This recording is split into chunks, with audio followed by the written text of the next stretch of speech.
everybody. We're here for day number 2 of the CovidCon 2020.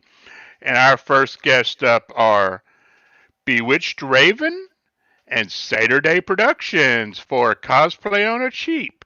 Let's bring them on in. How you doing today, guys? Hello. Oh, we're great. How are You're you? doing fantastic in a moment. I'm awake. So, guys, why don't y'all tell us a little bit about yourselves? I guess we will go in order of uh, Bewitched Raven and then Saturday Productions, and we will go with that. So, it's on you. Awesome. Hi guys, I'm Bewitched Raven. My real name's Christina, but I'm online as Bewitched Raven. I've been cosplaying since about 2010, 2011, but I've been doing theater my whole life, so costuming is not new to me.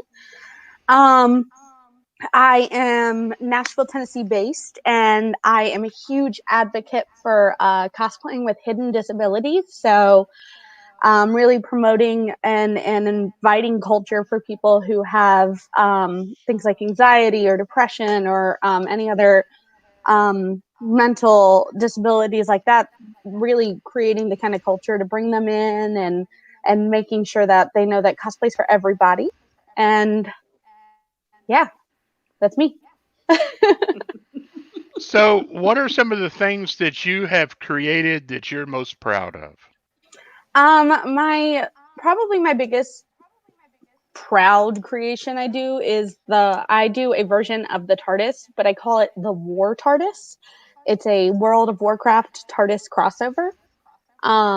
It really stemmed from when they had the special with the War Doctor. I was like, well, he needs his own TARDIS, so it kind of built it out of that, and it's my project that is always changing and always growing, and every time I learn a new craft I add to it, so I really like it because I it's never finished.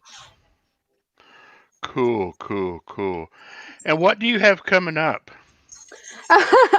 My house and a lot of my house. um, I am unfortunately in the high risk category with COVID-19. I'm asthmatic, so I am not really doing anything outside of my house until later this fall, just to be super safe. Um, my next guest appearance is going to be Empire City Comic Con, in Savannah, Georgia, and so that's in October. So fingers crossed that we can all go back outside by then. What are some of the things that you have created on the cheap? On the cheap, I think, especially when I first started cosplaying, everything I did was on the cheap because I was used to doing community theater where you have to costume on the cheap. And so a lot of Goodwill runs, a lot of things like that. One of my first cosplays was a Dalek. And I remember finding so much of what I needed at Goodwill and getting really creative with how to do some of the simple pieces on it, like the balls and such. And especially with this being 2010, 2011, it was really before, or it was right at the beginning of that burst of the internet, people being able to share how they've gone about things and how they've done things. So it was a lot of figuring it out on my own.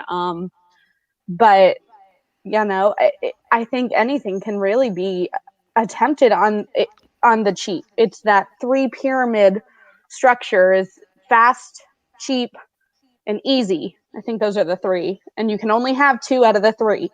So you can always have cheap, but it's not going to be fast or it's not going to be easy. So Well, that sounds like a lot of things. Okay. Saturday Productions, tell us a bit about yourself. Well, we're a cosplay duo. He's also my other half. And we've been doing this since about 2014.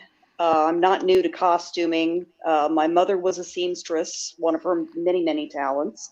And one of her favorite things was period fashion shows and period photo shoots, which I had to take part in every year, being a small child. But I really, got into it along with Greg in 2014 when he took me to my first con, and we've been having fun with it ever since. And cheap has always been a way of life with us. We have many dogs, many cats. Hold up a So minute. Christina, do you know this Mary Nitz? I do, and I think it's so funny because I know she's referring to the cheap. I feel like anytime you say the word cheap, somebody in this world is going, well, why are you talking about me like that? Okay. I just wanted to make sure that Sarcasm. was okay. Yeah. But the cheap portion of it has always been, when you're on a budget. I mean, you got a lot of people take their cosplay seriously, and we do. But when you don't have a lot to spend, you find there are ways around it, and you can find something and create something really special, even on the cheap. Chris, I apologize for interrupting you. It's perfectly fine. It said we try to do everything on the cheap, but as Bewitched Raven says, you can have cheap, you can have fast, you can have a lot of different factors in there, but you're not going to get them all at the same time. Well, I happen to know for a fact that right now you're working on reworking a furry type costume. Yes, I am. How's that coming along, and is that on the cheap? Well, cheap being a relative term, my cheap may not be somebody else's cheap. Considering that I work, we have our dogs and our cats, and we have cosplay, and that's pretty much all we do right now. So, cheap on my scale, fair to middling. It's coming along. We've got to, get the rest of the hides cut, and he's going to be holding it up while I pin things in. He's an overglorified pincushion. In more ways than one. Ow! Ow! So, tell us of some of the costumes that you've done on the cheap. Oh, first off, we have exactly what you see right here. This is a diesel punk Baroness, my own take on it. More of a 1930s hairstyle. A nice little safari dress. Big black gloves. And then what we have here, what we like to call a 5-minute cosplay. This is something he literally pulled together in 5 minutes, like that. This is our version of Davy Jones from Pirates of the Caribbean. Do you fear death? Oil me tentacles. But this was a fairly. I mean, I thought about it this morning. 5-10 minutes. We had the mask, had the hat. Already here. We bought and the puffy shirt. Don't forget the puffy shirt. Yeah, I I know about puffy shirts. Yeah, you would. But yeah, this was a fairly on the cheap and on the fly, and actually because we already had it, this was almost actually an all three right here. Easy, cheap. This is a rarity, just so you know. Easy, cheap, and what was it? Fast. Yeah, I found the pyramid on my other screen, and it's fast, cheap, or good. So. Mm-hmm. Yeah. Well, and actually, even though and somebody has to, you always have to define what is one's definition of good. Some may think that it's all right, but Christina, you can actually share that. You can actually share that if you'd like. There we go. Can you see it? There it is. Oh, maybe. Oop. I don't know. What's going on? There he goes. Oh, there it is. So the rule That's is you pick two.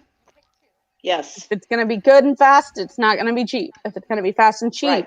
it's not going to be good. If it's going to be cheap and good, Right. it's not going to be fast. So. But I have to agree Exactly. with Greg on that, though. You know, everybody's definition of high quality or good is different. Yeah, You know, absolutely. I mean, if you do it fast and good, I mean, if I want to pull from that pyramid real quick, I have a Ghostbusters cosplay. So if I want to say good and fast, okay, it wasn't cheap because $250 is just for the flight suit because I'm 6'5" and it had to be custom made. Hmm. So Correct. it got done fast, but it's high quality. So cheap Yes. would be, oh, I threw cheap parts on my proton pack. Good means if I pick those two, oh, I did it for somewhat my cheap compared to other people, but the quality is decent to me. Absolutely. Right. That's just a good example from my own Absolutely. personal life there. Exactly.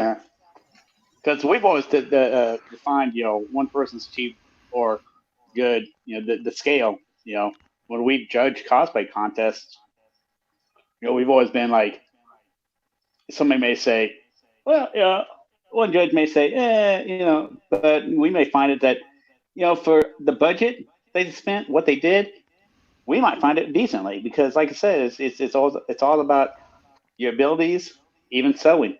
Somebody may create something totally from hand. Well, if you don't own a sewing machine, you always have to compromise and may have to buy something to do something else. So Absolutely. it just all depends. I like One that. last thing. One last thing. Before y'all we get off the screen and turn it over to y'all for y'all's panel. Do y'all have any links in the vendor room of anything that you sell, produce, anything like that? Did we get around to putting one? No, we didn't. I mean, about our only link it would be that to our Yeah, our Saturday face, Productions. we are on Facebook, and I said I'll have my IT guy here put the link up. But all we've got at this point in time is our Facebook page, and you can definitely get a hold of us through there. There's plenty of examples of stuff we can do. I do accept custom work, commissions, all that. So feel free to message us. The If y'all Lassie seems to trust me. if y'all would please, since y'all didn't, if you were on the CovidCon Facebook group, if y'all would go ahead and put up some messages of how to get a hold of y'all, we'd be greatly Sure. appreciative. Absolutely. So me and Michael are going to step off and turn it over to you. All right. Thank you very much. Oh gosh, they trust us. Oh, they really trust us. So I wanted to tag on. I like what you said there about with costume contest, and if people don't have a sewing machine, they might have to buy something, and I think that is I think there's this idea out there that if you didn't make it, it's not a valid cosplay, and that's silly. Yes, it That is seems extremely silly. A lot of people, and that was us not so very long ago in different times when we had different jobs. And, before quarantine where everybody's hours were cut, even if we were deemed essential. Thank you very much. We didn't have a lot of time. We do own a very nice sewing machine.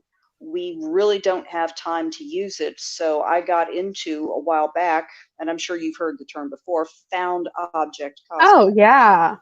And I think there's also an incredible right to, like, I sew, but I'll look at something and be like, I could make this, but it's going to be cheaper for me to buy it and alter it. Bingo. So I'm going to do Well, that. Bingo. And that goes with the making versus. Well, what's the? I mean, I look at the what's the difference? Yeah, there is upcycling. You find something, you may alter it. Well, we bought it. Or did you make that? No, but we bought it and we upcycled it. We altered it. So it's not exactly the same as what it was when we bought it. We had to upcycle it, altered it, and change it. And found object. Fits and sounds like. Oh, so really, in essence, I look at things. What's the difference? Okay, this shirt. Yes. Purchase. Halloween Express or something. I bought it at Goodwill for $5. Yeah, but it's still a Halloween shirt. But the fact remains is, okay, yes, but on the other hand, if you find something similar and you do some slight alterations to it, I consider it made. You've altered it and it's upcycled. As do we. Absolutely. Unfortunately, we have found in the past that you are absolutely correct. There are those that hold, if you didn't spin the thread for the fabric, if you didn't put it together, this, that, and the other thing, if you didn't get out the EVA foam and, you know, the Warbler and everything else and make it with your own two little hands, that it is not valid. And that's just a viewpoint that we don't agree with. Yeah, and for those watching, just know that, like, it's okay to say, I could make this, but it was cheaper for me to buy it. That is Exactly. I do that all the time. It's okay. Yeah, and this is his cosplay on the cheap. You and I, many people don't have $1,000 to $3,000 to spend on a costume, on a cosplay costume. We have to figure out what we do. I think the only thing that we've Crystal and I ever found, well, she was charging a cosplay contest at a con, and one girl they gave kudos, and she won the cosplay contest because she made actually everything from the costume down to the shoes. However, I will say this. It was very accurate to the character. She played the character well. That's one of the things that we look for when we do judge cosplay contests is, do you walk the walk and talk the talk and all that. That, as well as the time and the effort that went into researching the fabric, sewing everything together and all that, that is what won it. It's not just she made it all by hand. I mean, it's an incredible effort, and I laud every one of us that can take the time to do that. Yeah. I really do. I wish I had that kind of time. I wish I had that but kind of not patience. everybody does. Exactly. Exactly. I mean, stuff like this, I mean, this is just as valid. Absolutely. And so, like, don't let something like that ever scare you from wearing a costume or entering a contest. And Exactly. And, you know, it's own what you did. And I always say to people when they're nervous about going into, like, prejudging and talking about themselves, I'm like, brag about what you did. Don't highlight what you didn't do. We don't know any better if we're judges. I want to hear what you did. And exactly. I don't ever expect anyone to be like, I cobbled my own shoes. Oh, good heavens. Oh, yeah. I mean, she went to the extreme, and it was great. As a matter of fact, the girl he's talking about, she did cobble. Yeah, she did. And but that's the thing. But that's the thing. You know, desire to cosplay does not translate into having to be a master artisan. There's new things that I learn every day, and I enjoy the learning. Sometimes it doesn't work out, sometimes it does, but each thing is a learning experience. You don't need to be a master artisan or have $10,000, you know, worth of fabrication tools in your garage. A lot of the stuff that I'm proudest of, I bought at Goodwill, on eBay, Etsy. That's my holy trinity right there. Goodwill, eBay, Etsy. I mean, today I chose to do a closet cosplay to show that, again, it doesn't have to be some big, you know, thing. This is an outfit that I wear all the time. Anyway. And I was like, this suits a character. I love it. So here's my question to you guys then. What is your favorite way and favorite, most productive way to find a cosplay on the cheap? Is it Goodwill? Is it online? Is it what's your number one tool for cosplay on the cheap? My number one tool is probably eBay. Goodwill is right down the street from us, but a lot of times by the time that I get done in the evenings, it's closed. So I tend to have something in mind, a concept in mind. As you know, we like to do alternative versions of existing characters when we're not doing original ones. I get a concept in my head. What would this character look like if it was from the Victorian era, if it was from the Diesel era, if, you know, with post-apocalyptic, because we do that as well. We're real proud of our post-apocalyptic Batman and Catwoman. And I'll start scrolling through, you know, putting in various keywords. If I'm not finding what I'm looking for, I'll change the keywords. There's all sorts of ways to find what you want, and they're all great. And for her, it's eBay. For me, I think, you know, sometimes I'll frequent Goodwill a little more often than I should. Not as bad as late, but the thing for me is that I enjoy that because I'll see something, and I guess call it the kid in me, or like in all of us. Don't laugh. You too. I had to do intervention with you one day at Goodwill. Remember? Yeah, I know.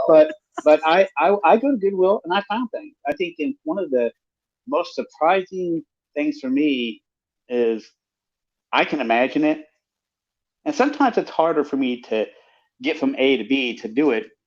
But there it is. The screen came back. But yeah, we were going dark here a little bit. But yeah, but I for example, I bought a Terminator mask with the eyes glow, and nowadays who's going to think of Terminator? But we went to a cosplay convention one time, and I'm thinking I wanted something different. What was I going to do? 5-minute cosplay. And yes, 5-minute cosplay. I went up there. I went through my closets.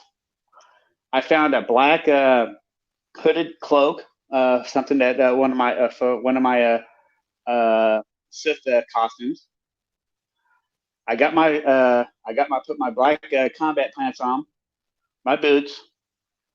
I was thinking, I'm curious because I'll start seeing it, and there goes my mind. Boom! I put the Terminator mask on, put the cloak up, and hence Sith Assassin was born. I love it. And I tell you, I freaked when the the convention that we went to. I stood there just against the wall, and like almost motionless, like a statue, and freaked people out because people would just walk by. I had the glowing red eyes on, and people, is that real? Is he real? And they'd come up, and I'd move, and and so it was a great. To many parents that remember this, I'm really, really sorry. Oh, yeah, you told me to do it, but yeah, I did not. But that was one of the things that I really enjoyed because I can imagine it. I see it. Hey, what about this? What about this? What about that? And then I'll just go through my my cosplay stuff, and start mixing and matching, and capitalizing upon there to see what's something new that I can do. I like that. Browsing and letting the browsing inspire you. That's fun, and that's why I buy stuff, and I just buy stuff and I let it sit there. Oh, I do too. I've been cleaning out my garage during quarantine, and I've been finding things and being like, oh yeah, I was gonna make that into a costume, but I was gonna use that for a prop. Exactly. Yeah. So and I want to make place sure. Really that. No, I'm sorry. Go ahead. No, I was just going to say, I want to make sure for those watching, you can definitely type in if you have questions or comments. We can see them. So if you're watching and you have a question or something, let us know. We can see them. We'll make sure we get to answer them. And don't be scared to use your hardware stores too. Oh, really? Yes. Lowe's on one thing. I built the hammer. They know us by our first names down hammer. there. I bought a wooden dowel rod, and made more like a warhammer. Yeah. Out of a wooden dowel rod and several pieces of PVC. I think I spent all of maybe like $20-$30. The only other thing that went into it was my time of a little bondo. My time and gluing the set everything together, painting the head of the hammer once I got all the PVC together. It looked pretty darn good. We have a question. So our question has come up. Where or how does one begin to cosplay? That's a great question, Ryan. Thank you for asking. It's a very great question. It's a slippery slope into cosplay. I'll say so. I'll talk first, I guess. Is that okay? Absolutely. So when I got started, I grew up in Tennessee, and I've always been a nerd, but it wasn't really a culture I grew up in, so I wasn't able to place my finger on why I was so much different than everyone else. And in 2010, I had a friend say, "You should come to this thing. It's called Dragon Con." And I was like, "What is that?" And I was like, "All right, I guess I'll go. Atlanta for a weekend. That sounds fun." And I walked into this world that I had no idea what I was walking into. and I saw all these great costumes, and that immediately just that started me into it. So the next year I came out and I was like, I'm going to cosplay all these crazy things. So like that's how I started, because I had felt like I'd finally found my people, and I saw it and I was like, okay. But that year between my first Dragon Con and then when I came out cosplaying, I had all this inspiration to do weird inanimate objects. I wanted to do the question mark box from Mario. I wanted to do a human version of the sonic screwdriver. I did a human version of Plank from Ed, Ed, and Eddie. So I felt like doing that let me dip my toes in the water without having the pressure of having to fit a character perfectly. So I always say to people, if you're nervous, take that liberty. Do that first. It lets you have that freedom. Absolutely right. He'd been, going to cons a lot longer than me. Since the early 2000s, really. No. My brother was living in Atlanta. They don't have a whole lot of them where I come from. I'm from Kansas City, Missouri. And he'd been living in Tennessee far longer and had more access to this. And when we got married, he told me about these wonderful things called conventions. As it turns out, there was a convention going on. I think it was Wizard World. And we didn't have the money to get in because I wasn't working at the time. But what we did do was walk up and down the concourse, and I got to meet and photograph all these wonderful people that were, expressing themselves in the most wonderful art form that I had seen in a long, long time. And with everyone, it's in the back of my mind. I know how they did that. I know how they did that. I could put something together like this. And yes, the inspiration was absolutely wonderful. Mm-hmm. Yeah. Because like I said, for the longest when I was going, yeah, I wanted to. I loved going. I loved people watching. And for a long time, I wanted to cosplay. But just like that question, I didn't have a clue.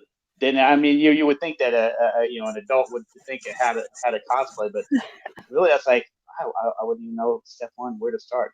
It took her. It really did. It took her to teach me how to create the costumes and to do it, because I just had no clue as to how to begin building a cosplay character at that point. Even though I watched it for years since the early 2000s, going down to Dragon Con, and and now my mind has just gone, and I can come up with all these ideas. It still takes her to help to get me to start the start and then to finish. I think we have another question here. We do, and I really like this one. So Yes. Ryan is saying that he's also been to Dragon Con, and for those who haven't heard of Dragon Con, it's in Atlanta. It's always over Labor Day weekend, and in my opinion, it is the best convention out there. But so Ryan's saying he's not very good at crafting or with arts, and is there any companies we recommend that provide quality cosplay for those who aren't really crafty enough or really confident enough to make their own yet? Well, there's two of them. There's two of us, right? Here, you and us. I would say that there are definitely companies out there that are. One of my favorite cosplayers I follow is Night Mage, and he buys a lot of his costumes and then enhances them. So he'll use sites like, I'm trying to think of what it's called now. I'll remember in a minute. But it'll be like a bodysuit, and then he'll take paint to it and just add shading and then add like a foam armor piece to it and enhance it. But just like Crystal's saying, reach out to cosplayers. A lot of them are open for commission work. Yeah. And then it's yours. It fits you. Exactly. Well, that's like even with our satyrs, prosthetics portions that we do. Zagone Studios. It was the first company that I got a commercial cosplay item from, and that would be the prosthetic that he uses for his satyr. it turns out that was my first foray into actually crafting a costume by hand, because I wanted to do one too. And it turns out that Zagone Studios didn't really make a whole lot for little people. So I crafted my own leggings. Yeah. Took me a little while. Yeah. And I had some false starts with it. Another great place to look for cosplay stuff is just Etsy. Etsy abounds with people that make cosplay items, from the costumes themselves to props. I will say this, it is not necessarily cheap because you're talking about somebody making a handmade item. However, I have never gotten anything bad off of Etsy. I haven't either. My moon is from Etsy. So yeah, I looked it up. That company that one of my favorite cosplayers uses is Mick Costume. Oh, hello. Hello, I got another one for you guys. Enhances them. There's also Eridani Excellent. as well. They Mhm. did the Yes, great, Eridani. yeah, they did the great Ears. ears and such. Them. Yeah, matter of fact, I think I own 2 pairs of them. Yeah. So there's a lot out there. There's a lot of good companies, but I would really promote reaching out to cosplayers who take commissions. Yes. Because you're supporting Absolutely. a small business on top of what you're going to get is Yes. going to be fitted to you. It's going to be unique to you. No one else is going to be able to copy it exactly. So I think Right. that's your best choice, in my opinion. And I will say this too, that you may not be crafty. I certainly was not crafty prior to this, and I still struggle with being a little crafty. But I've gotten better. I've enhanced my skills, and the wife has helped me enhance those skills. Don't be scared to. If you don't think you're crafty, don't be scared to. If you got an idea, go to Goodwill, go to a pawn shop, a antique store, find something that not necessarily destroying a pure antique, but find something that you can modify, take, and turn into a cosplay piece. And one thing else I will say is that folks like you, me, him, all of us, you want to reach out and say, hey, here's this idea. How would you put this together? We're always happy to answer questions. We love to bring you into the fold. Yes. Join us. We have cookies. This little piece right here is just nothing but an antique toy. Yeah. But it's just what it is it's a cosplay piece that she uses for her Baroness here, her defunct Baroness, and it's a good piece. And know that cosplayers that you see and you might look at and you'll be like, wow. I promise you, when they started, they weren't good at crafting either. I'm gonna tell you, the one of the best comments though I got was at a Dragon Con one time. We have a Captain Zinnia and Dr. Bridgeville. Original steampunk characters. Original steampunk. I think, and I almost cried. I did. I almost cried. But this little kid ran up to me on the street and told us that's what I want to cosplay as. And and it was nothing but it was stuff from Goodwill that I put a jacket and some stuff from Goodwill, and it was in a steampunk style. And nothing special, no gadgets, not a lot of gadgets. It was just there. And this little kid ran up and said, "I like that, and I want to cosplay like that." I was, truly touched. Just because it was on the cheap. It was one that was on the cheap. I probably spent we spent no more than $50 probably on the whole thing, if less. Well, that's fantastic. Well, like when I do Dark Soul, whatever variation of Dark Soul I do, I'm almost always Goodwill and directly out of my closet. I am the type that can walk into a Goodwill and I see things with a different eye. I'm not a tailor. Tailor, that's the word. Yeah. I'm not a tailor. I'm not really crafty, but I can walk through a Goodwill and see things. And that's how I do it. And then because I usually do not play any characters that are from any established genres, any established Original characters. Mm-hmm. All of mine are original, except for once I did do one of the dwarves from Lord of the Rings, and that was a completely Goodwill costume. There you go. So great questions. I'm loving these. Yes, me too. So we've heard about your fluffy what your you called it your poofy blouse. That's the word. Oh, the puffy shirt. Yeah. But Crystal, give us a rundown of your outfit. Like, I want to hear like where'd your hat, everything come from? Absolutely. Here we have, it's an actual military hat.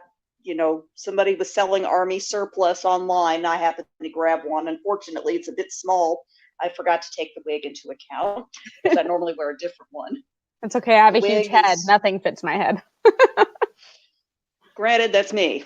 That's me. No comments about a swelled head either.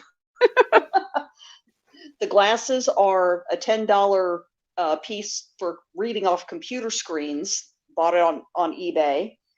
The dress is actually a modern safari dress. I believe it's Calvin Klein. I bought it for $10 at a sale someplace or another. I bought the patches on eBay. Not eBay, Etsy. And I think I paid $15 for the silly things, and that included the shipping.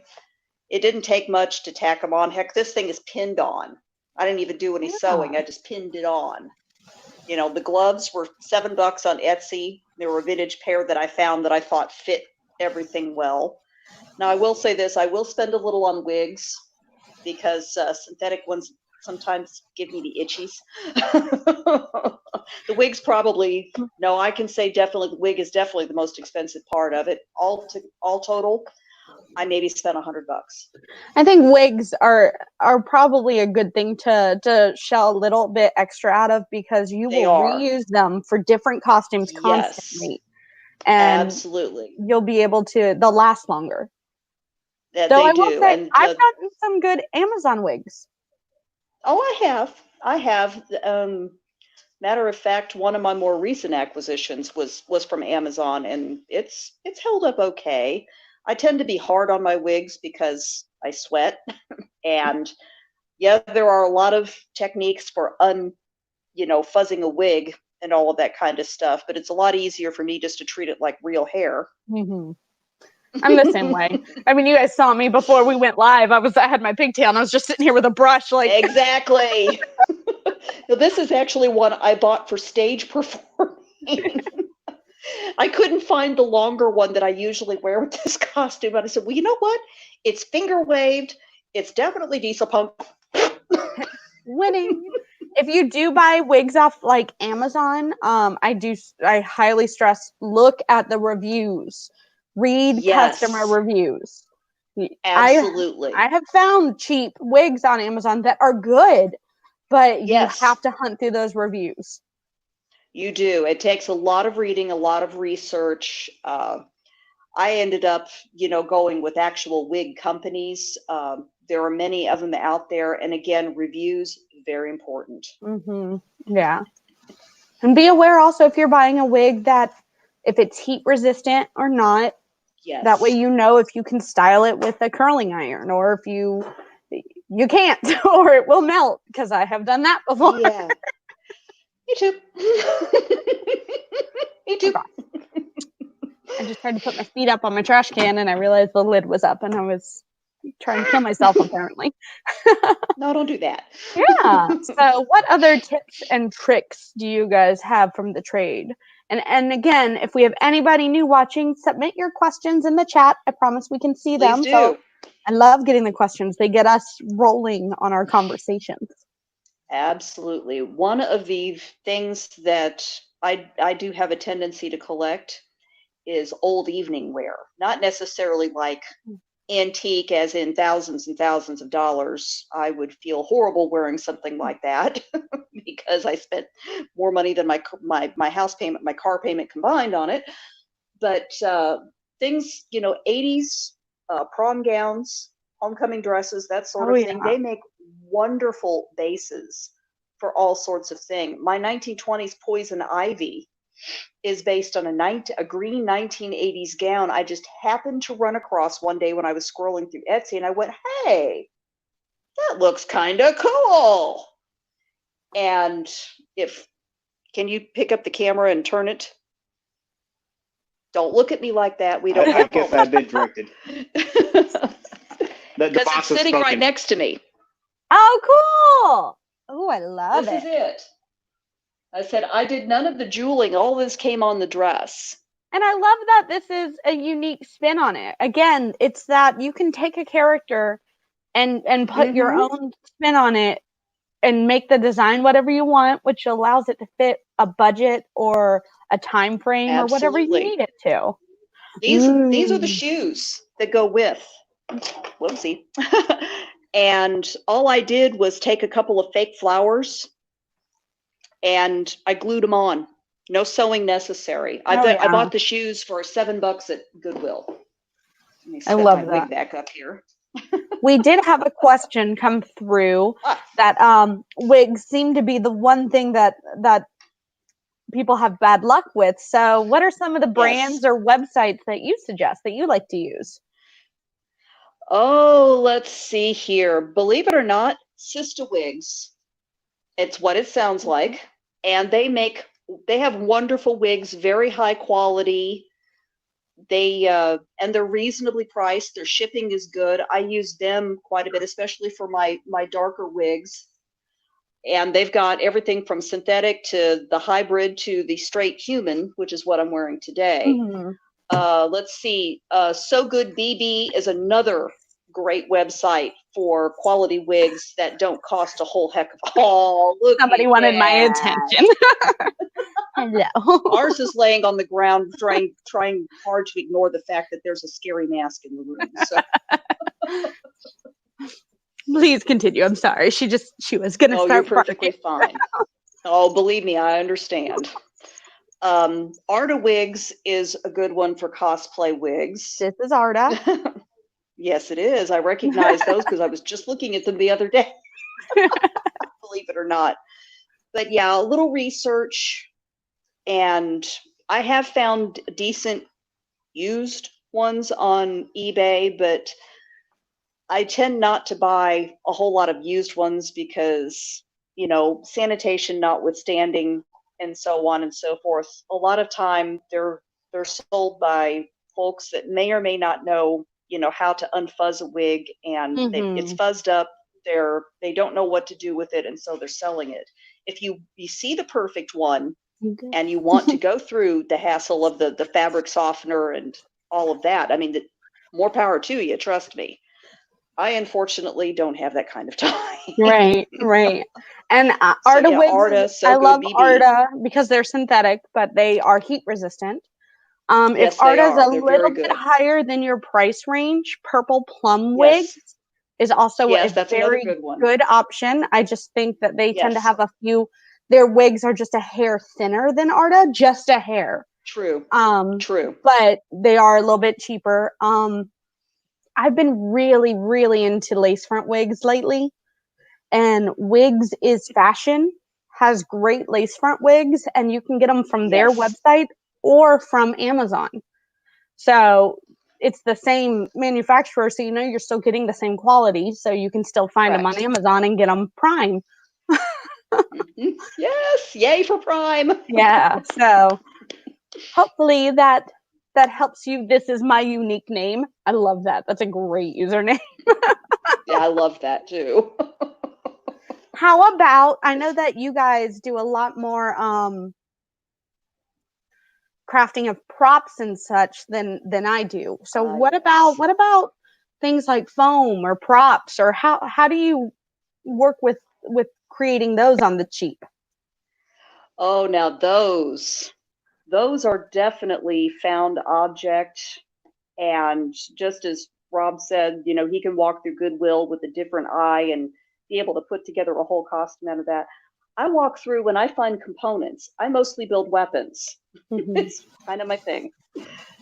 And the first steampunk gun that I ever built ended up having moving lights and all sorts of stuff in it. Cool. all I did was gut a kid's spoke light bike light, one of those things they put on the wheels and it changes color. That's all I did was I gutted a spoke light.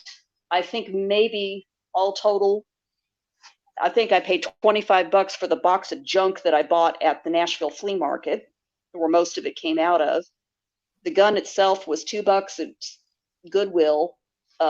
Paint, I think, was $5. And a few parts of pieces that at a previous job I used to take apart and fix. Yeah, those were free for grinders. I used to fix them DeWalt grinders, and that's like, so anything I couldn't fix, I would strip down.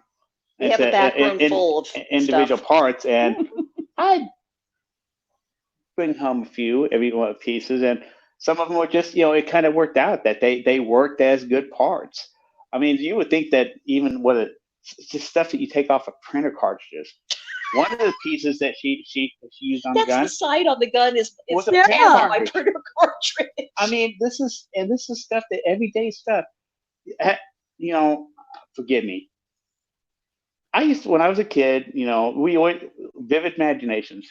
You take a pen, like an ink pen, just kind of roll it on the table with the little the pocket holder clip, like it's a tank or something. I mean, it's part of the imagination, kid. And every once in a while, just kind of move around, so even an adult. But anyway, but this is the stuff that don't be afraid to let that inner child portion still shine through, and still use that imagination. If you can just imagine something that is just simple, like just to play with something, well, what can you do to embellish and go further, and to create something even more? Basically, I put, I hold things up, one, little bits of junk up. Okay, this looks right. Glue. This looks right. Glue. Once it's got the right shape, I paint. What she made for Dr. Dridgeable, and I should have brought it down, a steampunk phone, cell phone. Steampunk cell phone. And I'm gonna show you something here. All right, this is just a larger portion of it, but I don't know if over there's one of those old wall-mounted telephones from way back in the day. You kind of cranked it and held up the thing and talked into the mouthpiece. It's the same thing, but it was a hand version. It was a pencil sharpener. Yes, it was a pencil sharpener. And we put a headlamp light on the bottom of the sharpening portion of it. I cut a hole in the top. We put a couple of TV tubes, vacuum tubes on it. And when you cranked the pencil sharpener, it had the light on. The light flickered up through the vacuum tube, so it looked like that you were getting power. And I could completely unintentional. It was, yeah. And along with a couple other little just like quartz crystals and stuff that steampunk quartz crystal technology. Crystal, it's kind of a signature thing. Yeah. But it all worked out, and it was just a great piece. Happy accidents are the best. best. It works out. I think one thing somebody told me when I first did my little sister, and I was making my little sister gun, and I was trying to see if we could find it. I was going through it, and I was like, okay, how do I get all these pieces together? And one thing somebody told me, and it has stuck with me ever since, is hot glue painted metallic looks like welding. It looks like you welded it together. And yes, it does. So I love that. You got to think outside the box with things like that. Absolutely. Exactly. You just stick stuff together till it looks right and paint it till you like it. Yeah. I mean, and when she's sitting there trying to think about stuff, and I think about stuff, she asked me to find a topper for a staff one time for a friend of ours. I came home with this old soap dispenser. It was a brown, one of those ones that you might see in Walmart. I found it at Walmart for like $2. And I said, now, just imagine. I took the little pump dispenser off, turned it upside down, and we turned it upside down. Where she put little those little fairy lights in it, and hence the staff was created, and it's very steampunk style because it looks like a lantern on top of a staff, and it looks very magical. I So love it was very original. So you just going to have to go out there and use your imagination. Think, how is this going to look? Yeah. I think also considering, I find when I'm making things, I have learned over the years that I don't want it to be too heavy because I've made that mistake many times. And keeping something like that in mind has forced me to start looking at things in a different way.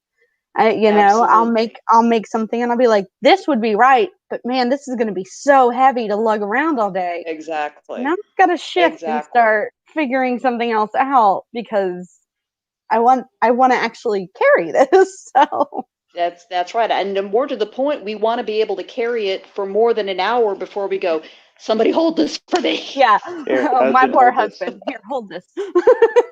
Exactly. Yeah, we love you. But yeah, a lot of times I have to do what's called designing on the fly, because the thing that you thought would work, as it turns out, for some reason it doesn't when you actually have it there and you're trying to put things together, and you have to come up with an alternative pretty quickly. It's almost like putting a jigsaw puzzle together. Yeah, basically it is. Or something breaks on you and you're at the con and you're like, I have to just, I'm going to figure this out. Yes. Figure it out very quickly before I start going. Being in a crunch for time or in a situation where you're in limited means is a very motivating way to just open your mind on what's available. Motivating. Yeah, time. There's nothing like, oh crap, I'm running out of time, to really make those creative wheels turn. Yep, definitely. So we've got about 10 minutes left. I want to make sure, again, just anybody new watching, if you've got any questions for us to answer, just type them in. I promise we can see them and we will answer them. Absolutely. We've talked a lot about thrift stores and eBay and Etsy. One store that I have recently started using a lot for used items is Poshmark, especially footwear, because I can get good footwear that's already broken in. Absolutely. Like that, if something is already broken in, I'm just like, thank you. And another good one that I just now remembered is Mercari. Oh, I haven't heard of that one. And she goes to her other screen to look it up. How do you spell that? Mercari. I want to know what it is. Oh, cool. So, yes. Where people can re-up and sell their stuff online. I like this. Exactly. And I like the selling format, and I'm considering the stuff that I've been deacquisitioning since all of the quarantine started. Right. I'm probably going to put it on there because I find that there's a lot more protection in place, for buyer and seller, as opposed to just the buyer on eBay. I've had my share of stinkers on eBay, but there's a lot more protections in place on Mercari. Quarantine is really kind of forcing everyone to realize that technology is your friend and it's okay. Absolutely. It is. I like that. That too, that quarantine here is kind of funny. We talked about all this, and it may be a little off subject. It's not, though. When we're in quarantine, the skills that we develop here are always, if you think about, it's so post-apocalyptic, but the times that we're living in here with quarantine, the skills that we develop are really the type of skills that a lot of people would have. So if you develop these type of skills with cosplay on the cheap, they're good skills to have. Mm-hmm. They are, even in real life when it comes down to it. Yeah, when we get COVID-20 coming around, making zombies out of everyone. You're going to be happy you know how to attach a fork to the end of a pole. Absolutely. Make your own toilet paper. Exactly. I mean, learning to use a few power tools, it doesn't help either, even with what you do with making cosplay on the cheap. And all the things that you can do with those. Yeah. See, I tapped my head a couple times, And I actually put a hole through my finger, and actually at one time with a screw a couple days ago, and it lasted a couple weeks. He has to activate his DIY gene with blood sacrifice. Yes. Yeah. It's not a real costume unless you've bled on it. Exactly. Or shed tears over it. Bingo. Oh, definitely. Oh, yes. I have blessed all of mine. I think that all of us have at some point in time or another with blood, sweat, and tears. Oh, but believe me, if you order something from us, it won't have, well, maybe. Never mind. We promise no extraneous DNA. I promise I've cleaned the blood off of it. Yes. I mean, I have so many scars from like burning fabric and not using my big girl brain and being like, this fabric is based in plastic, and it just drips onto my leg, and now it happens. There's a reason I usually wear gloves. Yep. It's to hide the scar. I'm like, I need to wear tights. I've dropped the iron on my leg before, so I just have like line scars, and I'm like, you know. Oh yeah, try to do that last minute curl on the thing and then drop the curling wand, and yeah, we won't talk about the burns there. So cosplay is pain, but fun pain. Yes.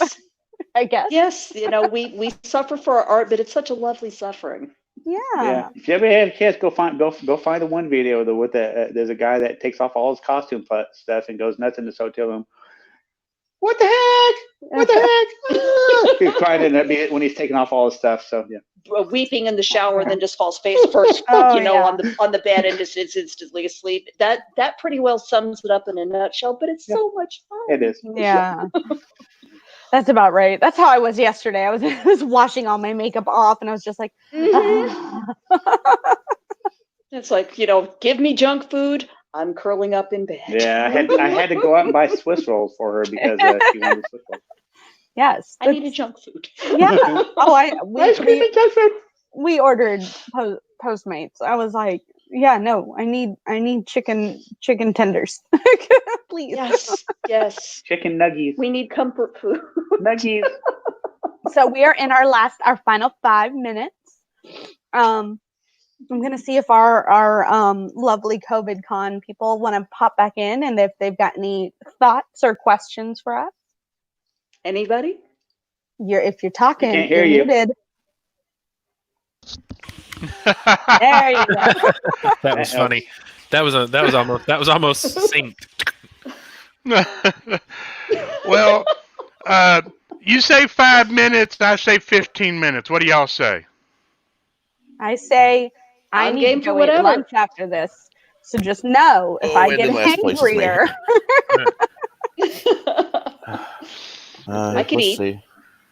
We got 15 minutes. Let's see. Do's and don'ts. How about you guys? What are your thoughts on cosplay on the cheap? I've the tables are turned. I've only done it once so far. Well, technically twice. I did Darkman from the movie Darkman at the first or second GMX, and it was me smothering in an ace bandage around my neck and head because I didn't know how to make a luchador mask. So, yeah, that was a good 15 minutes on, hour off kind of deal. Other than that, thanks to the lovely Crystal Raven for the detail work on this guy right here. This is a $30 mask that you can get online.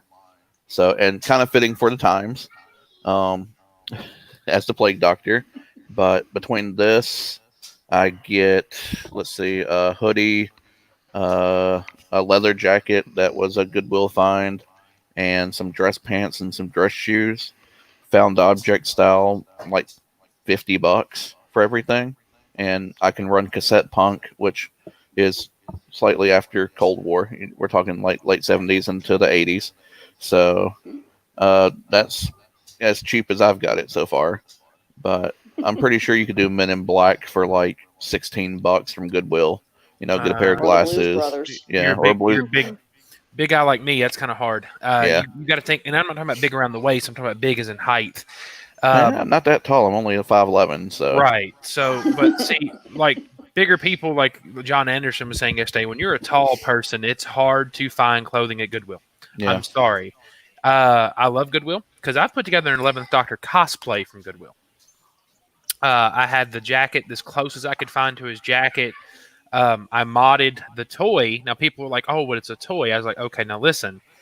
I modded the toy, and the toy was like $20 for the sonic screwdriver. So I modded the toy, and I made it look like it was used. I mean, it didn't look like plastic anymore when I was done with it. So Awesome. it's all in what you can find and what you can do. In my opinion. I mean, yeah, but for bigger Absolutely. people, we have to, be conscious about bigger people in society. You can't Or just go smaller. to Goodwill. Well, no. I mean, let's be honest. If most clothes are always made big, so you can take something in easier than you can let something out. I've Oh, I'll grant made you. right. That's a very good thing to say. It is easier to make something smaller than Mhm. It bigger. is to make it bigger. Right. Yep. I Yeah, I would I- have to do like vest rips and stuff like on the sides if I were to wear a vest. Honestly, just the way I'm shaped. So this could be a totally different panel altogether. Cost positivity. So Amen. But what I mean by that is like I made hand sewed mine and my wife's Hogwarts cloaks. I made them. And when we're talking about cheap, Walmart was my best friend. I found the pattern. I found I had a good sewing machine. I still have it. It needs to be Excellent. fixed. It's an old Singer, by the way, antique and works. Hey, nice. But I got a place for you in Madison to get that fixed up. It's literally a vacuum Right. and sewing machine repair place. So, good. We'll get that. Yep. It's antique. It's probably going to cost some money, though. Oh yeah. But no. So here's the thing. I can't, like there again, being a tall person, I can't go on Universal's website or go to Universal where I've been and buy a cloak.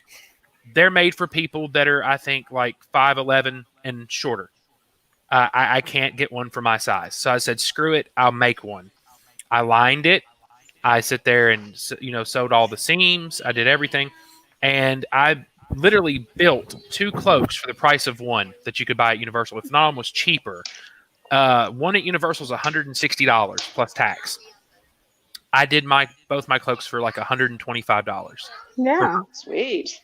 Just in material. It was just fabric. See, That and was then the most expensive part. whenever you make your own stuff, I love it because you can always customize it with pockets. Yes. Yes. Pockets. Like Donna Pockets. said, I want my wedding dress to have pockets. Yeah. Yep. My wedding dress did have pockets. And I said, I mean, like I said, Walmart's a good friend. Goodwill will still always be. I mean, I know it's not necessarily the cosplay thing, but I like that at Goodwill. I went and priced it. I bought a Wilson leather jacket at Goodwill. When I saw this thing, it looked practically brand new. All that was missing was one single button. All right, not a big deal. Literally, when I went down and actually priced it at Wilson Leather down at Opry Mills Mall, that thing would have gone for $250. Oh yeah. I Robert bought it and for I did the same thing. $25. Mm-hmm. Precisely. I bought it for $25, and I wear it, and people at work tell me like they recognize. They know it's like they keep telling me I want that jacket. I'm like, yeah, okay. but yeah, it's a good it's great. Well, I not only buy my cosplay clothes at Goodwill, I buy a lot of my regular clothes there too because I am a big person, and since I'm a big person, going to a regular store and paying $70 for a pair of jeans, it ain't gonna happen. When I can go to Goodwill, find a pair that are either lightly or not even used at all for like $5, and nice ones. Catch them on the first Saturday of the month. It's Dollar Day. I just won't buy my underwear there. I'll go to Goodwill and buy bed sheets and use those as lining in a lot of costumes as well Absolutely. because I do sew, and that's a great way to do mock-ups and have lining on the sheet. So Absolutely. They also make great backing if you're doing hand beaded designs on stuff. When I was doing a lot of that, old pillowcases, bed sheets, and all that was my basic material right there. Wow. Well, ladies and sort of a gentleman. He knows you so well. Thank you.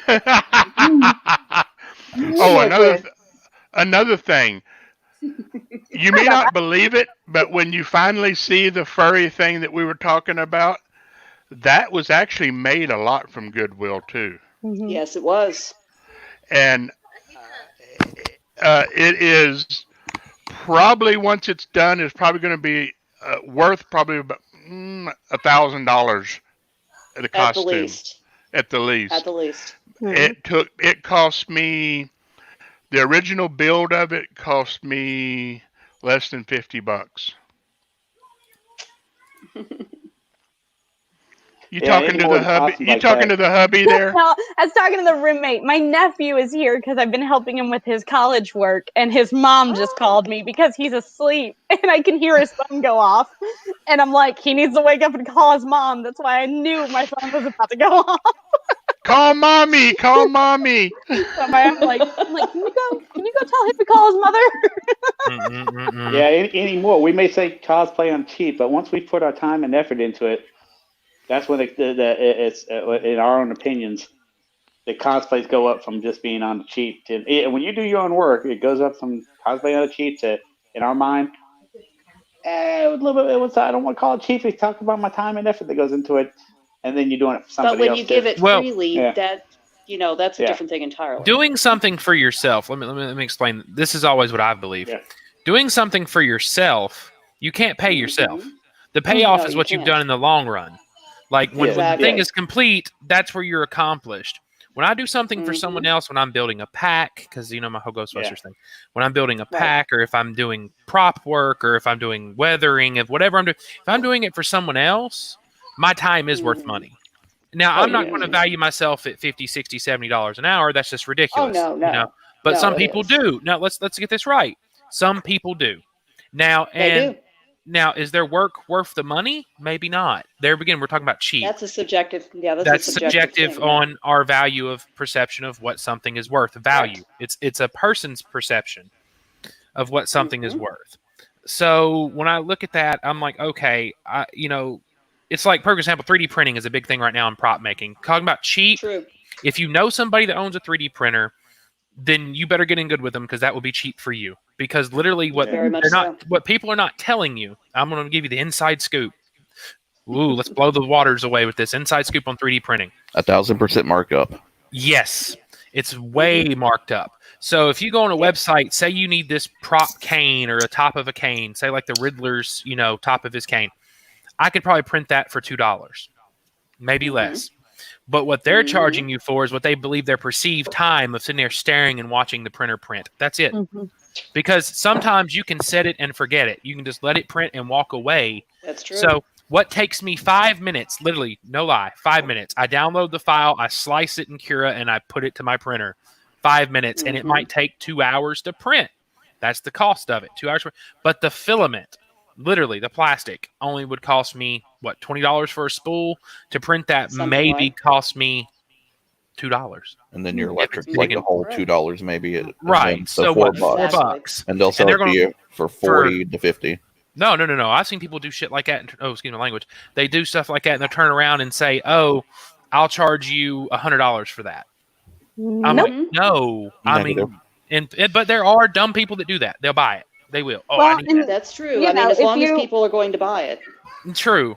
Take your time. Look at your options. Look at reviews and compare. Even on Etsy, do compare shopping. Absolutely. And I do it all the time. And that's what people like us. Is it for a profit or is it for the love of doing things? And yes, our time and efforts are worth something. But sometimes, when we create something, we may do it, do it with very little. Why? Because it adds to our talent of continuing to build and develop. But it's because we love to do it. It's more about the love of the process of putting something together, because this is what we love to do. When it comes down to the stuff that I build, as Blake can probably attest to, I don't let it go until it's right.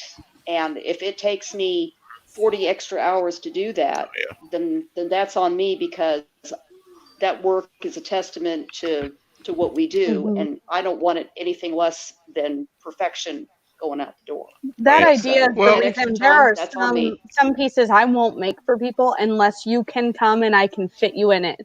The bunny suits, the little Playboy bunny suits, I tell people I won't make it unless you can come and I can do fittings, because those are so Exactly. difficult to do off just measurements. I'll get in a bunny suit. You mean a bunny suit? Yeah, come on over.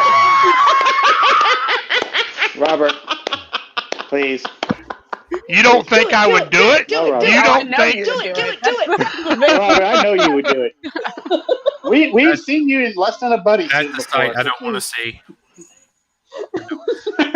Now, what I like, and especially once this quarantine's all over, is there's things I would like to cosplay with, and I've already spoken to some people, and I would actually like to be there and help them make it, just because Sure. I'd like to see the way it's Absolutely. made.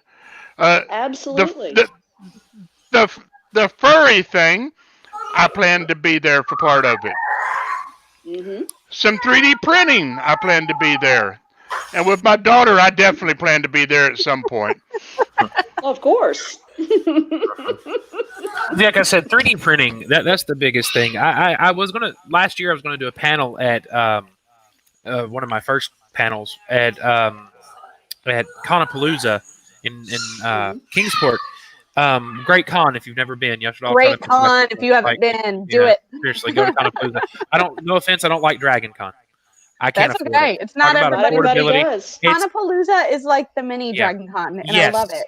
Rob you is go. great.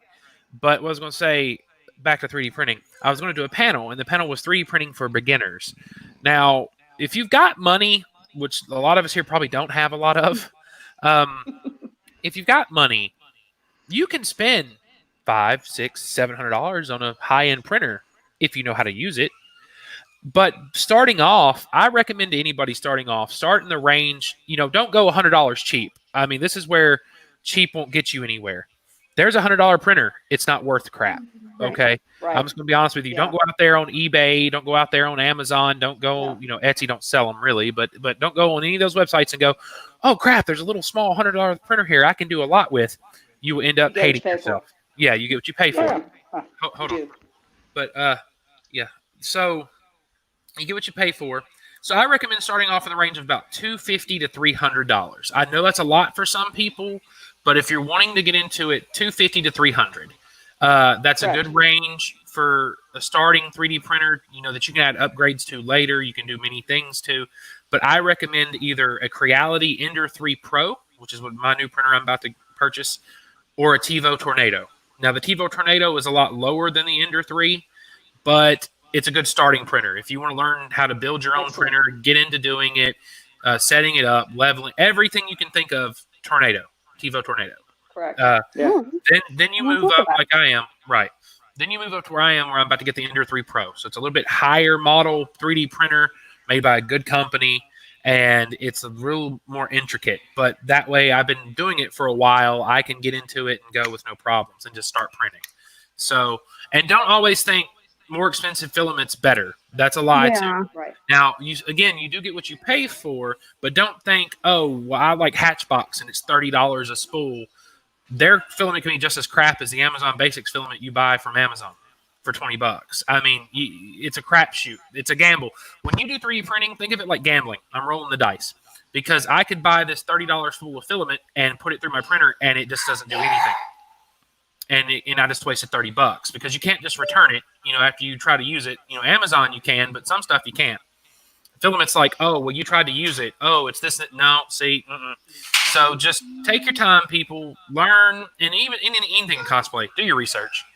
Research is one big thing people don't pay attention to. The cosplay world's blown up so much that you can find so much online now, and that's great. Mm-hmm. Online is a great resource. Mm-hmm. And if you have any questions, ask people like Bewitched Raven and Crystal Raven. Ask them. They'll probably be glad to tell you things. And Greg too. So but they'll be glad to tell you things. And me too. If you see me out at a convention, just say, "Hey Mike, what do you think about this?" I'm going to tell you. Now, if I could, bro, I love honestly, getting. I don't know. Yeah, I love getting messages where people show me their photos and they're like, "Hey, this is what I'm working on," and I get to like see their progress and they'll be like, "Do you have any tips? Anything you see, that you would enhance to help make this a step further?" And I'm like, let's talk. I love that because I do that. Absolutely. Let's I'm dialogue. constantly like, people come look at this. What is the next step? What am I not seeing right now? So, Well, you probably won't recognize me at a convention. Now, we have a question here from Mike Fishman, or it's actually a statement. This is really cool. He loves Goodwill. He bought a turtleneck sweater that resembled the tunics worn in Star Trek Pilot, The Cage, for only a couple of dollars. Something similar at JOS Bank cost about $50. That's a good find. yeah. Mhm. That's just Well, let's go ahead and sort of wrap this up so we can have our world premiere video for Anaya K. And thank you, ladies and sort of gentlemen. Thank you for your time. Go Yeah. eat some Well, thank you trash. for having us. Go eat some We're trash. glad our meeting is. Junk food time. It's lunchtime. That's that it is. And I'll talk to y'all later. Bye. All Thank right, you. thanks. Thank y'all. Bye. Okay, let me get that pulled up. If you want to go ahead and get right.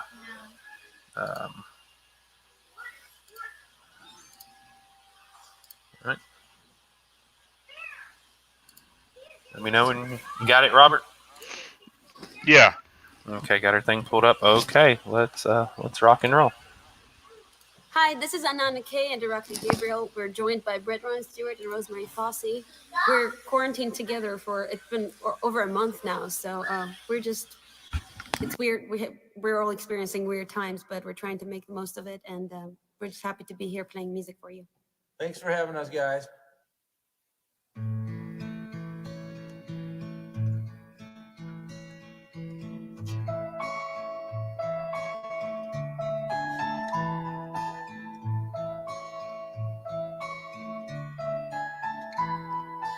Then went on a journey, and a stranger came to town. The sky was in a fury, and people gathered around. He said, I'm in a hurry, I've no time to stick around. I'm looking for the American smile. He tore up all the sidewalks and cut down all the trees. He kicked in all the doors, but he didn't have the keys. Went up to every stranger who was walking down the street. Have you seen the American smile? Hello, hello, can you hear me calling? The night, the night, the night is falling. The stars, the stars, the stars are as cold as ice. The dream, the dream, the dream is fading. The world is changing. The girls are waving goodbye, smiling the American smile.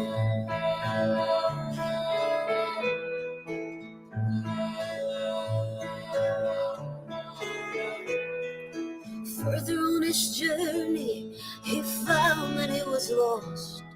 Rode only to the river, but he couldn't get across. In times a great convincer was counting up the cost, looking for the American smile. So he patched up all the sidewalks and planted all the trees. He double-locked the doors against the bandits and the thieves. Deep inside the sanctuary, he fell asleep. Then he dreamed the American smile. Hello, hello, can you hear me crying? The sun, the sun, the sun is rising. The light, the light, the light is blinding my eyes.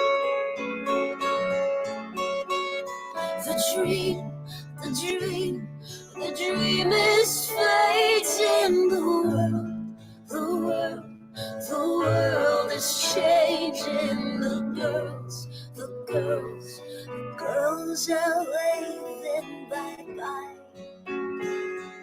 smiling the American smile.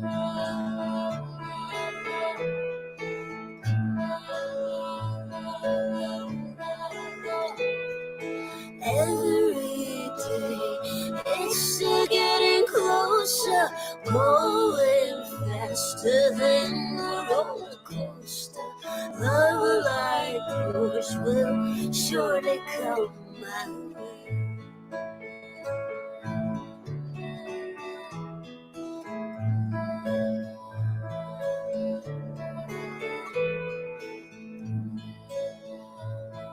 Smiling the American smile.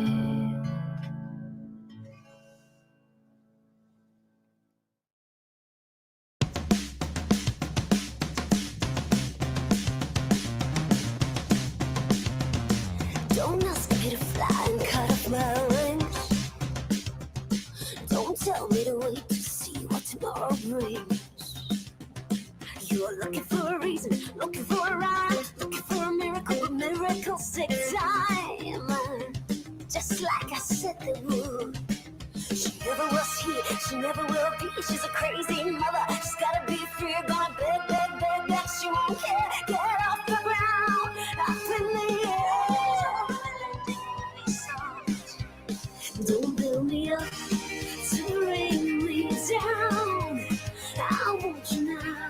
You're not around, and you're lost, and you won't found.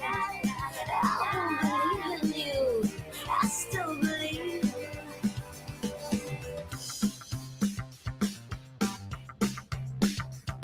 How many times to make the same mistakes? I'm out of breath, I need a break. One man's paradise, another man's hell. There ain't no cure against a spell. She was always here, she'll always be. She's a silver ghost lover, she's history. You're gonna think till you have to say. That's how it goes, you can't complain. Don't build me up to bring me down. I want you now. You're not around, and you're lost, and you're found. I won't believe in you, I still believe.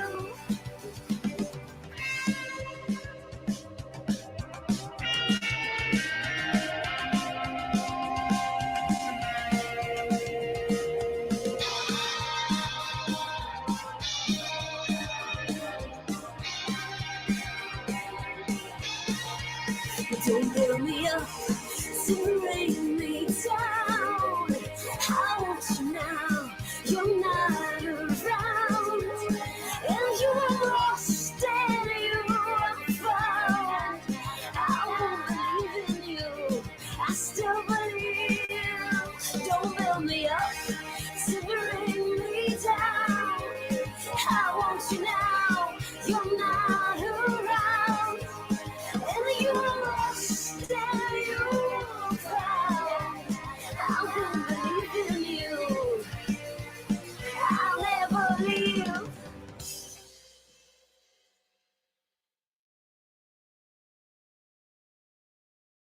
This one's called My Last Dream of You.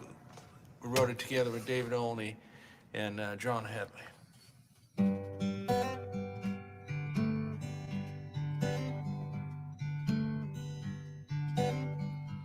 It's an easy kind of evening. The stars are out, the moon is too. Thought I'd come by to see what you do. Maybe go for a ride with you. We'd go down by the river and watch the water drift slowly by. And we dream that it's forever before we had to say goodbye. But over there she's still waiting, and I know she's true. Over here the light is fading. Tonight I dream my last dream of you.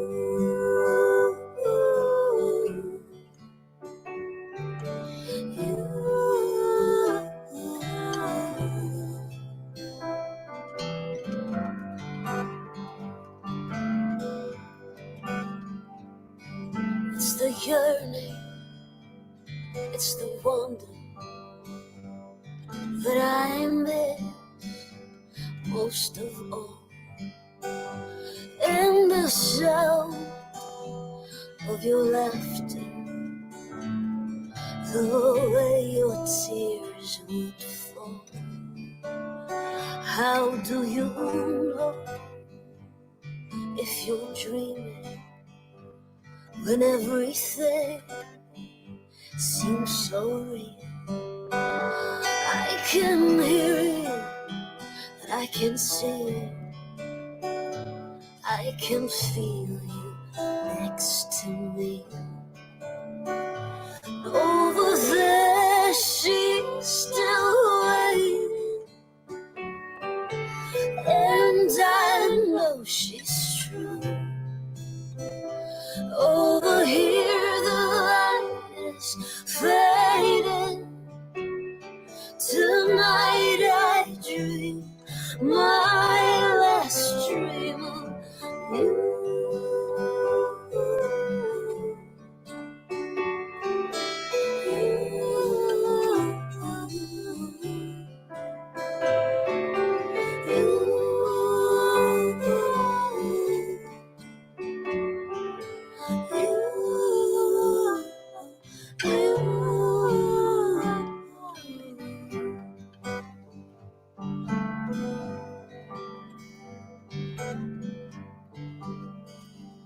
It's an easy kind of evening.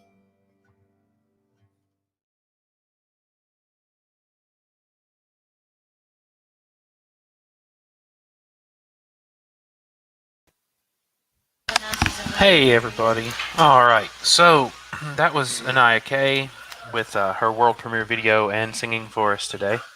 So I'm going to get everything... Oh, thank you. I'm going to get everything set up.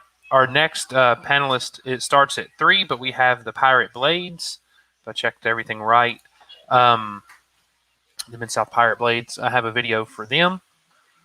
Let's see. I'm checking real quick. Yes, I do have a video for them. Let me double check my schedule here. Sword fighting. So yeah, I'm going to pull that video up real quick. And we'll get this rocking and rolling. Just give me 1 second.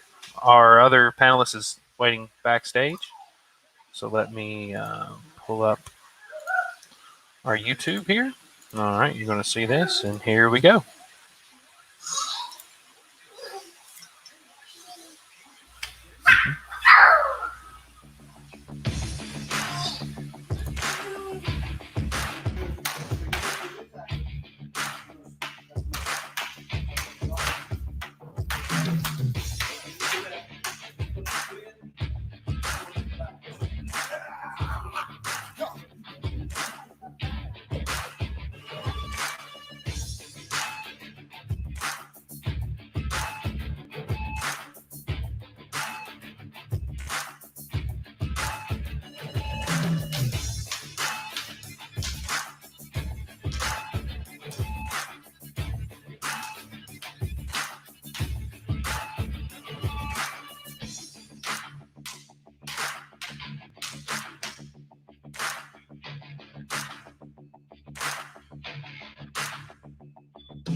All right, everyone. So I'm about to bring in Miss Ruby Storm from the Mid-South Pirate Blades to talk a little bit about what you saw in the video and discuss everything they do. Take it away, Miss Storm. Testing 1, 2. I'm here. There you are. Hey. Yeah, I go ahead. don't It's all good. I don't know why my camera's not working. Oh, no. Oh, no. Device is not connected. It's a setting. If you're in the backstage, you see a setting that says cam and mic. Make sure they're both activated. I don't have anybody right now besides me doing tech support. There you go. Okay. All right. So let's see. Bring you back in. How's that working? Is your mic working?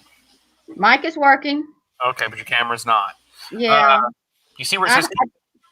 I don't have internet at home, so I'm having to plug in my cell phone as a hotspot, so it's a little sketchy. Okay. Are you using the computer or are you using your phone? I'm on my laptop. Check right below you should have settings. It says mute, stop cam, cam and mic. Make sure when you click on the cam and mic to see if it's actually allowing your cam to work. Because it'll show the camera right underneath. When you click settings, it says whatever camera you're using and whatever resolution you want to use for that. Okay. Showing the camera broken. Camera is broken. Oh, so we have no camera for you. Hit the arrow. All right. Now what? Click camera again. Come down. You gotta scroll down. No, over here. No, there. It doesn't let me scroll down. You're talking about right here? Low definition. Low definition. Okay. Now what? Good audio. Audio. Your audio's good. Audio's good. Everything's working. Click back on camera. Okay, camera. Camera. We're going to try the low resolution for the camera. Okay. Click on the X in the corner. Okay. And hit your refresh. My refresh. Yep. They'll come back in just a minute. They're refreshing the settings. Trying to get everything going. Little technical difficulties this afternoon. Hope everybody's doing great and watching us from Facebook, YouTube, Twitch. If we're still on YouTube, I wonder if YouTube's still going. I hope, because it's been acting goofy lately. Here they go. Let's see. They're coming back. Okay. They're trying to come back in. It's saying device is not connected. I don't know why they're having such a hard time today. Let's see. Sorry, I'm so boring at the moment. Let's see Mr. Leverett down there. Getting ready for our next presenter. I'm sorry, this ain't working right. Hold on.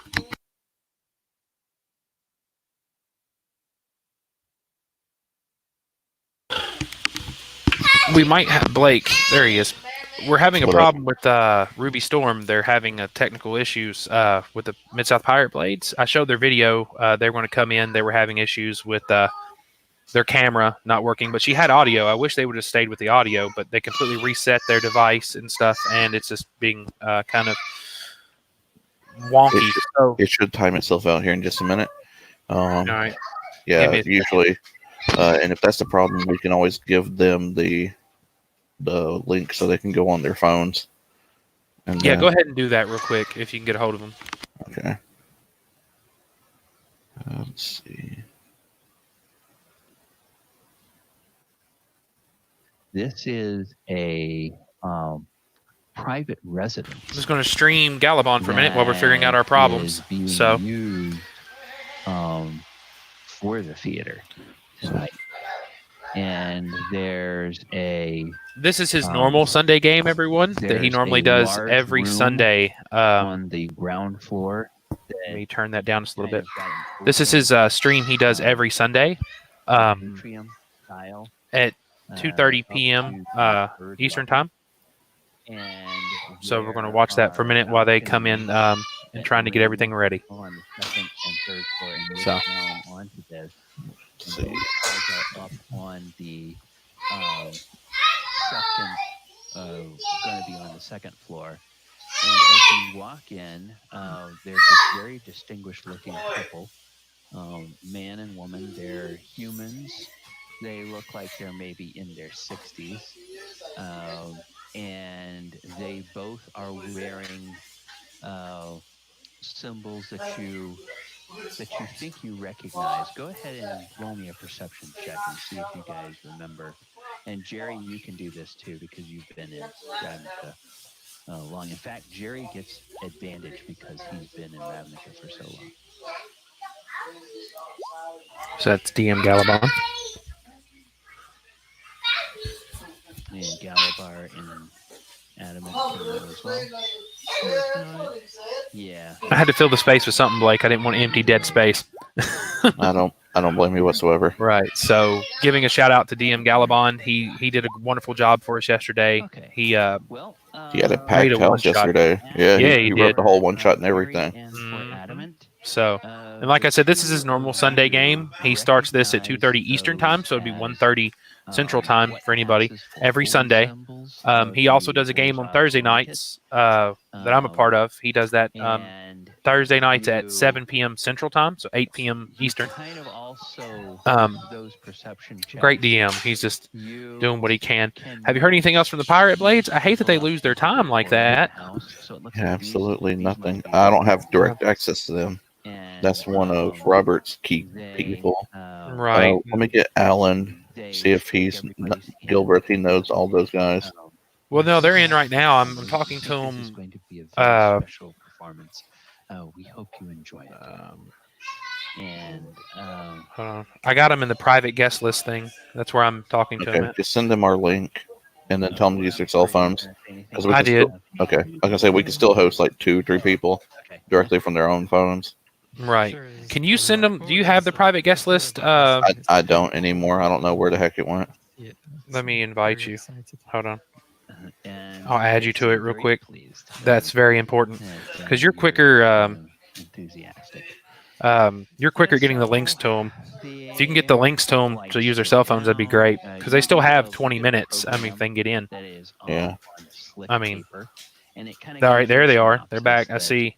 uh, Devices connected. This is a traditional story. Oh, there they go again. This princess who All right, well, give them a couple minutes. married. Yeah, it's not a problem. This, powerful So they can just prince. do a little spiel about themselves.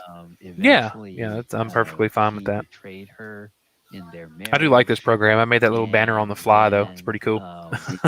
Yeah, just type it in, hit done. Mhm. Like, you know, and we can make all sorts of weird, fun stuff too. Nice. And then he went on to But be yes, everyone, that's DM Galabon. You can check him out on Twitch. He's streaming live right now on Twitch. So, in Ravnica prior to the guild. he's actually taking them through Ravnica right now. It's pretty cool. No, that's cool. That's why it says the Walker Water. They started off in Waterdeep, and he took them to Ravnica, which is mixing with Magic the Gathering. D&D and Magic the Gathering had a big thing, and they're like, oh, let's make Ravnica real. Let's make a land for Magic. The Gathering. Oh, okay, and they just went and did all that. So Well, heck, they have a Rick and Morty Dungeons and Dragons now. that so is cool. No. It's Rick and Morty versus Dungeons and Dragons. Get it right. Oh. Like Rick transports him and Morty into the Dungeons and Dragons universe. And if you read the guide that comes with that, Rick being a smart aleck, he has all the comments to say about like, oh, dude, you got to look it up. I'll share it with you, and you can look it up and see all the funny things Rick has to say about the adventure. And it's not a bad deal if you want to just get started. It's only like $20 nowadays. So The dice are cool. I want Yeah. to get the dice. Those are cool looking dice. We have a comment. Don't stop and start. Can pull from here. I don't know what that meant. Which might be a little shocking. I think he's talking to them. I guess. I don't know. That's weird. He just sent that like 30 minutes ago. Yeah, not for sure. No, he's on his phone. But So you can tell all the Ravnicans, they're like, all the people who are here, they're really into Not for sure. And, me neither. We'll give it a couple. Give them a Couple more moment to minutes, yeah. get settled in. Oh. And then And they still got 15 minutes. So yeah, I'm gonna send him a message. I need to send a message to Lucas as well for earbuds. Yeah. Just in case. He's a smart guy, but it's one of those things. A lady in waiting for the princess, and you can tell there's like some sparks between the two of those by the end of the second act. By the end of the third act, the two of them have started once again a rather graphic affair. There we go. I did it the right way. And then There you go. As it There we go. comes to the fourth act, there's an increasing tension about the All right. husband being concerned that he's going to be discovered by his Refreshing again. wife, and the So how's everything running so far? I mean, The music video ran well on Twitch. Okay. I'm logged in over there. So, allow her to have an accident and 2, 4, 6, 8 people in Twitch right now. nice. It's been steady. Yep. It's been really steady. So we got 10 total. So 8 registered users, 2 lurkers. That's not too bad at all. Because I'm not counted in it because I'm inside the mod menu. YouTube was running just fine earlier. I checked it. Just no viewers, but it was running recording, so it's fine. Yeah, I'm gonna double check, make sure that our CovidCon page is showing. Oh, you're on the second level. You're probably a good 50 feet away from the stage. Okay. And the fourth act, when this Yep, we are actively live. while the Okay. main actor is So I'm gonna reshare the live feed. is meant to survive and the wife gets killed, right? Correct. Jerry is going to subtle throw enemies about when the main actor is next to the waitress and the main actor. Share now public. I suggest all of you online do the same. Share with your friends, family, animals, and neighbors. That's right. Okay. Share the love. Oh my goodness. Oh my goodness. Let's see. Enter chaos. So Blake's got. There you go. So this session here that Galabon's running doesn't have a major overlay, or is he discussing the character? Are these the characters being discussed? You know. These are the what he's got there. Components, right? Is just I guess an overlay he created. Oh, Ruby's in. Okay, and he's just walking with his characters. He's taking them into. They're going to Illicide. Okay. So he's about to take them to Illicide. Let's get Ruby in here. She's got 15 minutes. Let me get rid of this. Yep. There we go. All right, let's bring in Miss Ruby Storm. Let me change this. Let's see. Fighting for fun and profit. Hello. We can see you. Hi. Hi. I'm on my cell phone. That's perfect. That's perfectly fine. Laptop. It's fine. No, that you got good picture. We can see you clear. We can hear you. You're good to go. It's all you. Alrighty. What did I miss? Oh well, we were watching D&D for a little bit. No, it's all good. Yep. So, yeah, please introduce yourself and tell us what you're all about. I am Ruby Storm, and I am the leader of the Mid-South Pirate Blades, and we have been fighting with polypropylene. Pronounce that for me, Alan. You said it. Polypropylene. Okay. You said it right. I have Alan off camera. And, so I'm gonna bounce out of here and let you have. All right. We've been sword fighting for about 3 years now.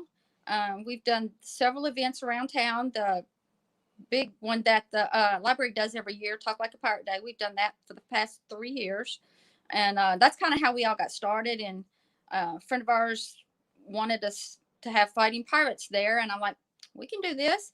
And I'm like, well, that's too much fun. I don't want to stop. So we did, and we kept going.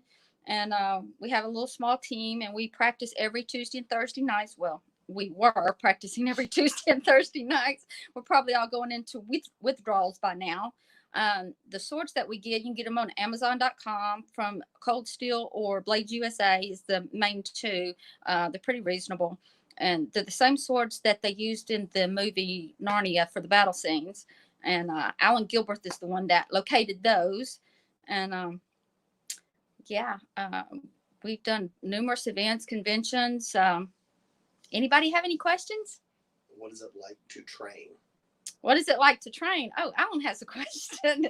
Alan, why don't you answer? You're our stunt coordinator. I have Alan Gilbert off camera. He's our stunt coordinator and has done a fabulous job whipping us into shape. The first day that I picked up a sword, I could barely hold it, and I proceeded to actually hit him in the head with it, and he came back. So I don't know if that speaks for me or for him, but he kept coming back, and we've been doing this for 3 years, and it's just incredibly fun. We've done some. We do a lot of freebies. We've done some where we've actually gotten paid. That's, we like that. We like perks, and but we'd still do it regardless, honestly. Have a pretty good team put together, and we we do the basics, and then we'll, try to work on different routines that we can do out in public. And we just basically, have fun and play. But training can be quite strenuous at times. You will work up sweat. I promise you. We have a question for you from Larry Hoy. He's been following us the past 2 days. Yes, ma'am. Can you see that from your phone, or need to read it out for you? I need you to read it to me. It's a little bit tiny. Okay. Larry Hoy asks, it says, sounds dangerous. Have there been any injuries? He ought to know. He's one of my pirates. Yes, there has been some injuries. I have had busted knuckles. No broken bones. Nobody's lost a finger. Pretty bruised. Have had some, has broken the skin. Our first, I think it was our first. It was Tupelo TitanCon was our first actual performance out in public, other than the library event. And we had a cute little routine worked up. It didn't go at all like planned. Well, learned a very valuable lesson. Do not go to a performance with a piece of gear that you have not practiced in. I wear rings. I didn't practice in these rings. So when I wore them working, in the show, messed my whole routine up. And I got my knuckles busted pretty bad. It swelled up, and we had to go get ice to put on it. And, it was a little bit of blood, not much. Like I said, no broken bones. Yes, we've had some injuries. Any other questions? But we keep coming back. So we're either really crazy or I don't know. Well, yeah, we're really crazy, but it's fun. Fun kind of crazy. But I was going to say, it takes a little crazy to have fun. I mean, that's the point. Yeah, right. If you have passion for what you're doing and you got passion in it, it's great. And speaking of that, I think one of your buddies just got back, but he'll be here in just a second. Blake, do you have anything? There he is. Let's see. He said polypropylene. Yep. Yep. I used to do Dagger here back in the day, and yes, which is PVC and foam. So I can see where the fun from the arts comes. Do you do like themed pirates, like on Halloween? Do you do like horror pirates, or have you ever done zombie pirates or anything? Actually, most of our characters, we develop our own character. I'm Ruby Storm, and I created her, and I created her look, and based on my colors, which are red and black, as you can see. So that's kind of how my character developed, and I kind of based it loosely off of the Pirates of the Caribbean, that look. Gotcha. We do have some in the group that are strictly historical. Every piece of their gear is historical. And what was the question again? I got lost there. Do you do like maybe seasonal? Do you do like a Halloween theme? Two of us in the group, we had the privilege of working at Cedar Hill Farms this past Halloween for their haunted hayride. They have a sit down there, and they were actually not going to have that scene in the hayride this past year because they didn't have enough people that volunteered to work it. And then they found out, oh, well, there are pirates around. So I contacted them, and then we got started. And by the time Elizabeth and I, which are the most creative as far as art stuff, by the time we got finished with that ship, it looked like a movie set. We had the fog, we had the lights, we had it all. That's awesome. In fact, they changed their commercial to where all of a sudden there was nothing of a pirate ship to we got the top billing. That's awesome. It looks like Robert just came back. Yeah, you might know this guy. Mm-hmm. So, Ruby Storm. Ruby Storm, where'd you get your start at last? The very first that got me started in piracy. He is the first person that helped me get my attire together. That would be Robert. A lot of it came out of our closet. Sure did. He got me started in all this, so he's to blame. Him and Alan Gilbert, they're the two culprits to blame in all this.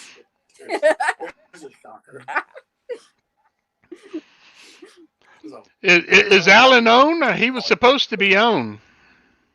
Alan is here, and he is off camera. Say hi, Alan. Oh, I know. I figured he was going to be on sound only. Okay. Yeah. What, is he hiding off camera? Do what? What, did you go up to the home and visit him? No, he escaped. He escaped. Did he chew through the straitjacket? Big surprise there. He is a henchman after all. No telling where you might find him. Oh, I know where to find him. Getting back to the pirate ship at the Cedar Hill Farm, we got to play with our swords, and basically the whole thing was to scare I didn't do a great job at the scaring, but we sure did entertain them. We had them going from one little girl crying because we scared her, and to most of them laughing and having a good time and wanting to join our crew. We had quite a few of them wanting to become pirates because of our scene at the hayride. So that was pretty fun, and we hope to get to do it again this year. Not sure what's going on with the pandemic and everything. Hopefully by then this will all be over with and things can get back to some sort of normalcy. Well, I think the new normal is going to be a bit different from what the old normal was. I agree. I agree. I personally will probably not go to a buffet for maybe a year or two after this. I understand completely. I don't blame you at all. And I love buffets. Yeah. And I've already decided if the economy does open back up within the next 2 weeks, I'm still going to be wearing my mask to work, just out of extra precaution, because, I work at a gym. And so, yeah, there's lots of people in and out there. And, I'll be still wearing my mask for a little while. A lot of bodily fluids. A lot of bodily fluids. Exactly. Well, what do you have to say, Alan, since you're hiding back there?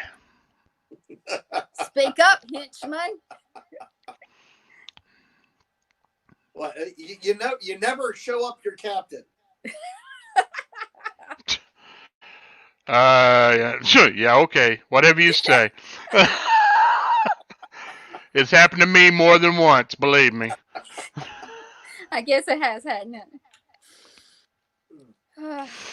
So what is a vignette?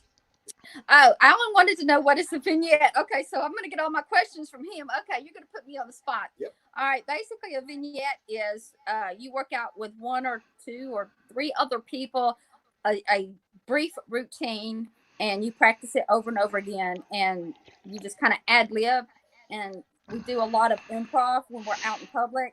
But we know that we have to know the basics, and we kind of get to know each other's movements and how they're going to respond in a certain way. So that way, when we do throw something new at you, you kind of know it's coming.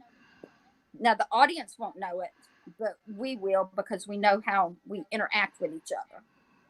So basically, just this short little routine. How long does it take to create that short routine? That short routine, Alan's asking, I don't know if you can hear him or not. He's asking how long it takes to create that routine.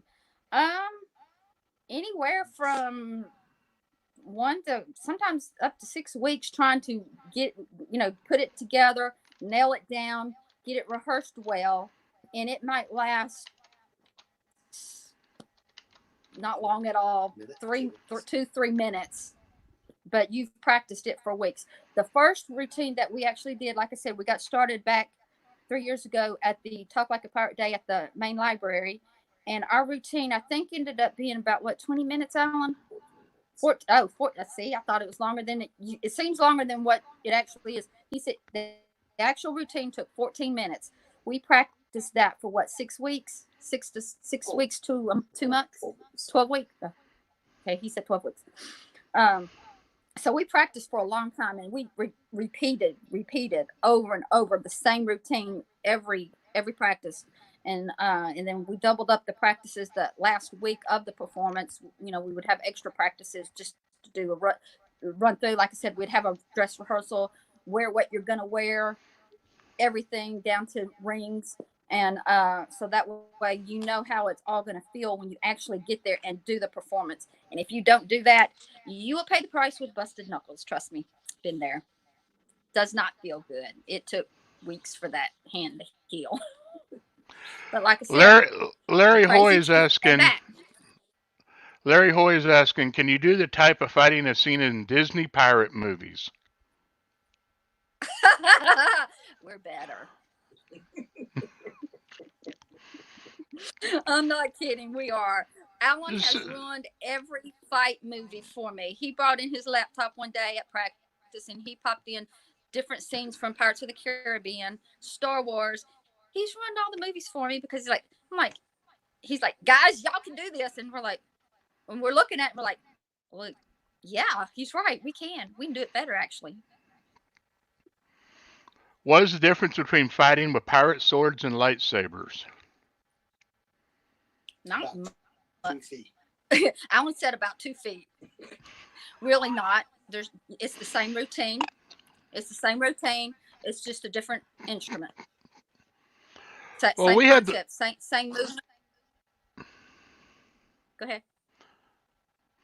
Well, we have just a few more minutes before it's time for the next guest. Victim's right.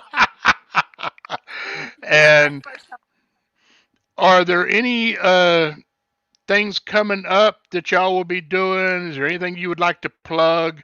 Any online presence? Anything that you'd like to plug? Well, right now, as far as performances for the Blades, we don't have anything that we know of because of the way the pandemic is right now. It's canceled some events that we did have planned. So right now, we don't really know. Now, Ruby Storm, on the other hand, has some story times that she's been doing and posting on YouTube. And you can go to, you can look up Ruby Storm Story Time. And I think right now I have like 6 videos posted, and I'll be doing some more. And I wanted to do something for the little kids that, they're at home all day, and give them something fun to do. So that's something entertaining that they can watch. Okay, could you actually put links to that on the CovidCon group page after this, so people can find it? Absolutely. Thank you. Thank you. Alan, you got any final words? Shut up.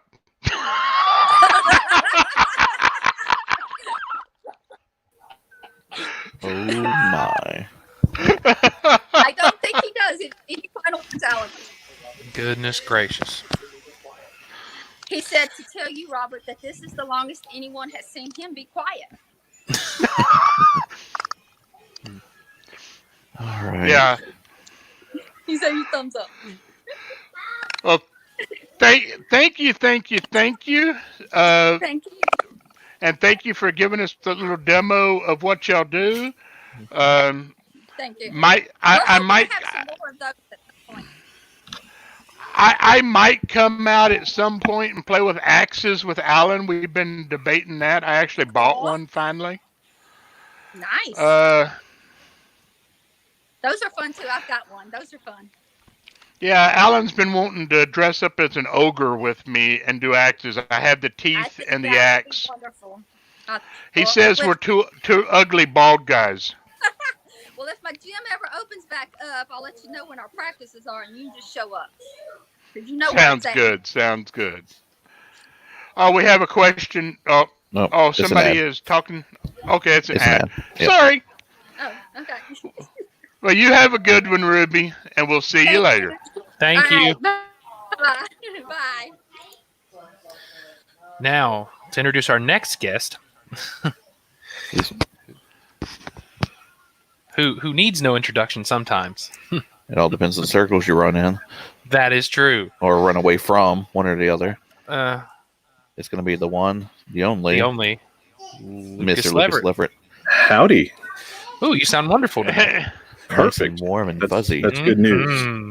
That's, love the shirt. $42 well spent on Amazon. Right. Nice. Hey, you should have been on costuming of the Chief for microphones then. Right? Yeah. So, I'm gonna fix this so you don't see this shitty face next to the door. There we go. Well, turn it more then. We don't want to see that face. Oh, I'm sorry. The other shitty face. Yeah. How are you fine gents this afternoon? Doing pretty decent. I'm alive and awake. I'm glad to take part. Thank you guys for doing this. Oh, thank you for coming in and hanging out with us for about an hour. Any excuse to talk nerdy and drink old fashions on a Sunday afternoon is good with me. There we go. Me and Blake created a new drink last night, though. Mm-hmm. Oh yeah, you injecting some disinfectant? You know it. You know it. Oh yeah. No. That's 2 shots of Clorox, 1 shot bourbon. No, that's right. No. There you go. No. That's not the answer. It's called the Make It So, Lucas. It's the Make It So. Yeah. I like this. This is already playing to my loves. Captain Morgan spiced rum and I fashioned a little makeshift badge since I thought we should be. I want one. I want one. Well, we'll end up. I think there was a design floated earlier. You're better off with that. This was printed off of the web, and it's just my ugly mug. So get something. Oh, okay, Hey, okay. I thought we'll make something. Heck, I work at a print shop, for crying out loud. So there you go. Yeah, you're the one that's still employed in your printers, so you're better off. Just barely. So, so Lucas, for those who don't know you, or those who need to know you again, who is Lucas Leverett, and what does he do inside and now outside of conventions? Many things. So I've been in the semi-pro nerd world, as a lot of folks know, for I guess 20-something years now, which can be a liability, but it is a beautiful culture that I'm really happy to have been attracted to. And I co-founded and built MTAC, Middle Tennessee Anime Convention, spun off, created GMX, took over the Zombie Walk and produced that currently, and spent a couple years revitalizing Hypericon, co-founded the Maker Faire, and multiple guest and assistance roles with other regional cons. And last year, my Dragon Con career turned 21 and was officially drinking age. I've staffed that for the first 19 years, and for the last 2 years, took the vacation of not working, which is as addictive as people have promised me it would be. You got updated to actual attendee. Yeah, it's interesting to sleep in. A buddy of mine has a tour bus that gets parked in the parking lot next to the con, and the party entourage doesn't leave the bar until the bar closes, which is 2. And for 2 years now, I promised myself I'd be a grown-up and not stay on that bus till 4. It hasn't happened. I think I actually stepped off that bus at 4 a.m. every night last year. It's been fun. It's been a really interesting ride. There have been ups and downs that are sometimes widely publicized, sometimes not. But this has been an amazing culture to be involved with, and it was born of a forging necessity for my age group. A lot of folks were lucky enough to be born into geek being cool. Some of us, I like to use my favorite coaster. Some of us were OGs, and we built it.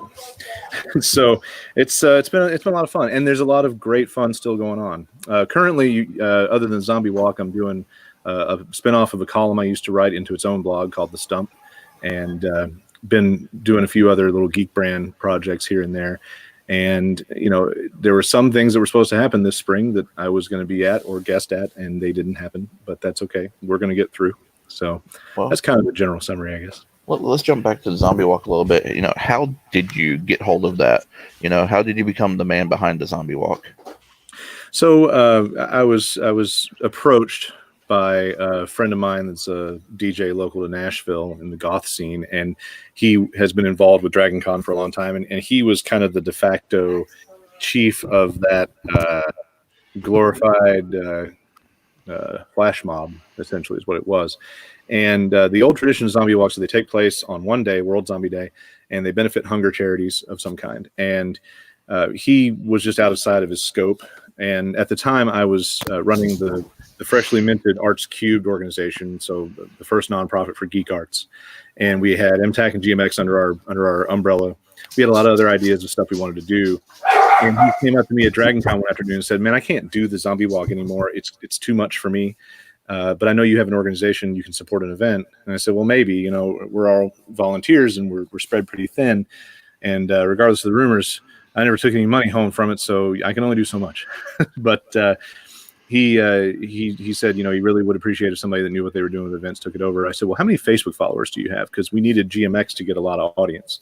And he said about 7,500. And I said, "Okay, done." Because I wanted to put GMX in front of a zombie and horror interested crowd because it was that crossover. We boosted that following by over 1,000 over the next couple of years. When my separation from MTAC and GMX, Arts Cubed, happened, for some reason, the people that were pulling that off, they kept the zombie walk, but we had a fight over the URL. They eventually managed to win the URL and the Facebook page for a while. And then they neglected to do the walk. They just completely didn't do the walk. And a local blogger, who's now my production partner, Dan, Lee, he took him to town on his blog and basically said the horror community feels that this event should still happen, and it's unfortunate that you killed it. You know, you're supposed to take it and do things, and you killed it. He really went to town on him, and I heard about that, and he was on the Facebook page for the group asking for help from people saying, you know, I love horror, I love zombies, but I don't know what I'm doing with events. And I messaged him. I said, you, sir, and we need to have a beer. I gave him that backstory you just heard in a little more detail, and we shook hands. We wrote a letter of agreement that if we ever had any kind of issue, we would arbitrate, and that we were both co-equal. And now we are 50-50 producers of the Zombie Walk, and it's been wonderful. Dan's a really, really good guy, and he loves horror and all the B movie and, you know, BC level kind of community horror stuff and writing. So he's the perfect person to put passion into that, and I can help him with the event side of it. And we're doing some good, you know, raising food for Second Harvest Food Bank each time we do a zombie walk, which I really like. And this past year, I had kind of a transformative experience. I was setting up parking cones to block off spaces for all of us to park and stage photo ops and stuff downtown. And there was a homeless guy there that just chit-chatted with me, and he never asked me for anything. He just talked. And I sat there for like an hour. I got put really behind. I had to rush to decorate the bar for the after party afterward, but I didn't mind. And what was interesting was I kind of had this epiphany of like, we could do more with food related charity. So now we're considering doing a homeless breakfast at the site before the zombie walk setup, because I actually ended up giving him a little money on my own voluntary suggestion. And 20 minutes later, I was putting up zombie walk route signs and saw him handing out food from the market to all of his guys that were hanging out around Fort Nashboro. And that really got to me. I know some people that deal with homeless charities, and I think I can pull some people in to help. I think it'd be really interesting to spin it that way, because we may have a bigger homeless problem in a few months than we have now. And it'd be nice to be able to do a little bit of double duty. That's amazing. Very amazing. This panel is called Confessions of a Con Guru, a Ask Me Anything with Lucas. So what's an insider confession you'd like to offer up? Well, don't get him started, Robert. Don't get him started. Any good conversation with Lucas starts off, let's have a beer. I'm sure I could come up with plenty of things. You know, there are plenty of moments, as you might imagine. I mean, when I started doing con running, I was real young. I don't think I could drink yet. You know, I was 19 or something. I learned 3 things in parallel that I'm not sure if anybody should ever learn this way or if it's better. If you ask Jessie, my long-suffering fiance, we're on the Gene Simmons plan. We've been together for 20 years and we're not married. But if you asked her, she'd say, no way in hell should anybody learn this. But I learned to be a grown-up. I learned to run and create a business. And I learned how to have relationships with long-term friends and my long-term partner all at the same time. And that is what I blame for most of my mistakes, because I learned all that on the fly while inventing a version of fandom that has yet to be duplicated locally, at least. So some of it, I would say, damn right, I did that great job there. But there's plenty of stuff I messed up. And a lot of people don't hear it when I say that I've made mistakes or I apologize to somebody for making a mistake. I wish I'd been able to think about doing it more. That would be the biggest confession I could bring about the growth involved in running cons, is you don't have time to stop and think. And I'm not an empathetic person by nature, so it takes a lot of work for me to put myself in somebody else's shoes. And that's just a personality trait that sometimes has worked better. In business, I guarantee you the lack of empathy has been a big strength for me. When I've had bosses, I've almost always been fortunate enough in my day job to work for the head honcho, the CEO, the president, the owner. You know, a lot of times those people didn't exactly have a huge pair, and they could sick me on the things that needed to be fixed, and it got fixed. So there's a certain charm to that, but I would say that my biggest takeaway is it would have been nice to learn, you know, more about helping people like me in the right ways, and being aware of people that were pretending to like me for their own agenda. And that's the kind of advice I've given to younger people when they start cons. There were a couple of guys that started a con here locally, and one thing I told them was, watch out for the people that want to attach to your coattails. It took me 10 years to learn that they're really just hanging out with you because you're the cool kid right now. Everybody there likes what you do or what you bring to the table until the tables turn, and that's something that they have to receive. So everybody likes it when you're the bulldog until you have to be the bulldog to them, and then all of a sudden they don't love it so much. That's human nature. Well, that does bring up Speaking of controversy, speaking of the tables turned, recent years of controversy, is there really truth there? And if not, why would people lie? Before you mention that, Lucas, hold on. I got to interject, Robert, because people don't care. That's just part of it. People don't care in which direction. Exactly. You know, a couple of years ago, almost to the day, April 20th, I was dragged hard on the internet by a former really close friend, somebody who I looked up to, respected, and cherished for a good period of time. And there were in and outs over the years, and there was a lot of information kind of muddled in this this post that was made. And Robert, to really directly answer your question, I made a crack that day about 40% of what was said being true. That 40% has been held in perpetuity for the last 2 years. So anything anybody ever says about me, someone else applies the 40% rule from 2 years ago and says, well, almost half of that stuff is true. So he's a terrible person, a monster. So there are elements of truth in the things that go around, but they're mostly based on either exaggerations or a lack of awareness. In a lot of cases, there are people I don't know that hate my guts, and I've said something to them in passing because I was busy, putting 10,000 people in a venue downtown for geekdom, and I might not even know who they are or who they were. And you combine that with learning to, care about people's feelings and not being so good at it over the years. And there have been a lot of insensitive things done, said, or body languages communicated. And if anybody talked to me about it, I would certainly talk to them about how that isn't what I intended. In a lot of cases, that's never been the case. In some cases, somebody told me I hurt their feelings, but I told them I didn't care because it was the right thing to do. And maybe once in a while, I've regretted saying that.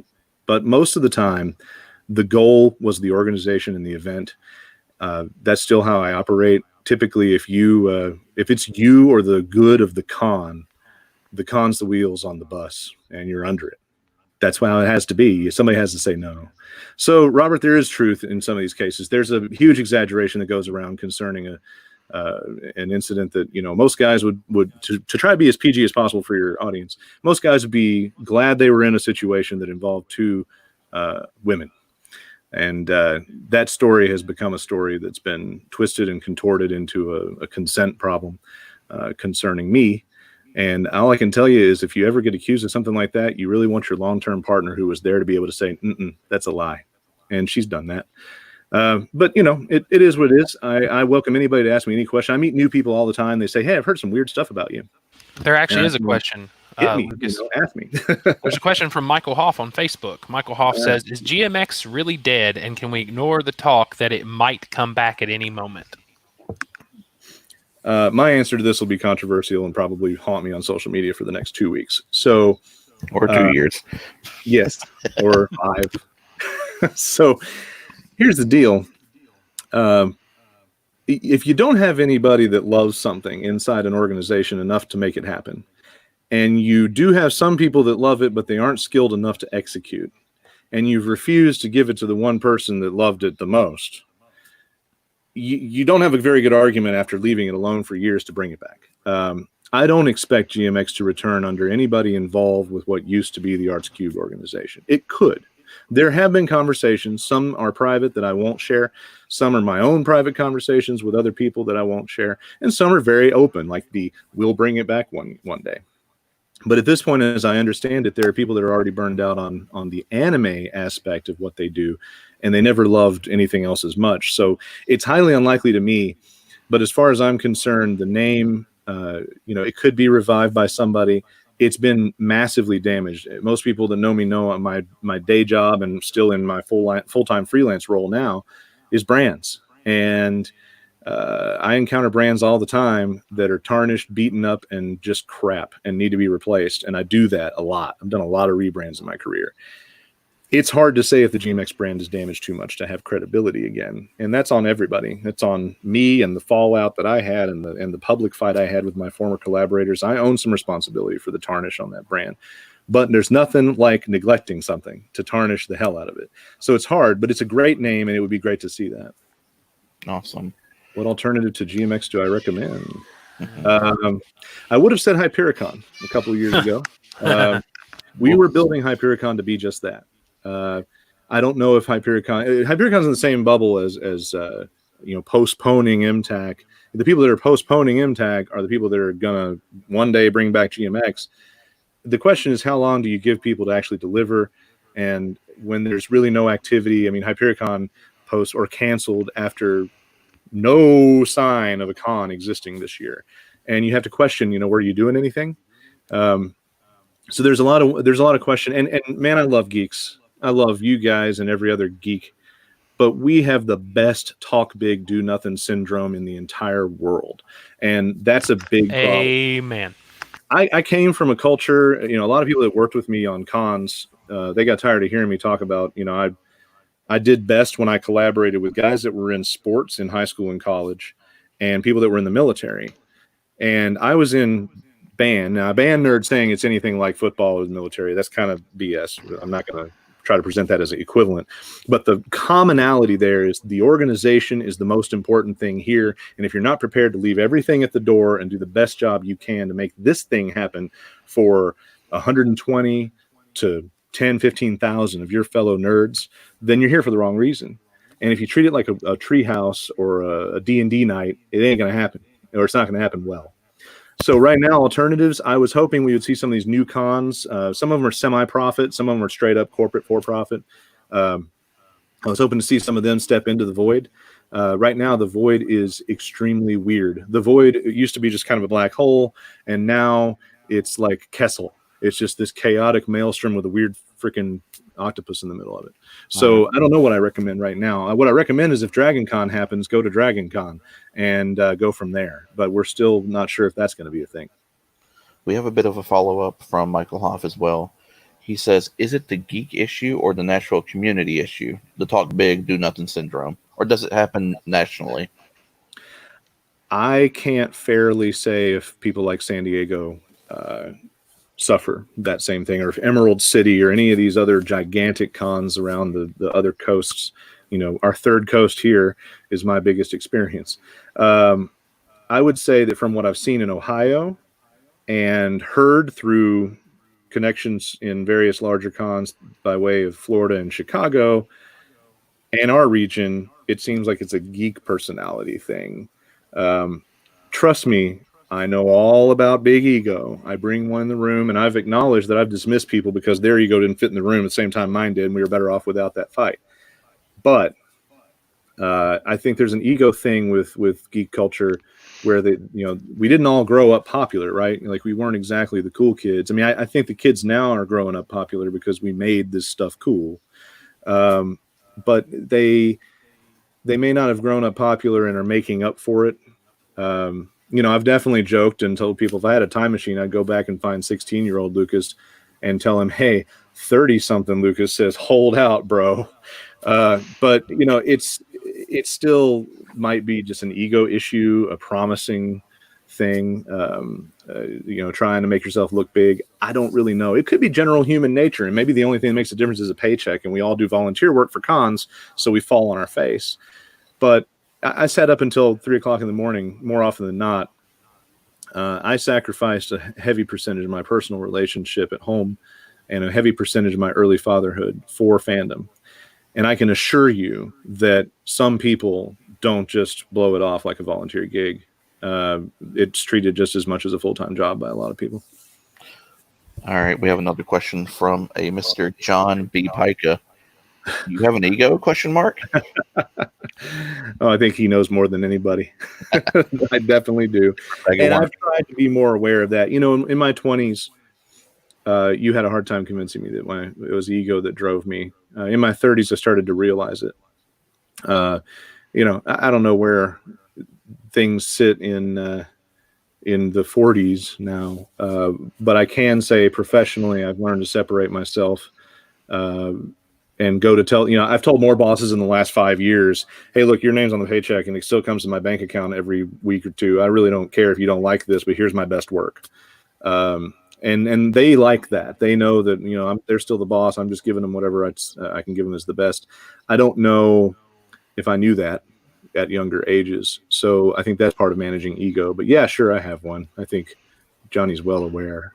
Nice. Well, I'm 50 years old, and I can tell you right now that once you have it, it's always going to be there. I personally have, as you have, I've lost a few organizations and stuff because, quote unquote, I was a bit too bossy.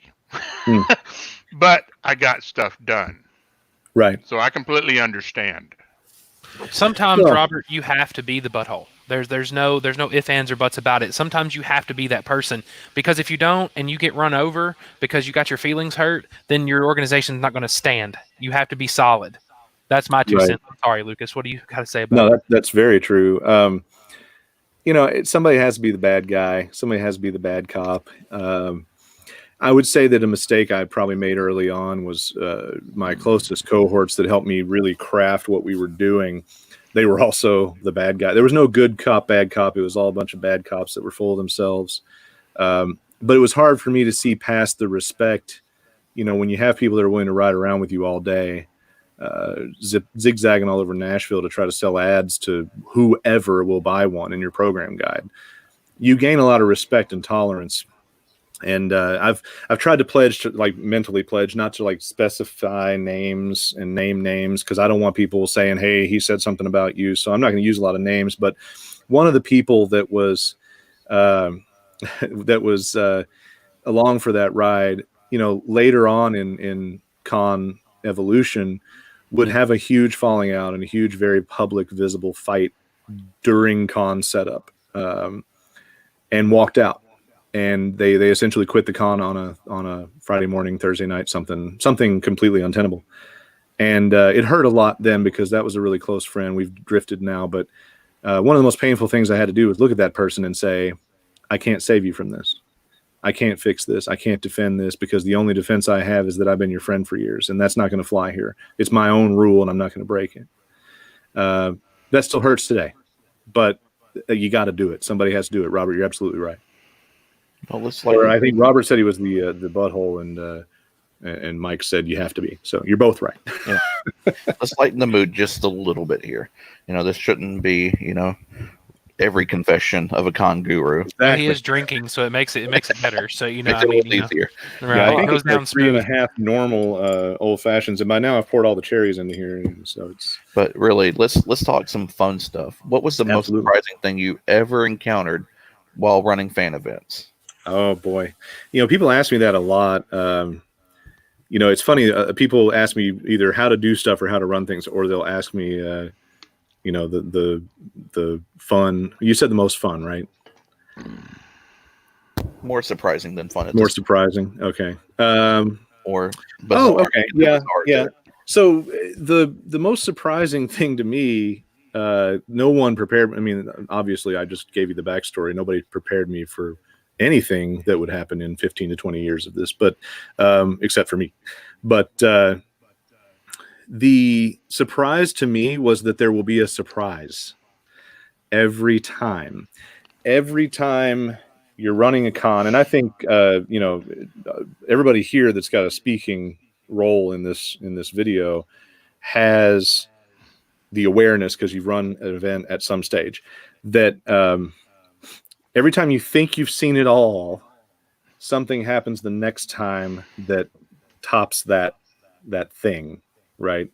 So, in 2002 with MTAC, it was the air conditioning failed in cascading sequence through each section of the ballroom, causing the dealer room to be 90 degrees, which was opened up into, I think it was the gaming room, which then became 90 degrees, and it failed.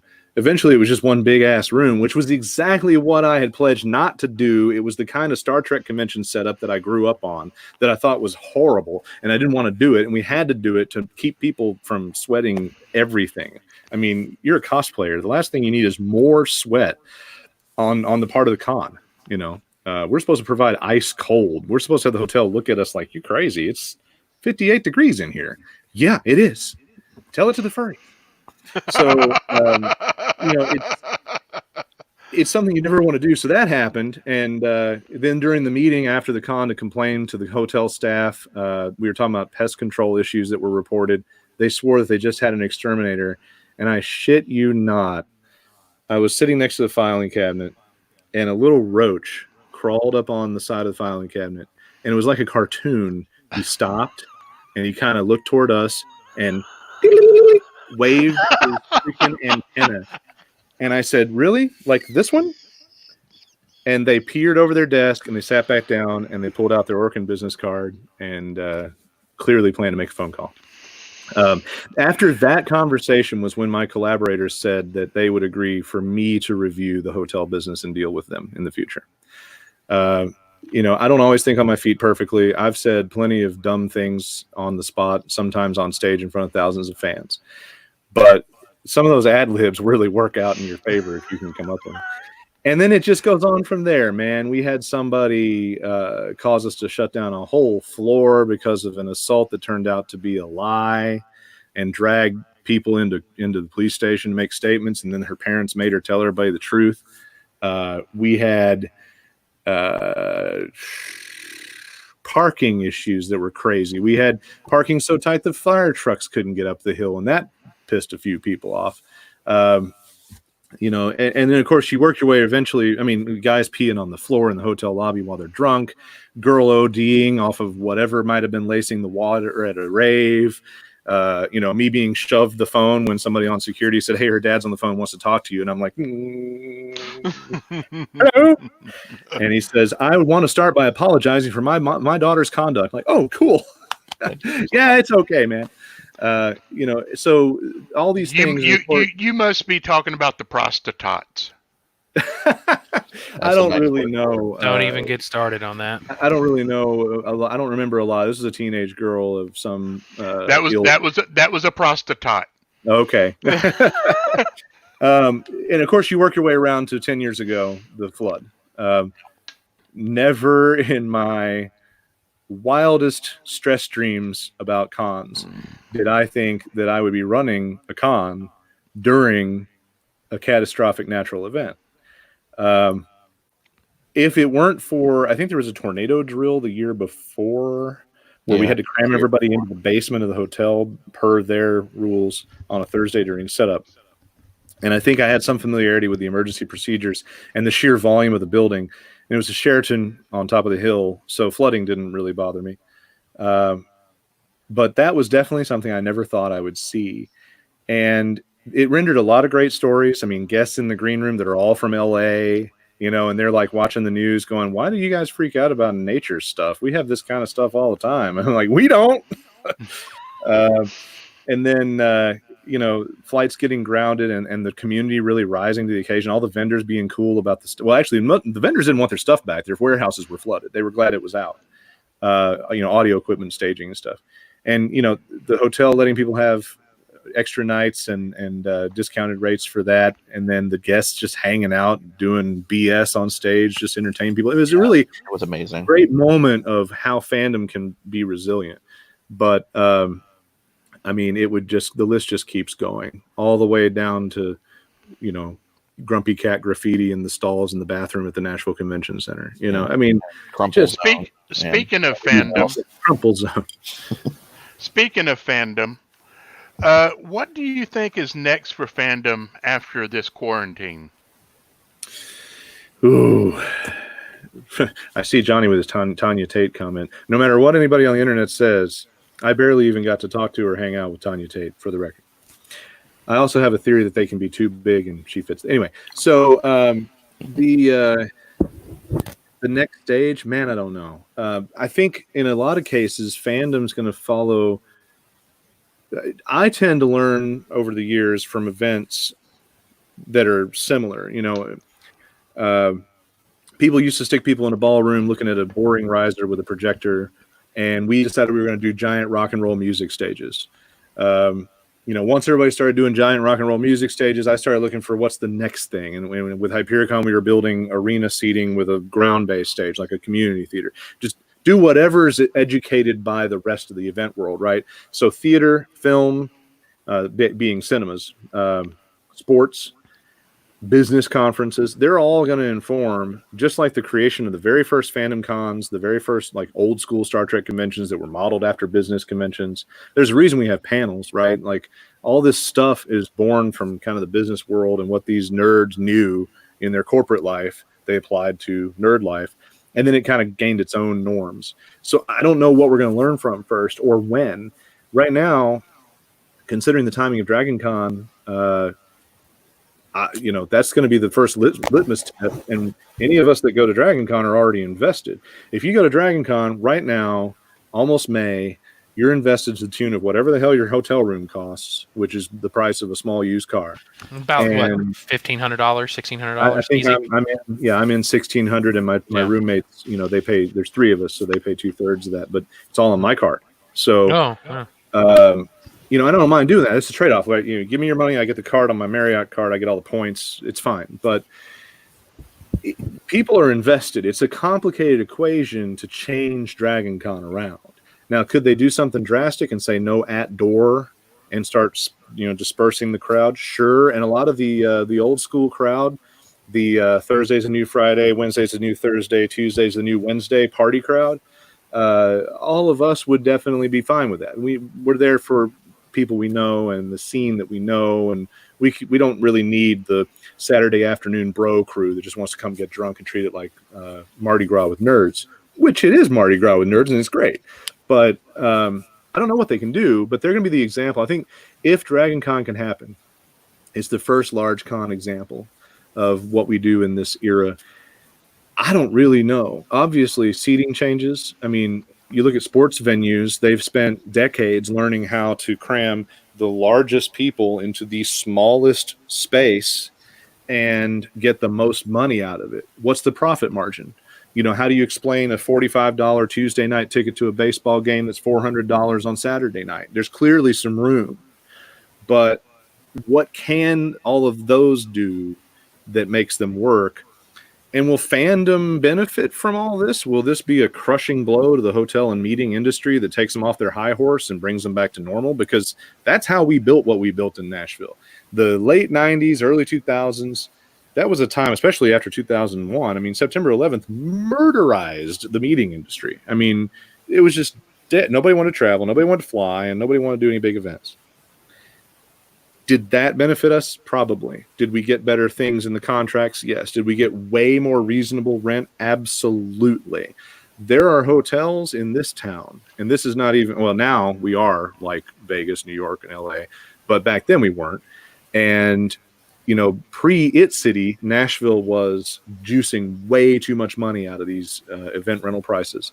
And that's one of the big roadblocks right now to a new event, at least a fan run event, is the cost coming through the door is wild, and there's no more wing it with credit. They want the money before the con. So if you've got $25,000-$40,000 in rental, you got to come up with it and cough it up a week out before you've created an income stream from at door based only on your dealers. And then you look at stuff like Wizard World and you start to understand, that's why their ridiculous VIP package is way too high a price with way too few benefits, and their booths are all $1,200 because they're trying to figure out how to pay that rent in advance. So will it benefit us? Maybe. Maybe we can have cons. Maybe we can all have 2 cons a year and split our crowds up so there's room to breathe with your face mask. I do know this. The anime crowd has been dying for a reason to have to wear masks for a better part of 20 years. So they're going to be fine. They're going to wear masks everywhere, just like all the Asian. Well, that's normal in Asian culture. I mean, yeah. Right. I mean, come on. I mean, they've got half of them were already doing it. Half the weeaboos were already putting masks on for no reason. So what do you think of this VCC model? VCC. Video what conference. We're doing. Okay. I think this is fantastic. I sit here shocked that you guys are basically the first to really put all in on this. at least from what I can see. I am a little surprised Reed Pop and Wizard and, well, if they weren't already falling apart, Heroes and Villains, some of these big guys that supposedly have all the money. I'm surprised none of them invented something or have at least announced something to fill this gap. What they're doing that I've researched, Lucas, what they're doing right now is they're charging like $80 for you to talk to the celebrity for 2 minutes. That makes one of my closer compadres over the years in con and fandom organizing is a talent agent. And one of the first conversations I had when the COVID hit the fan was, hey, how are you doing? And how in the hell do you make a living? And that was one of the things that was discussed very early on when all this started in that phone call, just to check in on him. That's cool, but that's not mass. That also causes the talent to have to work a lot. Normally the talent, they're already working acting, which they're not getting to do right now. So that's a big ding. No, I think that'll come back sooner than later. I mean, that's easy to protect. That it's easy to vet your guys for production. It's easy to tell people, okay, you're coming in, you're getting tested, and you're going all to your tents for 2 weeks, and we're all going to stay here on the set together, and nobody has any viruses. But it's going to change the way they pay talent and such. But I don't know that model is sustainable. I think what you're doing with the community-based discussions, but a little bit of production value. I mean, look what you guys have done in a very short period of time with very basic tools. I mean, imagine what would happen if you rallied all the people that do all these things to come in and start nailing certain stuff. Imagine if an online marketplace that was fully flown that could actually take orders happened for your dealer room, your virtual dealer room. I mean, there's so many places that this can go, and it could be a thing. It could be a thing. So are you offering to come on with us? I thought about it already, but until I figure out how much of a lead I have on freelance income, right now I'm about a month and a half ahead on clients for what I need to pay the bills. And if we find that that's the norm, then it's certainly in my consideration. Yeah, that was already the conversation, Robert, that me and this man had before when you asked me, and I said I know who I need to make a phone call to. So we've been in the loop. You mean to tell you how much money we've put into this event? I'll give away all of our secrets. Goodness gracious. $5? A little bit less. More than that. I was going to say 0, but I didn't want to be too assumptive. No. Too much of an assumption. We have probably put in about 150 between all three of us. And now we do have the tip jar, and everything in that tip jar goes to the panelists. So far, we had believe it or not, we had 700 participants yesterday. Nice. Mm-hmm. We had $10 Are in you the tip counting jar. individuals, or are you counting every hour of those people tuning in? We're counting views. So that counts people twice if they view twice, right? I'm not sure. It depends. I don't know. Facebook is where I'm going with this is 30 seconds. You should just apply Wizard's theory of turnstile attendance, and every time an hour goes by, that person becomes a second person. And so if they view for 8 hours, there's 8 people. And because if you walk outside and come back in from a smoke break, think about how many times a smoker smokes. Yeah. And divide that into Wizard attendance figures. And there's nothing wrong with turnstile if you want to use turnstile, but turnstile is how Wizard gets out there and says, tens of thousands of your fellow fans. People. Yeah. When it's really tens of hundreds of your fellow fans. Mm-hmm. You just see them multiple times through the turnstile. But to really get down to the answer to that, I really was hoping somebody would lead. I was hoping San Diego, when I saw that they were going to cancel, I was hoping the next breath was, but we're doing an online con. At this point, maybe BlizzCon is the one to teach everybody how to do it because they've had an online con element for so long. They can maybe expand that. Theirs is like a live stream thing, though. Last time I checked out about BlizzCon, isn't it pretty much just a live stream of the whole convention? Yeah, it is. I think they could do more stuff. Interactive, maybe. For the loft broadcast that San Diego does, where you're hovering over the dealer room and talking to talent.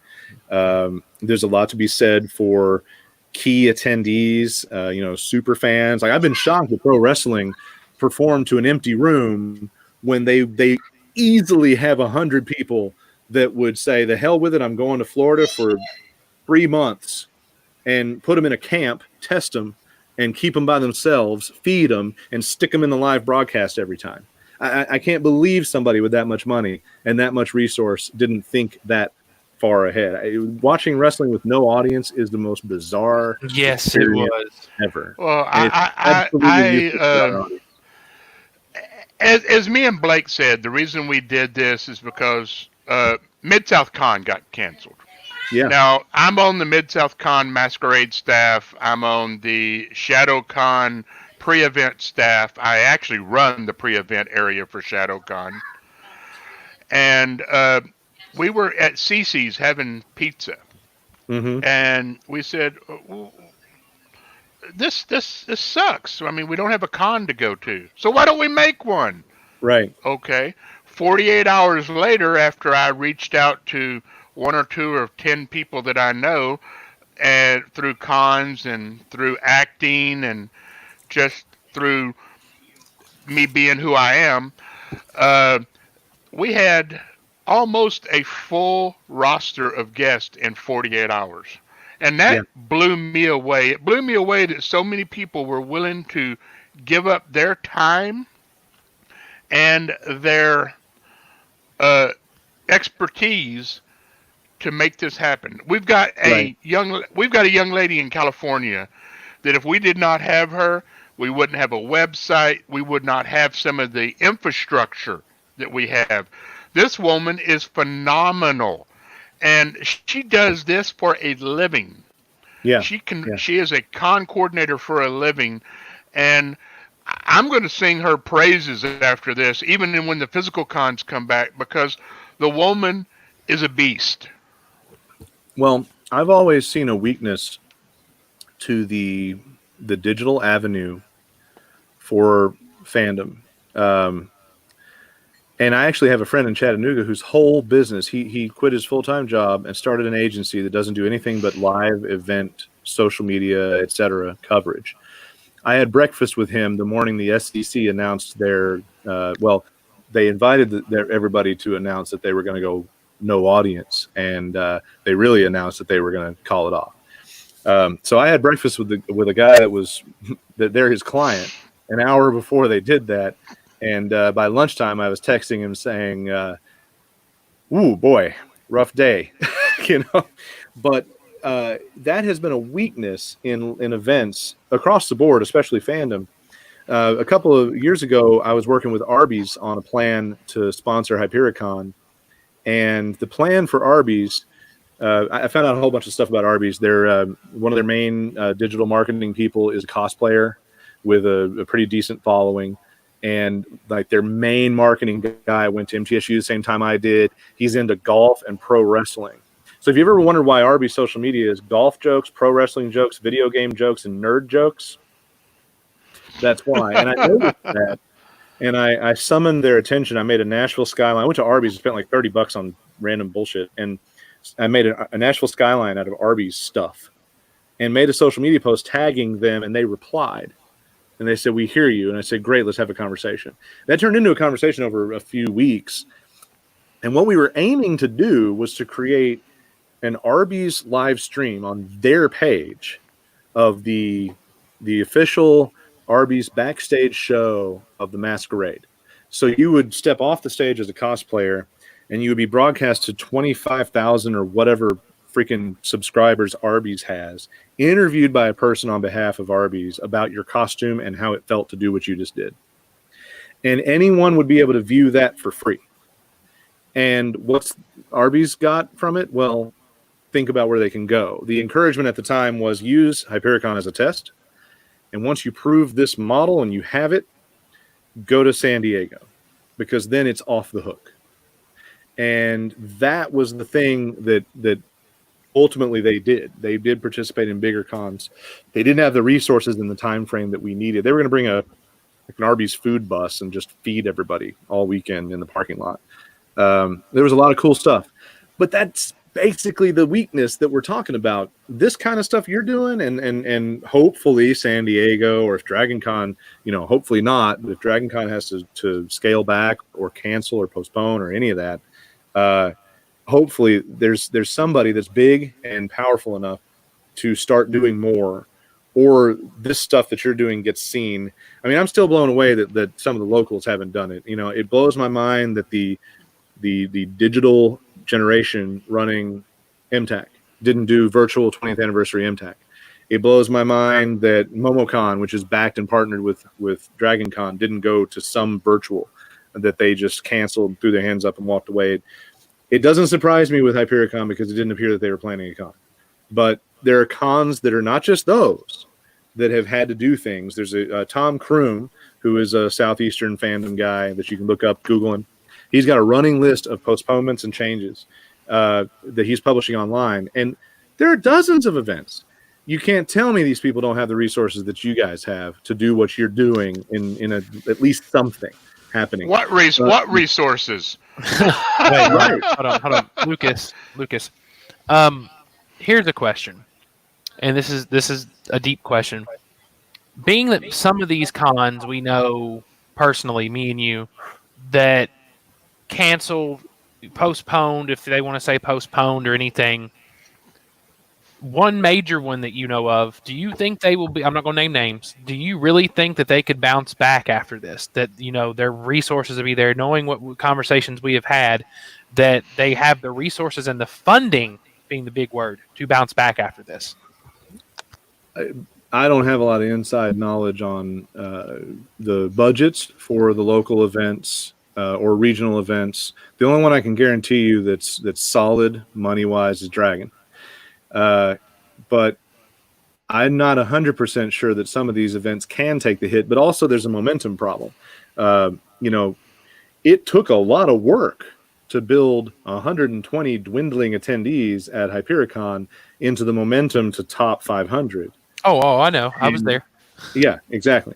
And so, you know, and that is, you know, that's a con that was kind of lax and didn't really put their all into it sometimes and didn't keep up with trends. And good for you if you want to do that, but don't hope that you can be more than a family picnic within 3 years, because the venues don't care. The venues don't care about your spirit and how much you want to hang out with each other.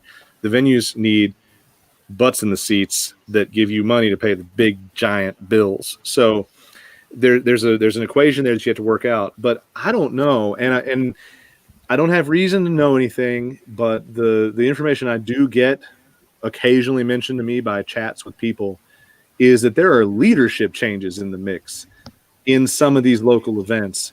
And if you were trying to make a leadership transition at the 20th anniversary and your 20th anniversary just got canceled, what happens? Do you push yourself, stay, make that transition later, or you just throw your hands up and say, the hell with it, I got to go about my adult life?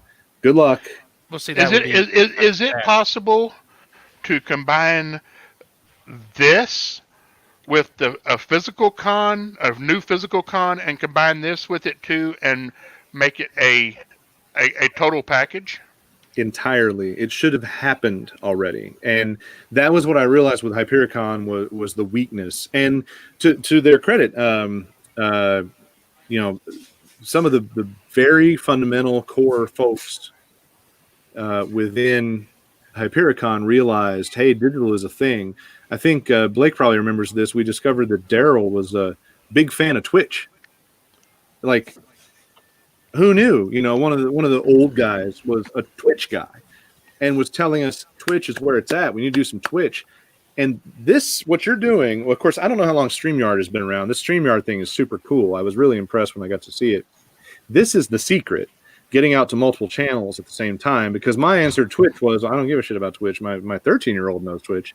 But you know, he YouTube, whatever. Like, I'm not going to follow a new platform. I'm going to go on Facebook Live where it's easy and you know, old people know how to do things.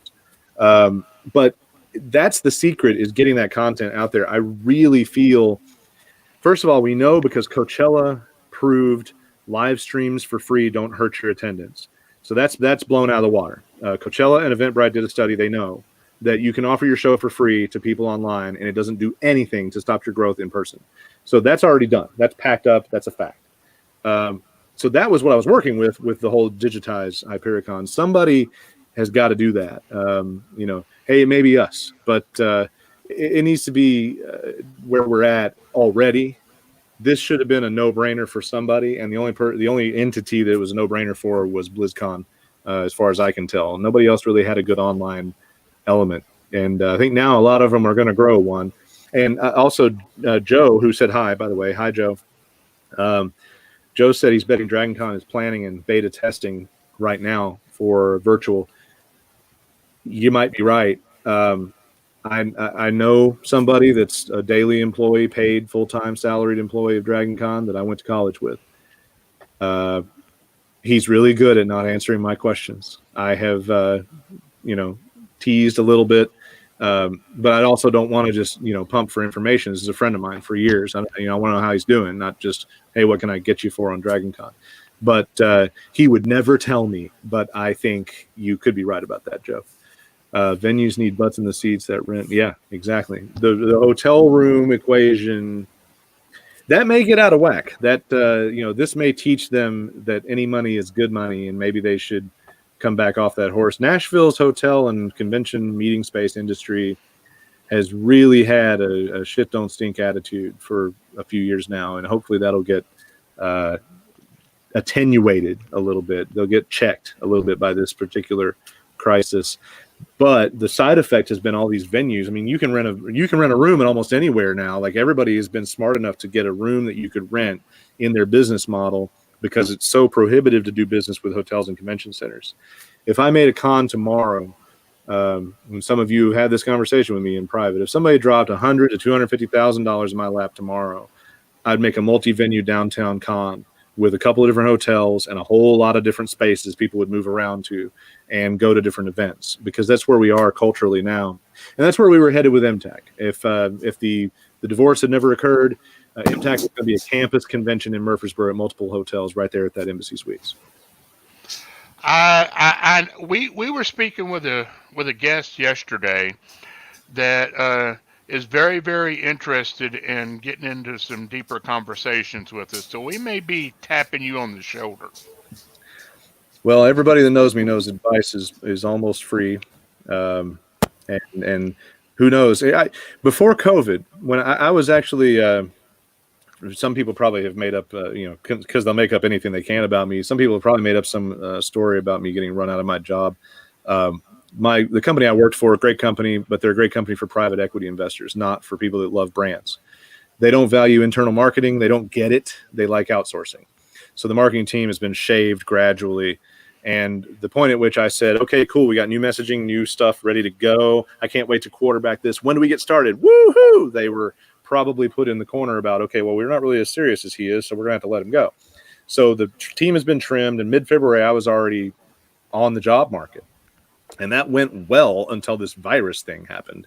I've talked to a lot of CEOs, a lot of presidents, a lot of VPs, and a lot of directors about joining marketing teams, different companies. And all of those have been frozen.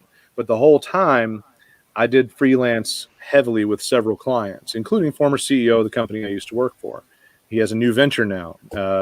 We signed up to do a bunch of stuff that's now kind of on hold for that. So basically, this freelance branding thing has been going really well. I was going to do that. I was going to go to Raleigh for a week, live with a buddy of mine, and talk about starting our own business. And then this happened. So right now we're kind of holding, and I'm really thankful. And I'm having a lot of fun, honestly. I got a home services renovation guy. I got a lawyer. I got a global company coming along for a new logo. There's some cool work that I'm fortunate enough to be doing right now. I feel really lucky. And I know there's some people out there that are struggling, and it's really awful. And I feel really bad that we're in this place where we just can't tolerate something we should have been able to plan for. But we'll get through it. And on the other side, if I'm freelancing or doing a small agency of my own, the side projects are going to come. Well, we have a question from California Comic Con coordinator, who is actually the young lady I spoke of that is, she has been a godsend for this event. She goes, what do you think is the financial solvency of the current top Comic Cons? Were they prepared for an emergency situation such as this?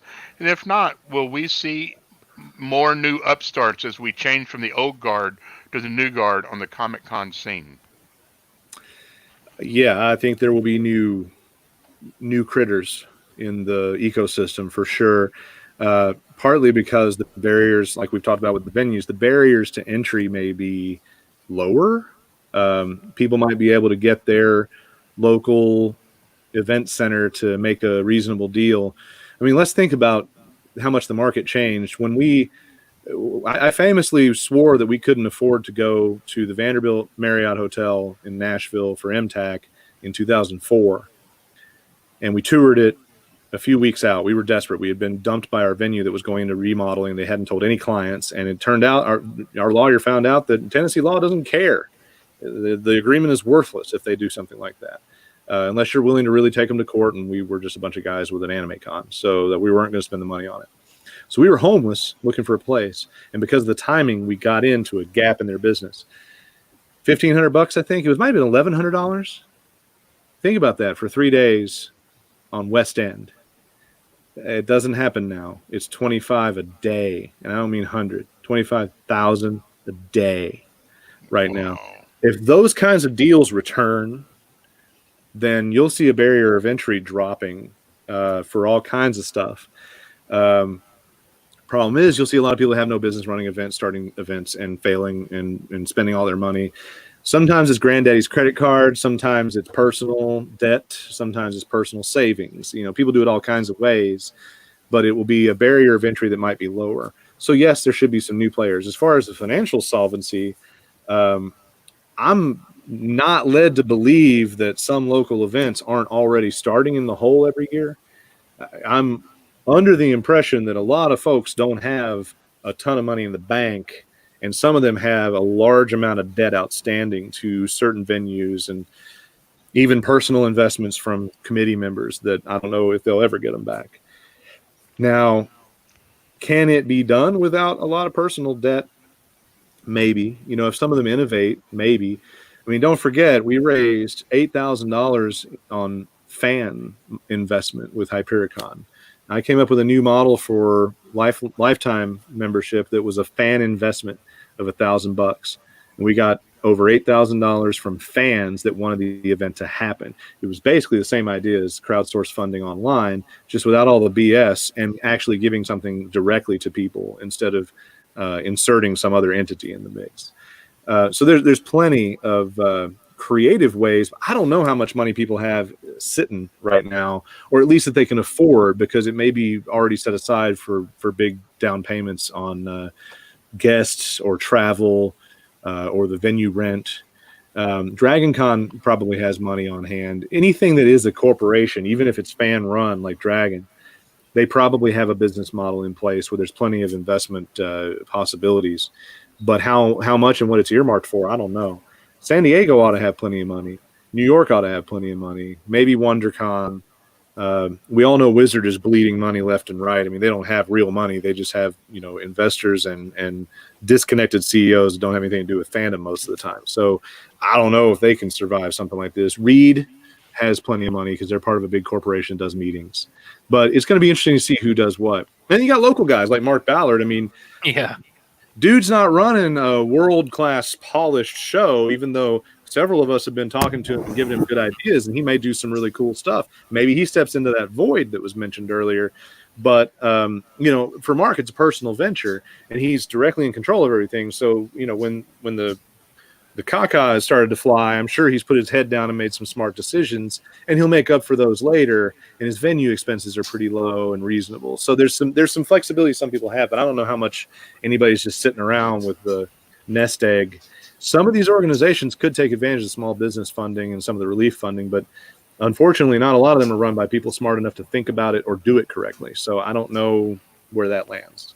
Well, a lot of times you have people who are rabid about the geekdom but have no business sense. And I mean, personally, I don't have a lot of business sense, and I'll be the first to admit it. But I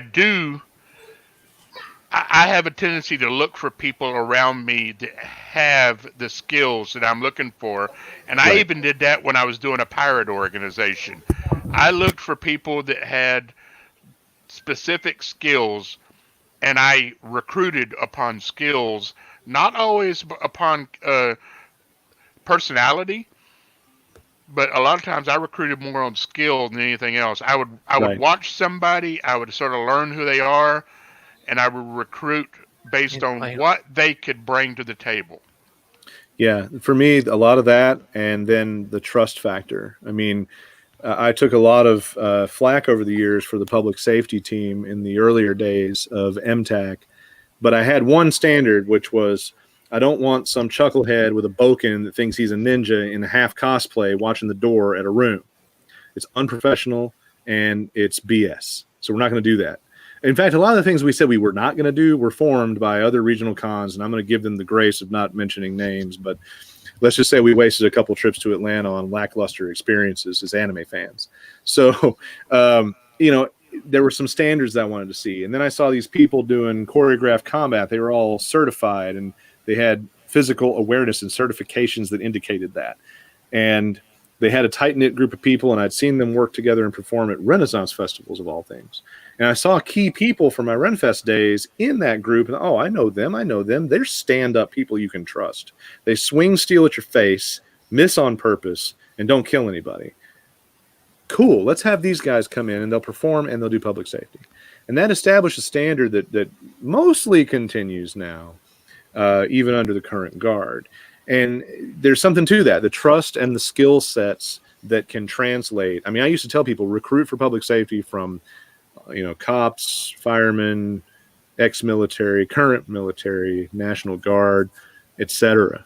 Because I knew those skills came in handy in identifying certain traits, and sometimes not, but everybody that knows me personally on Facebook knows how I feel about cops. So I consider myself the balance. If I've got an ex-cop or current cop working, I know how to balance that concern. But you're right. You're absolutely right. That's the way to look at it. Well, I think this hour is just about up. It is. Yeah, it is. As we know, you could go on for hours yourself, Lucas, but we can't have that. We do have to keep a tight schedule, as some people would say. So we really appreciate you coming and spending your time with us today. Thank you guys for doing this. Any final words you'd like to say before we let you go? That could be many, so watch out, Robert. That was a loaded question. No, I get you. No, you know what I would say is, keep on keeping on. I think you guys did something really cool with this, and there's no reason it has to be specific to this era, this virus era. And who knows, now that I've been introduced to some of this tech and I've set up all this stuff, maybe I'll see some of you guys on my own stuff. I've been looking at doing some streaming, so it'll be a lot of fun to get with you on it. That'll be wonderful. That'll work. All right. See you later, everybody. Take care. Okay. Next up, we have a video from Charlie Steeds. I'm pulling it up right now. Thank you, Blake. And guys, I will catch y'all later.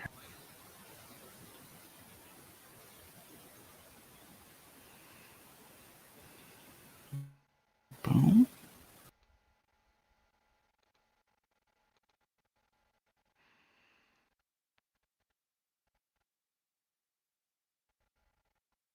And we're going to have Charlie Steeds and his video.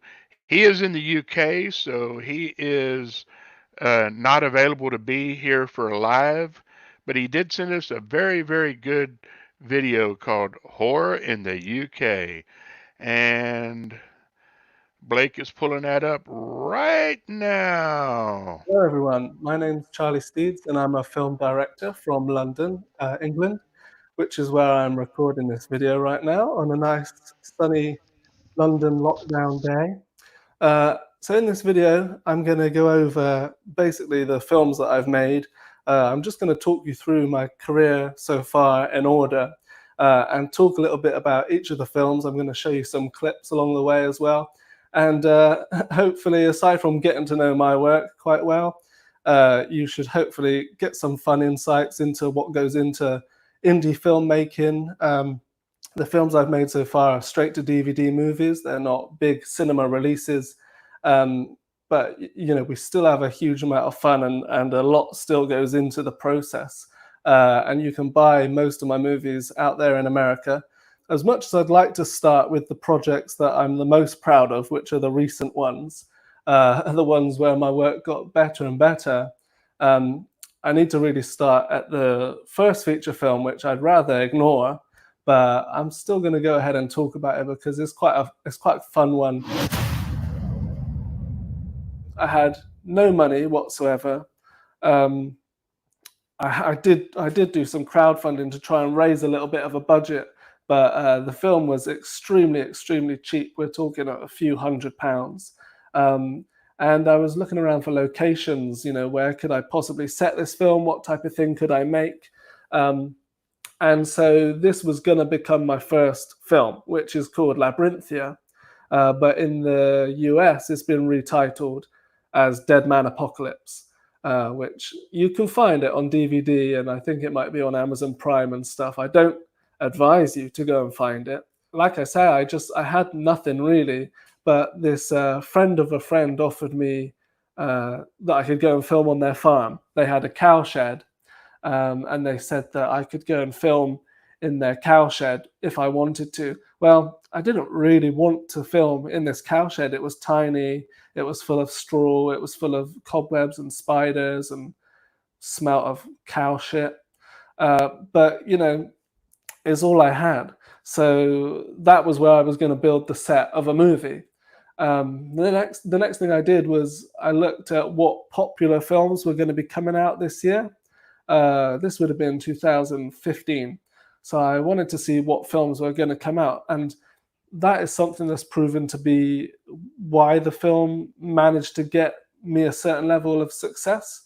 It definitely managed to sort of launch my career in this straight-to-DVD filmmaking, which I do full-time. So I looked at what films were about, and Mad Max Fury Road was coming out and Star Wars was coming out. So I thought maybe I should try and make something in this little cow shed that kind of is a bit Mad Max and Star Wars related. So I concocted this story of a post-apocalyptic underground world set inside wooden tunnels. Basically, in the story, the characters had built an underground world of tunnels where they would hide from the heat of the sun, which had wiped out the world. So it was kind of post-apocalyptic, kind of a little bit Mad Maxy, and the characters were shooting laser guns.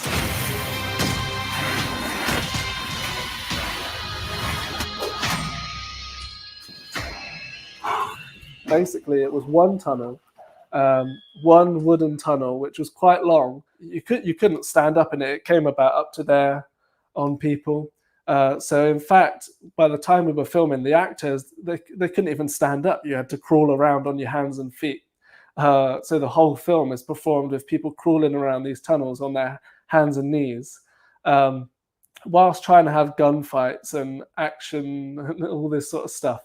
It's all I had, and I still now would recommend to any aspiring filmmaker that just take what you have and work with it, because that's the only way you can possibly make a start.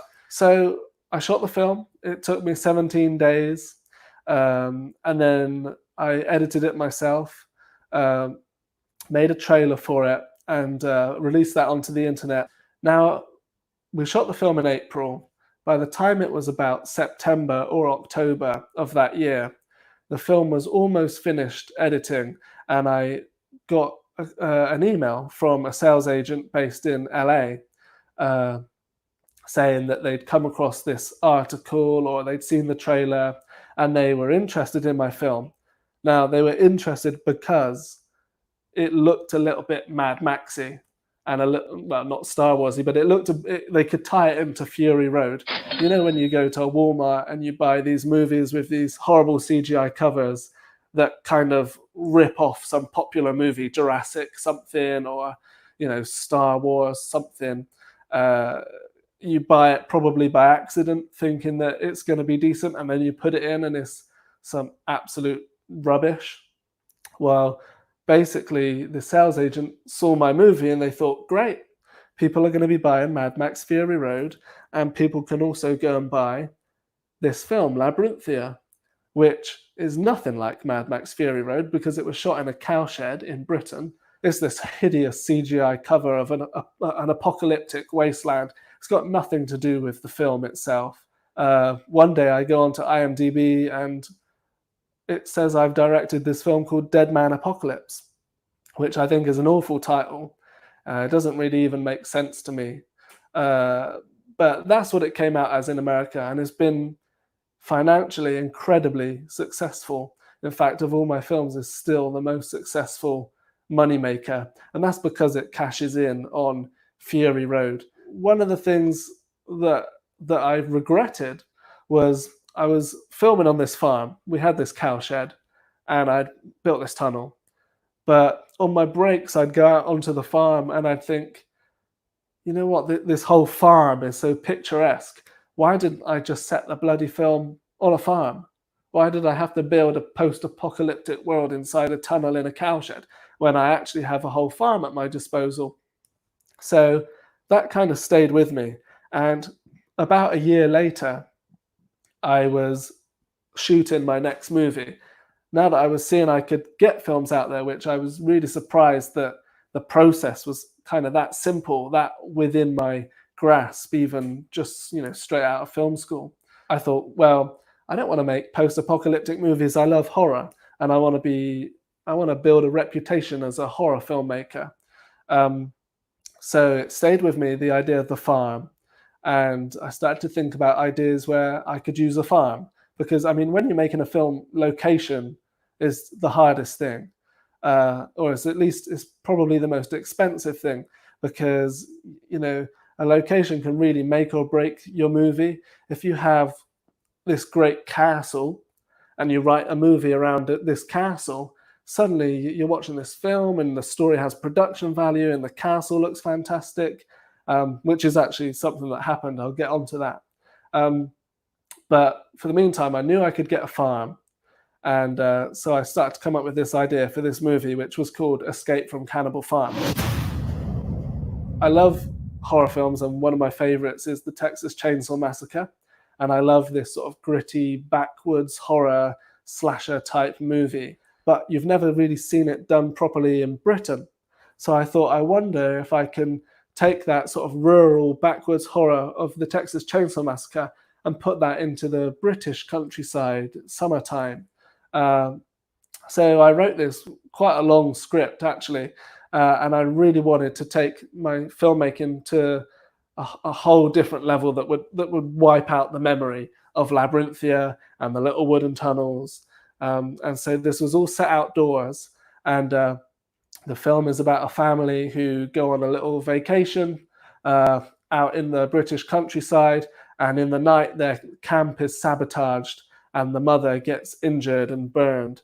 So they take her to the nearest place, which happens to be this creepy rundown farm where this farmer and his hideously deformed son, who wears human skin on his face, much like Leatherface from Texas Chainsaw Massacre, and drags around a chainsaw on a chain, captures the family, puts them in cages, and they're going to cook them and eat them and sell their flesh to different people. In fact, I originally conceived it to just be mostly set on you're at the farm and then you're inside the cages. I thought, if I'm making a film where the family are trapped in cages for most of the film, then it's going to be really easy to make, because you're just getting the actors in cages. There's not much movement. They're trapped, yet the situation is still intense.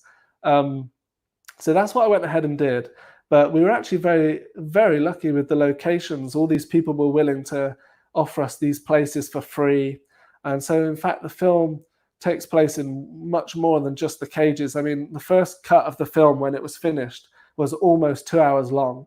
And we were able to just go around to all these different places and build this, probably was quite an overcomplicated story, a bit too much of a convoluted story. But I was really just trying to put my everything into making this my first horror movie, trying to make it as good as it could possibly be.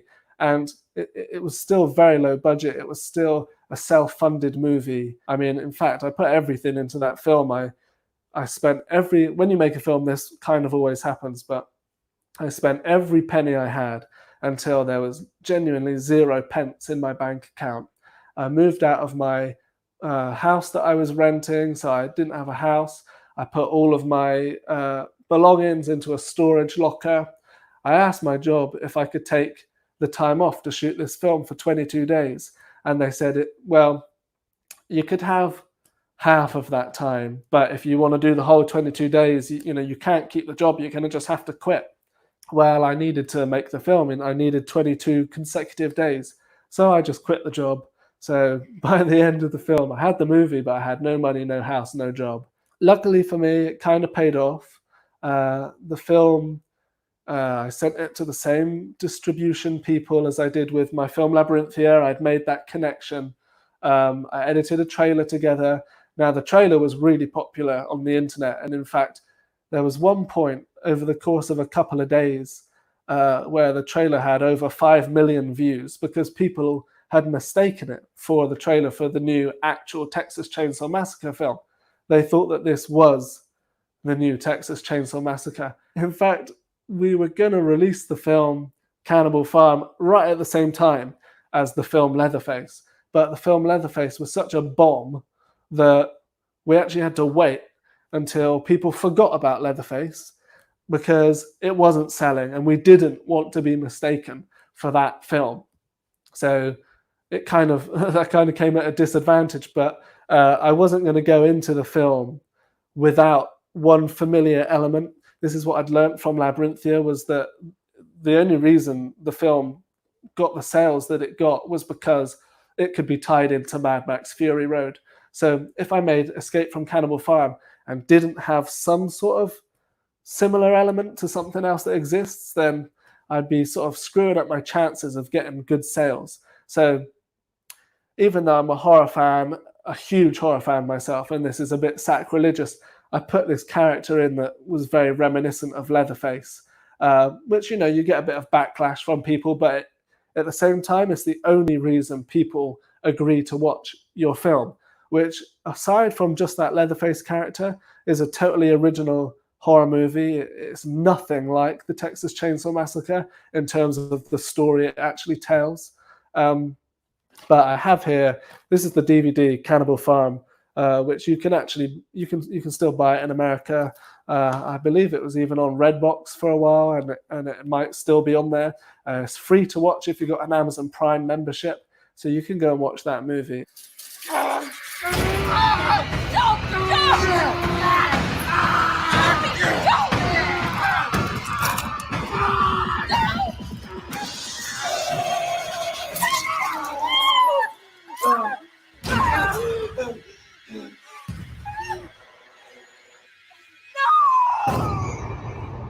After Cannibal Farm, I wanted to try another horror movie, but something totally different. Because one thing as a filmmaker that kind of excites me and keeps me interested in doing horror films is to make horror films that are totally different from each other. Horror, part of what I love about the genre is it's such a wide genre. You know, watching a creepy haunted house film is totally different from watching a cannibal, gory splatter movie. So I wanted to be radically different from Cannibal Farm for my next movie. Now, an actor from Cannibal Farm had said to me that their grandfather owned this amazing castle in the south of France, and that if I wanted to, I could go there and make a movie. I wrote a script specifically for the castle. We flew out there, we had a look around it, came back, spent a couple of months, finished off the script, casting it, and then I took 10 actors out for 22 days to this castle in the south of France in January and February. So it was cold, misty, wintry. It was just absolutely the perfect location for this horror movie, which was called The House of Violent Desire, which is a sort of psychosexual period drama. A very uptight, religious, old-fashioned family are living in isolation in this castle. It's a mother and a husband and their 3 sort of grown-up children, and of course a creepy servant, creepy old man servant. And what happens is this big storm comes one night at the start of the movie, and the father goes missing, and a stranger arrives. A very handsome stranger just arrives from the storm, dragging with him this big rusty trunk. And no one ever finds out what exactly was in that big rusty trunk. But basically, once they let him stay the night, he begins to seduce all the different members of the household in their own unique, different ways. And so the children, the grown-up children, sort of have their sexual awakenings, and even people like the servant and the mother, it starts to unravel this very dark and sexual past that they've had. So that was the movie, and that is a 2-hour-long movie. It's still probably my favorite of the films that I've made.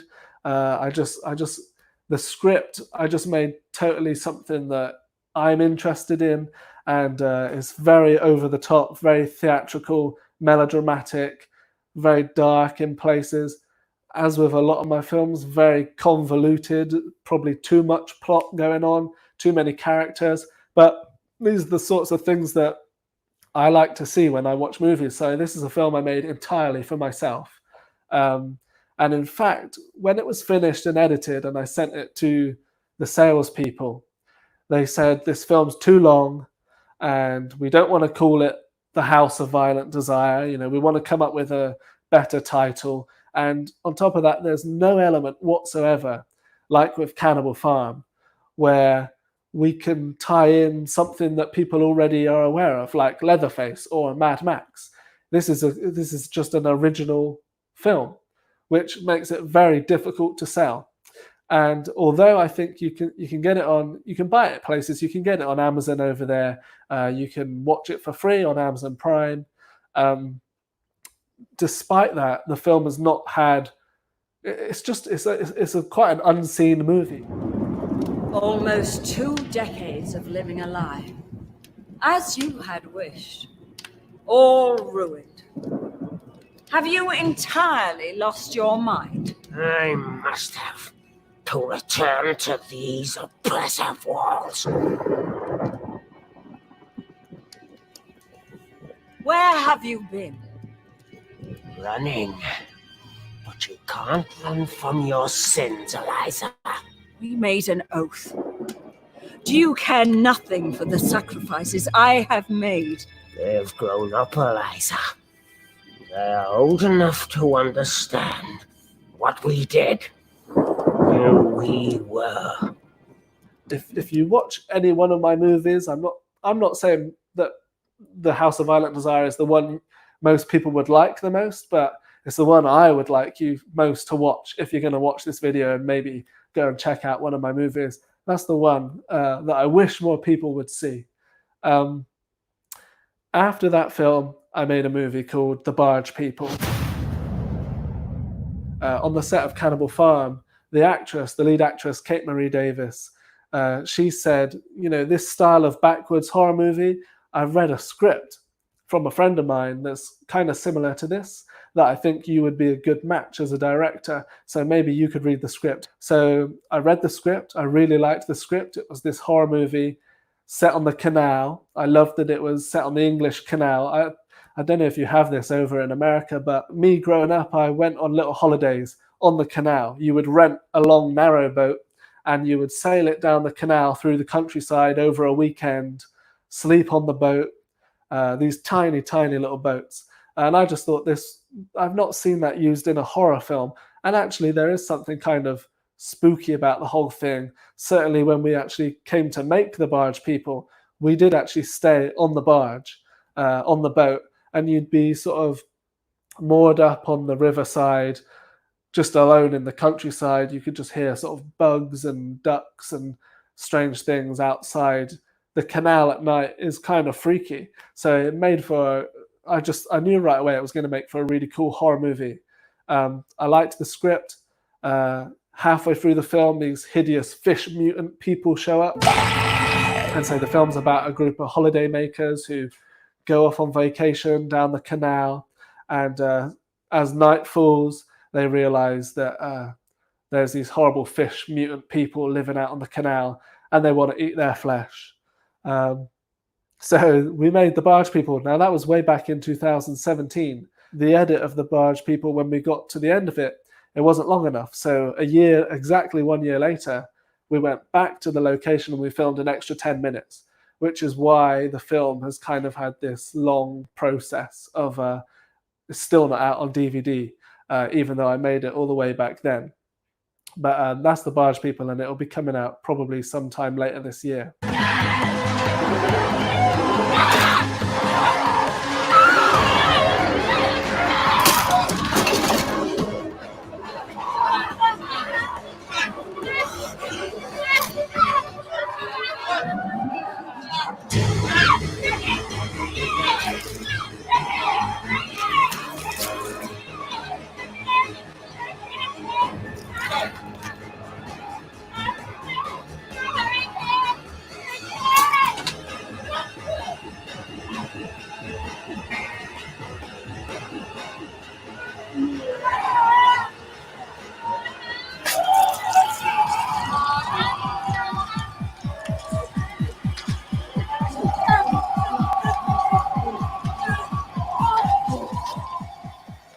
Now, the film I did in between starting and finishing The Barge People was a film called Winter Skin. I really wanted to do something set out in a snowy log cabin. I wanted to go out somewhere full of snow and make a snow horror movie. So I made this film called Winter Skin, which is it's kind of similar to the film Misery in some ways. It's about a young guy who is out hunting with his father out in the snowy wilderness, and he gets shot by someone he doesn't know and ends up waking up in their cabin, totally isolated and wounded, so totally trapped with this creepy old lady in a remote log cabin. And she tells him that the reason she shot him was because her cabin is being stalked by skinless creatures, and that she thought he was one of the creatures. And now he's trapped in the cabin with her, in a cabin that is, so say, surrounded by skinless monsters. So to make the film, we did fly all the way out to Finland, to Lapland, to go into the snowy wilderness and get these. I mean, it was such a great experience, and we were able to go and get these beautiful shots in the snow. We were able to rent this log cabin, which I'd found on the internet. We rented it from the owner. Now, they had no idea we were making a film there. And we actually stayed in that little cabin, which was totally in the middle of the wilderness. I mean, to get to it, you drove 10 minutes through these big snowy roads in a not very well populated area with just kind of little wooden shacks around. And then there was the turning into the woods, and you drive through this woods for 10 minutes with nothing around, until finally, just there on the roadside, was this little cabin. There wasn't even a lock on the door, so you just kind of walked straight in there, and we'd be sleeping in this cabin while we were making the film, kind of terrified of what could be outside, which I think mostly was just lots and lots of reindeer and some horses that were sort of wandering around in the snow. But for the actual cabin, and when you see the film, a lot of people don't know this or don't realize this, which was the intention.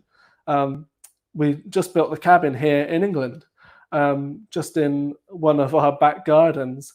We built this huge set of a wooden log cabin. That's where most of the filming actually took place. But we were able to build that set completely from scratch, which was really fun, because it meant that I could just design the whole film around that particular log cabin, and every little detail you see in the film, every picture on the wall, every bit of furniture, every bit of costume was put there by us. So this is Winter Skin, which you can get on DVD in America and on Amazon Prime membership and all the rest of it, which again has a horrible, horrible cover. These creatures here, they're not in the film, nor is modern day military looking shotguns. It was inspired by old Western movies. In fact, really, what I wanted to make was a kind of Western horror influenced by a lot of the kind of Italian Westerns that I love.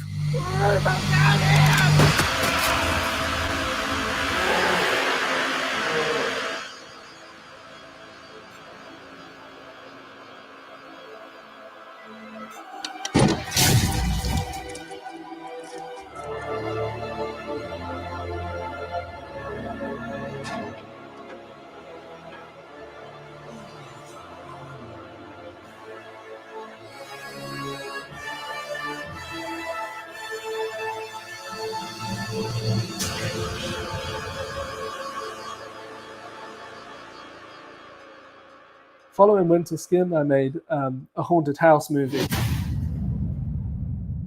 I had this incredible location of this great big haunted manor. And so I made a film called An English Haunting, which is a throwback to sort of the 60s and 70s ghost stories that I really love to watch. Nowadays, you just get a lot of sort of Hollywood CGI ghosts and pale-looking children and things jumping out at you all the time. Well, I like a haunted house movie that sort of slowly, gradually builds up the tension, maybe doesn't throw silly ghost stuff in your face. I mean, I think the things that are scary are what you don't see. So if you like that type of old-fashioned ghost story, then that's exactly what An English Haunting is. It comes out on DVD on May the 1st in America. It's already available on Prime. And here's a clip from the movie.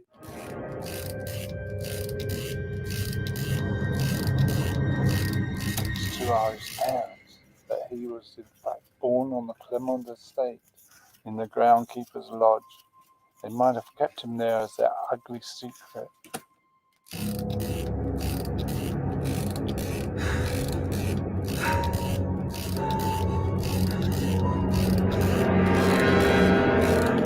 I won't mention it again in case they take the boy away. He is indeed their son. It's clear they wanted to keep him hidden from the world, and especially from me. It's not fair to neglect a child, give him no life, no voice, no name.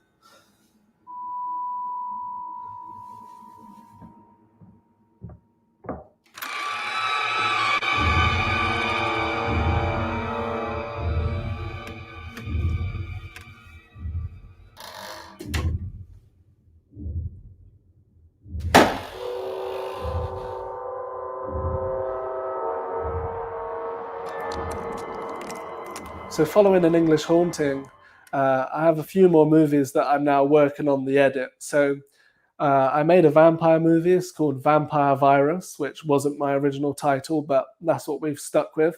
And I've just finished editing that movie. You can go and see the trailer on the internet. And that'll be out probably later this year. But before I even shot and finished that movie, I came to Nashville, Tennessee, and made my first movie in America, which is a film called Death Ranch, which is a sort of grindhouse blaxploitation inspired revenge story. So that's what I'm currently editing at the moment whilst in lockdown, along with another movie that I shot just a little earlier this year, which is called A Werewolf in England, which again is not my original title, but I don't mind that one so much. And that's a Victorian era werewolf movie for which we built this huge Victorian era set. It was a 2-floor set with stairwell and different rooms, and had to deck it all out in Victorian era furniture.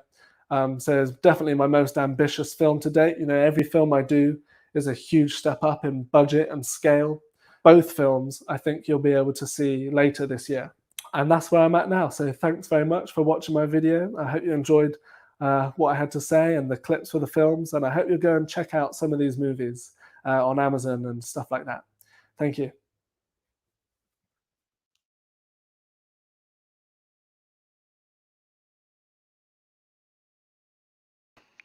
Wow, wow, wow. Oh, man.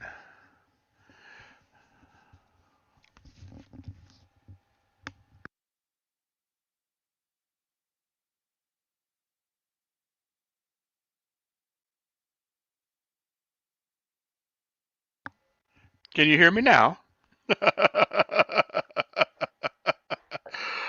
Oh, man. Whoa, hey, sorry. All right. That was fantastic. I mean, I'm a little biased because I'm actually in Death Ranch, but man,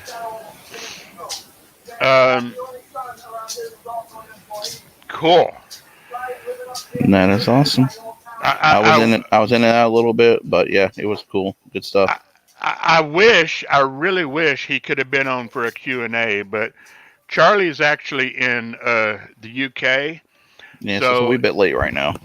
He sent us that video, and I think he did a great job in sending us that video with what he gave us. Oh yeah, definitely. And Faith Monique, who also was on here yesterday, is one of the main actresses for Death Ranch. So next up is, let's see, well, We ended 20 minutes early. Oh, we ended 20 minutes early? Okay. Next up is we will either sit here and sing, or Blake can pull up the game room and let you see what's going on in the game room. Yep, let me pull up the game room just 1 second. I wasn't prepared for any of this. Hold on.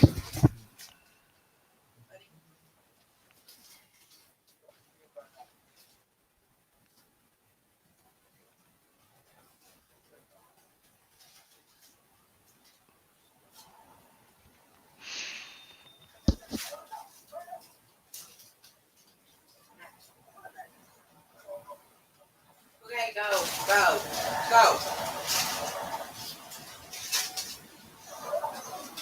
All right, I am getting Galabond up. He's doing his standard Sunday game. So if you ever want to jump in with him on a Sunday, feel free to contact him on Twitch, and he will definitely reach back out to you. Usually the more the merrier in these cases. So we're going to his screen right about now. And here we go. Okay. Well, alrighty. He takes one, slides it into. Slides one of them into his bag of holding. Holds out the other one to Galabar.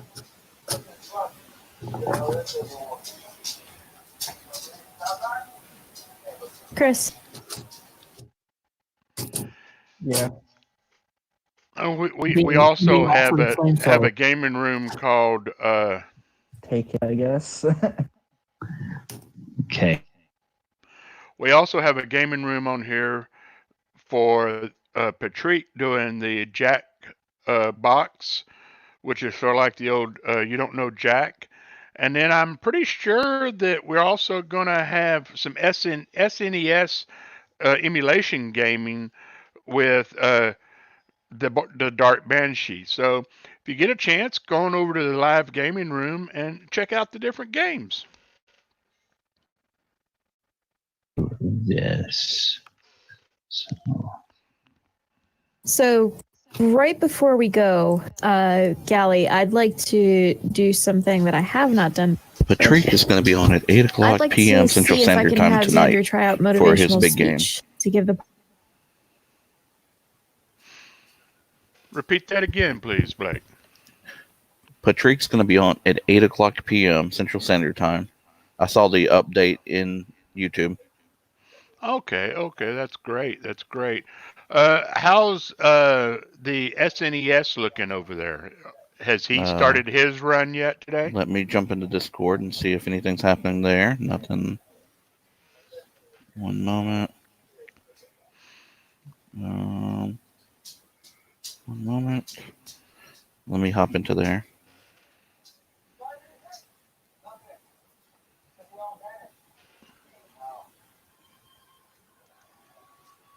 One more moment.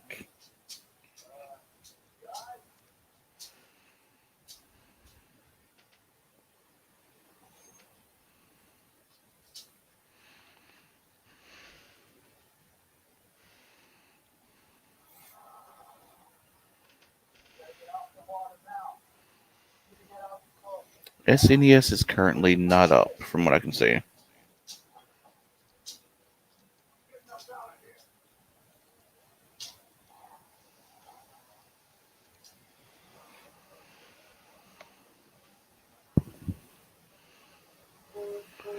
So right now, basically, we have Galabon running his game, and about 8 o'clock we should have the others running, correct? Exactly. We'll have the Jackbox games.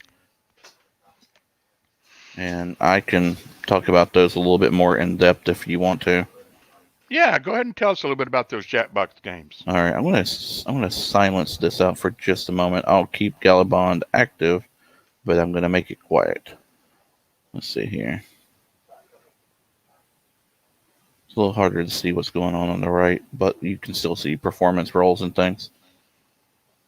All right. Am I a little bit louder than the action? You're good. You're good.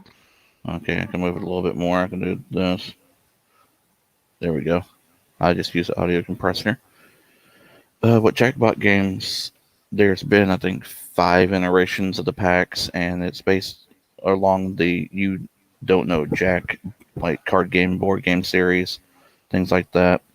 And it's an interactive group where you get a 4-digit, usually 4-digit code. I haven't seen a 5-digit one in a long time, but you get like a 4-digit alphanumeric code where you can go in and actually play against the host. Sometimes you're teamed up with the host, sometimes you play against them, just different things like that. So it's pretty neat. There's one with like rapping robots that look kind of like GoBots, and it's pretty neat. And there's one where you draw scenarios and people choose a scenario based on the topic that's put up, and you don't know what the topics are until after you draw a scenario. So it's pretty interesting. I can't run it through this setup because I tried running WWE 2K20 last night and it didn't quite work out as planned. So we would have to find someone that we could host, like tonight at 8, and maybe one of us can jump in and play the game and rotate out, so we can have some fun while we're at it. Oh, that's a possibility. That's a possibility. Indeed. It is about 15 minutes till the hour. Let's see what else we got going on. Let's go into the welcome and let's see what we got next up on the agenda. Rolling on down. We will have Brett Wagner joining us here soon. You know who he is. You know who he is, don't you? Do you remember the wrestler called Big Swag? It might have been during a time I didn't watch wrestling. Oh. I have gone in and out of watching wrestling. So. Oh, he also was one of the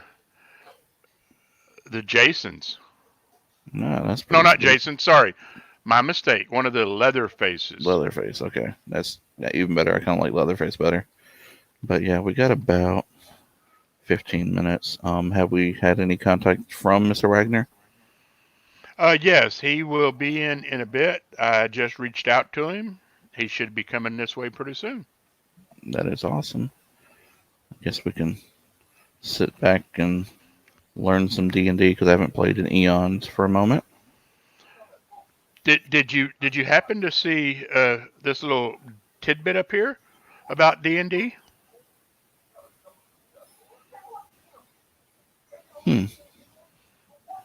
And that's our feature, Brett Wagner, in just a moment. But yeah, that's actually pretty epic. 1969, yeah, that goes way back. And we haven't. Let's go back here. We have Brett Wagner popping up, and it looks like he's in the green room. He's giving us a thumbs up. Looks like he's about ready to roll. Excellent. Are you good? We're good. Okay, so let's go ahead and pull this out and take this away. Pull our banners up.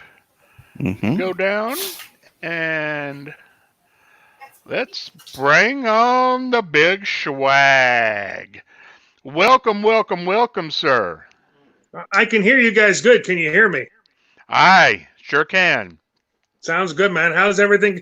Yesterday was fun. I got to watch a few people and do their interviews and see some cool stuff today with some of the cosplay stuff going on. And this was a good idea. I'm glad someone convinced me to do it. We're glad that we convinced you to do it. It was probably Dee Dee telling you got to go do something, man. Just get out of my hair. It's if you can't get out of the house, just get out of my hair. Yeah, we went out today. We did a little. I got to shoot something tomorrow for Bad Boy Mowers, the lawnmower company I've been a spokesman for 17 years. So we taking a little trip up to the top because I kind of live about 30 minutes out of Hollywood in the kind of the mountain area, kind of little hills and mountains, and came across. We've been together 10 years and we've lived where we are right now for 7 years. Never seen any rattlesnakes, and yet today the wife almost stepped on one.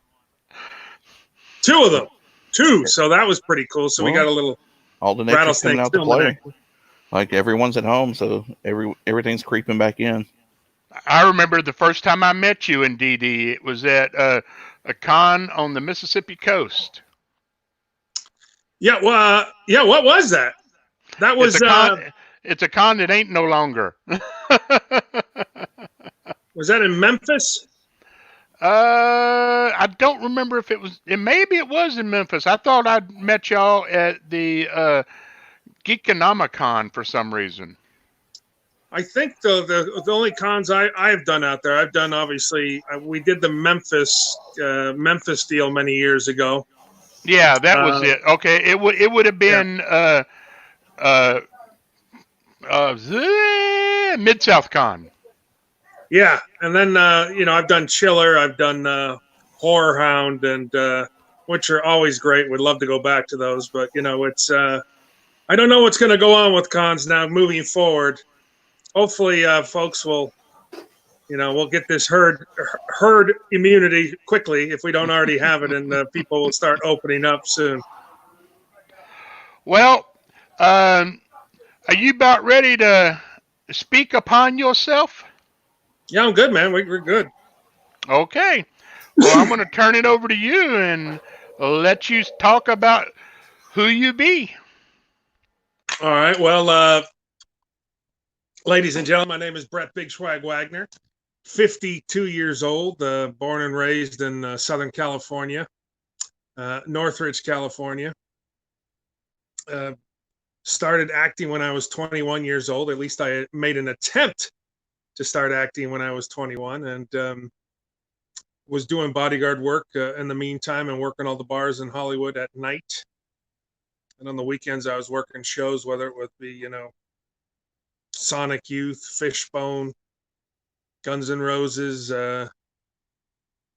Worked with a lot of bands, a lot of rap bands, a lot of punk bands, a lot of early, Hollywood rock and roll bands, and was working all the big bars, still trying to do the acting.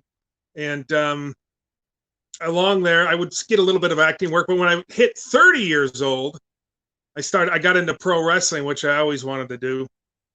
And it was just, I do things out of boredom, right? When I'm doing something, and if something's not working or something is slow, then I tend to say, well, what else can I do?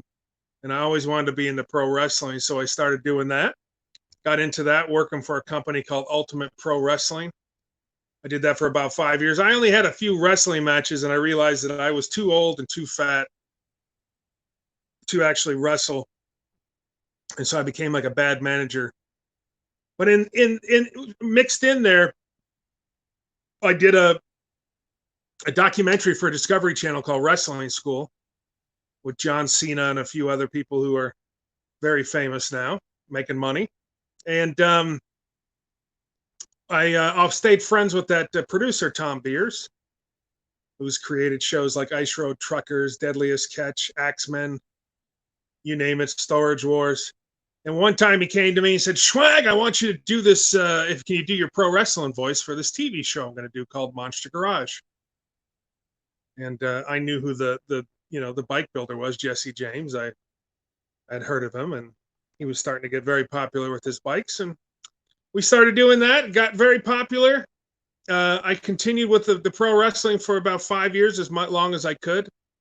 And then, it's tough to pay the bills being in pro wrestling unless you're an actual wrestler. So I then was doing started hosting, doing stuff with the Monster Garage, doing the voice of it, and started getting little gigs here and here to host, and got my own show after Monster Garage called Monster Nation, which I hosted. And a couple years after that, I started hosting a drag racing show on Speed Channel called Pastime for 7 years, which was very popular.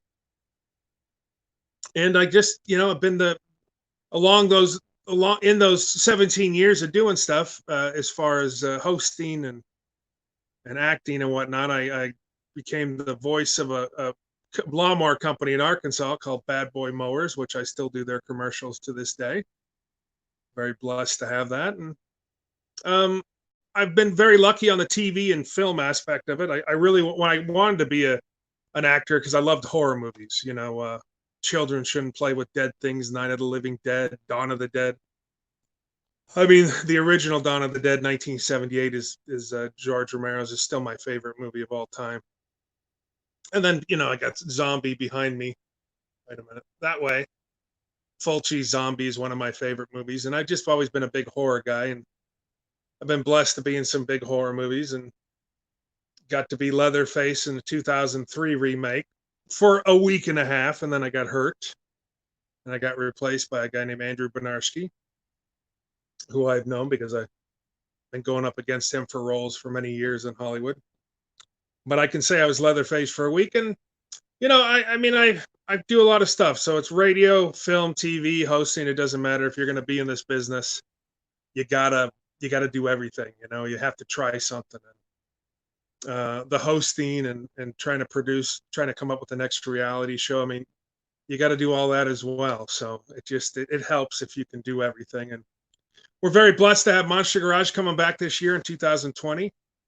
We've been doing some sound bites and stuff for that. They got one episode in the can, but then all of a sudden, the coronavirus came, and so they had to stop production. But Texas is opening back up, so we should start filming, I would think, in a month, and we'll have some all new episodes on Discovery Channel, and I'm tickled pink about that. And hopefully we get into some new movies and TV shows coming out. So I think TV is going to be big. I think TV, because movies are going to be tough. On TV, people can sit at home, and watch TV shows. To go to the movie theater, I don't know how that's going to play out with folks now. So I'm not afraid. I'll wear a mask and have Lysol and spray everybody around me. I'm not worried about it. So, but we'll see how the moviegoers go. But I think TV is going to be it's going to be huge because all the shows are going to come back at once they figure out how to do that. So being a character actor and a big redneck out in Hollywood, it should play well for me in getting roles. So that is me in a nutshell. And I got married. I've been with my girl for 10 years, Dee Dee Bigelow. Was an original, was a scream queen. When I met her, she was, screaming in horror movies and doing her thing. And she's an accountant now on the TV show Shameless. So I've been very blessed. We've been together 10 years. I think we've been married 5 now. And I got a good partner, so I did well. So where is that beautiful lady at? She's taking a nap. Oh, better be quiet. Yes. It's good. It's good. She's in the other room. She'll kick your butt. She'll kick your butt. She would kick my butt, yeah. But he's good with sword. We're going to go together. We got a convention hopefully at the end of the year, the Niagara Falls deal, which I'm really excited. I still hope that I think by October. No, I think it's in November. I would hope that in November this is all cleared up so we can go because I've never been to Niagara Falls and I'm excited to go. I heard it's a really cool convention. So what do you think about this virtual platform that we're working with now? Well, I think it's cool. I mean, it's adapting, right? So we're adapting to what's put in front of us. It's it's smart, it's safe, it gets people to if they want to see an actor. I mean, I'm good friends with a lot of folks, Mark Ruffalo, Robert Patrick. If I couldn't go talk to them in person and I could still hear some of their stories, why wouldn't I want to just sit here in front of the computer and chill out and have a nice I got some Chris Jericho, little bit of the bubbly right here. A little bit of the bubbly champagne. Why would I not want to sit here, and chill out and have some food and be able to check out someone talking and telling about their stories and their hopes and dreams and what they've just done. It's a good platform. It's great. It's awesome.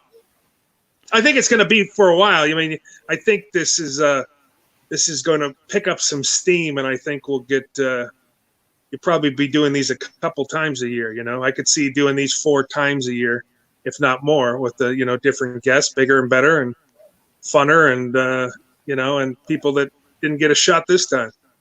Oh yeah, I've even seen churches go through and do this, like the Sunday services for some of these larger mega churches. Oh, you yeah. would literally think that it's MTV, like not like MTV now, where it's just like shows. But like when they had production staff and they went across the studio and things like that, it's actually pretty amazing to watch some of these larger, groups doing their Sunday and Wednesday services now. Hundreds of millions of dollars are, when you mention religion, there's a lot of money going around there. Selling skin, selling God. The number is the same on the credit card.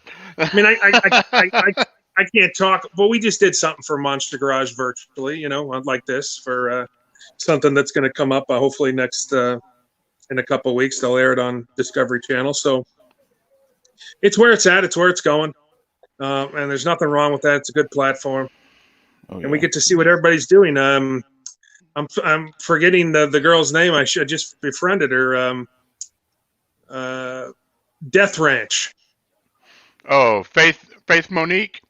Yes. So that was cool, and I liked a really professional deal she did yesterday, which was great with her daughter and the whole. And it makes me want to go search out that director now. And you just saw him. You just saw him. Oh, Charlie Steeds. Oh yes. Okay. Well, great. Well, I like it. I'm excited. I want to see this movie. It looks good. Faith seems like a really cool girl, and I think that there's a lot of. You want a quick spoiler? You want a quick spoiler? I do. I die in the movie. Oh. And there's nothing wrong with dying in a movie. You know that. There's nothing wrong with dying. Do you die in the beginning, the middle, or the end? I think it's towards the middle or middle-ish That's end, good. But I die pretty spectacular. That's awesome. No, but I mean, it's awesome to be able to, because you can, it's awesome that obviously the film and entertainment business it's expanded since I first started acting. And when I first started acting, it was L.A. and New York, and then it was L.A., New York, and Vancouver. And then it was L.A., New York, Vancouver, and Louisiana. And then Louisiana dropped their incentive for taxes, which was the stupidest thing in the world. And everybody moved to, North Carolina and Atlanta. And now Atlanta is the big place to shoot. But, seeing like Faith and some of these other people that are out of Tennessee, you can be an actor anywhere now. If you got to be prepared when the audition comes. And it's nice to be able, as she said, to be able to do a professional, at least when you're going to be uploading a video for a director or whatnot. I have a good reel. Sometimes that works. Sometimes the reel will be enough for them or your credits, or they know you and they'll go, that's great, here's a role. Doesn't always happen. Happens for some of the bigger folks, but some of us that are, well, in between there. I'm not even SAG eligible, so. Yes. So being able to audition properly and at least get a good video on yourself, have the good phone or have the backdrop, and it's real important. But you can act anywhere. But I want to go to Atlanta. I spent a couple of years. I mean, I filmed The Crazies there. One of my favorite movies I've ever done with Timothy Oliphant, and we filmed in Atlanta. We filmed in Iowa, and because of that, I got the cover of Fangoria magazine, which is, I mean, for a kid growing up, that's the big deal. You're like, man, I'm on the cover of Fangoria. So that's that doesn't happen very often, and when it does, it's pretty cool. So. Wow. So are you and Dee Dee looking to relocate to the Atlanta area? Well, I'd like to personally. It's tough to, her working on Shameless, which stopped obviously because they're going into their 11th season. She's got a really good job at Warner Brothers. So those jobs aren't easy to get, and when you get it, you don't necessarily want to leave it. And but Atlanta is a she's an accountant on entertainment accountant, so she can work on anything. Atlanta is the big hub, Yeah. I was lucky enough to get when I was filming The Crazies in Atlanta, my agent got me a meeting with Tyler Perry's people out there. And, I went in there and I had a shaved head and I had all this, and they're like, are you playing a skinhead out? I said, well, I'm in a horror movie. And I said, look, bottom line is I love Tyler's a brilliant man. The shows are great, but you do need that one redneck neighbor. So I said, or that mechanic, or I said, I'm here when you're ready. But cheap to live in Atlanta, depending on where you are. People are a little different than Los Angeles. I got a lot of friends out there. You know, I'm still into the drag racing world, so there's a lot of drag racing that goes on out there. You can ride your Harley all over the place, and I'm a Harley guy. So, and the entertainment business is big, so both of us would be able to make a living out there. And I'm just so tired of the California politics. So. Well, that'd be great. That'd be great. I mean, it'd be great. It'd be great to have you over on this side of the the Rockies and everything else. I mean, like I said, the first time I met you at a con, we sat down and we probably talked for 2 hours, just goofing off back and forth. And it was fun. It was good. That was before you got married, actually. Was before I got married. It was just in the beginning of our dating. The early years before you argued about anything. Yeah, y'all were both there as guests at that con. Yeah, it's I'm lucky that I got married late in life. You know, if I wouldn't have been I mean, not that I'm a great husband now, but I would have been much worse younger, and I didn't understand life. And, you know, it was all about the strip clubs and riding the Harleys and buying guns and spending money very quickly. And now we cut out the strip clubs. The guns and spending money real quickly still happens, but it's tougher. Still living the it's wrestling tougher in life. Los Angeles. Oh, man. So I'm checking up here to see if we have any questions pop up. I don't see any quite yet. Let's see. Doodle-doodle-doo. You know, let me. I got to work with a really good director out that way. Well, he was out of the Carolinas, but Brett Mullen, and that's a very big up and coming director. I wish we could have got him on here, but well, if I'd known about it, I could have. Yeah, I know. I'm silly. Hey, there's always next time. There's always next time, but you know, a lot of people think that everything comes out of, you know, LA or New York or whatnot, but there's a lot of great directors out there, especially ones that like the horror business. So Brett Mullen, you keep an eye on him. I just looked him up, and a lot of these covers look amazing, and he's from South Carolina. I mean, North Carolina, sorry. Yeah, now I think he's moved, and I'm not sure where he moved to. I want to say he moved closer to Atlanta, but huge commercial director, right? He was doing commercials, and he was doing these videos. He still does it, does very well for companies and whatnot, doing their company video and doing well at that. But he's a big horror movie guy. He loves Italian horror, so he started doing I think Bombshell Bloodbath was his first movie, and then they've kind of progressed. And I was in one for him called Phantasma. I know he changed the name. I'm forgetting for the life of me. I'm forgetting the movie. You might tell me what it is if you're looking him up. I just saw his Facebook. He has a bunch of stuff listed there, like a ton. Yeah, and he gets a lot of great actors. He gets a lot of great actresses to come work with him, and he's moving up the ladder. So I mean, he's going to be one of those guys that, you know, he's going to have 5 or 6. He's probably already got 3 or 4 movies under his belt, and he's going to have 5 or 6, and then someone's going to say, you know, here's $3 million, you know, and then it's going to be, it's going to be a rise to. It's not going to be it'll be a quick rise, I would imagine, to getting the big money. So, well, we had Tom Proctor on here yesterday. Oh yeah, sure. He's you were talking about Timothy Oliphant. He worked with Timothy Oliphant on Justified. Sure. Tom beats me out of a lot of gigs. He's a burly old guy, ain't he?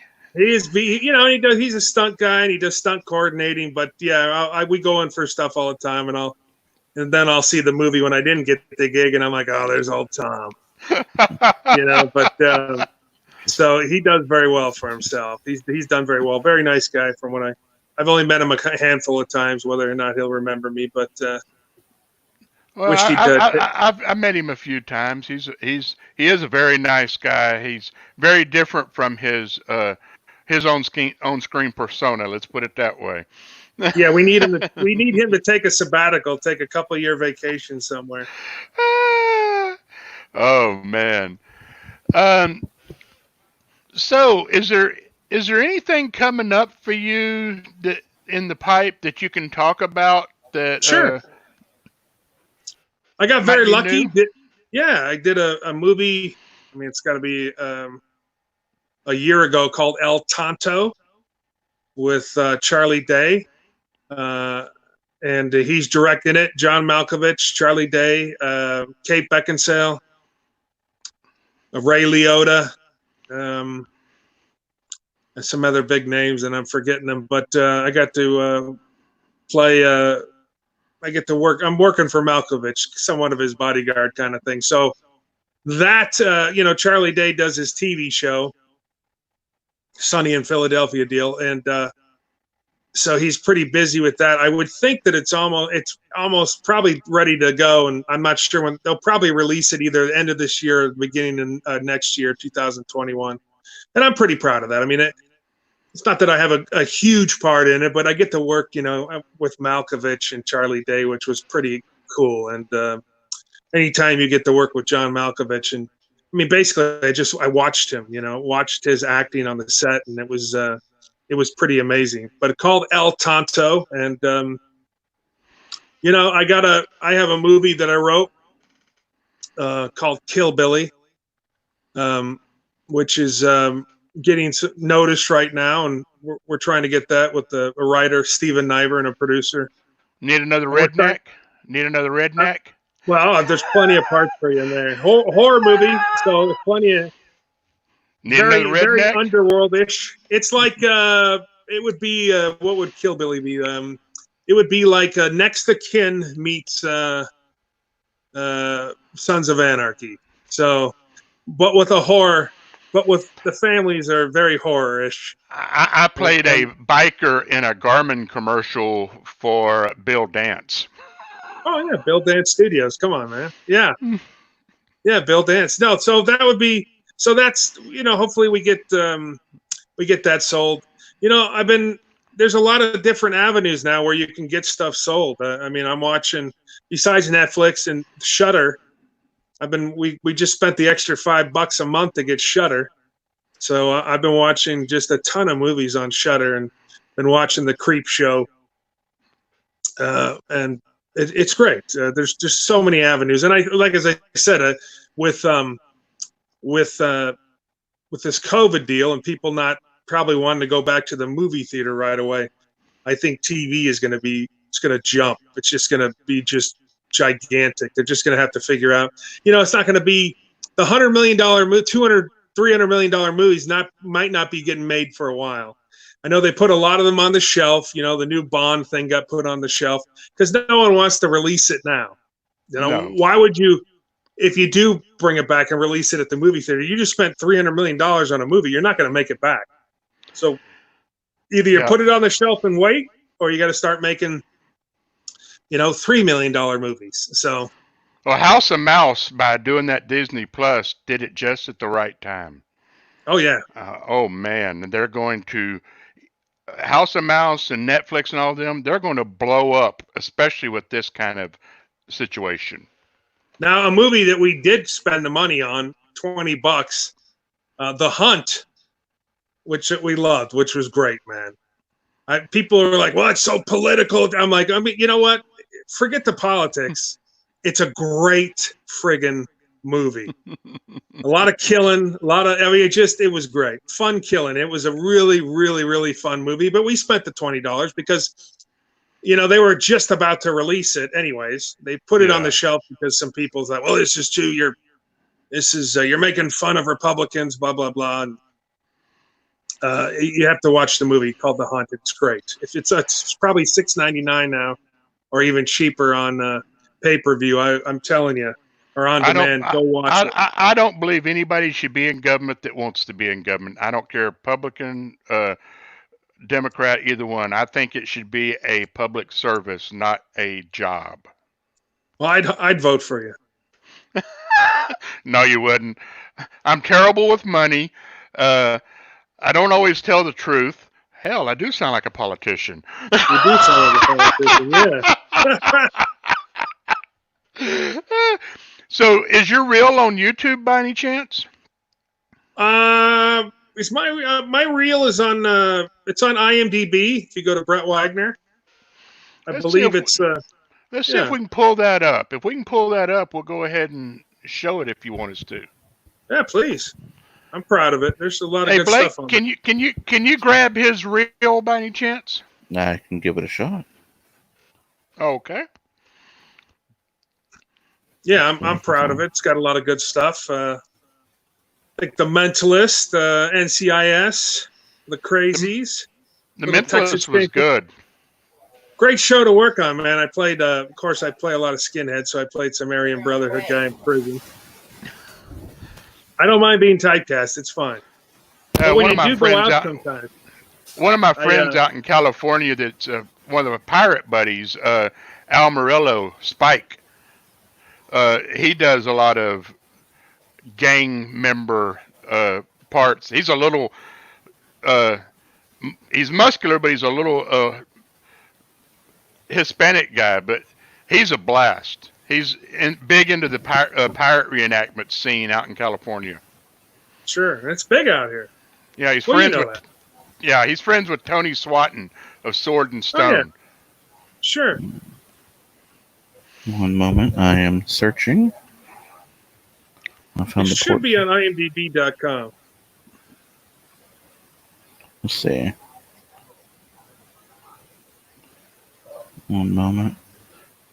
You have a slightly common name, so there's a few of you. I think it's there's a couple Brett Wagner. Are you two? Brett Wagner 2? I think I'm Brett Wagner 1, but it'll have my. If you look at the IMDb, it'll be my picture looking like a biker. All right, here we go. Let's see here. And what we'll do is we'll put it up with you next to it. That way you can comment on it or whatever while it's going on. So let me pull us from the stream. All right, ladies and gentlemen, we'll see here. Until it comes up. Okay, good, man. Well, hey, I'm back there. I am again. Who's coming up on after me? Who's going to be in the pipeline today? Let's see. Who is next? Next after you is Mark Manis, directing The Madness. He is a great horror thriller type indie director here locally. Oh, very nice. A lot of accolades in film festivals and stuff. Well, get him to watch. Get him on. He may already be on somewhere. It's real if it holds up. All these directors should be on here right now. Hey, I'm FICOR. I got a video for AWOL 72. Will that work? No, you know what? That's probably gonna. Will it probably kick us from the internet? No, what it'll do is it'll give you like if you click on the AWOL 72, it'll show you that it's their deal. It's not my deal. Maybe BrettWagner.org. I don't have Flash installed for some reason, unfortunately. So let me see if I can pull it. Yeah, we'll get you a CSS update to the website, and then we'll be able to play that next time we see you. Yeah. Let's see. But usually at the bottom of the IMDb.com, once you get on there, it should usually the reel's down at the bottom. I found it now. Let's see if it lets me do it. Yeah. But it's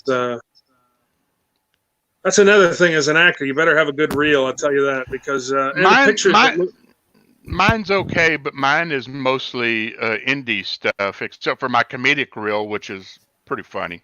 But that's fine. You know what? Look at this reel that you're going to see is probably too long as it is. They only have casting directors only have a patience of a minute or two, and you should be able to get everything, even if it's 10 seconds of one clip, you talking to doing something or getting killed or killing somebody. As long as you have something, that's what they're looking for, and to make sure your pictures look like yourself. I have to go do new pictures. I haven't done pictures in 5 years, and I've I've grayed a lot. All right, here we go. Okay, well let's make it. Let's take us out of the stream, and I'm gonna take me out of the stream. It's gonna be all on you, Brett. Okay. All right, this is labeled 2017 drama comedy reel. So we're going to be playing in about 3 seconds. All right, cool. I forget what we lead off with on here. Probably something funny. Typical American. Something I can help you with? You seem like the military type. 2 tours, Afghanistan, 13 Let's keep Bravo. moving. Well, I wonder how many of your buddies I killed using IEDs. What'd you say? Look, I'm a federal agent, okay? I've got Love You working on defending this show. jerk? He's mocking our fallen brothers. He will pay. Yeah, he's gonna pay right now. I've heard enough. So Working that'll be with for working with Robin right there, Chris O'Donnell. It's nice when you get to work on stuff like this because the residuals are good. Handsome guy like you coming in here, looking at me. How about you two queens exchange numbers and move on? I got places to be. Easy, Sons of Anarchy. We are finishing up 1995. Have a good Thanksgiving. You too. You're such a bitch sometimes, Harvey. I'm a bitch. Yes, you're a bitch. What happened to you last night? You were supposed to call me at 8 o'clock and you didn't. My phone died. Sorry. I told you not to call me Harvey in public. It's Beast. Beast? I'm not a princess. I love comedy. Hey, red dress. Touch. Oh, why'd you call me that? You were Kiefer Sutherland deal. That's weird, right? I'm the only one in a dress. Ticket? I should have worn shorts. Have a great time. Can I ask you a question? Is it about the dress? No. I'm supposed to meet someone outside of a tent where the. Yeah, I'm definitely a character actor. You can see Down that. the hill to the right, very last tent. Thank you. Hey, you look great. Hope it works out. So do we call you Mad Dog or Dwight? Nobody calls me Dwight anymore. It's just there so you know who to make the check out to. There's a signing bonus, right? No, I'm afraid not. We're a new company, so. Who will I be cutting anyway? You mean what? Will you be cutting? Fabric. Soap operas now are fun to do because they're only like a half Mad hour. Dog, thank you so much for coming in. You are 100% wrong. I got an army behind me. An army. And I got a guy inside. No, you don't. Hey, wait a minute. Howard Dressler is his name. My guy. My guy. Inside. So choke on Choke that. on troll. that troll. Thanks. Al Hitler. I still remember the lines. I haven't acted out sexually in over 3 years. I mean, all these men will vouch for me. I'm a saved man. I guess we got some bad information. Sorry. No misunderstanding. Waiting for years to get my hands on some arachnoid eggs. On Disney. my planet, they'd be worth almost $12 million. How much is that on Earth? Almost $12 million.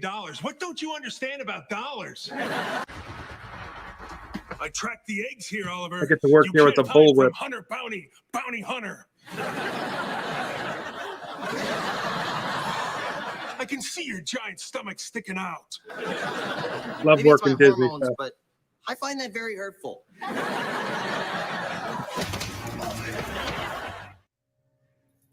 Ah, Luke Goss. I die here. Motherfucker.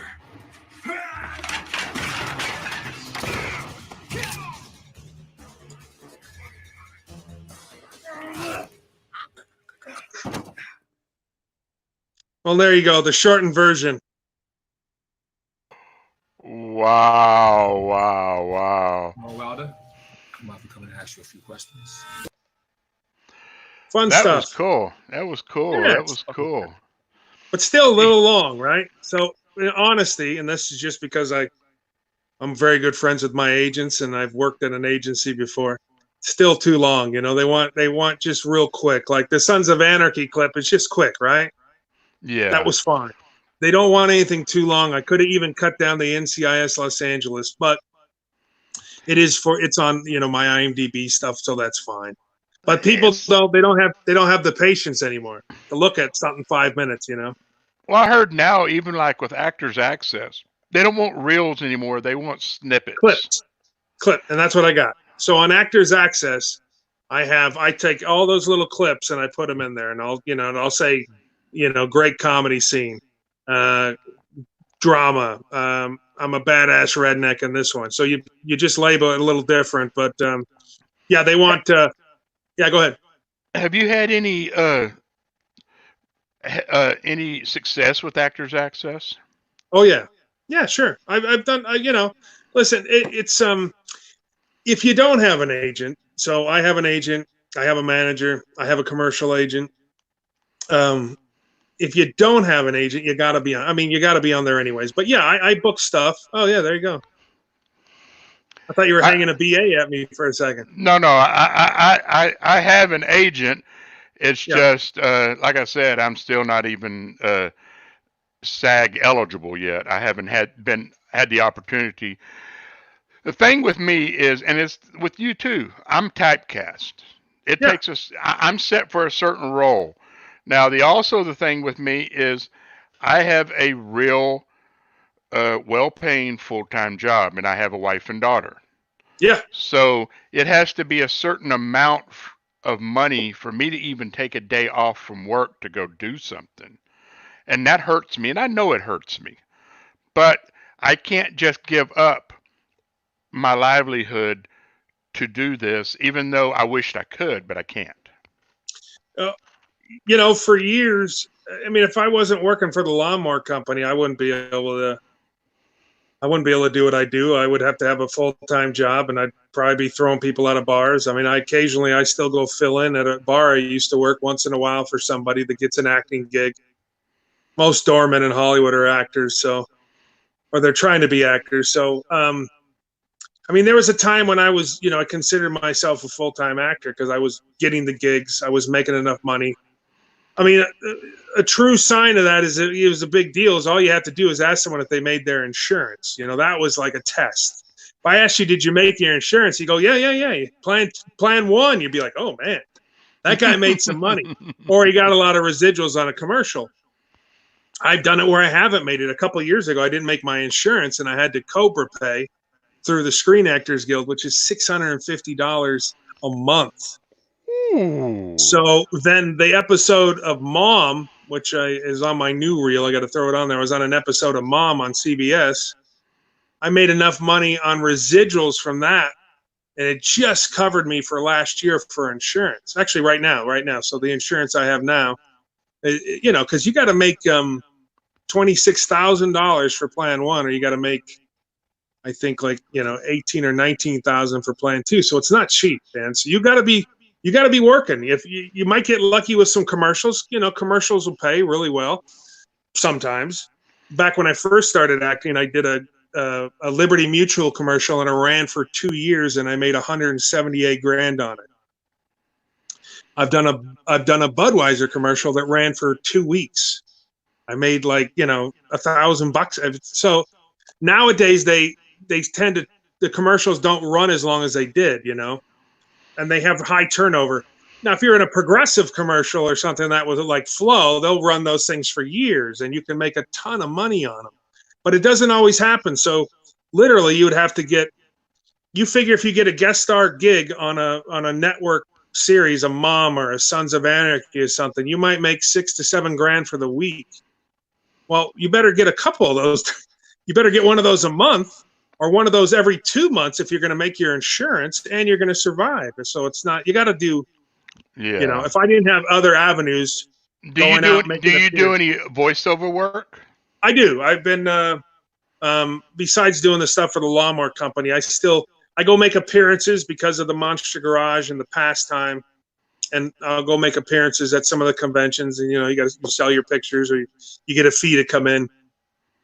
If I didn't have that stuff, I would have to go have a full-time job. That's just the bottom line. So you gotta you have to be prevalent. So it's a tough road. And I'm 52 years old. If I got to go back and work full time, I'm gonna have to do it. It's just the way it is. It's just so. Yeah. I understand. I'm 50 myself. Yeah. So How about is there any animated big schwags out there? Have you been in any animation as a voiceover? Not yet. I have a really good voiceover agent. I mean, just this last, because I used to do a lot of voiceovers. Some FICOR, right? So I can go do non-union if I want to. I tend not to, unless it's a TV show. It's like a reality TV show. Then I that's what I've been doing. So, but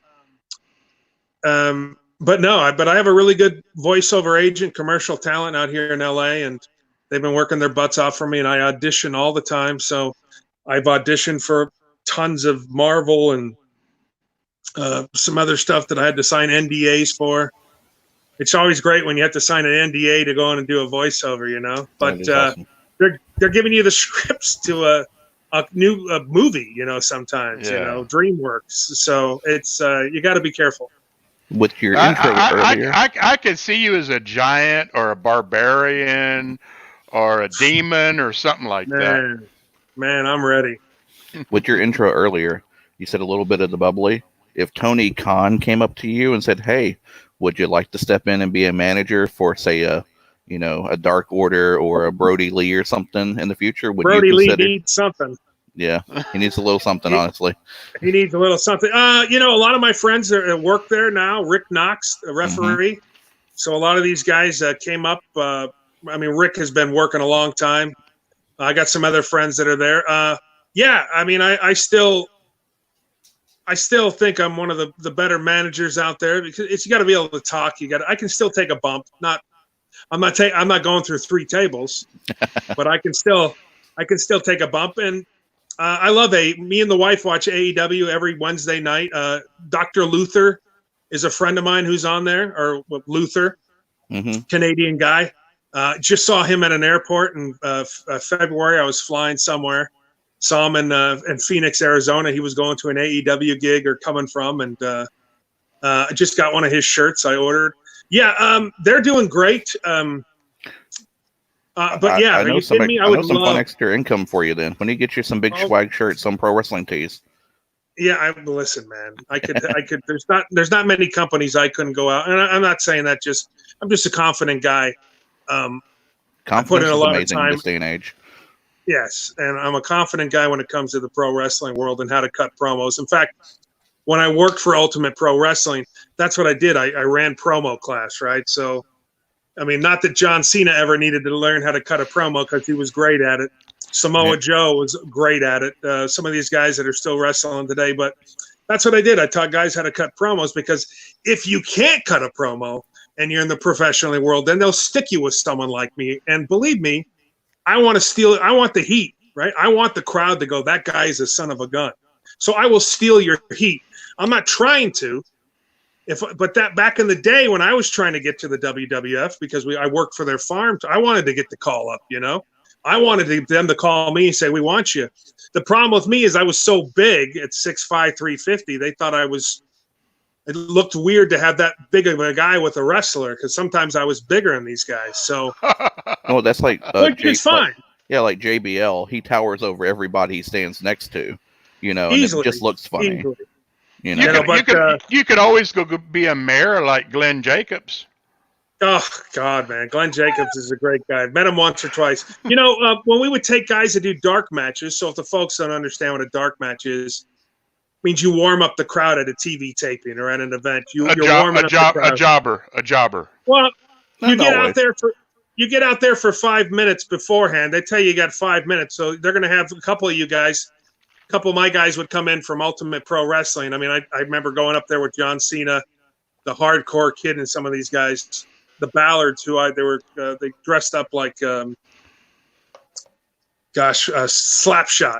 They were the Ballard brothers, and I managed them. And we had dark matches. And so you get out there, you put maybe a 7 to 8 minute match together, and then right before you go out, because then the bookers in the back and maybe Vince or whoever does the booking is watching you guys to see if you're any good. Because then they may send you to Ohio Valley back in the day, from us to Ohio Valley. Then if you're good from there, then you get called up and you start working all the time. And you start doing dark matches every night for the WWF back then it was WWF, until they bring you on as a full-time roster. And and a guy that's going to be on TV. But yeah, man, I love AEW.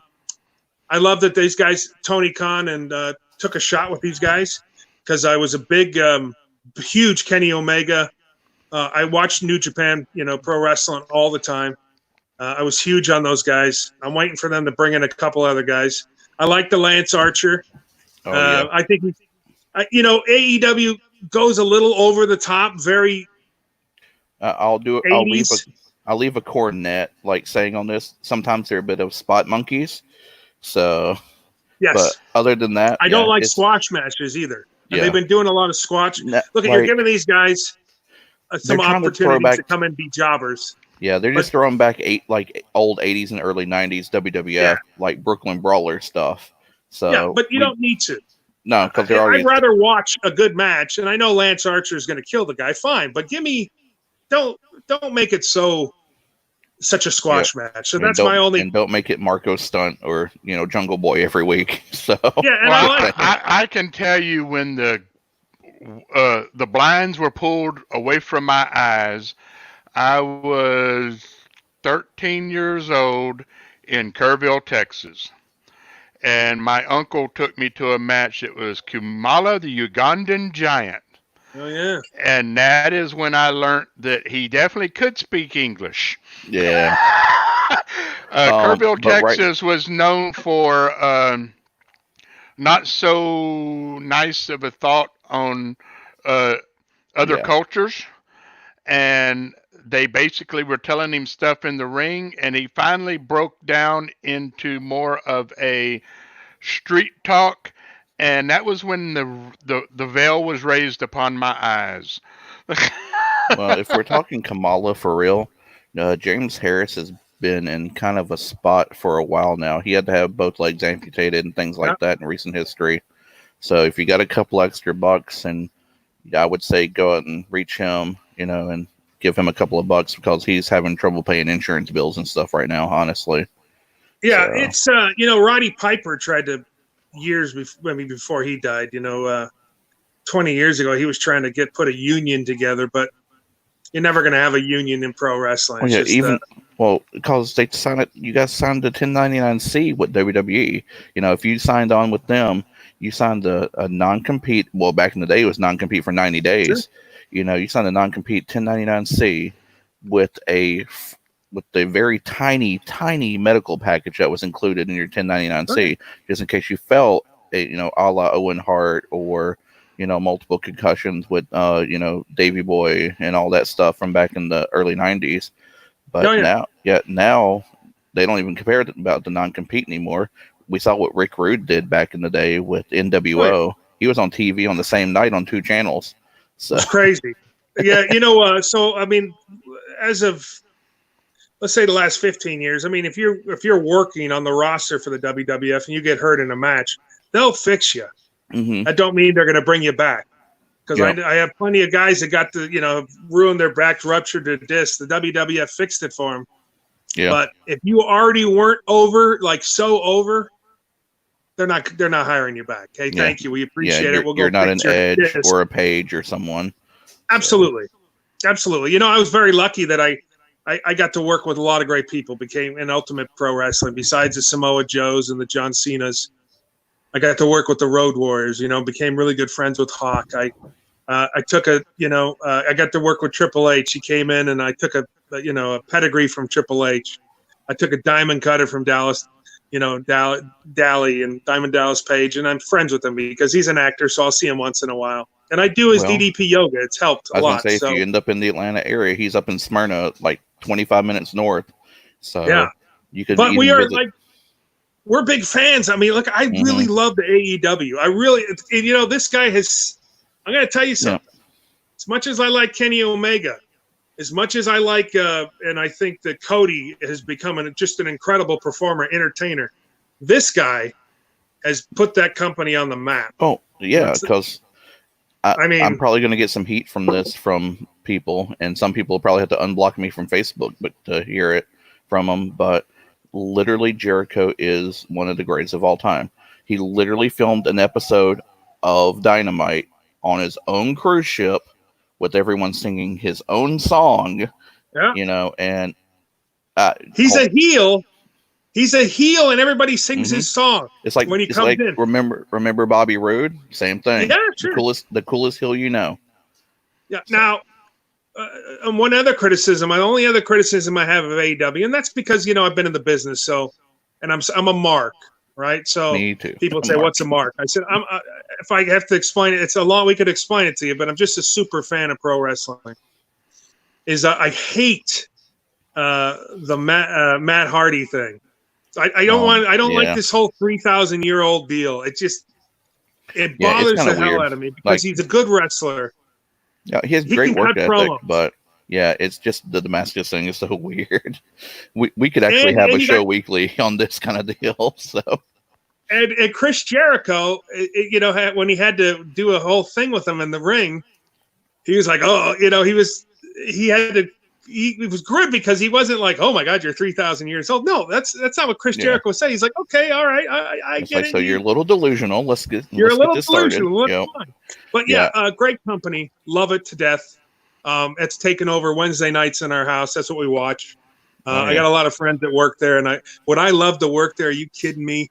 And I like Brody Lee as a wrestler. The promos, he needs somebody. He could use me. Let me do the promos for you. Well, I know that you know this guy. You remember the Sinister Minister? Of course. You could be the next Sinister Minister then. I'm ready. Listen, dude. Because James isn't doing anything currently right now. I am ready. I really like, and I want to. I haven't been watching the AEW Dark. I think you have to go watch that online. On YouTube. Yep. Pretty easy. Yep. On YouTube. And Be the Elite's amazing. Like if you want funny reality style TV with wrestling mixed in, Be the Elite is amazing. Like I'm totally marking out over all this, but it's produced by the Bucks themselves. Okay, cool. They actually set up a ring in their tennis court and stuff, and they actually held matches there during the quarantine. It's pretty hilarious. And they had less than 10 people on the staff. They had the other wrestlers doing video and audio and stuff, so it's really fun. Rumor has it now, I don't know if it's The Rock or somebody's going to be hosting a show about backyard wrestlers. Oh, God. I was one of those backyard wrestlers. It was. Now, remember, when we were growing up, that was taboo. If you did that, very few guys ever made the jump. 90% of them got hurt. At least 90. I got hurt. I shattered a wrist, and it hasn't ever been the same. Most of them were the extreme people that ended up making it. Yes, but somebody's going to be hosting a show, and I thought it was someone big, like The Rock or something. Maybe not The Rock, but someone huge. I'm big. Looking forward to it. Yeah. And they're going to have a reality show about backyard wrestlers. But yeah, so I'm running out of shiznit to talk about. Let's see. That's kind of how that rolls. Let's see. Let's ask a random question about your time in horror. Anything really bizarre happened? Maybe really thought the place was haunted that you filmed, or was there anything crazy going on? You had the film and the power went out for 2 days, or, just random stuff that prohibited or, attributed to good filming. Yeah, I'll tell you a funny story about we were filming The Crazies. It has nothing to. I'm not a big believer. In fact, I want to do a TV show debunking all the ghost stuff. I want to be the guy that goes out there and goes, BS, prove it to me, scare me. Let me go see what happens. And we'll see if that ever comes about, because they make a lot of money on these scare horror shows. But we're filming The Crazies, and I'm in full makeup where I'm, halfway decomposed. And me and my buddy Thomas Rounds, who was one of the other crazy guys, actor in the movie, we were one of the hunters. And we're just sitting on the set, and it's 9 hours. And the only thing in this little town in Iowa that we were filming that was open, that they wouldn't shut down, that we didn't buy out, was the bar. So I'm like, man, you know what? I am tired. It's 8 or 9 hours of makeup. I'm like, let's go get a beer. And he goes, whoa, we're just going to walk in there in full makeup? I'm like, yeah, what are they going to, they know we're filming a movie. So I remember we walked in. No, they all looked up. They looked up at us and then went back down to drinking their beer. And I walked up to the bartender, and he's like, what do you want? I said, 2 Budweisers. And he didn't bat an eye. He just said, here, man, here you go. And we drank. And I told the second AD, I said, I'm going to go get a beer. And he goes, whoa, he was freaking out. He's like, they're gonna kill me if they can't find you. If they find out you're in the bar drinking. I'm like, I'm just gonna go for it, man. If you need me, you need me. This is where I am. And that was just funny that no one even batted an eye. They didn't care. And here we are looking, and it's great makeup done by Robert Hall, Almost Human, out here in California. And it was just amazing. But good times. I love the horror genre and the horror business, and hope to keep making movies, and hope to be in that English director Death Wrench's next movie. You tell him. Now, what's the one thing you learn first when you're acting? You're not paid to act. You're paid to wait. Wait. Okay. Yeah. Hurry up and wait. That's it. You're not paid to act. You're paid to wait. Yes. Yeah. And I'll tell you what. Another real fun thing is if you've never done a full burn before. When we were filming The Crazies, I did a 3/4 burn up to my neck and up to my back of my head and all my body, and that was pretty gnarly. So they didn't like my stunt double, or I don't know, they didn't care for him. They said they wanted to get me. Could you you've done a burn before? And I said, yeah. And then the director walked away, and then the stunt guy was like, you ever done a burn before? I said, no. Hell no. Oh my. He's like, dude, this is like a real deal. You're going to get burned up to your neck. So he had to run it through me real quick as we were putting the clothes on and getting them all gooped up. And I did a 3/4 burn twice, and still proud of that to this day. So if you watch the movie The Crazies with Timothy Oliphant, that is me with the 3/4 burn all the way up. Well, that's like, you're always asked, can you play the violin? Yeah, uh-huh. Yeah, as an actor, you never say no. You never say no. Yeah, I will play any orientation. I have no taboos when I act. None. You'll get naked on the set? I would get naked on the set as long as you paid me. You would probably not want to look at it. But you pay me SAG Triple rates. Scale. Yeah, you pay me the rates. I'll drop them. They're not much. It's not much to look at, but I'd drop it. I'm not doing it. I don't do it. I'm too fat. I'm not doing it. I'm so skinny myself. Well, hey man, I've had a wonderful time. There's people walking behind you. Watch out. That's my wife. I had a good time with you guys today. I appreciate the time, and we did kill about an hour. Sounds good. Well, thank you for being here with us. No, man, I appreciate it. Yeah, and Blake, come on. Get me that gig on AEW. Talk to Tony for me. Oh, yeah. I'll give it a shot for you. Thank you, man. Okay, well, I'll let you later, sir. Thank you, brother. Thanks, guys. Oh, wow. That was fun. Another one in the books. That was fun. Do we have any filler? Let me see who's next. We've got about 15 minutes to fill. Let me see if Mark is available now. If he is, we may bring him in early. Let's see. All right. We can always go back to our good friend Galabond because these things take hours. Oh, yeah. So, yep, one moment. Let me get this pulled up.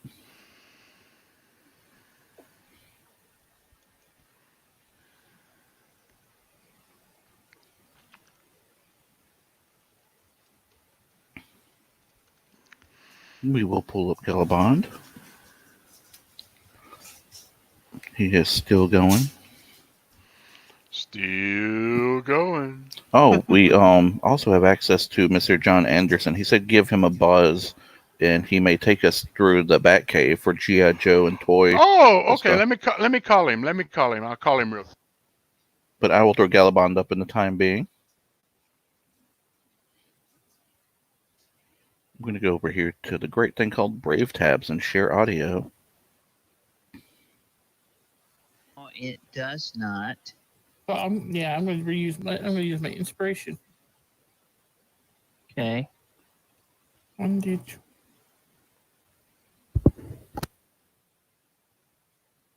Pretty sure that should be.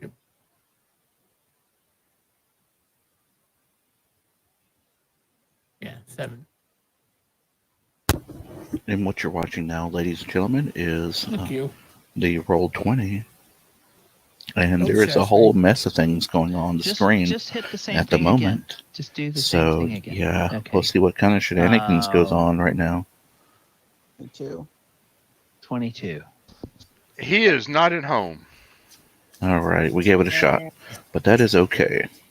Okay. In the future, Pete, just redo the whole spell. Redo the whole thing, including redoing the damage.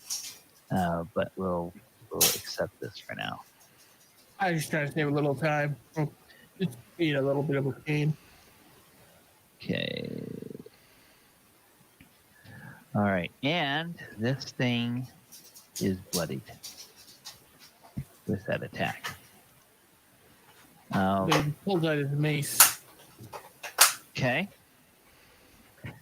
Jerry, you are up.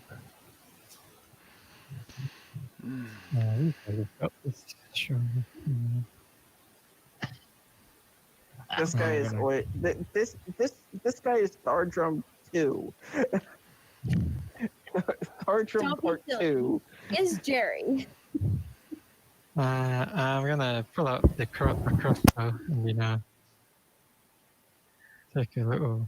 Oh shit! Take a shot at this one. Oops. Yeah, I would take a shot.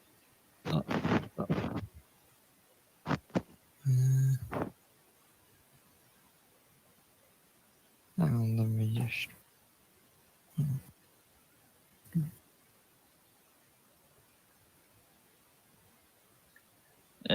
12 is gonna miss. Sorry, guys. I'm sure it's fine. Okay. That was move, action. Any bonus actions to do? Nah, I don't want to do any bonus actions. Okay. Hey, Adamant, you got this thing's. Yeah, I am sure I do. You got this thing's attention. It turns to you, and it lashes out. Okay, whoever's moving around, please mute while you're moving around because we can hear everything scratching. All right, so that's you, whoever just moved. You mute. All right, so the Bloodbriar will attack. It's AC 25 with the first hit. AC 27 with the second hit. I made him real angry. Yeah, they both hit. Okay. So then 13 damage on the first attack and 13 damage on the second attack. Okay. So total of 26. Well, I have a couple of rolls to make here.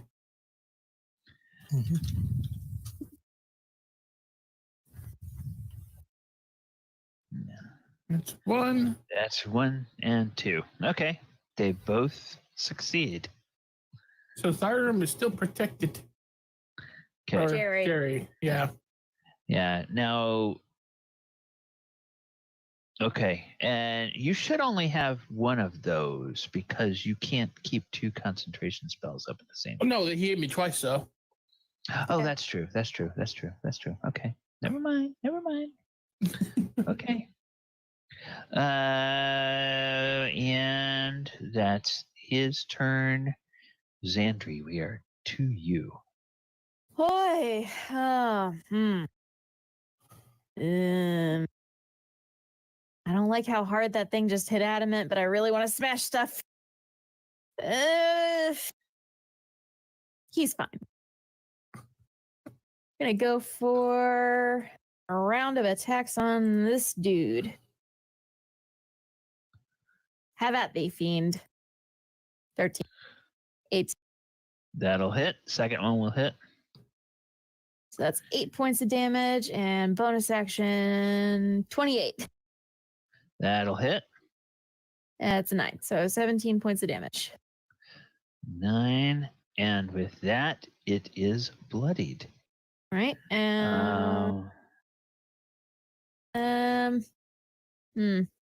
Took 5 points of movement. I'm not worried about opportunity attacks from this jump, so go 15 points.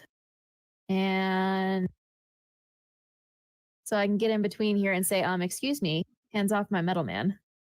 Okay, so it will attempt an attack on you with its claw. AC 19, will that hit? She just laughs. Okay, so it misses. Like I said, that would have been a claw attack anyway. All right, that's it. Alrighty. Okay, so there's one guy over here that hasn't been touched yet. So he's going to keep attacking the Raging Barbarian. And he will take 3 attacks. Does not get advantage on those this time. AC 22, AC 11, AC 17. I think that's 1 out of 3 hits. Is that correct? Yeah, only one hit. Yep. And it's with the claw. So it's 7, which means that you only take 3 points of damage from that. Okay. And then this other one needs to make a con save, and we said it was a DC 15. DC 15, and we said it has 2 to its con, right? That's what it was last time, I think. Yeah, I think these guys have 15 con. Yes, they do. So that was 2. And 12, that's a failure. So roll a d6 again. He's still on. Hey, but he's still on fire. So yeah. And stop being on fire, which is a win for the team. And then he's going to try to attack the metal man. That's going to have disadvantage on that attack from reaction. The first attack or all 3? Just the first. You can only do it once. Okay, so disadvantage AC 17. That'll miss. Whew. So second attack is a 13. That will miss. The third attack is a 23. And I think, does that misses. Hit, Anna? Okay, so 3 misses. Saved your life.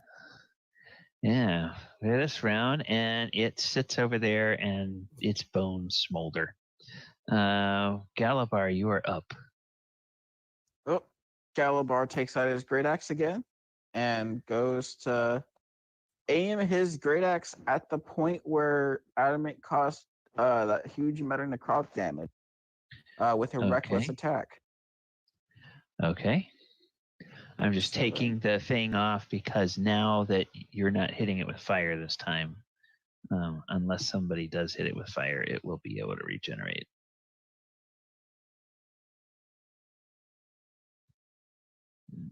The 27 and 29 will both hit. 11 and 15. Okay. Oh, this thing is looking very, very badly hurt. Kill it! It is not quite dead, but it's very close. Anything else, Galabar? No, that's it. Okay, Oyo, you are up.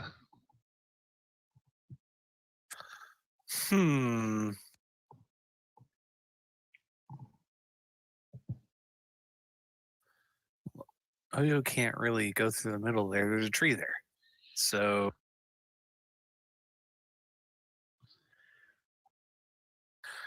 I guess I'll have to attack the guy that's next to him. Okay. He's been doing a pretty good job of hitting. Taking these things down. That's a hit for 7. And it's a miss for 10 and another hit for 9. Okay. So it now has taken damage. We're going to move or just stay put? I'm going to stay put. Okay. Adamant, you are up. All right. Adamant is going to look at this thing in front of him. He is going to bonus action cast a level 3 Searing Smite. Ooh, which does fire damage. Yep. Okay. Yeah, I'm just putting it up there. All right, so it needs to make a DC 15. Well, I still got a hit. Oh well, okay. Well, if it has a con save, it shouldn't require an attack roll. It's a smite, so it does. Oh, okay. Never mind. I just got a hit first. I was already on the spell screen. Not important. Ooh, but it doesn't go off. But yeah, the protection from good and evil is gone. Okay. Oops. Oopsie. I was confident. I shouldn't have been. Well, it looks like Discless Digital Gaming gave us another little tidbit about D&D. D&D uses polyhedral dice to resolve in-game events. These are abbreviated by a D followed by the number of sides. Shown counterclockwise from the bottom are D4, D6, D8, D10, D12, and D20 dice. A pair of D10 can be used together to represent percentile dice, or D100. Thank you, Discless.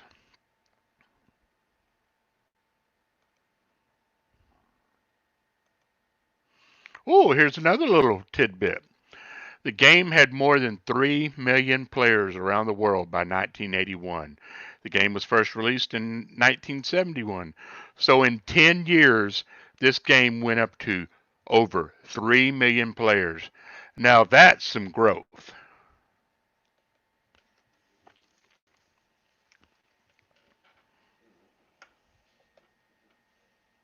Second attack roll is a 22, and that's also a miss. Woo! And if you notice, this is you are up. Session number 47. Okay.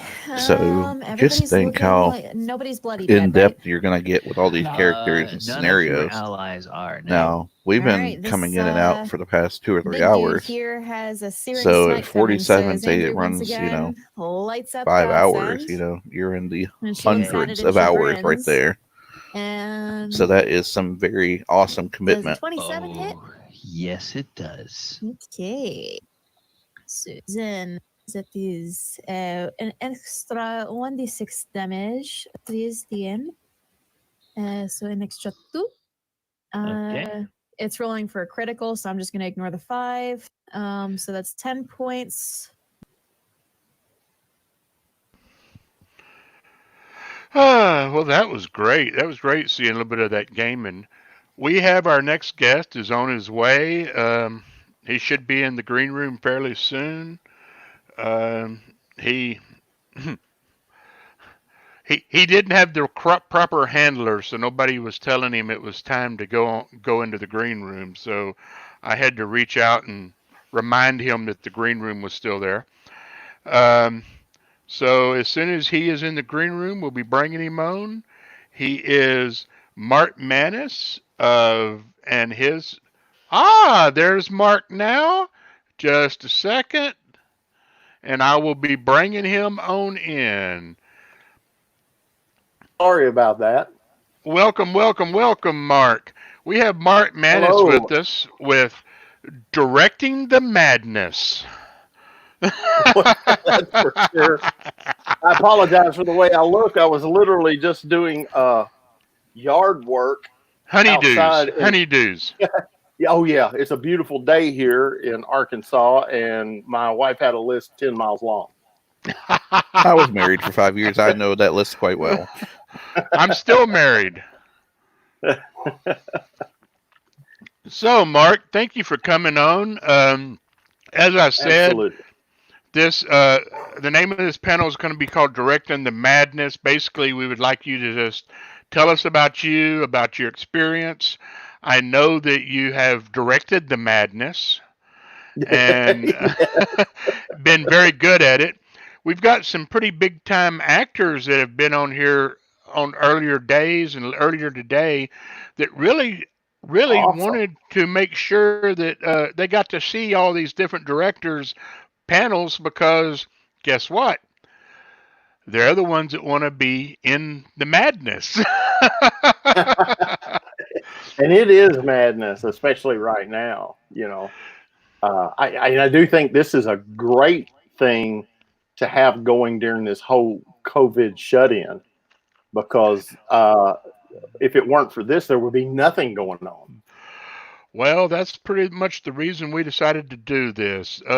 So I am going to take myself out and put it up with just you and let you do your thing, Oh, sir. wow.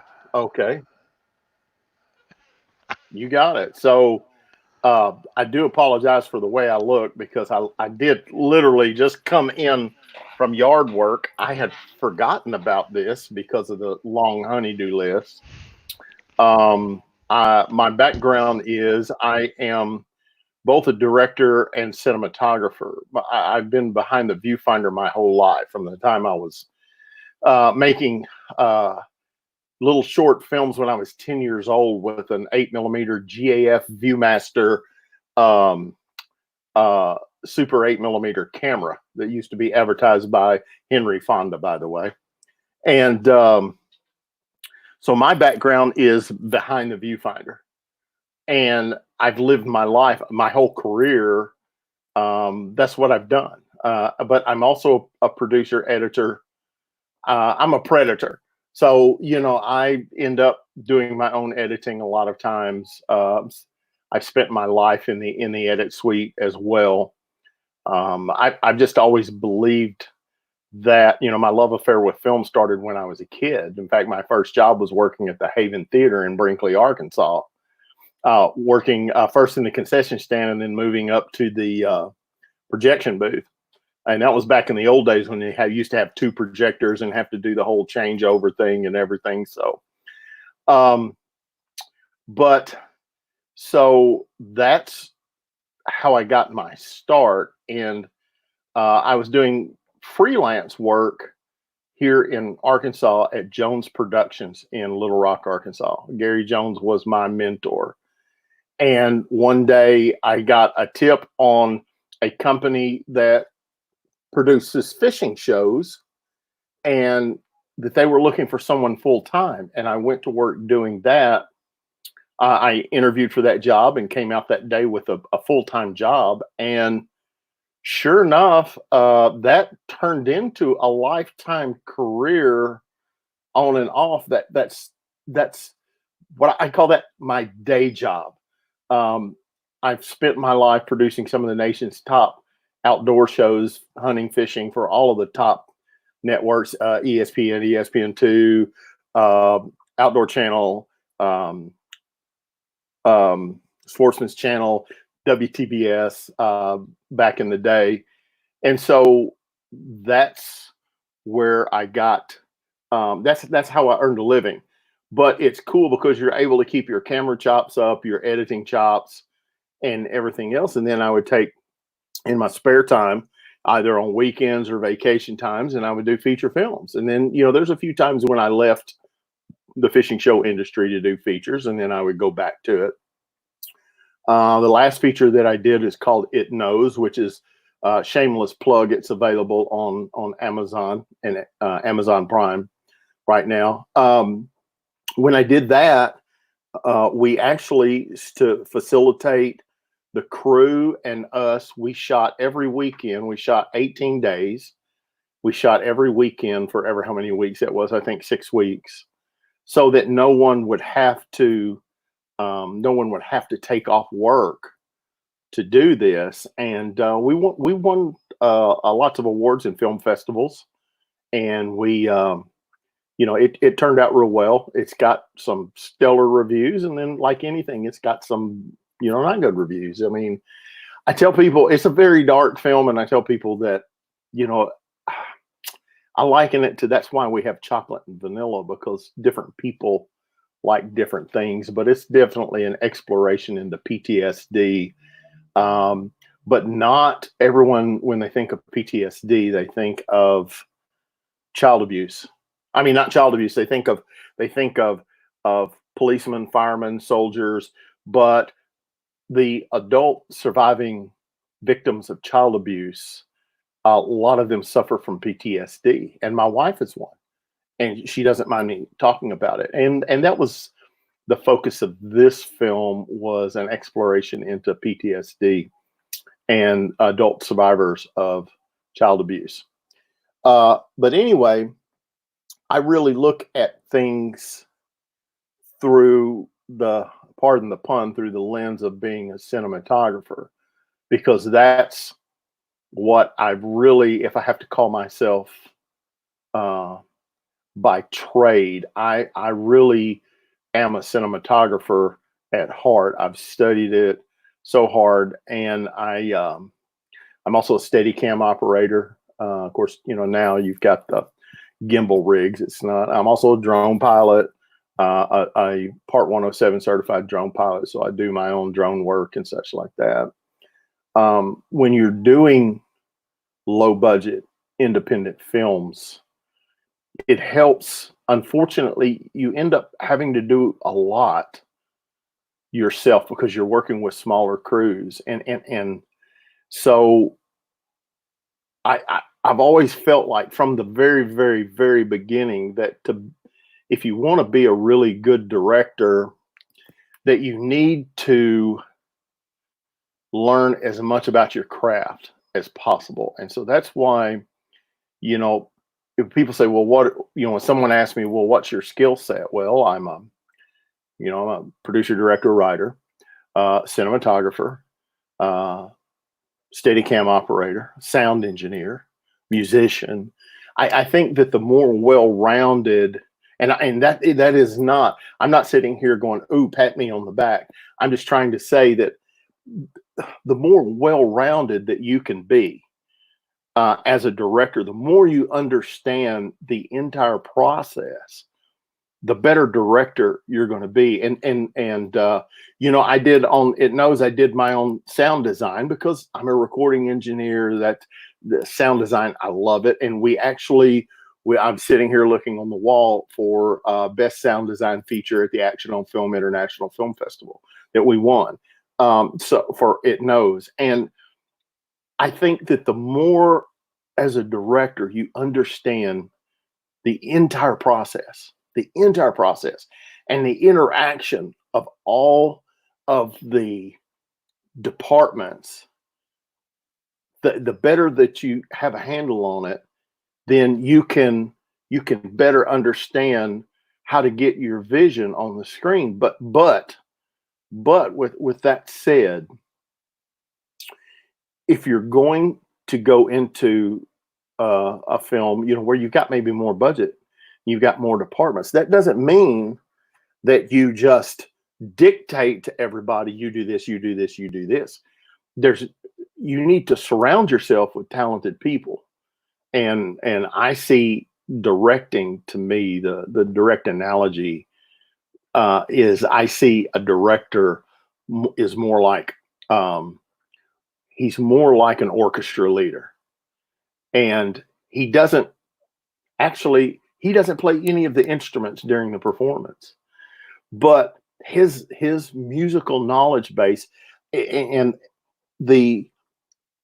his score is akin to a screenplay. It's nothing. The score are notes on a page and on a staff, and there are suggestions on tempos, there are suggestions on crescendos and such like that. But it's up to that orchestra leader to work with the musicians to make them understand the end result he's trying to achieve with that score. And but people don't think about this, but when you play in an orchestra, the first chair violins, they only hear the immediate group around them. The brass, they only hear the brass section and who's in front and behind and to the sides of them. They don't hear the whole performance like you in the audience do. That's why the orchestra is formed around the conductor. And so it's up to the conductor to tell them, you know, the brass comes up here, the violins go down here. And so he harnesses their technical ability and their creativity within the confines of the score. He harnesses all of that, but it's up to him to direct them, to bring them to the point where it achieves the performance out front for the audience. But they never get to hear the performance when they're in the orchestra. They only hear the ambience of the room and they hear their immediate surroundings. So a director is a lot like that. You know, when I did a pilot for a television series called Ketchum Lane, I had a great cinematographer. I mean, brilliant cinematographer, Gabe Mahan from Little Rock, Arkansas. And Gabe was my cinematographer.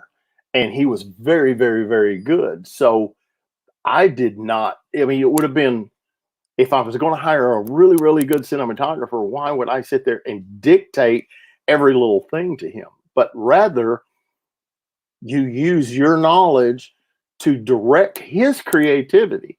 And that's the way that I see a director's role. When I say that you need to be well-rounded and you need to understand how everything works, and you know, become an editor, become a, you know, whatever, learn that process. But that doesn't mean that you don't harness the creativity of the ones that you've got filling that role. That's really what you need to do, is you need to find the right people. And that's the key. I've made several independent films, and the key to making an independent film is to surround yourself with good people. There's really no substitute for that whatsoever. And my personal feelings are, it starts with the screenplay. I think that a director has to be at least somewhat of a writer.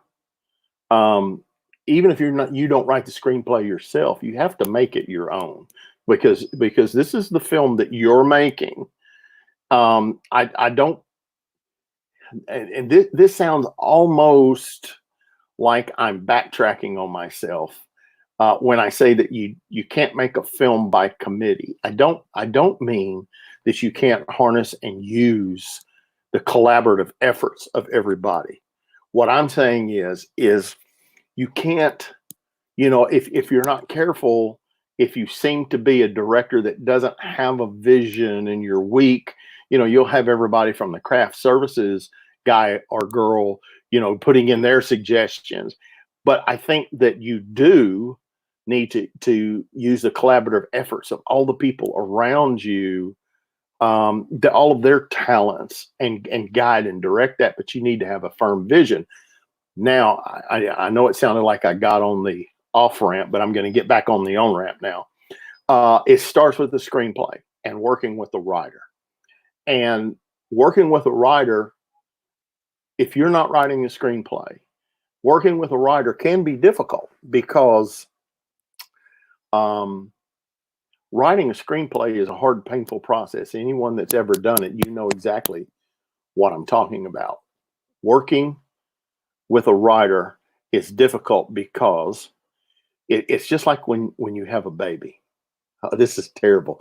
But when you have a baby, you think it's the most beautiful baby in the world, and somebody looks at that baby, and that might be the ugliest baby in the world. And but you don't want to be told that. Well, a writer, it's almost a birthing process of sort to write a screenplay, and most writers think that their work is perfect. And so when you have to find the writer who has the right attitude, who won't get defensive every time you suggest a change or you talk about a change, or you say, well, I don't like this part, I don't think this works well.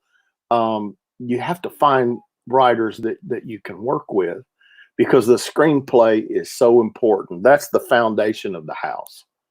If you build a house on a foundation that's not sound, if you build a house on a foundation that's not square, if your foundation is out of square, the house is going to be out of square, and nothing in the house is going to be square, because everything is based off the foundation. Well, it's the same thing with the screenplay. You have to have a screenplay that is sound. You've got to have all of the story elements. There used to be an old saying back in the Broadway days when everything was on stage. They used to say, if it ain't on the page, it ain't on the stage. Don't write a screenplay and then think, oh, well, I know it's not good, but I can make it better when we start filming. Don't do that. I've done that, and that's a mistake. I'm here to tell you, because I've made it. You need to make sure that the screenplay is sound before you move forward, because that foundation is so important. And working with a good writer is so important, unless you're going to write the screenplay yourself.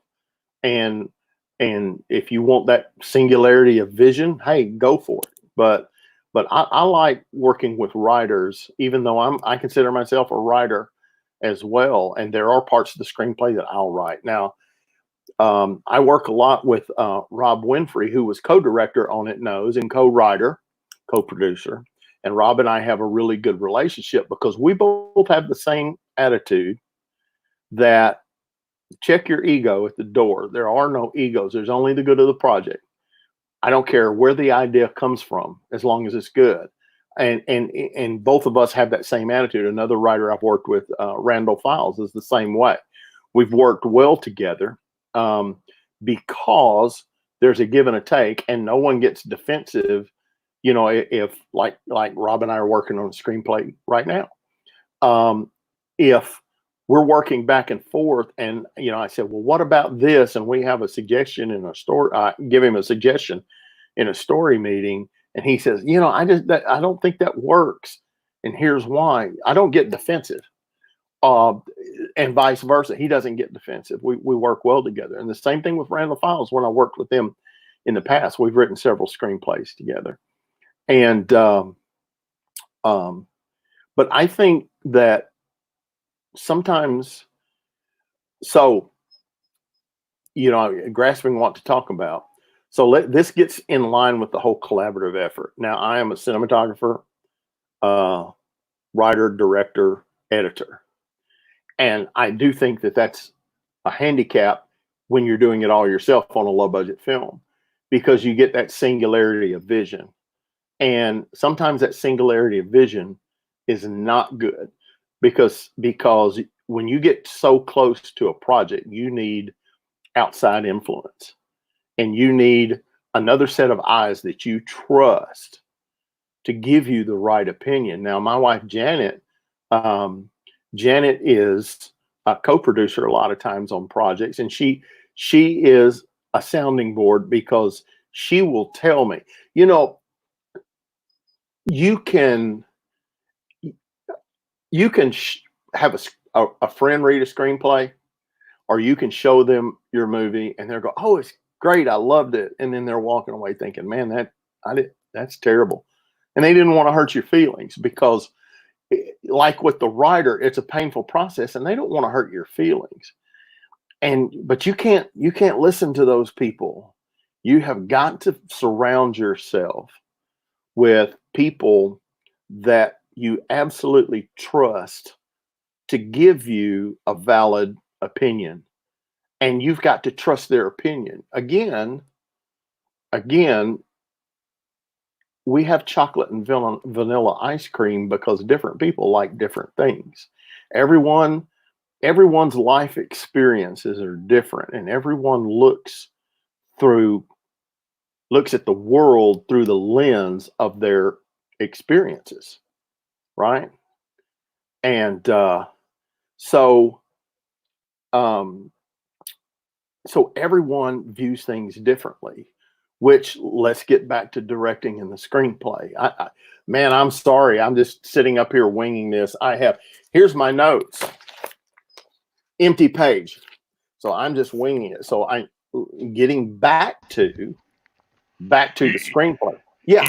You're doing great. You're doing great. Okay, great. It's good to hear, because I'm thinking, man, I hope I'm not rambling too much. Getting back to the screenplay deal,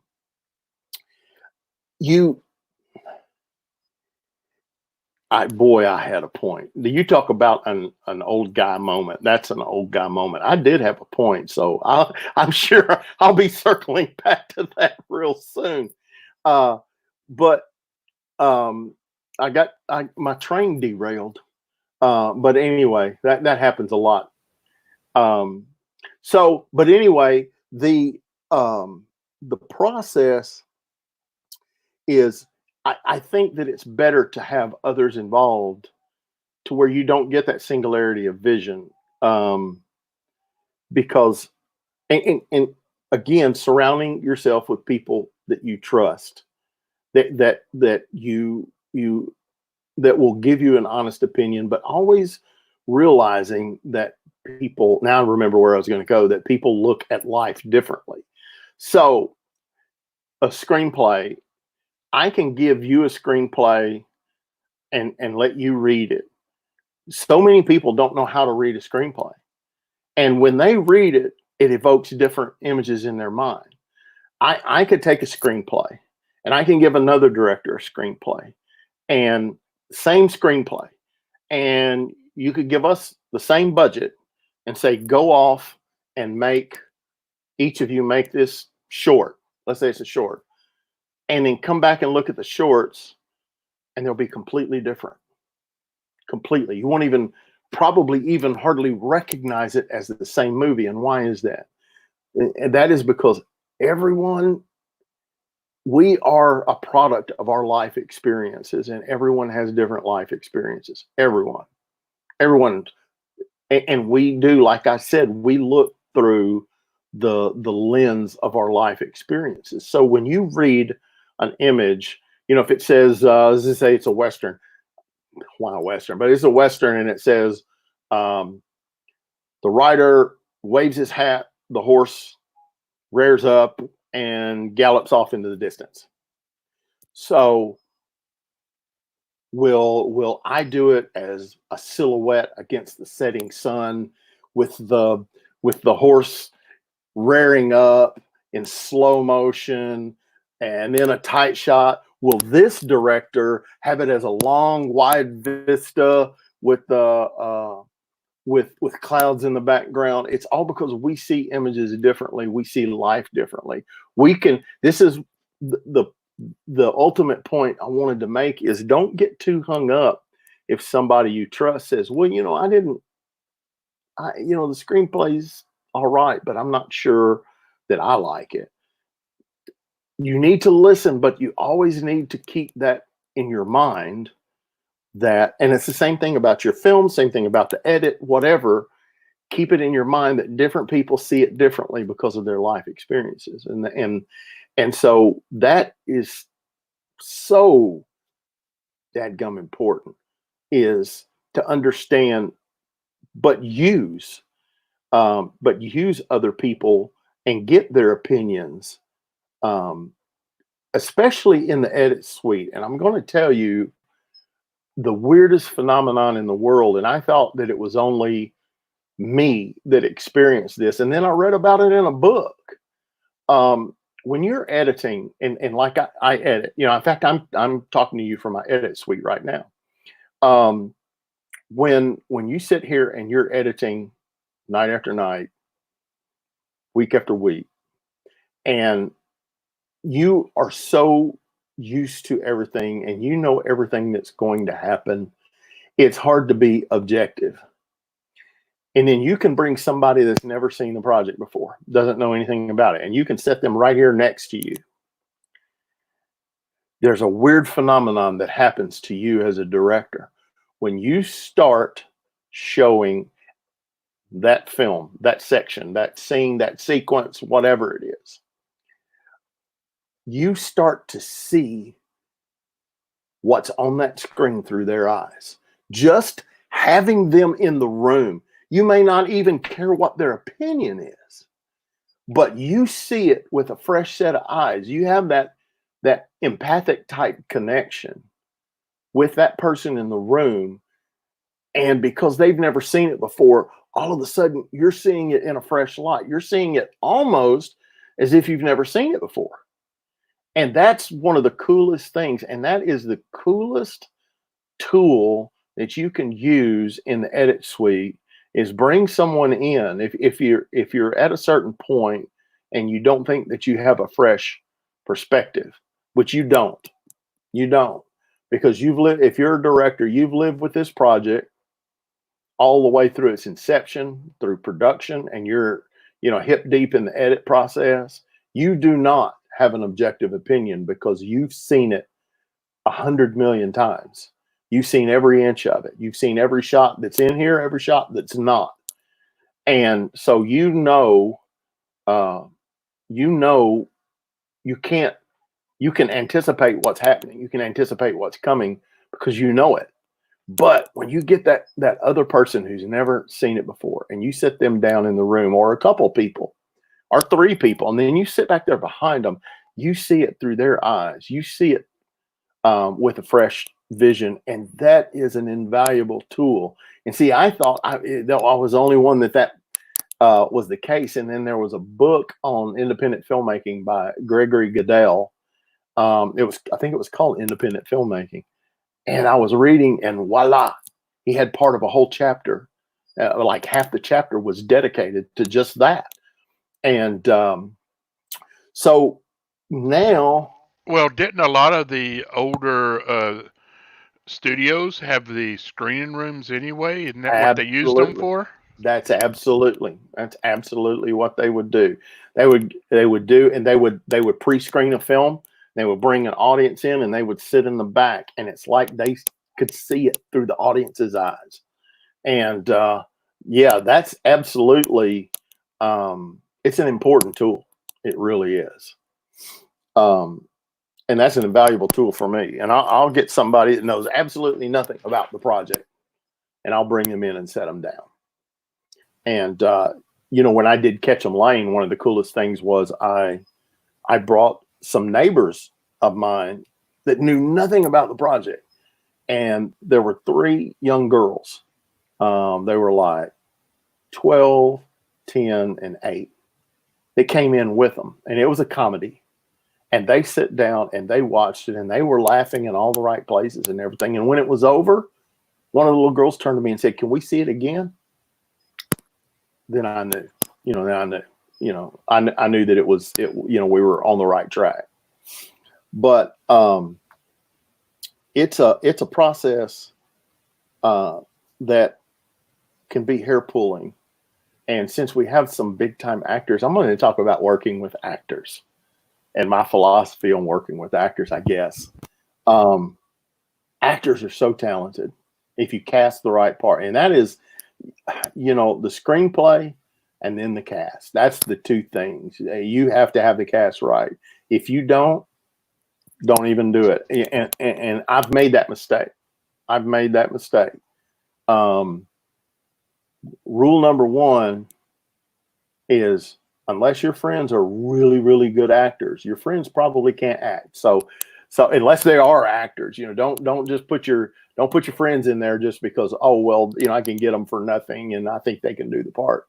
But working with actors is what directing is really, that's the hardest part, because every actor is different. They all have their different ways of working. They all have their different temperaments, but coaxing them to breathe life into the part in a direction, as a director, sometimes you are also, they're like a horse and you're holding the reins. You have to rein them in to a certain direction, but let them work within the confines of the character, because they can really breathe life and bring a lot to the table if they're talented actors. And it knows Dan Michael, who played the bad guy. Oh my gosh. I mean, he got the part. I knew it the minute he auditioned. He within 1 minute, I said, "You're the guy. You're the guy," and he got it. And he's won. He won. He's been nominated for a lot of Best Actor awards for It Knows in the film festivals, and he's won a couple. But he got it. But he had a different way of working. He had to think about it, and he'd walk off, and he'd think, and he'd be real quiet, and then he would come back, and then he would just turn in a brilliant performance. Sometimes some actors don't even, they almost require zero direction. Some require more. But I think that working with actors is probably the most difficult, but the most rewarding part. Because you can't be a dictator, and you can't just dictate. Even though Alfred Hitchcock did a lot of this, but you can't just say, you walk 3 steps here, turn, deliver the line, and then go. I think that we've become more sophisticated now. You have to get them to the point where they are comfortable, and you all constantly, because we shoot out of order when you're doing a feature, you have to constantly keep them oriented in the story to where this scene falls, and you have to place them at the emotional point of the screenplay that you're trying to achieve, and then let them work, which is one thing that I like to do as a cinematographer. I typically light area light because I want the actors to have maximum freedom to be able to move and not have to worry about hitting this mark exact or that mark exact. And a lot of cinematographers are that way nowadays. They want to give the actor a little bit of room to be able to move. And, of course, a lot of that is you work out during the blocking rehearsals and such. But the other thing that I don't like to do, and I'll explain why. I don't like to let actors see dailies, and I'll tell you why. Because actors tend, and this is not a criticism at all, so don't take it as such, but actors tend to see their part and not necessarily how it fits in the grand scheme of things. They see more their character. When they look at dailies, they're looking at themselves and not how it fits with everything else. They are being hypercritical and focused through tunnel vision on themselves. And sometimes that can affect a performance in a way when they see dailies and you're getting the exact performance that you want. And they look at it and they're just looking at themselves. They're not thinking how it fits in the grand scheme of things and the interactions between the characters. They're thinking of, well, I didn't like that. I need to change my character more, So they have got to have trust in you, and you have trust in them. I read in a book that Henry Winkler, he was in the movie Night Shift, and he was on Johnny Carson, and he was promoting the movie Night Shift that he was in. And Johnny Carson asked him if he had seen the movie in the theater. And he said, I saw it one time and I'll never watch myself in another movie again. And Johnny Carson said, well, why was that? He said, because for the whole time that I was in the theater, everybody else saw the movie, and all I saw was a huge, massive nose moving across the screen. He said, so I've never been to a theater and will never go to a theater to see another one of my movies. And that's a point that illustrates, the actors, they can't help but, if I were an actor, that's exactly what I would do. I'd be looking at myself and being critical of myself and how did I do here? How did I do there? So I think that again, all of this, and I haven't even talked about post-production yet, but all of this are things that come into the madness, into the directing. Directing the madness, boy, Robert, you named that perfectly right. If you were the one that named it, I mean, it couldn't be more perfect. Yes, that was me. I mean, it could not be more perfect because it is a madness. And then, so when you get into post-production, you're dealing with, you're dealing with the edit. And then after you're dealing with the sound design, which, again, you're working with, in collaboration with other professionals. You've got, you just have to always remember. And when you pare it down to the basics, you have three things on sound design. You have sound effects, you have music, and you have dialogue. And only one of them can dominate at a time, or it's noise. So when you're analyzing and you're doing spotting sessions with your different sound post-production people, you need to make a decision. What's going to dominate? Is the music? And here's why. When you're making your notes and you're making your spotting sessions, so if you don't communicate to, let's say I've got a big sequence and it's an action sequence, and sound effects are going to be king there. There's little dialogue. There is action music, but it's going to be more subdominant, but the sound effects are going to be really dominant. If you don't communicate that to the person writing the music, he might write an elaborate score with a major theme in the middle of it, and he's going to waste a lot of work that'll never be heard. So you're doing him a service if you can say, well, look, so in this section, and you can do that before the sound post-production ever starts. The minute you lock picture, you can go back and pre-make some of those decisions of, this is a heavy dialogue drama scene. So the dialogue's going to be key. Maybe this next part, this is a very emotional Luke Skywalker walking out on the sands of Tatooine, upset at feeling trapped and looking out at the binary suns, and you have a beautiful, emotional, elaborate John Williams score. That's a prime example. Well, music's got to dominate there and carry the scene because there is no dialogue, there is no sound effects. So you make those decisions, and you work with your sound designer, or if you have one, but you pre-make all of those decisions, but you want to leave yourself flexibility because sometimes you just don't know when you get into the mix. You're sitting there and you're going, well, this scene would be great if the sound effects were dominant, but I don't know, maybe the score's more important.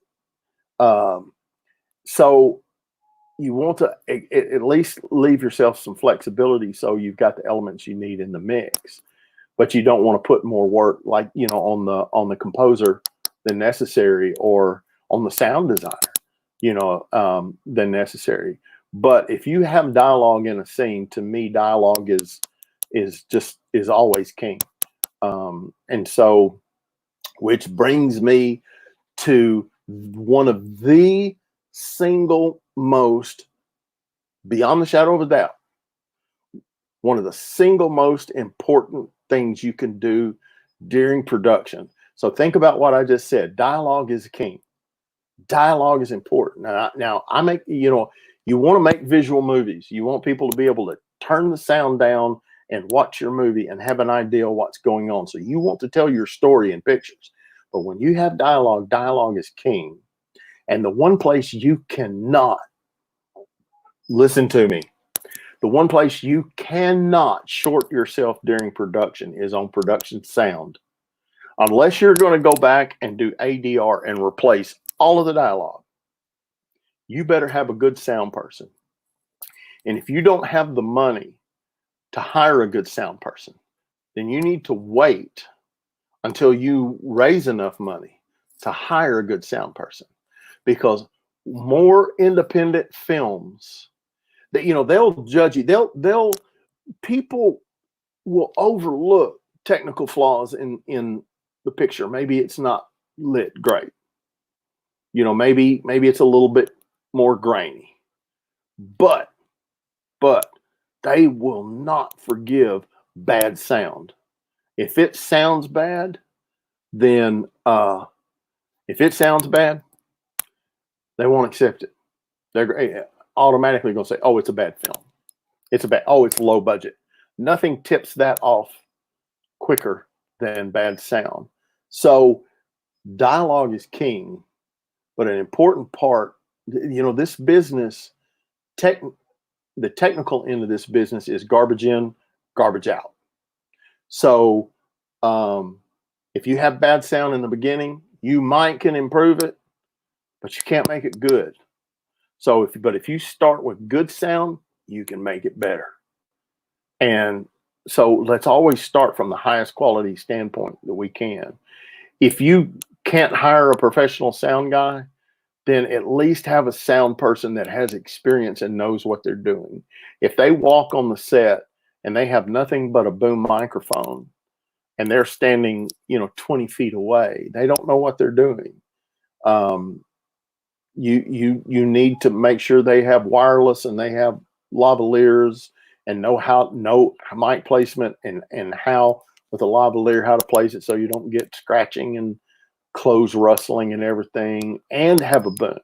The best sound possible is if they're using a multi-track recorder and you've got the boom mic going and everybody has wireless lavs. And because you can't make up for bad sound. And I know that I might not be spending as much time talking about directing, but I'm talking about the entire process, because as independent filmmakers, that entire process is important, because that's how we make our films. And a lot of times we have to wear many, many, many hats. So I'm giving you more of an overview of how to look and make sure as an independent filmmaker that you get a product. You're competing with a lot of different films out there. Right now, never since Gutenberg invented the printing press is there a better audience to be able, and a better way to get your films out to a viewing audience. But eventually we like to monetize that. And to monetize that and get your films on Amazon and such, it really needs to be high quality as well as you can make it. And the technical aspects are really important. If you have a film where you have good actors and you have a good story and you have good photography, good sound, good score, does that mean your film's going to be successful? No, nobody can guarantee that. Nobody can guarantee how a film's going to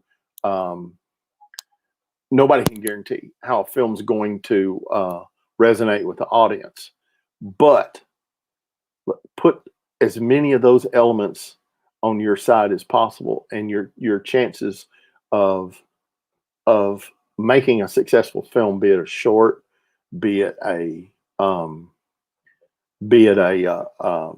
feature, whatever. And if you're going to make a short and you want it to be a calling card because you want to eventually, you're hoping somebody will see it and go, "Wow, I like this director," then you had best make it. Always put your best foot forward. Do everything you can do under your control to do the best film you can. And sometimes that's writing a film around the elements that you've got easy access to. Like right now, I've got a short that was just written that we're preparing to shoot here soon. And it's got 2 actors, 1 location, 1 shed. And it's a dark, dank shed. But, I know I wrote around what I know I have access to and the people that I know I have access to. And that's really important to make a short within the confines of what you have access to, because you want to put your best foot forward. If you're going to make a short, you want to make it good. If you want it to be a calling card, that'd be like having a business card that looked like crap. Nobody is, if you hand them a really crappy business card and things are misspelled and out of balance and looks like junk, nobody's going to pick up that phone and call you, right? So same thing with a short. Make your shorts as good as you can. And I know, Robert, I know I am. Guys, I'm rambling up one side. No, you are doing great. You're making a ton of sense. Yeah. You are doing a master class on indie filmmaking for the people out there. Well, and wow. I think you've only missed literally like two departments: catering and Foley work, and that's about it. Boy, okay. Let me tell you about catering. Now, and it actually, knows. if you My wife catered. It knows, because here's the thing: if you're going to ask people to work for small salaries, you better feed them well. Don't order them pizza, guys. Don't show them respect. If they're going to work hard for you, I mean, when my wife, man, she would like cook roast and chicken and potatoes and salads, and I mean, the tables would be full. You mean it wasn't Little Caesars? Hey, you don't get looking like this on Little Caesars. Oh, I've been on sets. It's usually Little Caesars. It is, exactly. Well, I really hope I get a chance to work with you. I know I auditioned for It Knows, but right. I remember that. Did not get it, but I hope sorry. at some point I have a chance. Well, you got to pick who's best for the part. Well, exactly. And that's another thing for actors. Rejection is part of the process. And just because you didn't get the part didn't mean you weren't good. It just meant you didn't fit the part, the vision of the part. Plus, I couldn't look young. Here, let me take this off. And yeah, I was going to say, did I crawfish out of that one pretty good? Was that a pretty good catch? Well, thank you. What we're going to do for this little bit of time left, if you don't have any little tidbits of anything coming up, is we're going to go ahead and pop over to our vendor area and click on some of their links and just go look at some of their wares for a little bit before we have our next guest up. Is there anything else you'd like to share with us? No, I just, love what you do and do what you love. And here's the other thing. One last little tidbit. I say this all the time.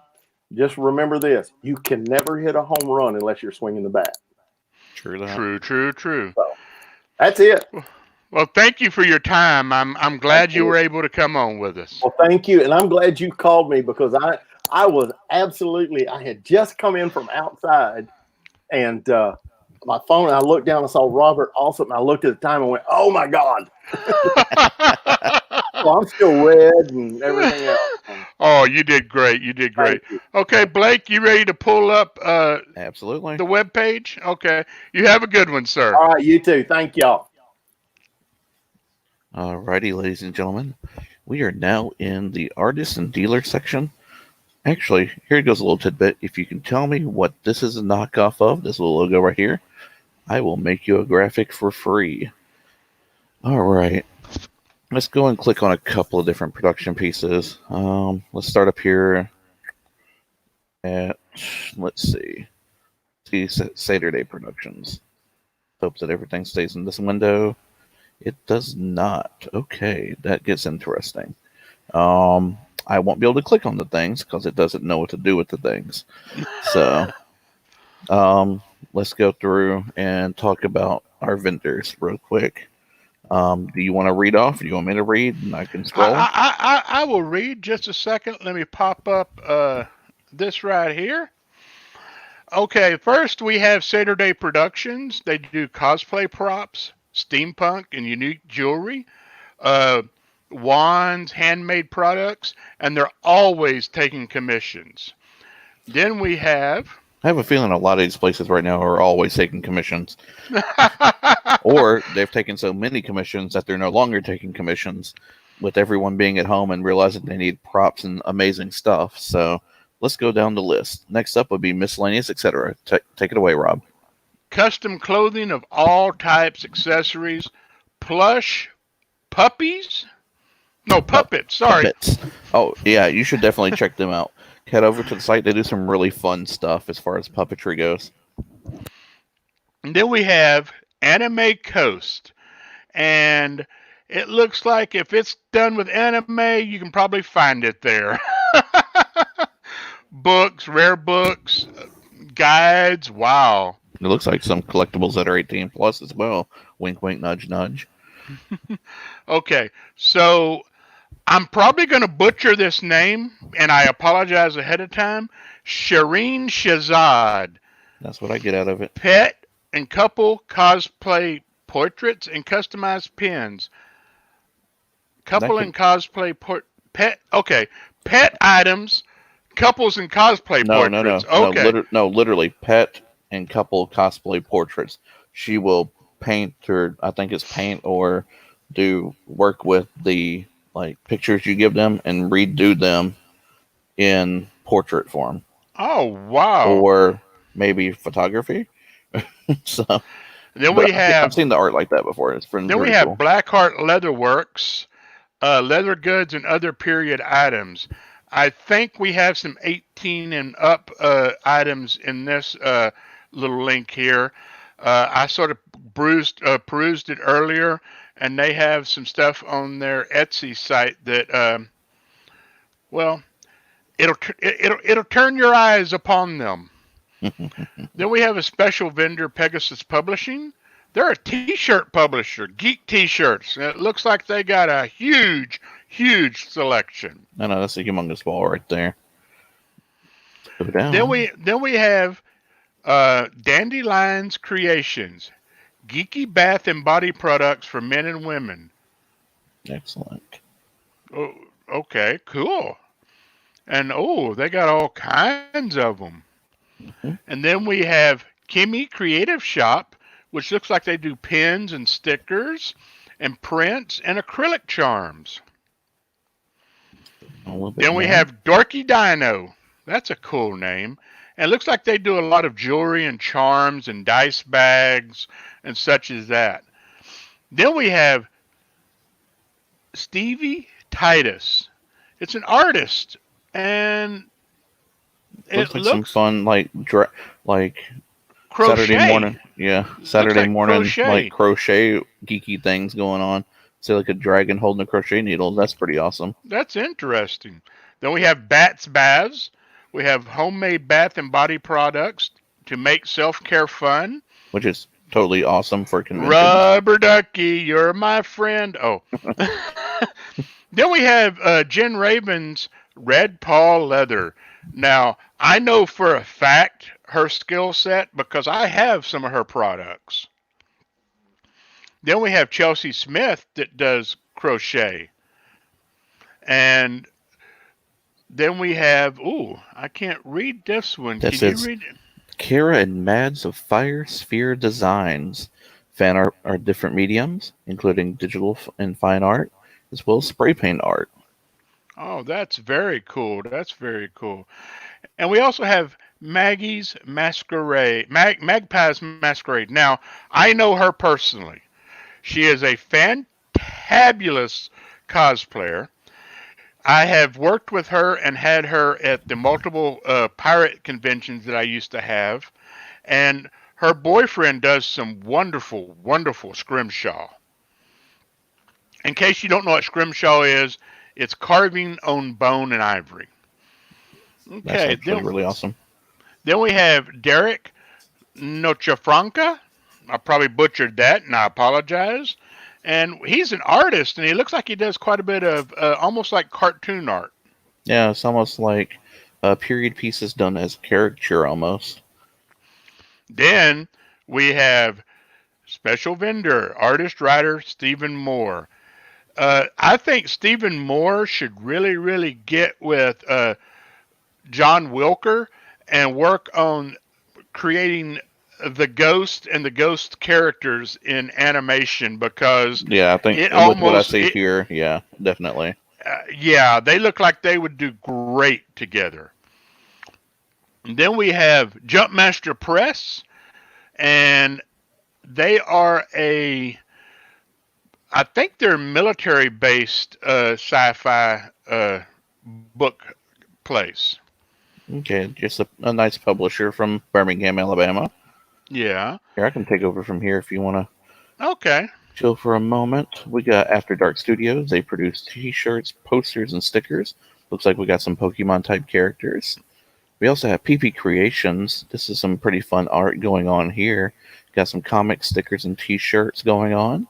Yeah, that one that looks like a fun little portal is neat in the lower right, ladies and gentlemen. We got Tiger's Tangibles. They do anime and video game collectibles such as posters, figurines, keychains, clear files. I'm not for sure what that is, and much more. There's some Final Fantasy VII remake stuff, so jump in. Fire Emblem's always really popular. Wow. Konosuba, I'm assuming, is as well. And Wow. look over to the right wow. at Megan Wow. Risk. Wow. That is That humongous. is And wow. beautiful. Yeah. Wow. We need to get a hold of her. Look at that is some I know that fabulous art is, work. Yeah. I know a guy named Joe McKeel who may be watching at some point. You need to get a hold of Megan Risk. Totally up to HalloCon alley. Dan Connor, cartoonist and colorist. You probably have seen some of his art floating around the internet because a lot of it's totally awesome pop culture stuff, from Ninja Turtles to, older period style pieces like 40s and 50s style, like colorations, totally good stuff. And then we got Everything Shiny Creations, hand stamped jewelry and accessories, specializing in subtle geek and pop culture. Oh, cool. So, from the background, looks like you may see some Firefly stuff, I hope. Let's see, we have Cards, etc. It says Cards, etc. There wasn't an I issue think on they that. do. I think they do trading cards, Let me hop in real quick. Magic, etc. Hopping in real quick and taking a peek. They're promoting a con that's still going on in May, which is pretty awesome. I couldn't tell exactly what they did. My apologies. We can check back later. Then we got the Sued Dragon, high quality handcrafted leather works. They do bags, armors, and other various cosplay and peachy furry accessories. And that's pretty awesome, including furry partials, which is a real big thing in that industry. We have Nani Wear, ? In the middle there. And they do artisan manufacturings of original geek apparel, accessories, drinkware, bags, and more. We got Lully's Arts. Lully has been promoting with us online for the weekend, so we appreciate that. And they do lots of great art there. Okay, I personally know Captain Gato Baju. Please tell me it's the little bird in the corner. No, that's the peg leg. That's the character in it. But Captain Gato, it was a captain in the Arizona Corsairs when I was still a first mate on a ship in the Arizona Corsairs. That's how long I've known him. And that book is just fabulous. I actually bought a copy of the first book and for my daughter, and she loved it. That's awesome. All right, let's go down this list a little bit more. We got Surreal Makeups. That includes the makeup supply. Looks like they have a pretty great selection there. And 2 gigantic banners. Let's see, we got Whimsy Studios, who's also done a little bit of promotion with us this weekend. Polymer Clay, Dragon and Gargoyles and such. Is that Betty Boop? Yeah, it could be if you wanted it to be. I'm not for sure. But it says pretty much make anything that you need. They do totes and the whole 9 yards, from pillow covers, everything. Then we have Inky Converters that do stationery and fountain pen themed merchandise, which you don't see a lot of that anymore. No. So that's actually a really cool little, extra niche kind of thing, which we do need in the fandom arts and industries right now. Because niche makes the world go round. We got Dr. Pixel, perler bead magnets, figurines, and wall art. Are you familiar with perler beads? No, I don't know what a perler bead is. Perler bead is a semi-squished, like round bead that has a big hole in it. And basically what they do is they make pixel art, like say you wanted a sword or a dragon. Oh, okay, I know what you're talking about. They have a map that they basically make either in a program or sometimes by hand, depending on the person doing it. And they create this 8-bit or 4-bit even based on the color schemes. And it looks like it came straight out of a video game into your home. Oh, wow. Yeah, it's pretty neat stuff. Merch Massacre was another one that would be good for HalloCon. Oh, yeah, handmade horror props and themed decals. Oh, yeah, definitely. They do ornaments and totes and everything, too. It's totally awesome stuff. So now we got Cosmom Cos Shop doing cosplay convention and travel supplies, which, depending on which supplies those are, we may be needing them in the coming months. Fingers crossed. So thanks, Mom. We got Funky Paradox. That's actually a really cool name. They do miniature acrylic paintings and themes ranging from fantasy and anime to landscape and animals. So if you do a live D20 instead of the online one like we're doing this weekend, check them out. We got Marky Shadows art, and it looks like they do some really good like fantasy, and some of those even look like they could be like cutesy horror. So Yeah. Marky Shadows art, and we got Completely Awesome Media that does a lot of comic book sales and trades and buying. We got Victims and Villains. They do hats, coloring books, and shirts. And as a fellow villain, I say hello to you. And they are a suicide prevention nerd news podcast. Oh, yes, that too. I totally blew my mind on that when I heard that. We got Precious Plunder. We make and sell jeweled headgear for cosplays, theater, and formal events. Well, So- why don't we put a pin in it here and go to our next guest? And after Absolutely. our next guest, we can pop back over here and we will start back at Brian Silverback's. How's that sound? That works for me. Let's bring Mr. William Allen in. Welcome, Bill. How are you, sir? You are muted, sir. There you go. Let's see. I have nothing from you, sir. Bill, are you there?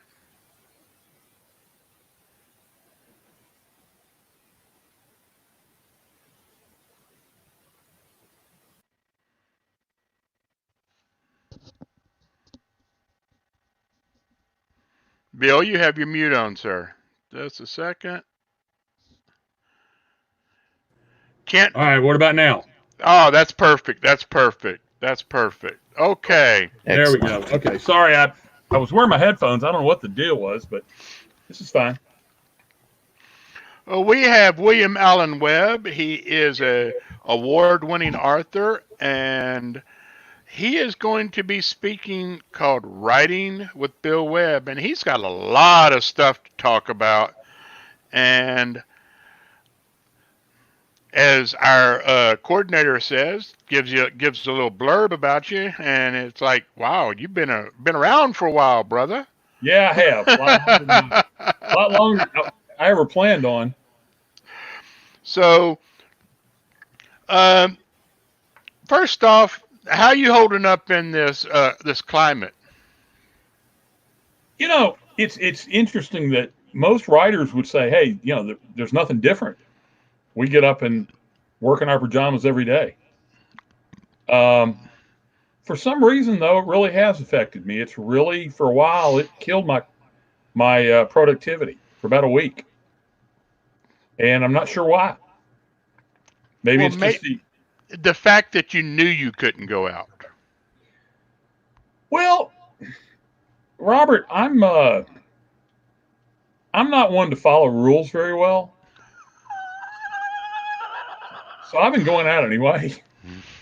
And I'm sorry. I mean, just to the store and Costco and places like that. Not you wear a mask at least? No. No. Nope. A bag over your head? Well, I do that. Yeah, I do that anyway. You know, I don't know why. It's just part of who I am that I don't take orders very well. And you write military books. Yeah, I write. I do write military books. I know that in the military, you know, everybody has their thing, or it all falls apart. I don't know why. I'm just like that. Well, what are you going to tell us about today? I mean, I know you're going to tell us about about your writing style, about some stuff upcoming. I know that you have some great news to share a little later in your talk. So what I'm going to do is I'm going to go ahead and turn it over to you and just let you say your piece, and we'll still be around. We'll pop in occasionally. We might have some questions from the outside world, and we'll go from there. How's that sound? Well, it sounds fine to me. People are going to get really tired of hearing me drone on, but so you know, if anybody does have a question, please ask, so that it can be interrupted. But I think whenever I do something like this, I always try to think, what can I give the people? What can I tell them about that maybe they haven't heard before? Or if you're a writer, how could you benefit from listening to this? And so that's kind of what I've been thinking of. I don't have anything prepared. I'm doing this off the cuff, but I think it's better that way. That's kind of how I prepare. That's kind of how I write. Well, let's start out with telling about William Allen Webb. All right, I'm a native of Memphis, and I live in Fayette County, which, for those who don't know, that's just east of Memphis right now. And so I've never lived anywhere other than here. I have been a writer since I've been a reader. In fact, one of my earliest memories is of reading in my mom's car when I was 8 years old. This was in the days when air conditioners, you may be old enough to remember this, Robert. Air conditioners didn't come with the car. You had to buy them as an accessory, and they hung under the dash. I do remember. And I remember my mom was a realtor, and she was selling a house, and I was sitting out front. It was July or August. And I just remember sweating like a dog and sticking to the seat and all that, because you couldn't leave the air conditioner on. It would overheat the car. And I was reading, but I know I was 8 years old. I don't know why I know that, but I do. And I was reading Samuel Eliot Morrison's one-volume history of the Second World War, the U.S. Navy in the Second World War. You know, I was 8. And that was kind of my fun thing to do. And then, and so I was actually on a reasonable path to be a military historian, maybe enter the military. My family has a long history of that. And then something really tragic happened at age 13. Somebody handed me a Conan book. And from that point forward, and somebody else handed me a comic book. And my life was ruined after that. There was no more reading I still read military history and things like that, but I went off the deep end for fantasy and Lord of the Rings. And well, Robert E. Howard can do that. Yeah, Robert E. Howard. I'm of the opinion that Robert E. Howard is an unacknowledged genius. He created an entire subgenre of fantasy almost single-handed. The man wrote more stories in his life than probably 99% of people ever will, and he died at age 30. And he did it on, you know, a typewriter. It's incredible. And most of it was pulp magazines. Oh, yeah. It was not books. It was magazines. Right. There was only one Conan novel. He wrote one science fiction novel and just umpteen short stories and poetry. His poetry is remarkably good. And it's just one of those things most people have forgotten. So anyway, I started reading a lot of fantasy and science fiction throughout my teenage years. One of the big impetuses for that was that a friend of my mom's, told her not to let me read Lord of the Rings because the writer Tolkien was a communist. So of course, when I heard that, I had to read it. And of course, Tolkien was if anything, the ultimate anti-communist. You know, he was a very conservative Catholic, etc. And from that point forward, I read fantasy, science fiction a lot, comic books. One of my proudest moments was when one of my teachers in high school Spanish class, I went to CBHS, which was an all-boys school, and I was reading an X-Men when I was supposed to be reading my Spanish, and I had the book up so he couldn't see it. But I got caught, and he ripped it up, and he gave it back to me at the end of the year, which I thought was kind of funny. But I wrote, and when I got to college, it seemed like a great idea to major in creative writing. And one of the not unusual, but one of the things I learned is that the college writing professors I had, with one exception, if you mentioned the word genre, they would laugh at you. And if I had one of them tell me, if you turn in a fantasy story, I'm going to give you an F. And getting an F in a writing course was a pretty hard thing to do. Now, this was in the days, you'll know who these are. I don't know if all your readers will, but you will. This was in the days when on staff there was Dalvin Coger, Daryl Richardson, and Jack Bifus. Three very big supporters of science fiction, founders of the Memphis science fiction community, that type of thing. The Daryl Awards are named after Dr. Richardson. But none of them were allowed to teach creative writing when I was there. The people who did that wrote things that nobody wanted to read. And that's what they wanted to teach you to do. Like I said, with one exception. So I was taught to write in a way that produced beautiful prose, because you can be taught how to write well. That is something I think that you can do if you practice very hard. What they try to do, though, what my teachers tried to do, is teach me to write what to write, not how to write, but what to write. And they wanted me to be either reproduce Hemingway or Faulkner or someone of that caliber. They wanted the next Great Gatsby, and that's not what I wanted to write.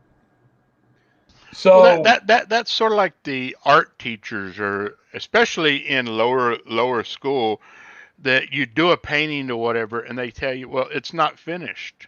Yes, it is finished. It's my work. No, it's not finished. That's sort of that same kind of mindset. You know, I can see where that would be true. I really can. I've read a lot of the stuff I produced because I had a job, a full-time job, and so the education got stretched out over a little ways, and so ultimately what happened was I went through this, and I was taught to produce some beautiful prose. And once I got out of the program, I kept trying to write the stories I wanted to write in the way that I had been taught to write them. Unfortunately, it didn't work, because the one thing that they weren't very big on and didn't really care very much about was plot. They cared about characterization. They cared about descriptions, lush, some would say purple, and that's not what was important to them as far as plot. Plot was just, it was there because it had to be there, but it wasn't the point of writing it. So I started a book in 1988, and I'm mentioning this because the movie made out of, well, the book was called Jurassic Jail. It's out now, but I started in 1988 before I'd ever heard of another book called Jurassic Park, which came out in 89. And I was reminded of this today because Jurassic Park, the movie, was on, and I was reminded how tragic it is that the velociraptors get killed. I'm always on the side of the dinosaurs. But anyway, so are you trying to say you're a dinosaur? Well, there is that. Yes, my kids would certainly say that. But when I went to, once I'd written some books that people wanted to read and things like that, I sent that manuscript into my current publisher, and she read it and she said, "This is easily the best prose you've ever written. This is absolutely gorgeous," and I can't use a word of it because nobody's going to read past page 1. Because while it's all well and good to read somebody else's beautiful writing, if it doesn't go anywhere and you're expecting a time travel story, which is what it was with dinosaurs, then you're not going to have a lot of success as far as selling the book or people reading it. We actually put in a snippet of that at the very end of the book that was published, just so people could see what I was talking about. And while it's beautiful, it doesn't go anywhere. So after about 20 years of trying to sell fiction in the way I'd been taught, in 1996, I gave up. And to me, it was like God spoke to me, because I had a story that I'd written, and I was very proud of it too. It was a time travel story, but it took place during World War II, which that's what I know the most about. And I sent it to Twilight Zone magazine. They were my first. And of course, by this point, I had hundreds of rejections, like most other writers of the time, and maybe even today. So I sent it to Twilight Zone magazine, and they wrote back and said, "Dear Mr. Webb, we want your story. We're going to take it." Now, this was my first professional sale, and it was to, of all things, Twilight Zone. So I was pretty excited, and I'd been thinking about quitting writing fiction, because what was the point? And 3 weeks later, I got another envelope from them. This was in the days before things were done digitally, and to get paid, you actually got a check. You didn't have PayPal. So when I got the envelope, I thought, well, gee, this must be the contract. And instead, it was something that said, "Dear Mr. Webb, we're very sorry. We love your story. We were going to publish it, but we're suspending publication." And I kind of looked at the wall and just said, somebody's trying to tell me something. So I quit writing fiction at that point. And I started writing. I went back to what I knew in my lifelong, which was non-fiction military history. World War II has always been my avocation. The books behind me, all of those are World War II. That's about a quarter of my World War II library. No, that's not even that much. Maybe a tenth. Anyway. So you made a living as a World War II historian at that point. I didn't make a living, but I did sell some things. For example, I sold some stuff to World War II magazine. I actually made a living, of all things, made money writing online reviews for a mystery website called I Love a Mystery Newsletter. It's gone now, but it was a great little site. So, and then I also started selling used books. I still do that. Mostly history is kind of my specialty, but do you use them first? No, I'm talking about books that I go out and have found over the years. I did have one. Somebody did call me, and a lot of y'all are going to absolutely just die at this, but a gentleman who was a local collector, apparently a pretty major collector, died back. This was 2001, and his widow needed to sell the collection, and it was 6,000 volumes, and this was graphic novels mostly. And I told her what I could pay her for it, because it was going to require something like that requires just hundreds of man hours to catalog, to look up the pricing, and then to enter into your database so that it can be uploaded online. There's a lot of work involved in something like that. And to my surprise, she accepted it. I still haven't sold all of that material. But among them were what I'm told were the first 3 graphic novels ever published. Some really rare stuff. Anyway, things like that are what I'm talking about. The fastest book I ever sold was in 12 minutes. It was, and I'm probably forgetting the exact title, something along the lines of Dutch gravestones of Eastern Pennsylvania, 1730 to 1750. And it sold in about 12 minutes online.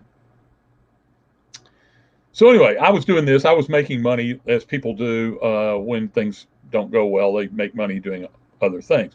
2006, we went to Austria, and I wanted to read a good book on what happened in Austria during World War II. And come to find out, in English, there were none. So the friend who was on the trip with me said, "Well, you need to write it." I said, "Sure, yeah, I can do that." Got home, started researching it, said, "Oh my God, what have I got myself into?" About 8 years later, I had 400 books I'd picked up to research it. I'd written about 150,000 words, something like that, nowhere close to finished. And this was 8 years later, 2014. And for whatever reason, on September the 1st, 2014, I sat down and I had these two scenes that were running around in my head. I was actually dreaming about them. And I didn't know what they were. I didn't know who the characters were. I didn't really know anything about them. I believe in Stephen King's philosophy that that he doesn't write down ideas. I know a lot of people keep a notebook so they can write down all their ideas. He said that's a bad thing, because what you're doing is you're recording ideas that haven't fermented yet. If they're really good, you'll remember them. And when you do remember them, they will be far more full-blown than if you just wrote down everything you think of. Because then you've got to wade through all the crap to get something worth writing. So these have been going around and around. And that morning, I just sat down for something different. It was a nice day. And I said, I'm going to write these and see what happens. So I did. I wrote a scene about a guy up on the Hohen Salzburg, that's in Salzburg, Austria, looking down. He's smoking a cigar. I knew he's a military officer. I knew he was sad. That's all I knew. Didn't really know why he was sad. I just knew he was. And then the other one was a scene of a guy on a ridge, a flat shelf sticking out from a ridge, protecting some innocent people, women and children kind of thing, as bad guys are attacking. And at the very last second, this helicopter comes up from behind him that he didn't know was there, and just, turns a Gatling gun on the bad guys. Kind of thing I like to read and write. So just on a whim, I wrote those two scenes on that same day. And what I didn't know until I wrote them was that those two characters knew each other. And the next day I got up and I said, I thought of something else. I added some. I didn't stop for 15 months. I didn't go back to the military history. That's all I did for 15 months, as I just wrote. When it was all said and done, I had about 175,000 words, first draft. And I started thinking, well, gee, I've got this massive book. Now what do I do with it? And December 2015, I started kind of looking around. I was so far behind the times as far as what was happening in the publishing industry that the first thing I did was print out a copy so that I would know how much postage it would take to mail it to somebody and then have them send it back, because you have to send a self-addressed stamped envelope. And I started looking up agents and New York publishers, Tor and Bain and all those guys. And what my research, first thing I turned up was the fact that if you send them a physical manuscript, pretty much anybody, the first thing they're going to do is they're going to take it and they go, oh, okay, physical manuscript. And they're going to dump it in the trash. And they're not going to touch it. They're certainly not going to send it back to you. And the second thing I learned is that nobody in the world wanted to go anywhere near 175,000 word first novel. I'd already written one, by the way. That's a story I didn't go over. I got hooked up with a local publisher in Memphis back in the mid-90s who, this is another reason I quit, who wrote me a letter saying, or mid-80s, I should say, wrote me a letter saying, this is how much money we're going to give you as an advance. And then the editor said, the book was 70,000 words. He goes, I'd really like you to expand it to 120,000. So he wanted me to almost double the book. I made a serious mistake. Other writers don't do this. I did it. I didn't have a contract. It took 2 years because it was not on a word processor. It was on a typewriter. And by the time I got done, he said, I love it. Everything's great, but we don't publish fiction anymore. And I didn't hit him, so I didn't go to jail, but I wanted to. So anyway, early 2016, I was looking around trying to sell this book, and I actually wound up selling it through Twitter, of all things. And it was 2 books. I split it in half. I had a rejected plot that would have ended the first half of the book, and I just said, boy, this thing's already way too long. So when I cut it in half, I just put that one back in, and it worked out great. It's a great ending for the book, and I always wanted to use it. So I started looking around, and Twitter, still to this day, if you're an unpublished writer, one thing you can do is go on Twitter and look for events, quote unquote, writing events. Mine was called Pit to Pub. I think it's still there. That stands for Pitch to Publisher.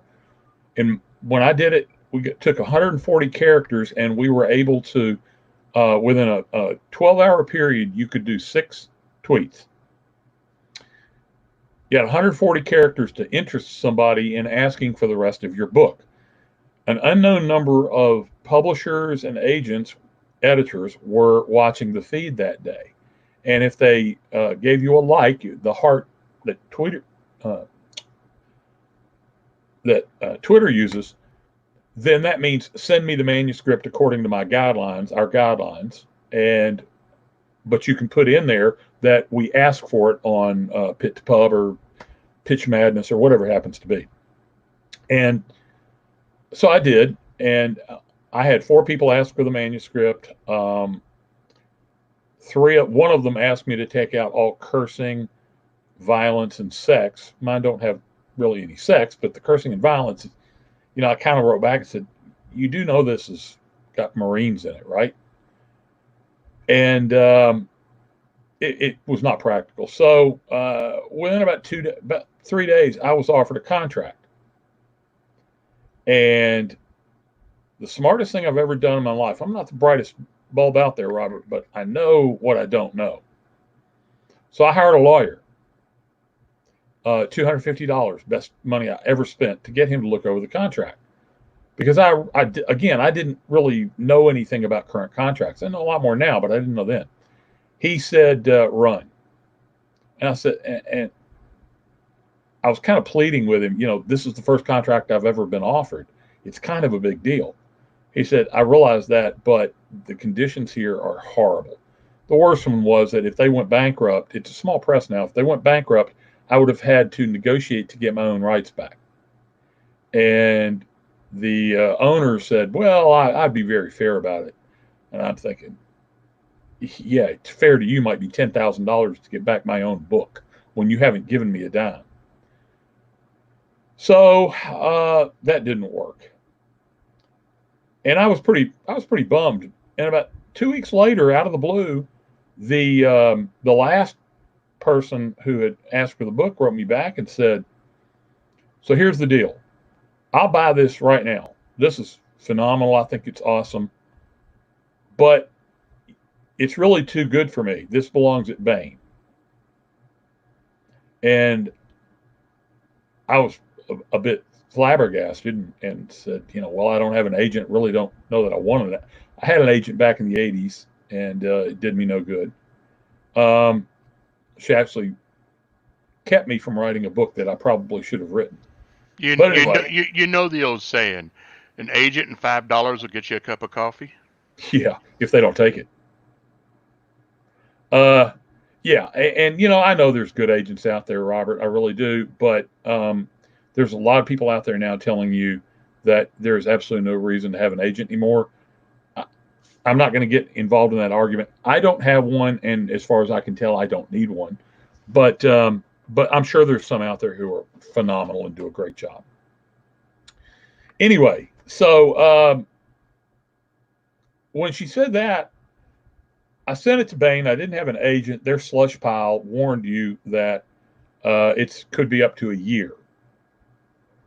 So I thought, well, I've waited that long before. I guess I can do it again. But I didn't want to this time. I'm not as young as I used to be. I bill myself as the world's oldest teenager, but I'm a little older than I'd prefer. Anyway, and so about a week afterwards, I wrote her back and I said, why don't we do this? Why don't you just take the book? I mean, anybody that's going to tell me, I'll do it, but you need to send it to somebody else first. And if they don't take it, then send it back to me. I mean, that's a pretty high trust level. That's a pretty nice thing to do. So I told her, I said, I can't think of anybody that would be better. And if Bain takes it, she said, if Bain takes it and it's not out yet, she said, if Bain takes it and it is out, I'll give it to them. They can have it. So there was kind of no downside for me. I trusted her implicitly. Her name is J. Gunnar Gray. I could have gotten her as a guest for you. Best-selling writer, editor, publisher. So if you do this again, let me know, and I've already told her she'll have to be on. Well, that sounds great, because if we do this again, we'll definitely need more content. Well, and the interesting thing about it is that she and I have been dealing for 4 years, and we've sold a lot of books together. We've never even had a conversation. I don't know what she looks like, don't know what she sounds like. That's the digital world we're in today. But anyway, so she took the book. It came out in a week before it came out. Bain, the slush pile reader, said, sorry, this isn't for us. And I was fine by then because we had a killer cover and it came out. I had 57, I think, pre-orders. And I was just stunned that 57 people wanted to read the book. I figured it's probably all my relatives, but they weren't going to tell me, because if they hated it, then they could go, no, I hadn't read it yet. I told you the dogs were going to bark. Sorry. So that's fine. Anyway, so book came out. It sold thousands of copies right off. In 3.5 months, I sold enough to qualify for membership in SFWA, the Science Fiction Writers of America. Book 2 came out in early 2017. It sold thousands of copies. I had no idea why or who or anything. I was all pretty stunned by this. And since then, things have taken off pretty well. I've tried to give back. I've done novel writing courses at the library. I've written a book on how I accomplished it, and I'm writing another one on what I've learned, that kind of thing. I try not to take anybody for granted, especially my readers. And if I can help other people in any way, I will. Well, I know you've said that you want to use my visage in one of your books. Well, I do. I'm actually tossing you around the idea of you as being a scraper. What a scraper is my main series is The Last Brigade. The concept is that for about a 20 or 25 year period, starting in the early 90s, starting in the early 2000s or late 90s, going through about 2025, as people have gotten out of the military who did not have any family or anything to hold them here necessarily, we have recruited them to go into cryogenic sleep against the day they might be needed again. Because if you think about it, when somebody leaves our military, they have skills that cannot be easily replicated, if they can at all. And even though a military unit like this would not have cohesion, it's not a unit per se. We're not putting the entire 3rd Marine Division, or whatever, into cryogenic sleep.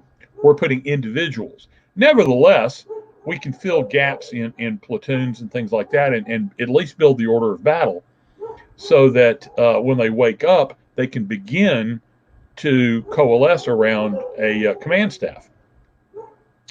And we can have specialists and things like that. Except, and weapons aren't a problem because we have lots of surplus weapons. When the M16 got ushered out in favor of the M4, we had a lot of M16s left. We have all kinds of surplus weaponry. So what happened? what scrapers are is within this world. Oh, I didn't finish the story. I'm sorry. When the time came, there was a catastrophe in 2025, and since you and I live in the Memphis general area, I'm sorry to tell you that we would not survive. And the country dies. It doesn't die all at once. It dies over a period of time, but it dies. And this unit that has been set aside for a last ace in the hole does not get a call. They are never awakened. No one knows why. They just aren't.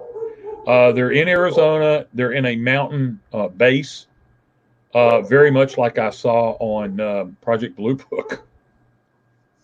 I saw that and I wondered, gee, have they read my books? And so when they're accidentally awakened 50 years later, there is no country. It's their job to try and resurrect it. Now, there have been bandits in the meantime. There are warlords. There's foreign powers invaded the country and then got stuck here, that kind of thing. So what a scraper is, and what I have envisioned for you, is scrapers are individuals who go out because most of the population's gone. 95% of the people are gone. Scrapers go out into the post-apocalyptic world, salvaging whatever they can, and then barter trading that to other people. And it's kind of like, in a way, they all have a route they take because you can only do so much. Somewhat like the same thing as happened in Station 11. I don't know if you've read that, with the traveling troupe who has a territory they go around, or David Brin's Postman kind of thing. Scrapers all have a territory. It's just where they are. Sometimes they come in conflict. So I thought you would make a perfect scraper because you have to be a rugged individual. There are women. One of my most popular characters is named Junker Jane, and she's a fairly lean female. She's not big and bulky, but she knows what she's doing. She can handle herself, and so I have envisioned you for that. Yes, I think that'd be a perfect place for Dark Soul. I think so, and that might be a good name for you for the scraper too, well, unless it's copyrighted. No, I own Dark Soul. Okay. Do I have your permission to use it? Yes, you do. Okay, cool. So that series, the success of that series, I'm very surprised. I advertised this on some of my Facebook pages. I'm surprised nobody's asked you when book 5 is coming out yet, because that's what I'm asked on an hourly basis these days. There's 4 books in that series. They've been very successful. Book 5 is at the publisher. She's finishing the edits. I should get them back in the next day or two. So I'm hoping within a week to 10 days. Are you Amazon based? Yes. Kindle based? I am. And I'm like most indie authors in that, which is one. You asked me at the beginning of this how life has changed. If my publisher was Tor, for example, life would have changed a lot, because there's paper shortages that the publishers are having to deal with. Most of their staffs are home. The sales force isn't out selling anything because there's nobody to sell to. Barnes & Noble is effectively shut down. They have furloughed their head science fiction and fantasy book buyer. Who knows, how they're going to come out of this or when. So the traditional publishers are geared towards print. Last year, only 12% of their sales came from ebooks. Whereas in indies, small presses, self-published, probably 90% of our sales, if not more, come from digital. So if anything, this has put more readers into the market. Audiobooks might be down a little bit because people aren't commuting to work. I haven't seen that, but others have said they have. But people are looking for things to read. And so, for me, things have been fine. anyway, so book 5 will be out very soon, and it has spawned. I counted up in preparation for this. I'm now writing in 7 fiction series, 6 of which I created, and then a military history nonfiction called Killing Hitler's Reich, which is a series of nonfiction books on lesser known battles from the Russian front in World War II. First one came out last year. It's right at 300,000 words. And that's the one that I quit writing in 2014. I went back to it in 2017 and finished it. And that's the only, that book is traditionally published. Any questions from the audience yet? Not that I see yet. Okay. All right. Wow. What? I mean, I have to admit I have not read The Last Brigade yet. Not because, well, just because I haven't. I write 6 other series. But I read a lot of stuff on Kindle, so it will turn up in the mix. It looks like we may. Oh, looks like we may have a question. Let me see. Let me get down here. Did you say where to purchase your books? Amazon. I write under William Allen Webb. You have to put the Allen in there. It's spelled A-L-A-N. There's a lot of William Webbs out there. And I was on Smashwords and all Kobo and all the others. Unfortunately, these days, there are people out there who are making a good living being wide, so to speak, which is what it's called. But for me, it didn't work. And I like to also have my books in Kindle Unlimited. Pay $10 a month. You can read as many books in Kindle Unlimited as you want. Are you in Kindle Unlimited? Oh, sure, yeah. Okay, then I'll read everything you got because I use Kindle Unlimited exclusively. Oh, sure. And 62% of science fiction books are in Kindle Unlimited. The ones that aren't are from traditional publishers. If you're a small presser in India, you've almost got to be. And so, yeah, I do that because I still get paid. It's not as much, but I do get paid. For the reader, it's a much lower threshold because it's $10 a month, and you get to read all you want.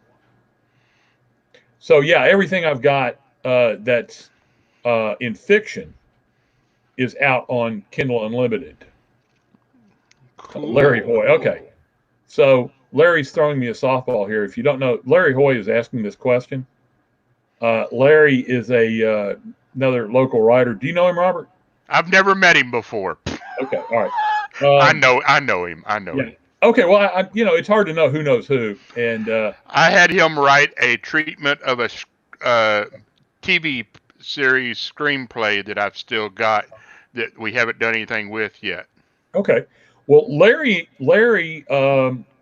took a concept I'd come up with called Hit World and ran with it, and just this was the big news that I think that you alluded to the other day. Larry and I had a lot planned for this universe, and just the other day it got picked up by Chris Kennedy Publishing. And that's a pretty big deal because Chris, I don't know if you can tell, my t-shirt, okay, that's a Casper Combat Assault Suit Personal, and it's native to the Four Horsemen universe, which Chris Kennedy and Mark Wandry created. I think he said there's now 50 books in the universe. Wow. Is that sort of like BattleTech? It's hard to explain, Robert. The best way I've been able to put it in shorthand, okay, is it's a shared universe with militaries, not so much, but the Galactic Union, which is all the other races, are built around guilds, and one of them is the Mercenary Guild. The armies and fleets and things basically no longer exist. All the combat is done by mercenaries, so you hire them and pay them to do it. Let me answer Pat and Larry's questions real quick. Is that okay with you? Go for it. This is your game. Okay. Well, Larry asked about writing every day, and he knows that one of the things I do is I post my daily word count. I had hoped to write 1 million words this year. That for me, that would be a lot. For some people, that's a bad month. Yeah, there's some people out there who can really write a lot. And I have arthritis problems, so I'm somewhat limited. But anyway, yes, you have to write every day. Writing is something that if you don't do it every day, there's no reason not to. I write every day. I write at the same time every night, take a break, and then around 9 to 10 o'clock, I come in here and get back to work. It's just something you've got to do. Pat asks if I self-publish any of my books. Hit World was self-published, Pat. And Chris has picked that up. So Larry and I pulled what was up down. We've got really big plans for that one, and that's a shared universe. So I'm really looking forward to see what some folks can do. Pat knows Robert Krogh, and Robert is writing some stuff for that universe. I know Pat. I know Pat. I know Robert too. You know Pat. You know Rob. You know all these guys. And Robert is actually writing 4 stories, but they're interconnected, so it's kind of a novel. And he was doing this already, and so he's going to be writing that now for Chris. And Chris Kennedy, if you've never seen any of his books, go look up Cartwright's Cavaliers and then all the rest, and you're going to see that they're all phenomenally fun, and the covers are great and all that. So I'm really excited about it. But Pat wants to know if I self-publish and who. I just go through Amazon, and when I do my I use Amazon's platform, which is KDP, Kindle Direct Publishing. I may use Ingram, however, for the next World War II book, which I'm diligently working on, as well as the fiction. Because one thing about being with a traditional publisher, and mine is Hellion Books in the UK, and they are very well known in the military history field. But it's very slow to get your book to market. I turned in the book in late 2018. It came out in late 2019. They did a phenomenal job with it, but you don't get paid for a long time. And this is true of all traditional publishing. So I'm going to probably do that one myself. And Larry throws me another softball. But this leads to something else, which is really interesting right now. Are my books available on Audible? 5 of them are, yes. The first 3, Last Brigade, are available. Shark, Steel, and High Adventure, which is my first fantasy book, is available. And it's even read by the man I consider the world's greatest fantasy narrator, Simon Vance. And do you need any other voiceover work? Yes, I may. Shameless plug. Okay. Seriously, I'm not kidding. Yeah, we'll get together. But Simon Vance, if you don't know who he is, he did Anne Rice's vampire series. Yeah, he did George R.R. Martin's. He didn't do the Fire and Ice series. He did the book Fire and Ice. He did The Crystal Cave, that series by Mary Stewart. You know, the guy is just really, really at the top of his game. And when he agreed to do mine, my question was why. But he did a phenomenal job. So yes, my books are available on Audible. But what you should know right now is that Audible is like everybody else, and things are taking forever. And we turned in a book to Audible. It used to take 14 business days maximum to get a book approved by their process. We turned this book in early March. It has not yet come out. We heard a week ago, April 9th, they wrote and said there's a problem. It was a minor problem with the credits not matching the cover. I had a subtitle that didn't get into the credits. So we fixed that. They wrote me 2 days ago and said, hey, that same problem still exists, which it doesn't. I don't know when that book's going to come out. So if you're trying to get a book on Audible right now, it's a mess. And that's why book 4 isn't out yet. It looks like H. David. I wonder if that's David Blaylock. Oh, that's David Blaylock. Yeah. David, if you go after this is all said and done, I'm going to pull it from Facebook. Then I will smash it into one MP4, and then I'll put it back up on the CovidCon YouTube and share that back down to Facebook. So you'll be able to watch all 12 hours of today. Which I'm sure he will do immediately. I will say this. I'm very excited that David, and he's probably going to hate me for saying this, David's writing a story in the Last Brigade universe. And I'm very excited because I have great respect for David as a writer. If you haven't read David Blaylock's stuff, you need to. Well, it has been great having you, Bill. Anything you want to plug? Anything you want to talk about before we shuffle on along the mortal coil? I just want to say that, and if you're one of my readers, I never ever take anything for granted. I am truly appreciative of you. It's not necessarily just money. It's not necessarily just the money aspect of you spending your money with me. That's an honor, but a lot more so, I'm really proud that you have chosen to spend your time with me, because that's what we can't get back. We can always make more money. Other than that, I'll say this: if you're a writer, write, get out there. It's a great time to be a writer. The gatekeepers are gone, but in having that and saying that, there's also a lot of books being put out now. So you need to produce the best thing you can produce, and the best way to do that is to just practice. Right. Well, I want to thank you for being here today, and I want to thank you for having me. Well, you're always welcome, and I'd like to talk to you a bit about what we were talking about a little bit more. Okay. But I'm going to let you shuffle on off, and we're going to bring up Just Larry for a little entertainment. All right. Thanks, man.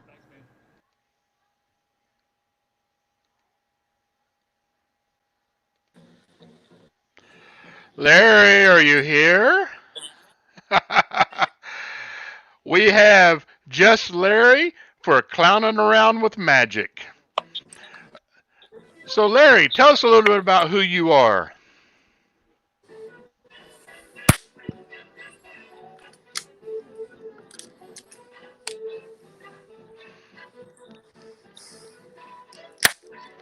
Ah! It's a fake tongue. Hi, how are you, Robert? How are you, sir? Can you hear me? Oh, I'm good. I'm good. The family come to watch on this one. Nice. I'm good. Good. I'm excited. I've never actually done a online performance before. I've been interviewed, but never actually done a show where I'm online. So this is a first for me. And also, I have a beard. I've never had one of those before. Welcome to COVID, everyone. All entertainers grow beards out. Yeah. How are you, sir? Everyone good there? Oh, we're good. We're good. Good. Well, I'm ready to show you guys some magic if whenever y'all are ready. We're good. Let's put you up here as the main guy on here, and let's let it roll. Awesome. I actually don't know who's watching because we're using a phone for this. So I'm Larry, everyone. Hi, how are you back in the internet world, the World Wide Web? And I'm going to do some magic and a little bit of comedy for you guys. This is an old school trick. It's actually the first trick I ever learned. I was 8 years old when I learned this. It really was. I learned it from a magic shop. And it's really kind of cool. This little red stripy silk will go into my left hand. Now, I was 8 when I learned this. Watch. It vanishes. Just like, nope. That wasn't it. Sorry. I'll do it again. Goes all the way in my hand. We're going to lose viewers fast. It's like America's Got Talent. I get the X's before I start. And it's gone. It's gone. They vanished. They vanished. They vanished. I'll do it again. I'll do it again. Maybe I'll third time the charm. Maybe that's... It's gone. Hooray. No. Okay, fine. Fine. We'll do this again. We'll do this nice and simple. I'll do it as clean as I can now that I've already lost all my viewership. Ready? Goes all the way to my left hand. Again, I was 8. I thought it'd be so cool to learn magic. And this was the first tricks I ever learned. Yeah, it cost me $5 to learn it. I was not disappointed because I learned I could do other things with it.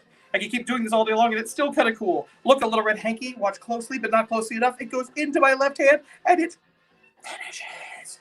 What? And it back just like this. Hooray! This is so weird. I'm just so used to people being there, all the people. There's no people. Hello, people. We'll do something else. I got good stuff. Here. Oh, yes, this one can go there. That can go there. Ooh, it's one of my favorites. It's a card trick. Do y'all want to see a card trick? Thank you, camera. Excellent. We'll do a nice little simple card trick for you guys. I have actually no clue about my time frame, so if somebody wants to keep me in check time-wise, that'd be kind of cool. This is a normal deck of cards. You can actually see it right there. All the cards different. All the backs the same. But here's the thing. If I actually go through this deck, okay, if I go through the deck just like this and stop anywhere I want to, I can find the aces. Watch. Just like this, I can find the aces. Ready? I found me an ace. Let's take a look. Boop. Oh, no. It's a 4. I'm off by, well, 3, I guess. So, there. We'll do that again. We'll try to find another one. Let's see if I can be closer than off by 3. Let's go through just like that. I think that's an ace right there. Let's take a look. Ah, nope. I'm off by, what, 6? And I was actually kind of hoping for a club. Like that. We'll do it again. Go all the way through. No, we'll do it again. We'll do it again. Take it nice and easy. Make sure there's no breaks, no abrasions. We'll see if we can go right into there. Just like this. Ah, so close. Also, I was hoping for a heart, not a spade, but that's okay. Oh, it's a diamond. It's even better. The last one we'll find even easier. Just like this. Come on. Oh, there you go. That is the ace of spades. All right, so now I found all the aces. This is a very hard trick to do without people watching because I don't know where y'all are watching. I want you to watch my hands, not the table, but we're going to do this. Everyone watch the table. Normal deck of cards. All I'm going to do is deal them out. I want you to keep your eyes on these aces. One by one, these aces get dealt under these cards. And one by one, I'm going to show you them. Just like this. 1 ace, 3 cards. 1 ace, 3 cards. Just like that. That ace gets turned all the way gone. We'll do it again. We'll do it again. Make it nice and easy. A lot of fun. Just like this. Watch, watch. I'll put it in the middle just like this. You can see it in the middle. If I do that shuffle I did before, you know what happens to it? It vanishes all the way from the pack. All the way from the pack. The last one, well, this is going to be a hard one for me to do because I'm going to do it right in front of your very eyes. Keep your eyes on it. I'll do it right in front of your very... Get out from under your eyes. Just like this. Wow! Okay. Whew! That was 3 down. Now 4 to go. That's 1, 2, 3, 4 aces. Just like that. Hooray! This is so weird to do magic just for, like, you know, basically my imagination. I'm imagining you all are going nuts. You're like, oh my gosh, how did you do that? Someone's out there Googling it. Let's see, it's called McDonald's Aces. There you go. You can Google it now. Let's see. Oh, you know what, though? I'll show you something you can't Google. You want to see something you can't Google? I got a good one. This is one of my favorites. Actually, I'll take these. Let's see. Yeah. Yes. There are only 8 cards. You can see them clear as day. There really are only 8 cards. No seconds, no whatevers. But there are actually just 2 things you need to know. Blacks and reds is all you really need to remember. Blacks and reds. I based this off of a poker deal that I once saw. I thought it was kind of interesting, and I started fooling around with it. A British friend of mine who's a magician was doing it, and I said, I think there's even a smaller way to do not just 52 cards, but instead use a lesser amount until I finally came up with a way to do this with 8. So everyone can see the faces, yes. You can see the reds and blacks, yes. Great. So there are only 8 cards. 1 black, 2 black, 3 black, 4. 1 red, 2 red, 3 red, 4. 4 reds, 4 blacks. Black, black, black, black. And the reds. Watch. If I take a black card and I put it all the way in between all of these reds, but I give the reds a little shake, the black actually rises all the way to the top and jumps all the way to the top of the stack of reds. We'll do it again, nice and slow. Black card goes in the middle. Give it a little wiggle, and boom, it jumps right to the top, just like that. We'll do it again, make it nice and easy. This time, what we'll do is we'll actually sandwich it, just like this, all the way in between. Give it a little shake, and boom, nice and easy, it jumps to the top. The last one I won't even touch. Red. Red. Red. Red. I won't even touch it. I won't even pick it up from the table. Give it a little drop down, and it jumps all the way to the top, leaving just the reds behind. So I'm working on that one. That's a brand new one. You notice I rushed through it. There should be some moments there, but that's a brand new trick. Making the reds go through the blacks. I think I actually want to try to eventually do it where it's going to be the jokers. I have hundreds of jokers. Going to take them out of every single deck of cards. So if you like it, tell me. Make sure somebody knows, and they'll pass it on to me, maybe in the comments. I'm not really sure how that's going to work here, but there you go. Hey, do you want to see some more? Awesome.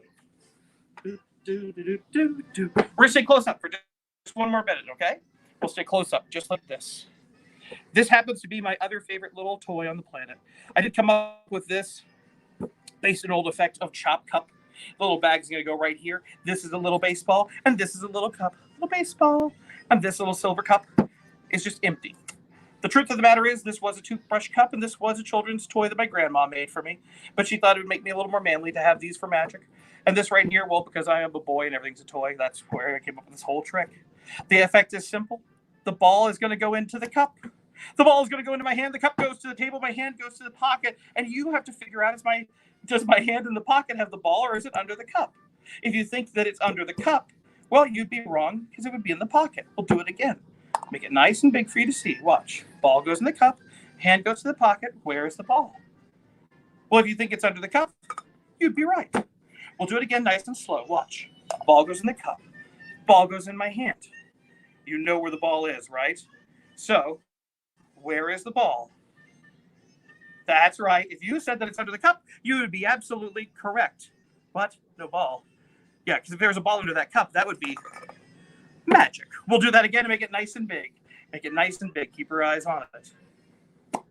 It's called a French drop. I learned that one when I was a kid, too. It's a simple move. I don't even actually go near the cup. So where's the ball? I made everything big for you that time. I made the moves big. Heck, I even made the ball big for you that time. Now take a look at that. That is a real baseball, not a gaff or a gimmick. It just barely fits under that cup. But you know what's harder to do than get that little ball under that cup? It's harder to get that ball under the cup. And even harder than getting 1 and 2 baseballs under the cup is that when no one was looking, I stole the bag off this corner and put it under the cup. Again, a trick that is usually done where people's hands are on top of all this, and I'm doing it solely free. This is great. I got to put it all back. How does this go back together? I don't know. It won't fit. Go back together. Ooh. You want to see something cool? You're 10 minutes in. Do you want to see something cool? I'll show you something cool. Let's have a little drink. Let's have a little drink. This is good. This is good. We'll have a little drink. So, I've been doing this trick for years. This is one of my favorites. The idea is this. There's tubes, and they go over. Each one of these tubes goes over the glass in the cup. But I'm actually going to make them change places. It's an old vaudeville routine. It is. The idea is that you take the tubes and you put them over each of the things, just like this. You snap your fingers just like that, and the glass and the bottle change places. Ready? We're going to make it happen now because magic is cool and looks really good on the internet. Here we go. Watch. Boom. The glass and the bottle have traded places. Boom. They've gone back again. Thank you. You're very kind. You know, after me, there's going to be some sort of like, oh, you want more? Okay, sure. Here we go. We'll do it again. We'll do it again. I know you want to see it in slow motion. Now it's back to normal, just like that. No, you don't believe me? How about this? If I snap my fingers just like this, it'll actually change places, but that's okay. I know what you're saying. The whole thing about this is that they have to change places. And it will. It happens when you're not really looking and paying attention. Look, here's the thing. The idea is that I can do... Sorry. Again, with an audience... Sorry. You have to have extra bottles when you do the act sometimes because they break on transit and so forth. But, yeah. Okay, so... Watch. The idea is this. Here we go. Boom, boom, boom, boom. Hooray! Just like this. Thank you very much. What? I know, impressive, huh? Just like this. No, sorry. That's one too many bottles. Sorry about that. Okay, here we go. Ready? Watch. Boom, boom, boom. They change places just like this. Just like this. No, sorry. Another bottle. Too many bottles. Sorry about that. Sorry. Here we go. So I just no. Sorry. Too many bottles. It's just okay. Here we go. So the idea is I'm going to switch places with this bottle over here, this bottle, and this glass, just like this. This glass and this bottle. That's right. This bottle and this glass. No. Just wait. I got to move one more. I'm so sorry. So here we go. Just like this. Snap my fingers just like that. And it goes. Sorry, I think I moved one more bottle. Sorry. It's just okay. I can stay there. So I can do. Nope. Snap right. Nope. Wait. Sorry. Yes, move over there. Just snap my fingers just like this. Oh, one more bottle. Sorry. Oh no. Oh. Phew. Oh. Okay. Well, that didn't go at all like planned. Okay then. Hey, you guys, this is so weird. I've entertained thousands of people live. To do it where there's not a single person like giggling. Yes, I know you're on the other side of this camera, but like, all right. Larry. Yes, I can hear you. Tell people why somebody wrote cigar boxes down there. What is so special about you and cigar boxes? Oh, okay. Yeah. These are them right here. Cigar boxes are these. They're hollow wooden boxes. And I actually have them made to my specifications now. Ever since a few different types of woodworking have come out in the past 15 years, I was able to really nail this down. But what it is, it's an old vaudeville style of juggling. See, juggling has gone through eras where it was sportsmanship, because originally it was in the Olympics, in the Greek Olympics. And then it kind of went through showmanship during vaudeville and so forth in music halls. And a lot of that time, juggling in music halls went through gentleman juggler styles, where instead of juggling with like clubs and rings and flashy, you're using everyday objects like pool cues or cigar boxes and cigars and pool balls for juggling. And this act actually came out of it. It started off as a 3 manipulation, where you would manipulate 3, and then it kind of got popular.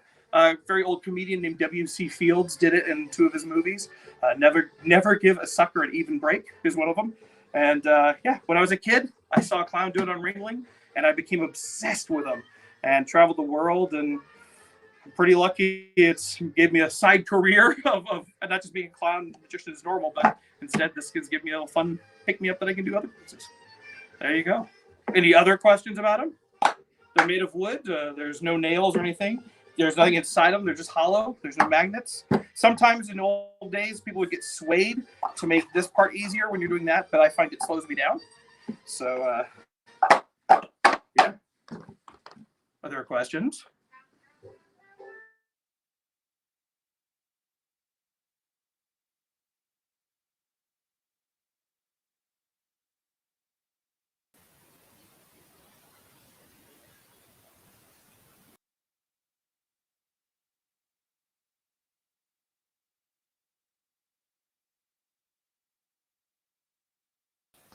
I do believe we may have lost Larry. Well, hopefully he'll come back. Yeah, I want to officially boot this so it doesn't double up. So we'll give that just a moment. I was really interested in seeing that cigar box routine because that is an amazing skill. So we'll give him just a moment to realize that he has disappeared and that he will be right back.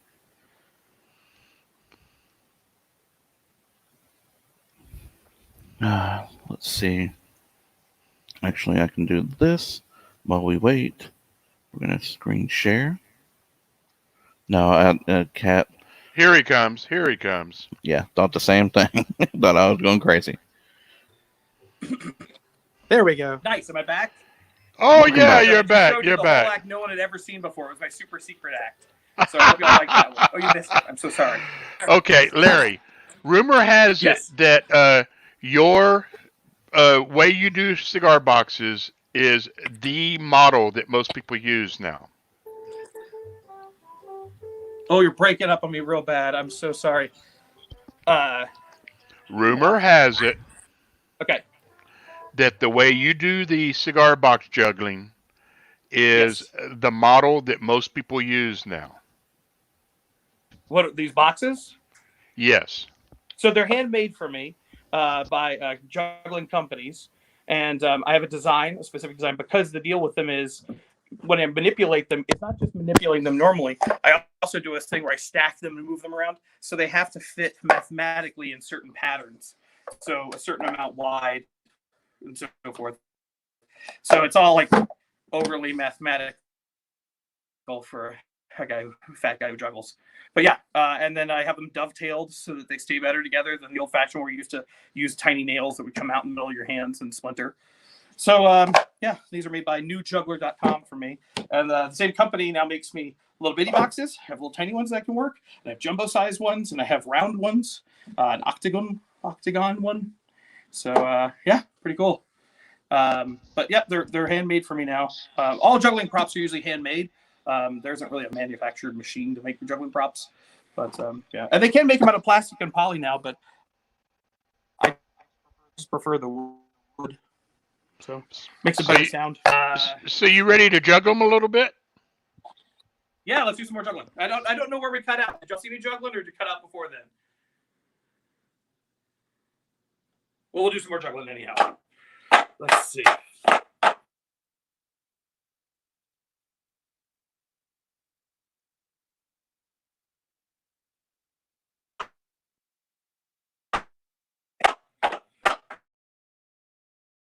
Smart ahead of time. What? Really?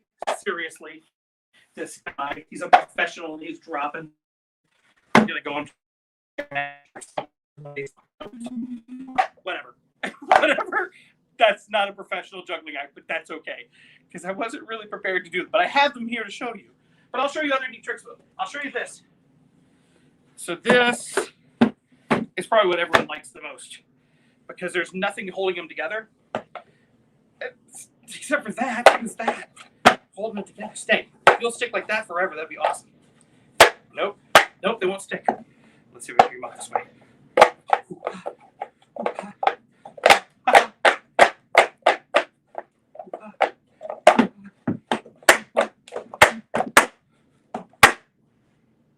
I'll get it. I'll get it.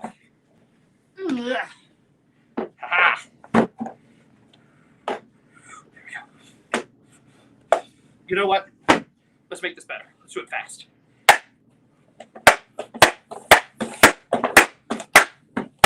Hey, nice.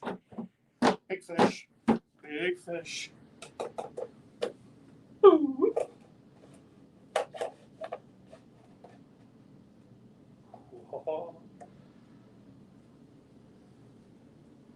Oh, yeah. Oh, yeah. Oh, I didn't lose it.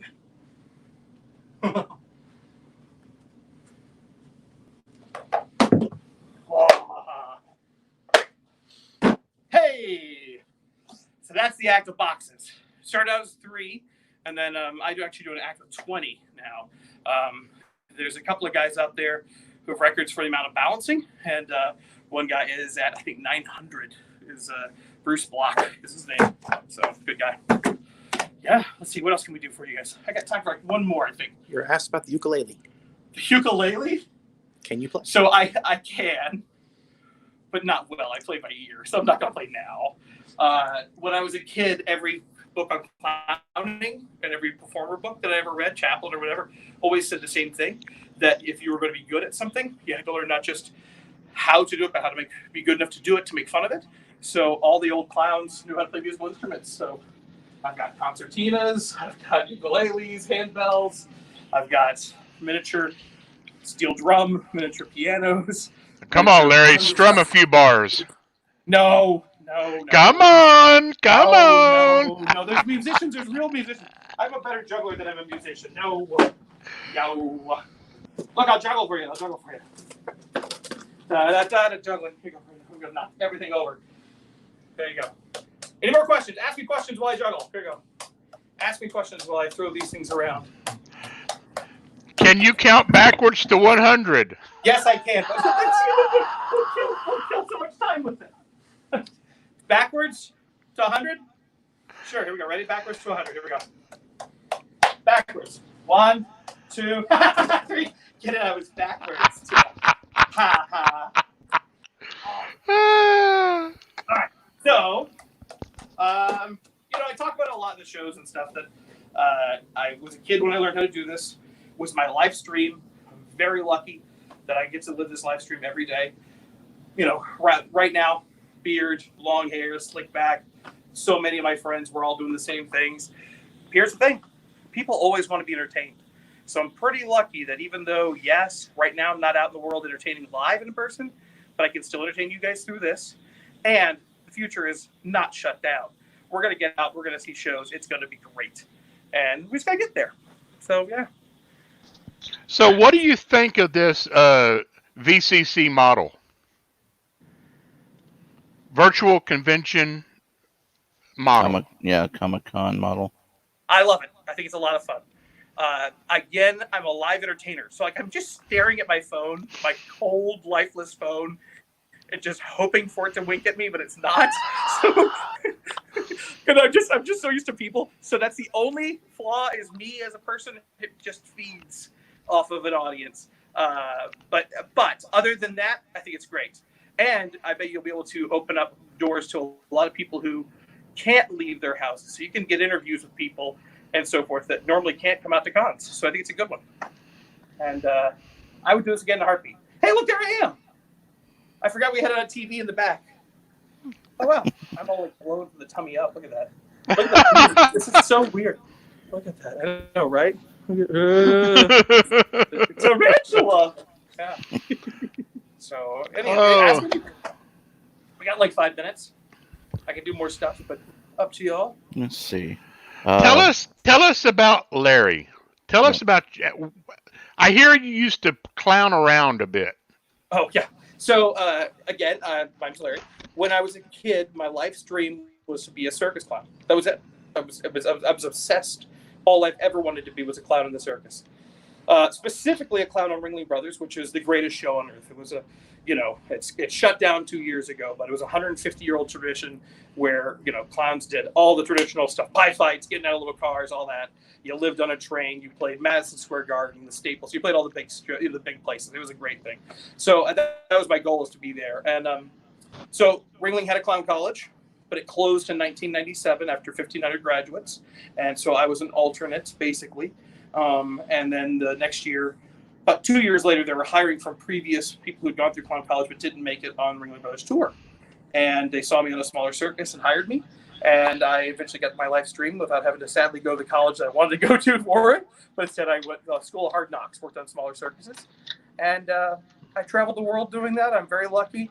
I've been on TV and movies. It's just a thing. And I'm very lucky that it's my passion. I get to live it every day. And I enjoy it so much. So, but yeah. So is there anything that you would like to promote? Any events that might possibly coming up in the future? Any websites? Any products? You're very, very kind. I have nothing to sell other than my body. No, we will be doing a show. I mean, there's already enough entertainers have been talking to each other. We will be doing shows as soon as this is over. As soon as they say people can get together again, with caution. We will be doing public shows again in Memphis. And when there is, I'm glad to promote anybody and everybody's, along with my own. I mean, who doesn't want to promote their stuff? But there's so many great people to see. I don't have anything to promote. I don't have anything to sell. I once had action figures made. True story. I once had action figures made. It was a gift from a company that wanted me to come perform at their company picnic. And I said, fine, I want this money. They said, okay. I said, fine, I want this hotel. They said, okay. I was like, okay, we're all going to say yes to everything. So I had Sure. So I had like a dozen action figures, me holding boxes, me wearing a bowling shirt. And I thought about selling those at shows. What usually ends up happening with that stuff is it gets backstage with all thoughts of bringing it out front. And all my friends, Chris, Tim, Wolves, and be like, hats! And they'll put them on, and the logo shirts and say Larry, and they'll wear those. And I'm always thinking no one's going to wear them, and they always wear them. It's very nice of them. But yeah, so I don't got anything to sell and stuff like that. Just, if you see my name, I promise you I'll give my darndest to make it a good show. And Well, if I tell you it's a good show, do you have T-shirts? No, not like that. No. Okay. No, Well, if you just did, the I would regular want sleeve one. shirts. I would want one. Oh, thanks. Thanks. I don't know. One of these days, I have fun designs. I always wanted to get blockhead. That's where I hammer the nail in the middle of my face. COVID. Huh. And but I always want to take an X-ray of it and make that a shirt, like with glow in the dark. I always thought that'd be kind of cool. So it's like the skeletal frame and then nail going through it. But yeah. Well, it looks like somebody said the name of the show now is Four Bearded Men. Four Bearded Men. That's it. My beard isn't here. My wife's at work. What? I'm just joking. I don't live in Midtown anymore. I moved out to so yeah. Well, thank you for being here, Larry. Thank you for being here. Thank you for being here. We're going to bring up, you ever heard of a guy named Greg Cravens? Oh, yeah. He's some guy that likes to draw pictures, and I think he's going to be next up. Cool. So why don't you stick around and watch some? I will. I'll talk to you later, brother. Thank you. Bye, everybody. Oh, just a second here. Looks like we're going to be bringing in Mr. Craven. Hello. Can you hear me? Yes, sir. This is our cartooning guest of honor. The name of the show is now Five Bearded Men. And it is called Earning a Living Drawing Cartooning, 30 Years and Counting. Yeah, and I managed to misspell that title somehow. There's you could rewrite that thing 3 or 4 different ways. It'll still kind of work. Earning a Living Drawing Cartoons is what it probably should have been. Or Okay. Drawing, cartooning. Well, I'm going to let you be up here on the screen for a bit and talk about you and everything. Well, and then we'll come back in towards the end. If you start us off with any questions, or if anybody starts coming in with any questions, feel free to interrupt me, because I never know who I'm talking about. Sometimes people people want to know about how can I be a cartoonist, and sometimes people want to know how in the world did you wind up being a cartoonist without starving to death, and the answers are different. So if anybody, I like the second one. Yeah, we'll start the second one and go to the first one. All right, we're good. Then we're going to start off with, how did I manage to be a cartoonist without starving to death? And it is all on you, sir. Boom. Okay, so Narcissism 101. Talking about yourself. By the way, I apologize for the studio behind me, but I don't have any time to clean up. The weirdest thing in the world is the fact that all this COVID stuff is going on, and I'm still chasing deadlines to the point where it's absurd.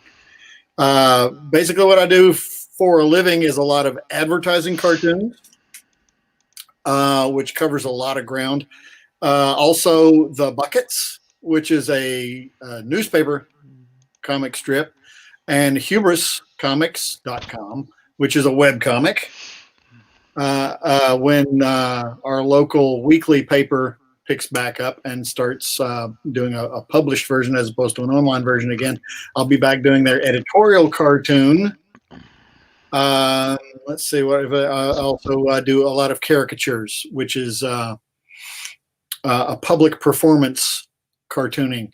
So of course that's not happening right now.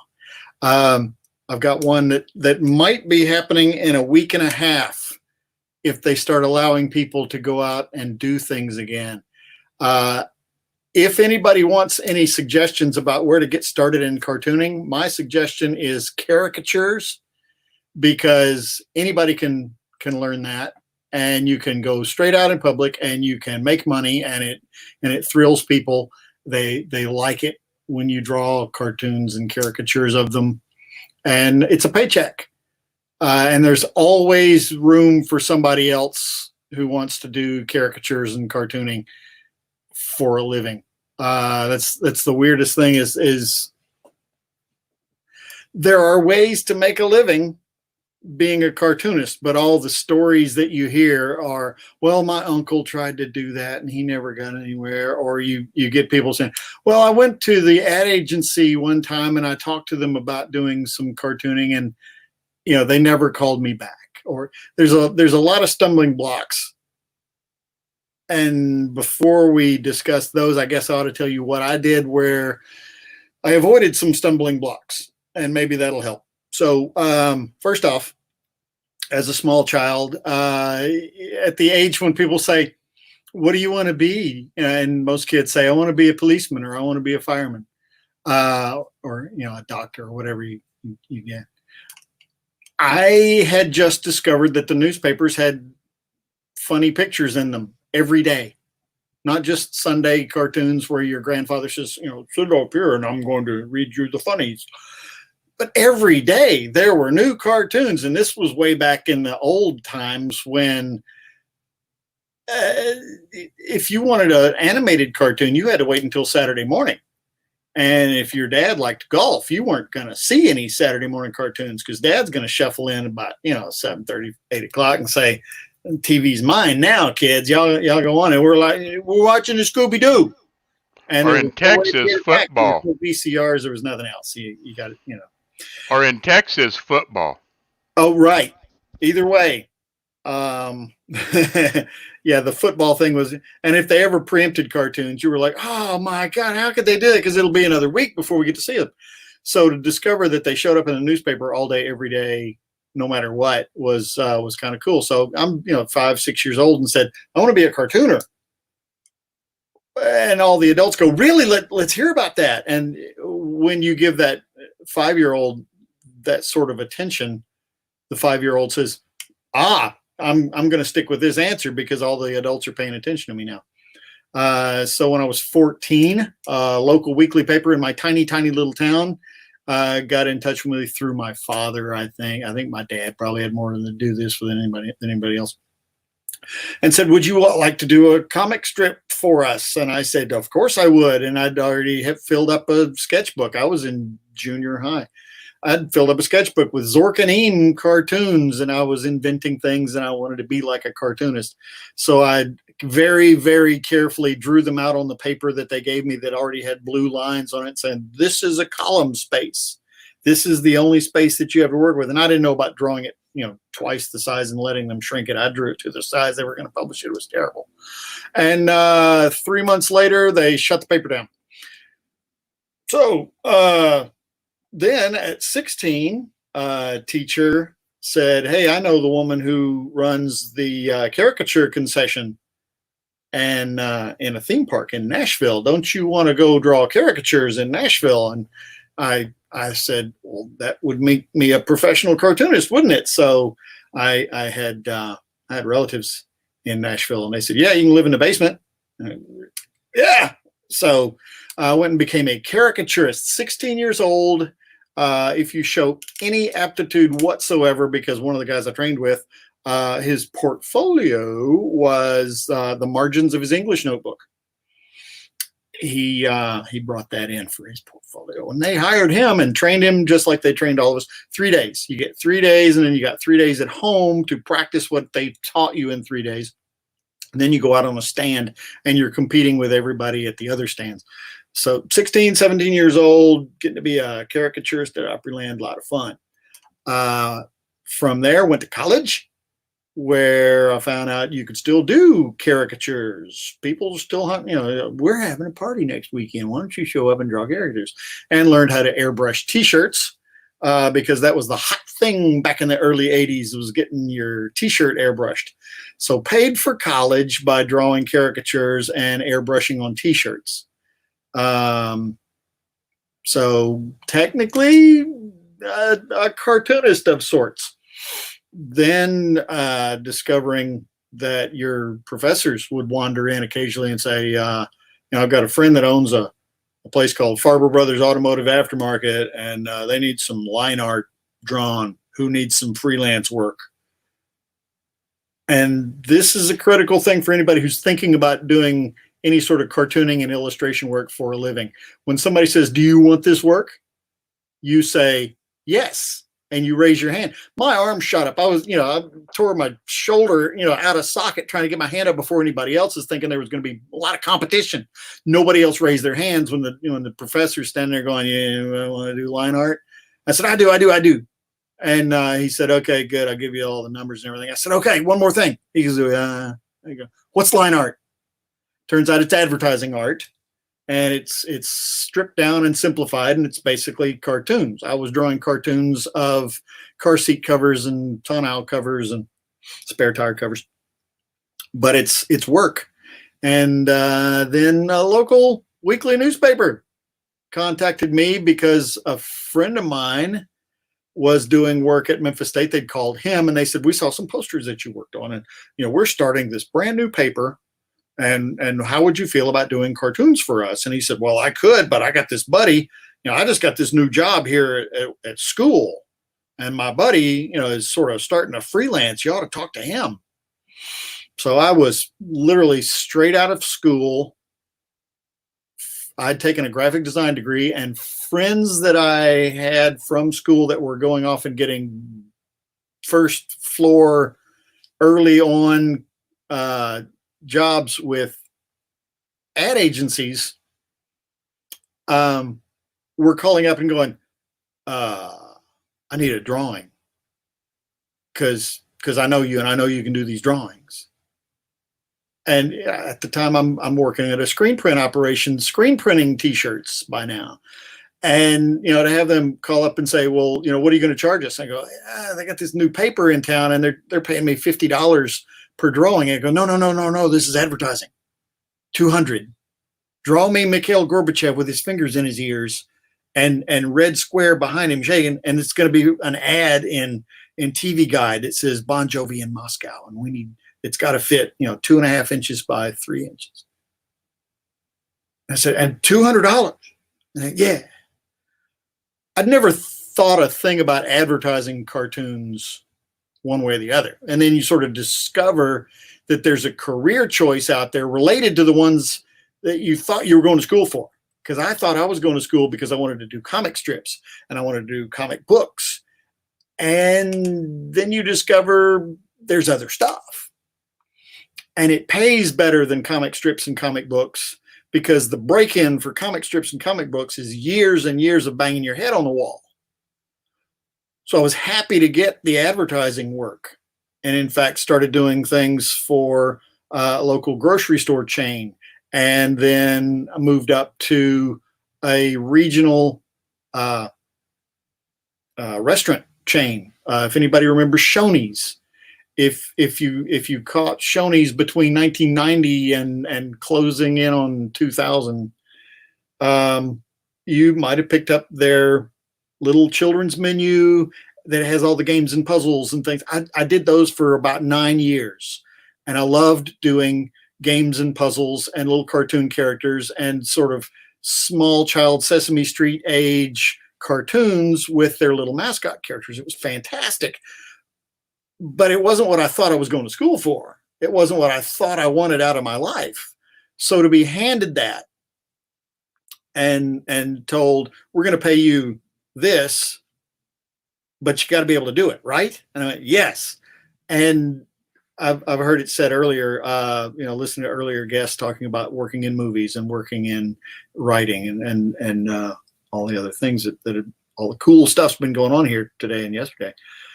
when somebody asks, you say yes. You say yes. I know how to do that. I got contacted. There's a local hotel. This was early on in the advertising career, and I got a phone call, and they said, "Come down here. We need to have a meeting." A local hotel called the Peabody. Everybody knows the Peabody in Memphis. That's where I am. And they need some illustrations. They've chosen this art style, but it's a guy that does book covers, and he lives in England, and we're FedExing back and forth, and it's costing us a fortune, and we can't afford all that. And plus, this guy's rates are incredible. Come look at this artwork and see if you can do it. So I go to the meeting, I look at it, and I just come out of school. I'd been trained to paint one way and another way and illustrate one way and another way. And I could pick and choose some things. And they said, "Can you do this?" And I said, "Yes." And they said, "How long is it going to take?" I said, "I'm a little busy. It's going to take like a week." And, well, a week sounded good to them. If I'd said a month, they said, "Get out." A week they could handle. Well, the first 3 days I was counting on just to learn how to paint like this guy, because it looked like ink on watercolor paper, but I couldn't tell if it was watercolor or whether it was gouache or whether it was acrylics that had been thinned down and used like water. I had to go and learn how to paint like this, like enough like this guy. I wouldn't, they didn't want it exactly because I'm not him. But they said, "You can do something similar to this." Yes, I can. So I went and learned what he'd been doing, and then gave them sketches, and they said, "Yeah, do it like this," and used something enough like his style that everybody was happy, because they were able to go, "This is what we're going to have in a week. Is that okay?" And everybody signed off. Yay.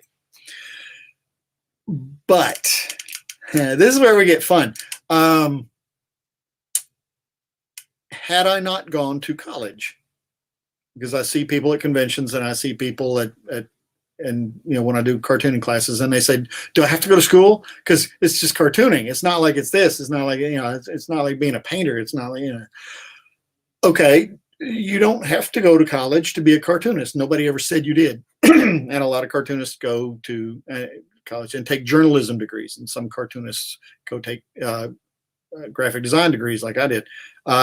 These days you can go take an animation degree. You can go take a game design degree. There's all kind of neat degrees that relate back to cartooning, and all of its forms, or some of its forms. So what you wind up with is, if you go to college and you learn a whole bunch of things that you might not have learned otherwise, and then you find yourself in competition for something. Like if I'd gotten a call for this new weekly newspaper, which is about to be 30 years old, I believe now, but this was their second edition. If I'd had to compete for that, I think I still could have gotten it, because I knew a dozen different ways to do cartoons for print. I know a lot of people who'd like to be cartoonists who don't learn print, and they don't learn why certain things are done the way they are, and they don't have the background. So if you don't go to college and you want to be a cartoonist, you're going to be up against people who did go to college, and they're going to eat your lunch. And if they went to places like Ohio State University, where the Jeff Smith that did the Bone comic book series and all the cool stuff that he's done, there's people that come out of these college programs that will walk all over you, because they've had dozens and dozens of teachers. Now, that's not to say that you can't learn some neat things. I occasionally teach some classes, so you get a filtered down version of what I've picked up that I think works. But I also went and took seminars from Joe Kubert, who had a school in New Jersey, but he used to come down to University of Tennessee, Chattanooga. And then for a while, I think he was in Nashville doing he'd bring cartoonists like Hy Eisman, who had ghosted for everybody back in the day and was now a professor, and he would show you all these neat things. And we watched him cobble together an Archie's comic book page in about 25 minutes. It wasn't finished inks and everything, but all the layout was done. He showed us a trick with a light table and tracing paper and a lettering guide, and a clean sheet of thin paper and a clean sheet of inking paper. And he said, now here's how you want to do this if you want to be a professional and be efficient and knock this stuff out of the park. So we got this amazing seminar from this guy who was doing things in a super efficient, very professional way. And I ate that up. That was some things that I hadn't gotten in college, which isn't to say I didn't learn some amazing, fantastic, wonderful things in college. But you continue your education as much as you can, because everything you've got in your toolkit is something else that you can use to just wear out the competition and be a cartoonist your whole life. If I hadn't had the gall to go to all the ad agencies and say, here's my portfolio, what have you got for me? Let me help you. You know, I'll give you a good price and I'll get it all here on time.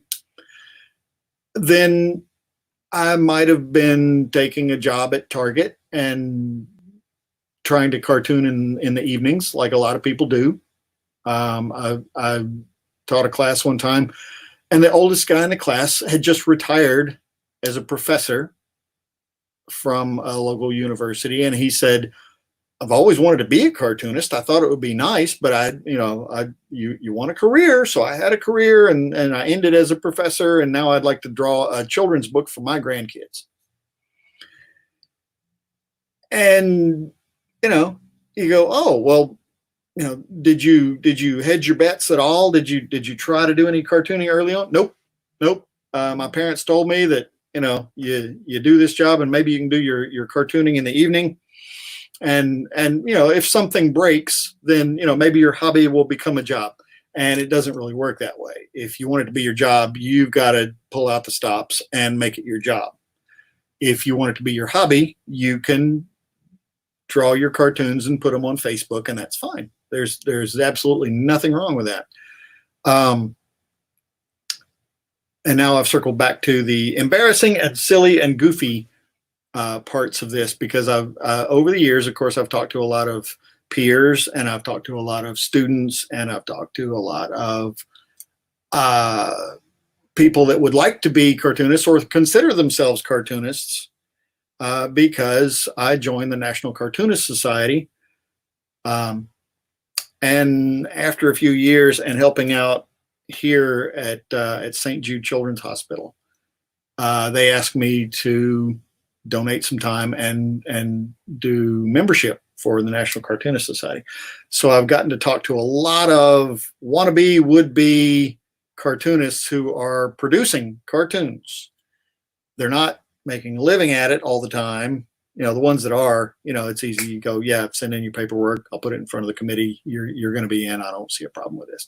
But there are people that say, I've always liked to draw. Here's my drawings. Can I be a member? And, you have to try to tell them that, okay, the National Cartoonist Society is a group of professional cartoonists. I see a question has come up. Do you ever do any work for Disney or Warner Brothers?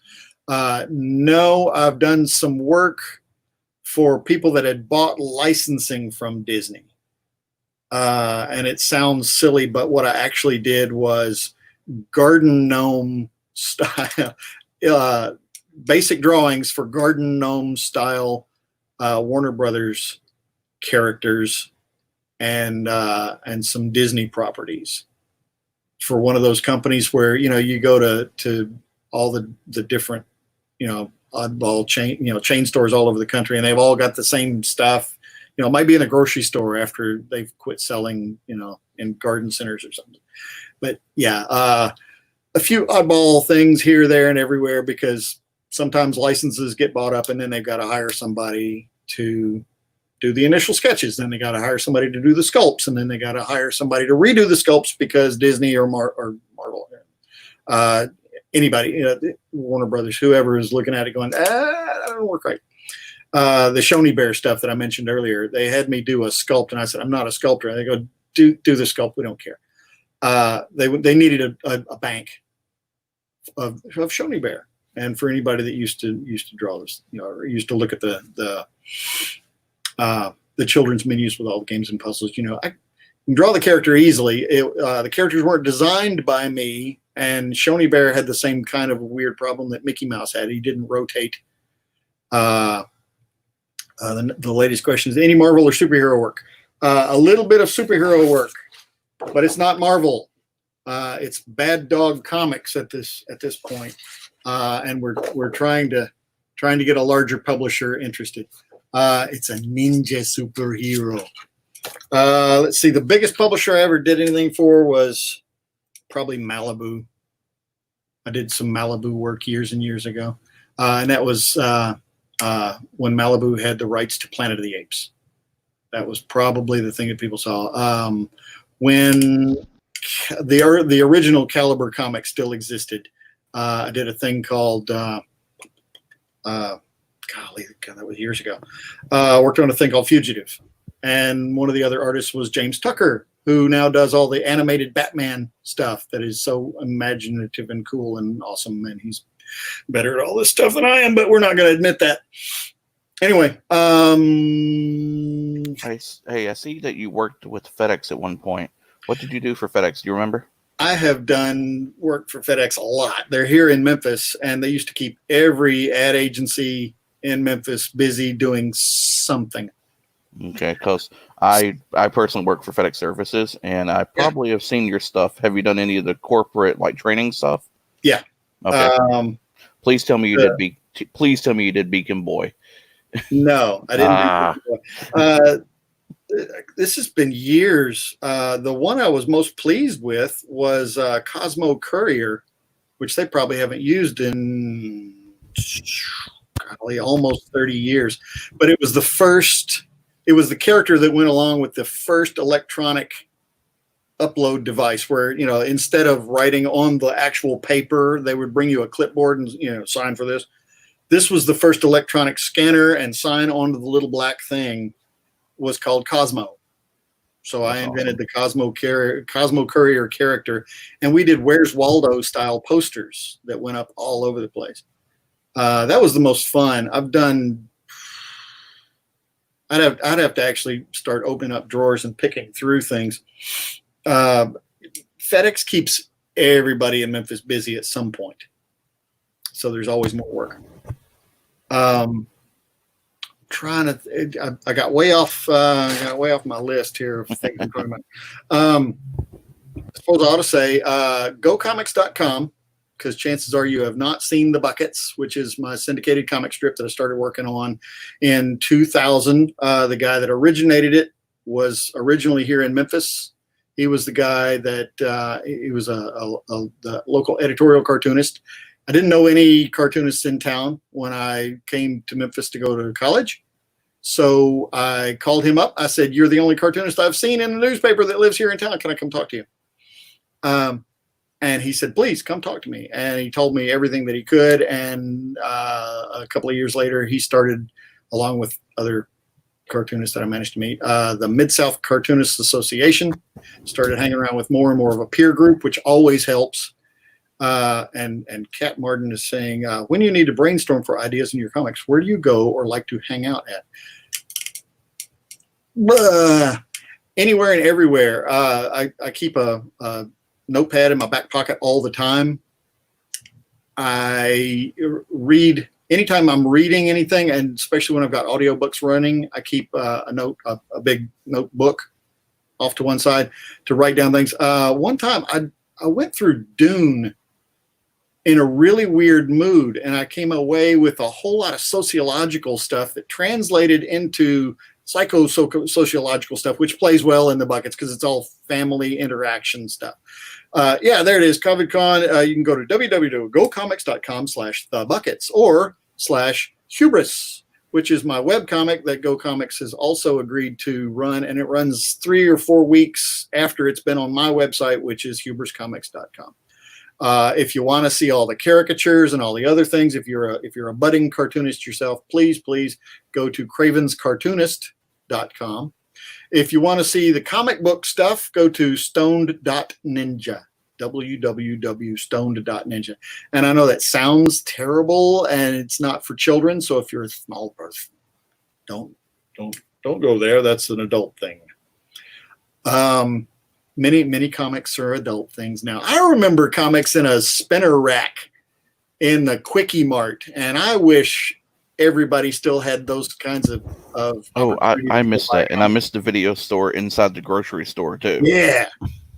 But yeah, I remember, you go to the grocery store with your mom when you were 8 and stand at the book and magazine thing and just, you'd read Mad Magazine till mom said, I'm done with the grocery shopping. Let's get out of here. Go, can I have the Mad Magazine or can I have the Peanuts comic book? Got all that stuff. And I'm old and I remember that. And young people, if there are any, if there are no bearded people listening, we used to be able to get comics any place we liked. You could get them anywhere. We're great. So I noticed that no bearded people watching. So are we running out of time? No bearded people watching.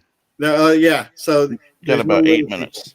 Except you had kids behind you a minute ago, so I know there's at least one small person that's heard something here. So let's just do some random advice. Never give away content. If you're a cartoonist and you've got some skills, and somebody says, "Hey, I'm starting a newspaper. Give me some of your work, and it'll be good exposure." Don't do that. They need content. If they're not willing to pay for it, their newspaper or magazine or whatever, their website is going to go under, and you don't want to go under with it. Don't give them content. They need to pay for your hard work and your skills and your abilities. The thing I really want to tell a lot of cartoonists that come to me for advice and say, what am I doing here? What am I doing here? Don't stop too soon on any idea. I see a whole lot of things that get uploaded to various and sundry small websites or Facebook or Tumblr or not Tumblr. What is it? Was Twitter? There's some things that get uploaded and you go, okay, number one, you've been drawing for a long time. Why is your art style still that of a small young person? And number two, you didn't think this all the way through. You came up with a good idea and then you didn't figure out where the theme was and you didn't decide how to layer the characters or, how to arrange the thing. And you didn't complete the writing before you started drawing.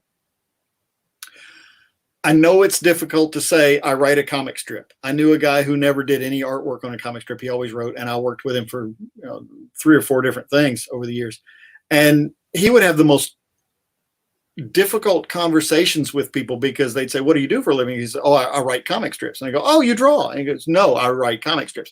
And they'd make fun of him because who ever heard of anybody that writes a comic strip? But in fact, if they don't get written, they're not very good because a nice drawing is a nice drawing, but a well-written cartoon has more going for it than a well-drawn cartoon. I remember when Dilbert first hit the newspapers, a lot of published cartoonists were saying, this isn't drawn well enough to work. And we were wrong. It was drawn unambiguously. There were no confusing panels.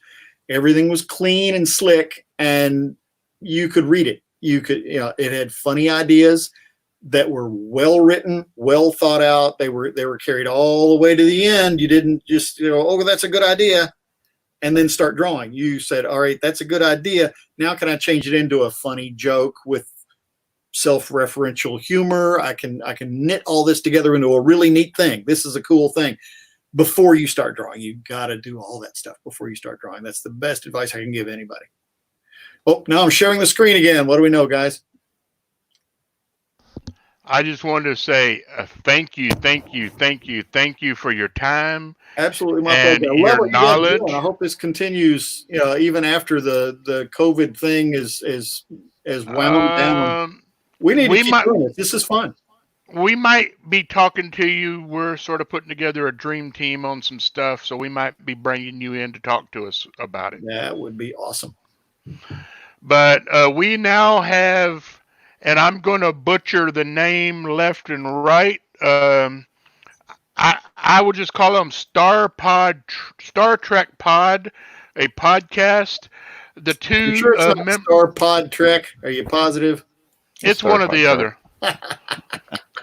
But they just popped in a second ago, but then they popped back out. So we will bring them on in in just a minute, but I wanted to say thank you and keep watching. Well, let me say thank you, and we'll see you again next time.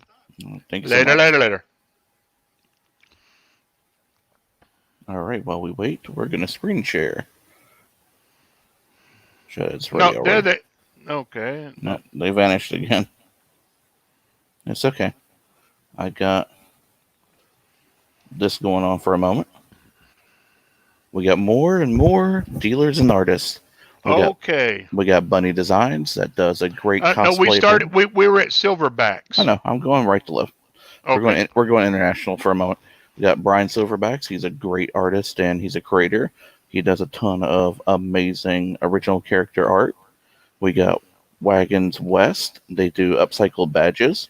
I may need to look into that. That should be fun. Plushies and finger puppets. We got. There's a guy named John Wilker. That sounds very familiar. Oh yeah, I know that if you use a code that was CovidCon, you can get 25% off his signed paperbacks and his ebooks. Yeah, that should be pretty awesome. Yeah, he was one of our guests, and he said that himself. We got G Toys and Collectibles. They've been hitting it pretty hard, both in the Discord, which you should join our Discord by hitting the button below on our Twitch stream if you're there. They do Funko Pop figures. They do mystery boxes. They do special orders, hard to find pops. So it says they have over 1,000 Funko Pops. They must have like just a building just for Funko Pops. like one of those things you see on YouTube of the people that get these warehouses, buy warehouses, and they already have stuff in them. They go in them. It's like just walls of different toys and stuff. Yeah, I've seen that. Oh, we got a musician friend of yours, Anana K. She was there as well. We heard some music from there earlier. And let's see what else we got going on. Facebook has now gone down. So we need to get some stuff going on. We may need to refresh because I got 3 error messages at once. But if you're still in Twitch land, let me look at Facebook real quick. I'm here on it. See if we're still live. I can still talk to the lovely people. Yes, we're still live. Okay, it just gave us a lot of weird messages. So I'm just going to go ahead and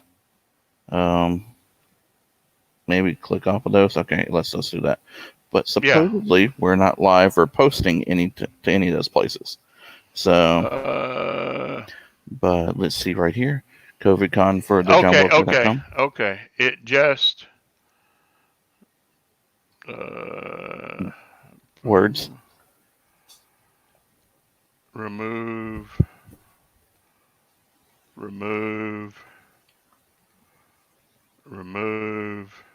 I guess we can add them on the fly. Save changes. Edit. Add. All right.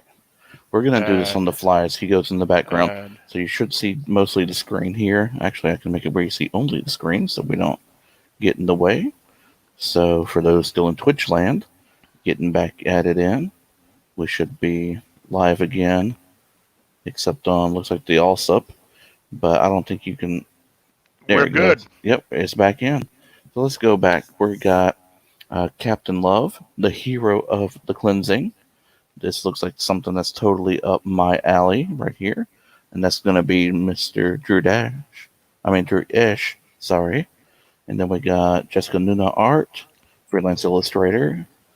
And she does, she's an art instructor as well from Huntsville.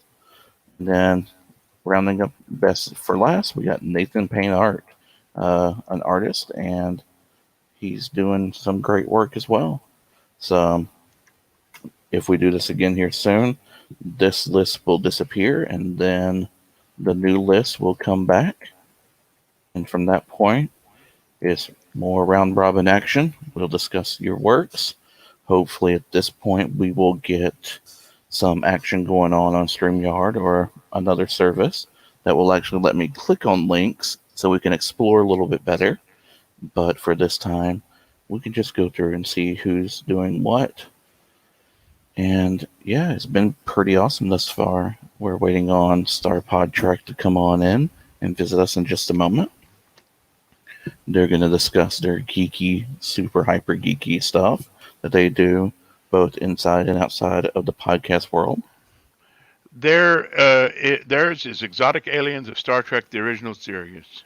Ooh, exotic aliens, not just the regular ones. I'm down for that. So let me go ahead and I want to close this out. Let's see if any of our friends are still on. See if Galabon's still on. I wonder how long his stuff goes. Let's find out together. Nope, he is currently offline, unfortunately. That was worth a shot, though. See if the Jackbox Games is going. It should be, actually, right now. Let me go in and let's see. See what I can do real quick. Let's go to CovidCons.com. I should already have this going. The gaming room. My apologies, ladies and gentlemen. I am not up with technology. So let's see. We got Jackbox Games. Let's go here. It is going on right now. So bear with me for just one moment.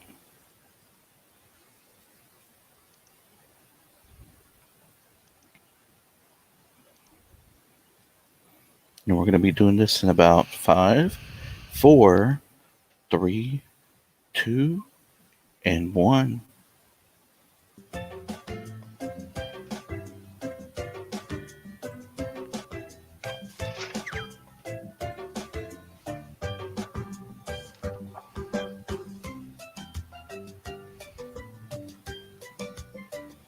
I wish there was a banner button. There we go. All right. We have our lovely host who's helping us out by providing some gaming for you all. If you all want to stop in, you can definitely go over to his channel. It's listed in our game room. And feel free to hop in and play the game. You can actually use the code. Let me pull that code up. It's going to be PMMZ when you go to jackbox.tv. And you can actually compete against your peers as well as the host. Okay, you should be on your second joke. Okay, well, we now have our guests are here. Excellent. We're gonna take these guys off the screen for a bit. We should just be able to pop them back on whenever now.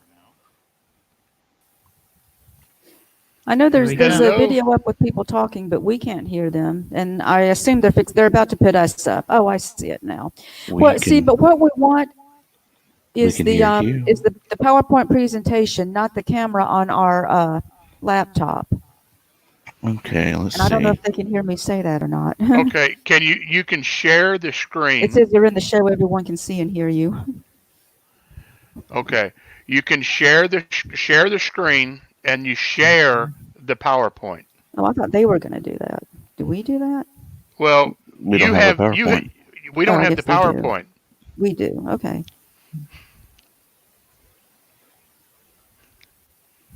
There you go. There we go. And there it is. Yay! We're up. Okay, I think we got it now. Beautiful.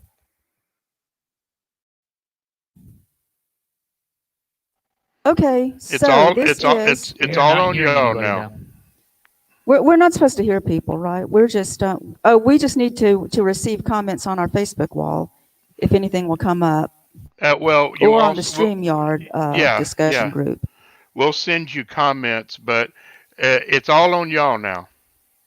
Okay, I need to do live comments. So we're on StreamYard, and now I do see that there are a lot of live comments. Okay, can we start? I can start our presentation now because I've already said twice. Can I say it again? Go ahead. We are Star Pod Trek, and this is Exotic Aliens at Star Trek, the original series. Thank you all for joining us. They are. And I'm Kavora. And Star Pod Trek is our podcast dedicated to everything Star Trek. And first, I want to talk about just a few of the Star Trek clubs that we're in. The USS Athena is part of Starfleet Command, which is an international Star Trek fan club. And the Athena is the Nashville, Tennessee chapter. Okay, and this ship was just commissioned last November as part of Starbase Indy, and I, Kavua, am the commanding officer of this ship, and Nagar here is the executive officer. So if you're in and around Nashville, Tennessee, we actually have some members that will be on our ship there from Mississippi. But if you want to be the USS Athena, it's a great club to be part of. And we're also part of Starfleet International, which is a separate club from Starfleet Command. But Starfleet International is another international Star Trek club. And on this one, we are part of USS Werner von Braun out of Huntsville, Alabama. And they're a great group of people. Their commanding officer is Richard Trolson. We have a lot of fun going to various events in association with Starfleet International. Both these clubs do physical activities, a lot of them, as well as some online ones. We are also in the Klingon Assault Group, also known as CAG. Our ship is the XL Predator out of Nashville, Tennessee. And again, Nayar here is the commanding officer of that one, and I'm the executive officer. And also, what a lot of people don't know is that the Klingon Assault Group has a special division called the Imperial Xeno Legion, which is devoted to aliens that are not Klingons. And so our ship is a Romulan ship, but we welcome everybody, Klingons, Vulcans, Romulans, whoever. But the Imperial Xeno Legion is another great part of CAG. And also we have Tennessee Star Trek Fans, which is our group that's on meetup.com. We have monthly meetups, viewing parties, dinner with friends, field trips, and of course all of this is, outside of the quarantine that we're going through, of course. So this is another group that we invite people to join. This one is operated just out of Nashville. It's our group that we started to meet people in the area that we can actually meet up with in person.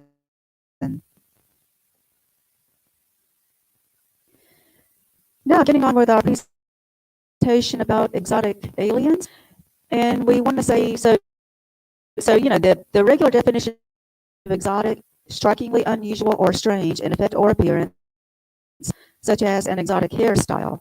And you have some examples in these pictures here. And we would like to say just that we're not going to cover the major Star Trek aliens, the Klingons, Romulans, and Vulcans, just because there's so much we know about them.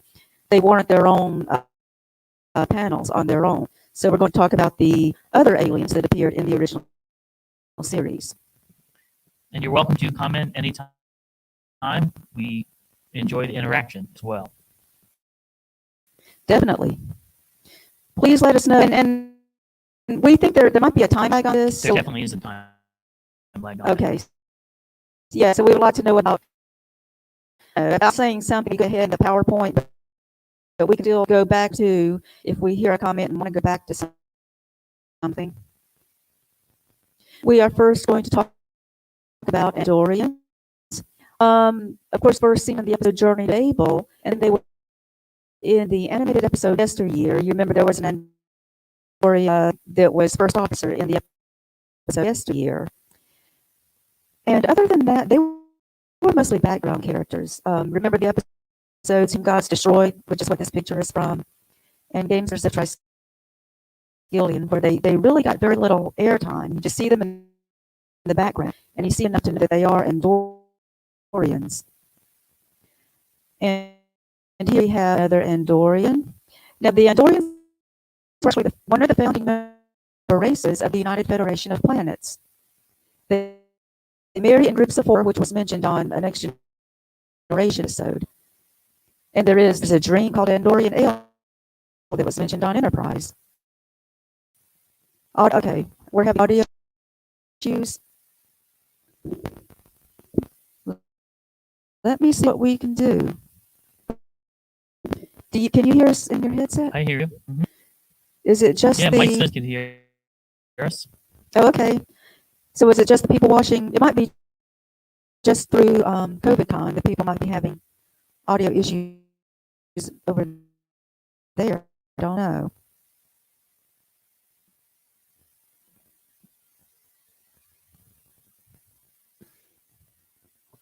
Let me see. Audio is messed up. I don't know if audio is echoing. Oh, it might be a little loud then.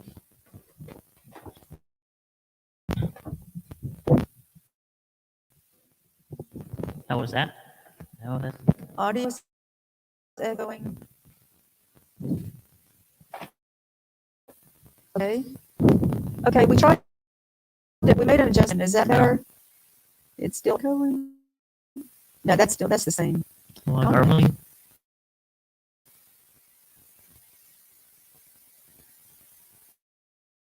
Okay. I don't know what to say.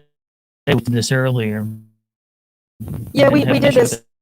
We did this. It's all set up the same way. Oh yeah, we are running with Wi-Fi. Yeah. So I know he recommended connected to the internet instead of using Wi-Fi, but we're not over the next to that connection. I don't know if there's anything else we can do. Robert, can we go ahead and continue? I was trying to see what my volume level is. Yeah, continue. I was just letting y'all know that you definitely do have audio issue. The other thing you could do is possibly... on our end, it sounds fine. The host needs to cut us off. It's understandable, but... No. We don't want to cut you off. Oh, okay. I'm trying to get back to the screen that was on. What we could do is if y'all have this PowerPoint in a form that you could email it or send it to us, we could run the PowerPoint from our side, and it might take some of your take some of the power off yours because you're running two things at one time right now. Okay, going to the next screen. Journey to Babel. On Journey to Babel, didn't it seem like it's an audio clipping?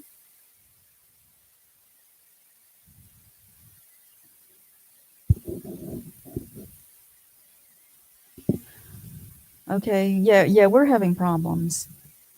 Not much we can do about it then. It's the same setup we did earlier. And everything looks good and sounds good on our end.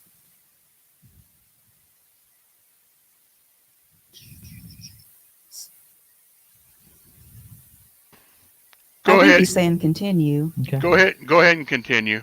Yeah, when Richard says when they go to Nebora, there's no audio at all. Oh, and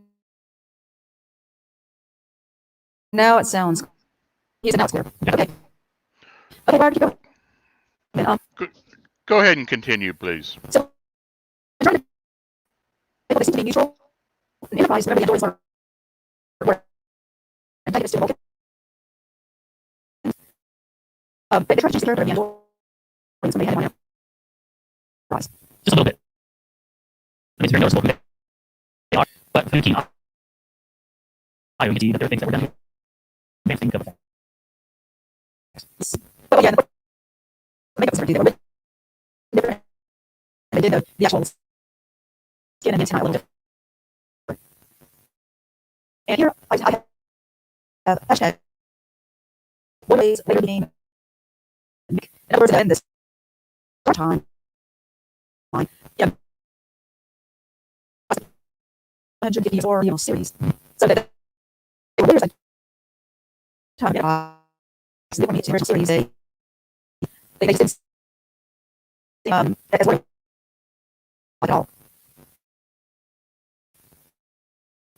And was the most of the ways again with some hair.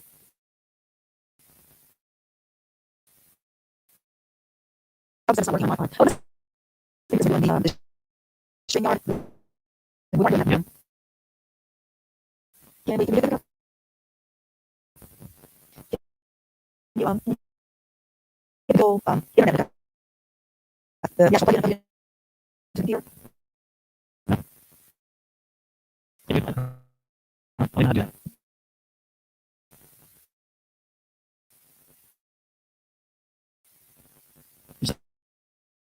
I'm still the vote.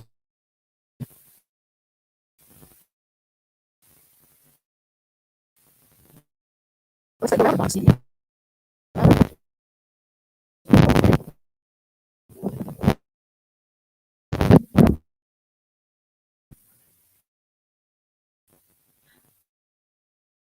If it doesn't work, we might have to cancel.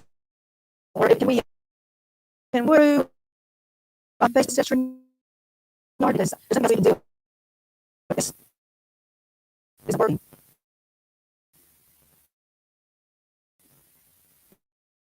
I'm sorry, Robert, because we're not able to change over.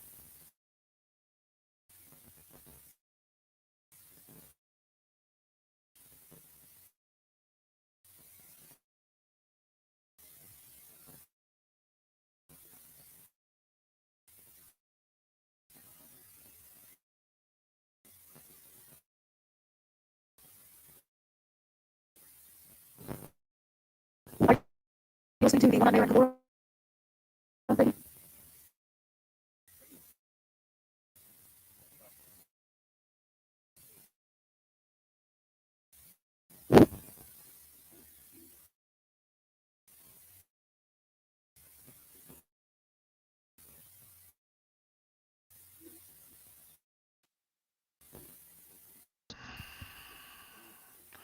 Hello? Is Yeah, my just hit. is Oh wait, am one I minute. being clipped? Y'all sound perfect now.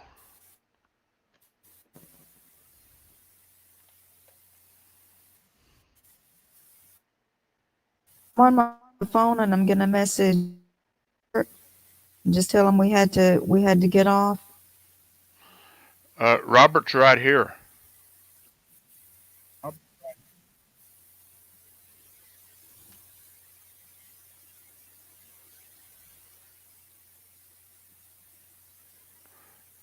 Hello?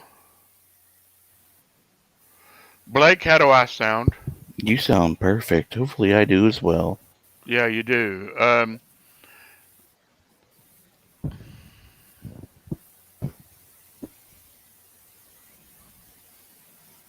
don't think they can hear us at this point.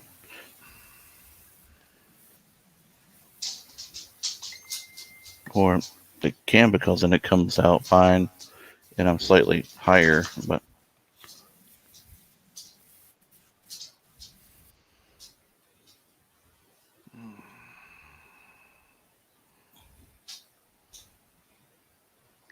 that's so weird. All right.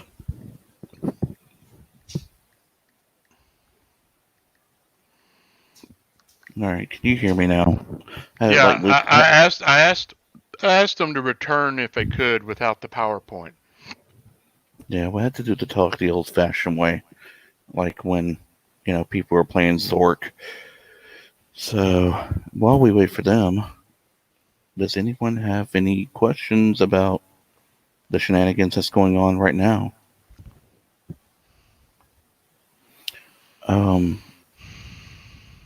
I think I see another problem as well. It says I couldn't hear or see any audio or video at all on the Nanyard Gavura page feed. If they're going somewhere else and here and audio and Wi-Fi, like my Wi-Fi is not the strongest, so I'm not probably in the best spot right now, but it may tear on your system quite a bit. So if you're out there hearing, that may be an issue if you're trying to stream to a couple different spots. We're actually using a platform that does it for us. Yeah. So they're taking. I had told them that they could take and pull it and do a watch party off of one of our Facebooks, and it would work the same way onto their Facebook. That actually should work fine. But I mean, And there was a weird modulation issue too, which is odd. So I don't know. Richard, if you're out there, could you reach out to them and let them know that if they'd like to come back in and just chat, they're more than welcome to. We're sorry that the technical didn't work quite the way it should have. Normally, we would have had the document in our hands and we would have run the document. Yeah, we totally, would have ran that, and we apologize for not getting that sooner. We didn't know that there was going to be a presentation along with. They just said that they have Google Fiber. It's fast, but they're running off Wi-Fi. That is interesting then.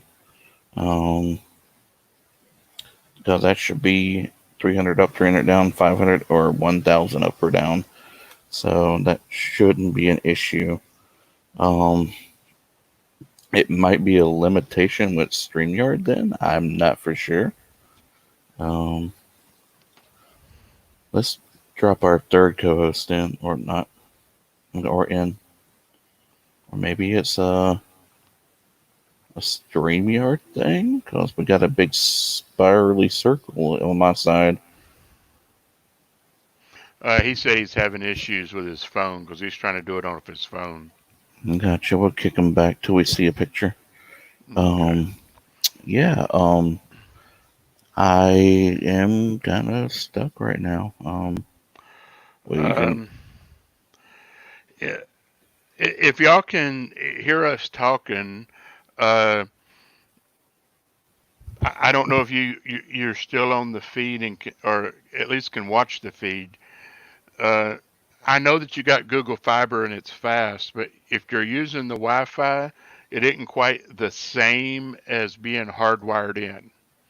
Even with Google Fiber, it still isn't the same because when you're using Wi-Fi, you're using a different connection. Yes, peaks and valleys kind of thing. So we apologize for any inconvenience that may cause. I'm using Wi-Fi personally, but I've had my camera drop real low quality and things like that.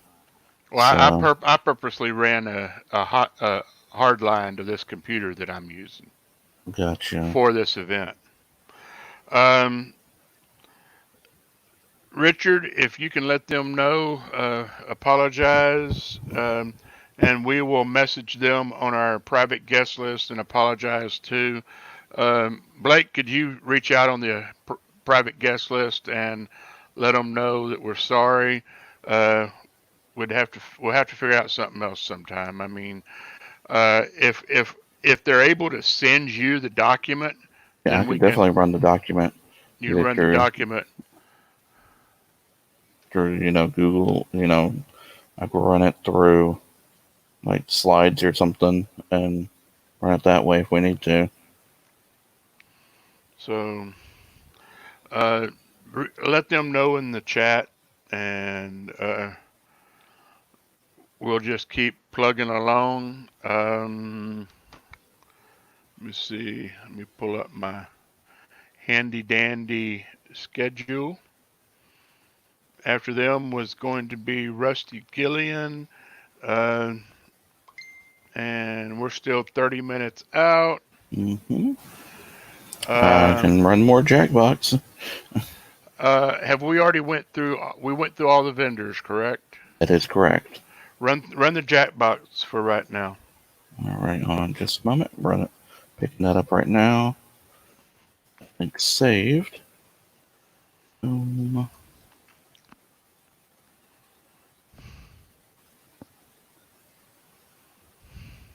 right, one moment. Sharing yield screen.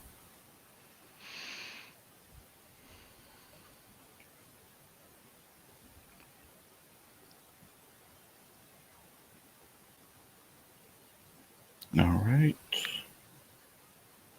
And we're going to enable audio. Looks like they just finished the game. So they're going right back in now. He's taking a break. Alrighty. Hit the room.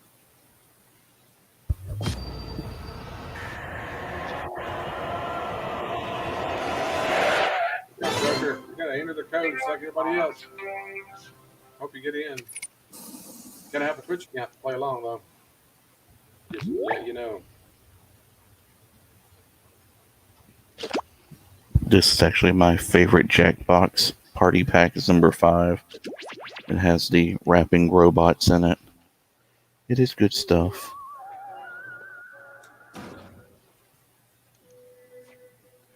Alrighty, let me grab the code here.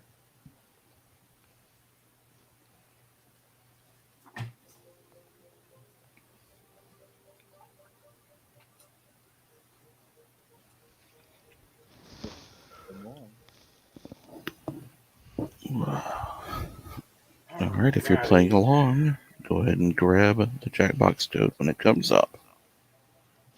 Ryan.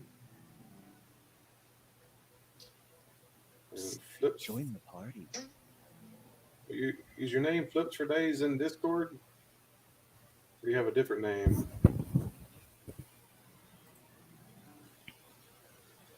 Yeah, you're Rosin. Okay, sorry, I can never remember because you have a different name, so it makes it more difficult that way.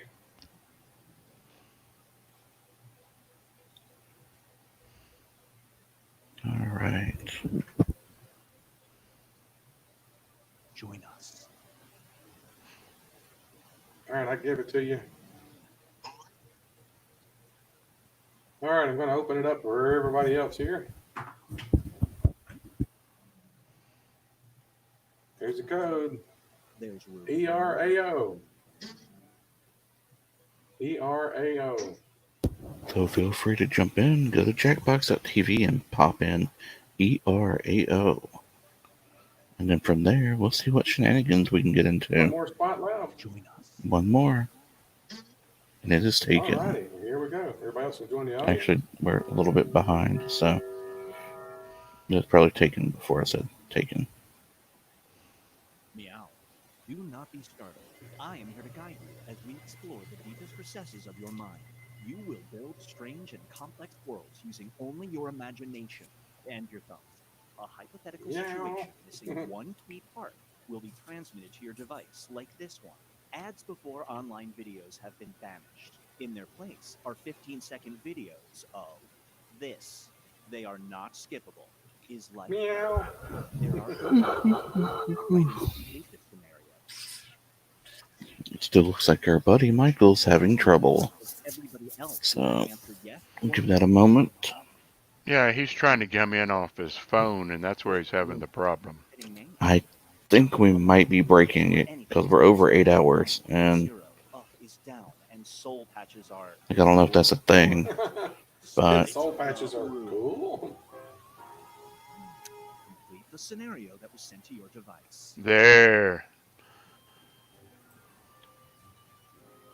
Remove.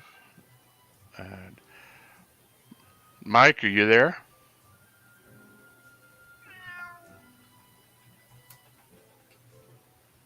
It says you're there, but I don't see you. I don't see hear him you. or hear. I think it might be a weird glitch with Streamlabs. He's a grumpy looking kitty cat. Well, there's a real kitty cat. We can give it a shot for a bit. There's a duck floating by in the background, rubber duck. Okay. I got hey! Dude, that's an ugly looking cat. Ugh. He's back. Hey, Mike. Mike, there can we you hear go. us? Now I can see y'all. Hey. He went 8-bit. Can you hear me? Yeah, we can hear you. Oh, I see what it's doing. Hold on. It thinks I'm in a phone call. I'm not in a phone call. What are you doing? Oh well. Like I said, for some oddly strange reason, when I try to connect with my phone, it automatically stopped my internet connection. My 4G just stopped. Which it did do that last night, which is kind of odd. Thank God I have free Wi-Fi here at work. So. Got that government Wi-Fi going on. Testing 1, 2, 3. I can hear you. Okay. All right. Barely. I don't know. It's acting like it's a. We got a half hour.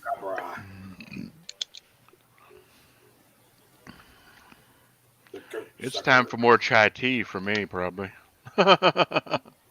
I've already had a cream soda and a Powerade, so I need to Well, the wife grab brought some me water. the wife brought me Captain D's. Ooh, nice. So what did you think of Just Larry? Hopefully Bigfoot is real myself. Just Larry was fun. Seen too much proof that it is. Get ready for research. Late night research. A scientific sleep study is offering. Sorry for my absence, fellas. I really appreciate it, but I had to get some rest before work. Oh, come on. You can't stay up for you can't stay up for 2 days. They've done tests on that. No. I know, I'm too old for that shit now. Because a person couldn't walk that way, and they didn't have the technology to create a suit like that. He's I'm actually doing going to good. He's turn got us 15 down from viewers. here a little bit. Yeah, it was real. Because I know if it's blasting in my ears, it's blasting in yours. Upside down. That's actually one of my favorite Jackbox games. Actually, is playing Split the Room. I haven't played that one. I played the Rapping Robots one a ton. Yeah, that one's pretty fun. I like Split the Room. That one and Trivia Murder Party 1 and 2 are pretty good. Almost out of time. Mm-hmm. But he has all the Jackbox games, so he usually only plays 5 and 6, but he has them all. So yeah. And the reason he requires Twitch is he's had a bunch of trolls like horrible names and stuff. And draw horrible things. Yeah. Yeah. So it just keeps him in line. So I mean, 410 points. Not bad. I mean, he does pretty good. Look, he's got 525 subscribers. He's doing all right. Wow. He's getting up there. Yep. I wish he'd how go we to Twitch though. I think he'd do a lot better on Twitch. I know he would actually. I don't know how much money he makes there, but yeah, he'd do better on Twitch. Honestly, that's just me. He don't make any money on. You have to now to be monetized on Facebook. I mean, YouTube. You have to have what is it? You have to have like over 1,000 subscribers, and they have to watch at least 600 hours or something like that of your videos just to get monetized on YouTube. Yeah, in a month, like on Twitch, you have to have to get into the program. You have to have 15 consecutive users 3 days a week or something like that, and then there's no hourly kind of stuff. So it should be easier for him to do it on Twitch personally, but that's just to be me. a partner. Yeah. Well, yeah, the affiliate I might thing. start trying to stream on Twitch once I get back in my house. Hey, not bad. We have 36 followers on CovidCon. That's not too terrible. Yeah, CovidCon could probably be partnered by the end of this. I know, with just the amount of stuff we've done in 2 days. But I don't want to partner. The amount of streaming we've done for the past 2 days at 24 hours. Yeah. Yeah, So you've done 24 hours of streaming. You've had way more than 15 consecutive. Yeah, so should be interesting. Let's see. We actually got the pop-up when I logged into the YouTube, so I can play the video later. That they're gonna start emailing us with how to grow our channel or something. So that's pretty funny. Little do they know we're only gonna do this 3 times a year or so. But hey, they're paying attention. Yep. Oh, I bet I know why I'm on the phone. Are you in aeroplane mode? The only spray that works has a label that says warning may cause this. Small hallucinations of spray in the eye. Oh God! Just burn the house down and move. For some reason, it thinks I'm in a phone call. I don't know why. It's never done that before. Oh well, I can hear you just barely. But at least I'm here. Hello, everybody. Yeah, just give them the keys. All else fails, flamethrower. Right, Starry, you got that right. Ooh, like I don't dig spiders. Waiting on you, John. Let's see. Trying to think if there's anything else shenanigans wise we can talk about for the next 22 minutes. I voted no because I figured everybody else would vote yes. Right now. I'm currently. Feast your eyes on Ghost in the Machine. You buy a computer and discover there's a human mind trapped inside. That mind belongs to this person. Their consciousness is taking up the entire CPU, and you need this computer Stay for phone. school. Okay. I'm going to fall back for a second. Be right back.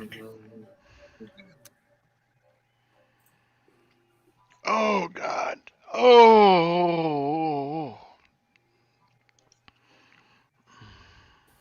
Are you making old man sounds? I am an old man. Okay, now I'm gone. You know you're getting old when you get up and say, "Oh, ow," every time you move. Yeah. I said no because That's I how want to you help can me tell. make me rich. Oh, somebody got a super split. Oh, goodness.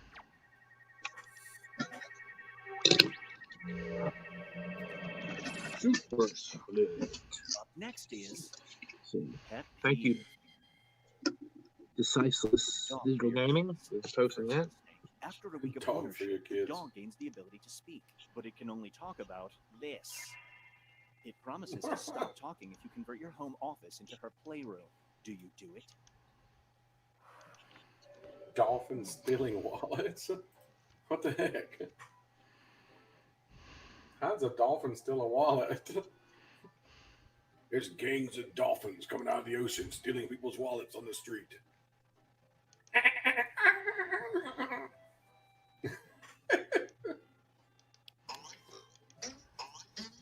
Sorry, buddy, I don't speak dolphin. Very slippery criminal. You got that right. Look out, Martha! He's got a loaded blowhole. Right before your you stumble upon your boss's secret Instagram account. It's filled with photos of them doing this activity. Do you bring it up in your meeting? Our first guest up are Bewitched Raven and Saturday Productions for How am I hearing the beginning of day 2? I am downloading it right now. Okay. That was weird. All right, I'm going again for a second.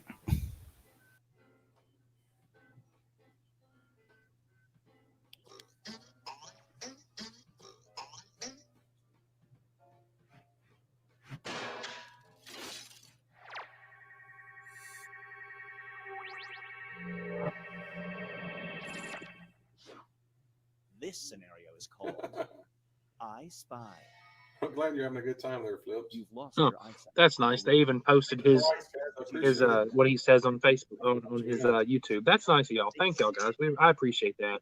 I know he does too. Looks like he's gained a couple viewers on there. That's good. Sorry, I'm on my phone, so I'm having to get real close to look. Robert, I will say this has been one heck of a journey, sir. I'm glad you've enjoyed it. Did you see the little group I stuck you in by any chance? I did, sir. Yes, the brain trust. Thank you. Yeah, I got that. Okay, cool. I was going to say, I loved watching the last guest too. He was a trip. the cartoonist. Yeah, Greg is. And Just Larry. Did you watch Just Larry?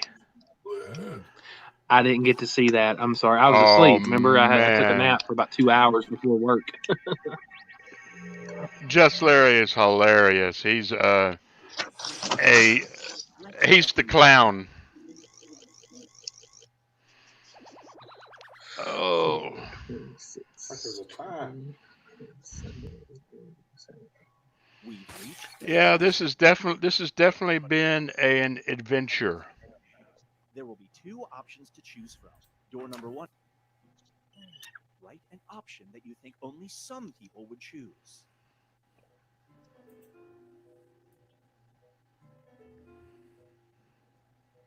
The option only some people would choose. Okay.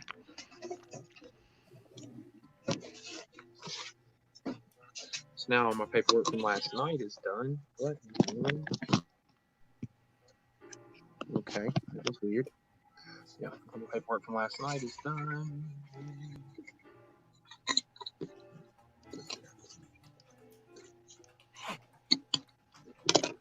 Now they're doing the final scenarios.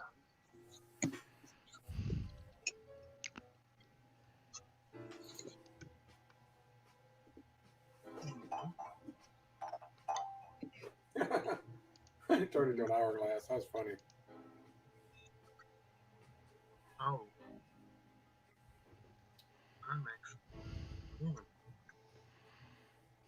Thanks for the likes and subscribes, guys. I appreciate it.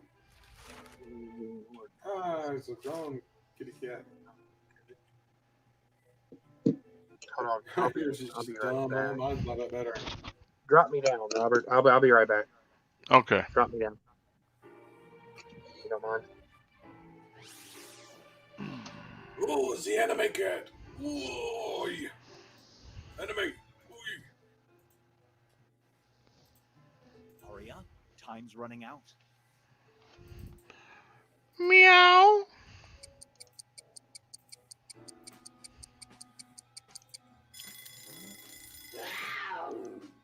A new genetic laboratory can clone any animal or person.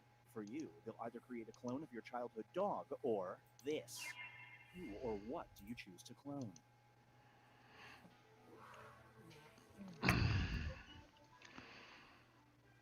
Your childhood dog.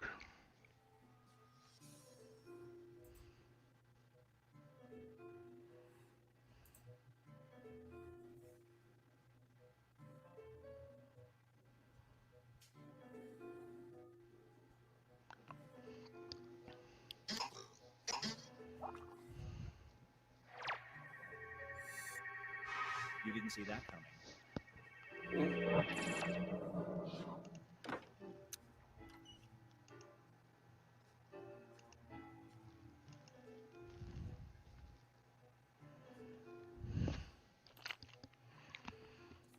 Dead nice mother? Childhood dog. Nice in there.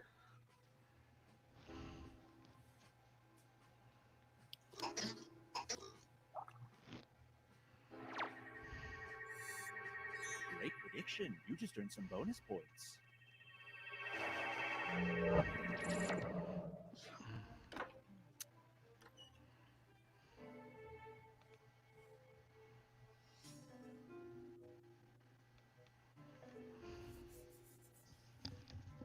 Mama, ooh, didn't mean to make you cry.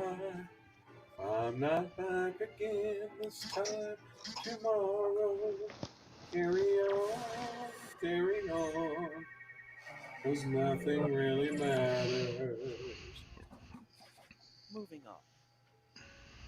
You've been elected to the highest court in the land. As part of initiation, you get to create one new law. You can either forbid calling pets children or this. What act do you choose to make illegal?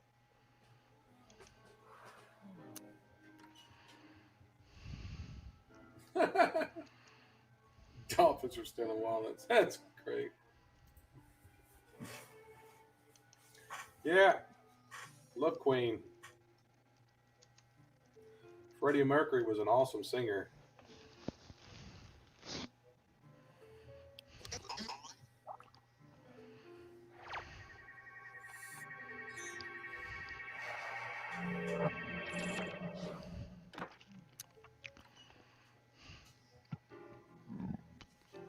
Emojis.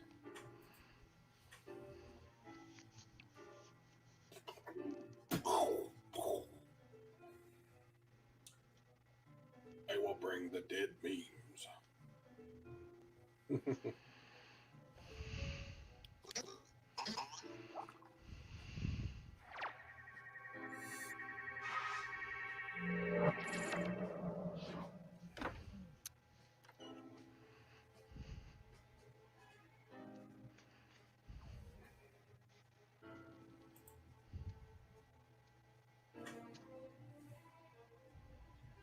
Won't let you pick. Maybe you need to refresh.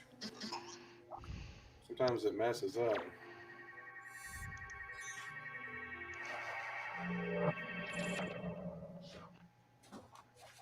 Let's switch things up.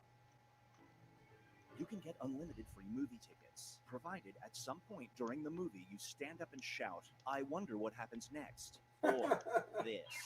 Which phrase do you shout? I wonder what happens next.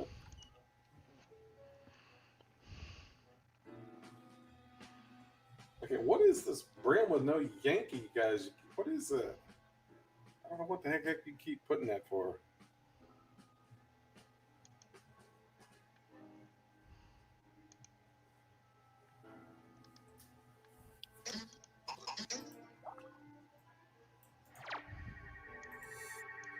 No bonus points for you.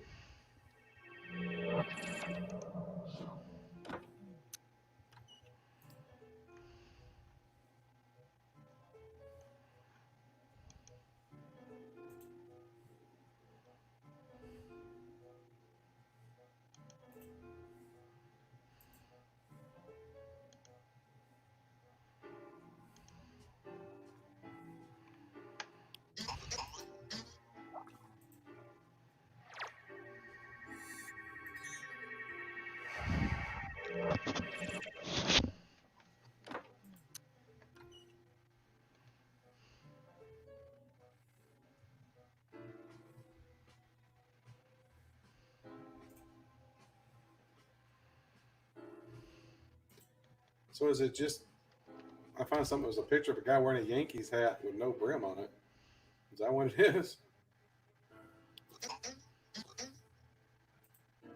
I don't know.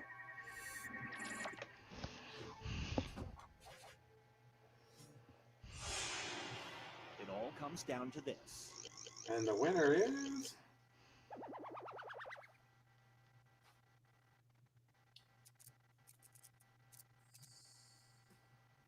me. Wow. Man, who would have thought? I never would have guessed I would have won. Alrighty. Well, I only got time for one more, so I'm going to choose Espionage. It's always the quickest. We can actually play it in the time that's left.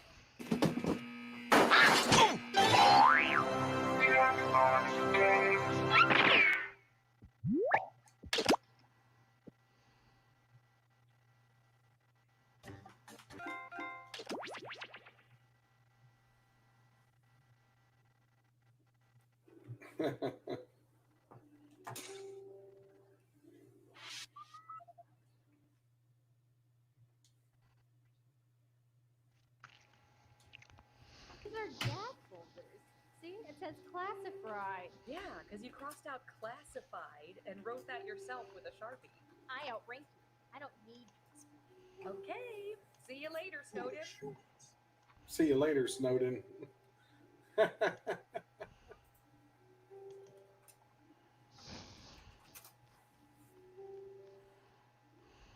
think this coffee tastes weird? Oh, that's the nanites. They're little silicon robots that detonate should you turn out to be a double agent. Rebooted. Just a simple behavior inhibitor. Oh my god. Are they approved for paleo? Oh no. What's your name in Discord, Rebooted?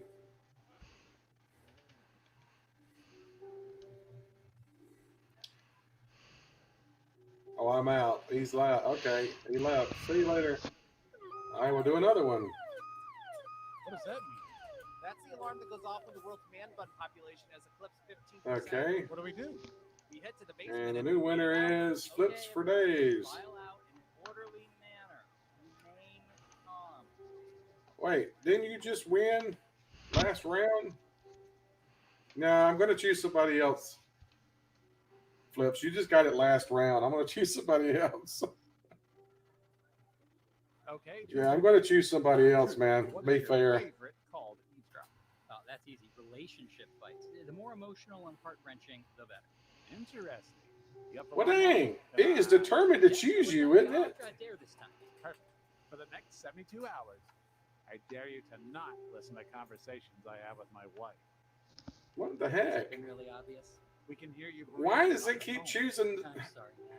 I should have used. I thought he left.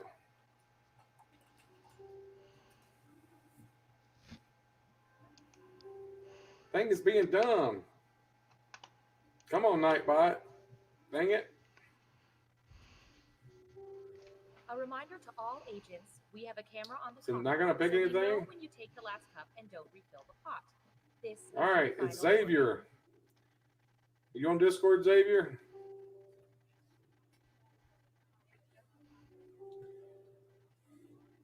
Only works for me there, Danny. No, I'm just saying its tweezer cam is gross. Yeah, but we have to inspect nostril trackers. What's your name there, Xavier? On Discord. BH. IDI. Okay. I am not seeing you listed. You're going to have to log in or something. Did you get those results about whether cult members like chunky or smooth peanut butter? No, all of our field agents are getting discovered and converted. I am not seeing you listed. Are you a member of my channel? I'm not seeing anything with that name, man. Oh, there it is. Never mind. It puts you at the very top for some reason. I don't know why it did that. Yeah, I was looking everywhere but where it was at. Just me and Susan and then with Sparks movie marathon. No, what a nightmare! How many movies did you have to? I don't want to talk about it. No, tell me. All right. Once you get in here, I'll give the code to everybody else. All righty. Here's the code, everyone. RSJD. RSJD. What's with the new vending machine? There's like 18 buttons to press for a soda. Oh, breathe it in. All righty. Here we go. What? Come on.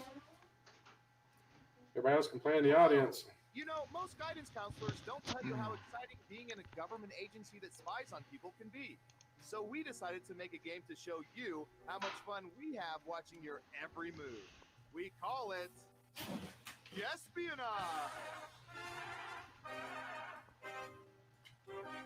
Oh, and hey, we've got a live feed on your audience now. If we gather enough data from your audience, it's all about them. Otherwise, we'll use the global database. Now let's administer some fun. First up. All right. Happy boy. We collected data about Where'd it go? everything, even this. See you, Ron. Take it easy, Ron. Thanks for dropping in. Fish eggs. What percentage of people have eaten and enjoyed caviar? I have not. Yes. You get more points the closer you come to the actual. I'm not crazy about most fish, so I doubt I would ever eat caviar. We have an answer. 15%. Everyone else, do you think the correct answer is higher or lower? If you think the guess is off by 15% or more, you can get double points by picking much higher or much lower. Breathe it in.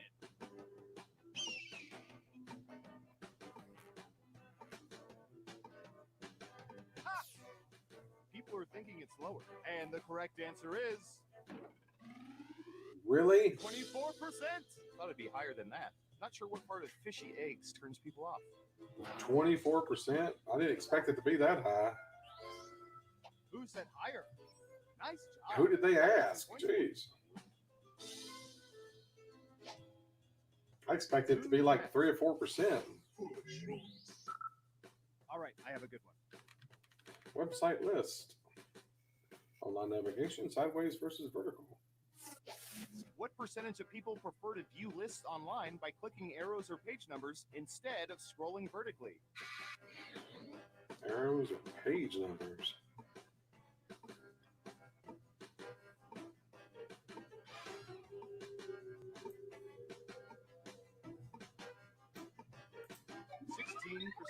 Everyone else, higher or lower? Breathe it in. All right.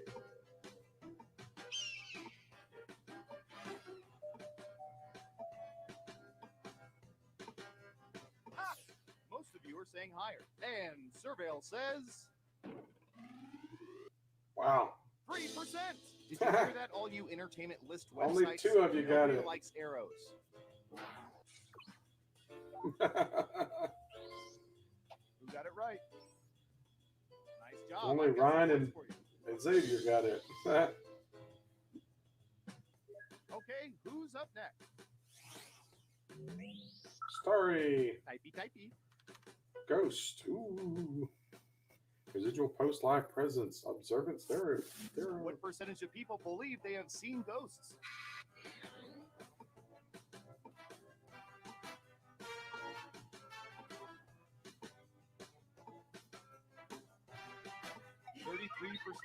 Everyone else, higher or lower?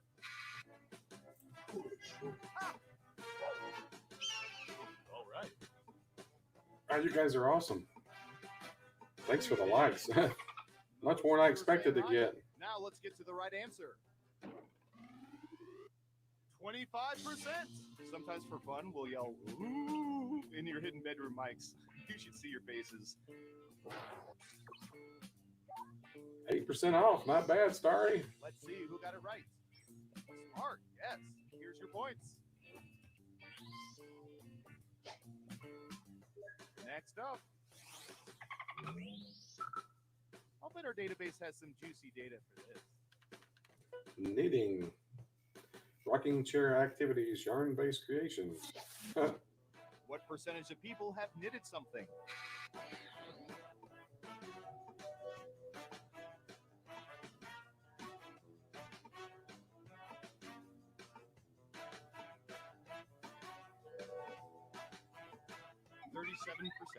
All right, what do you think? Yeah, right, Starry. He's a dolphin. That's funny. Breathe it in. Just one of you is saying higher. Okay, let's see the right answer. 25%. That's what we call in the ballpark. You got it right. Here's some points. Who's next?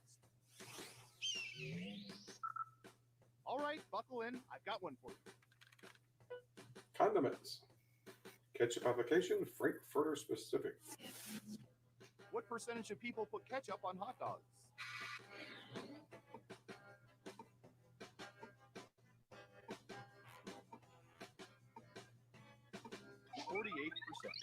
Okay, higher or lower? All right.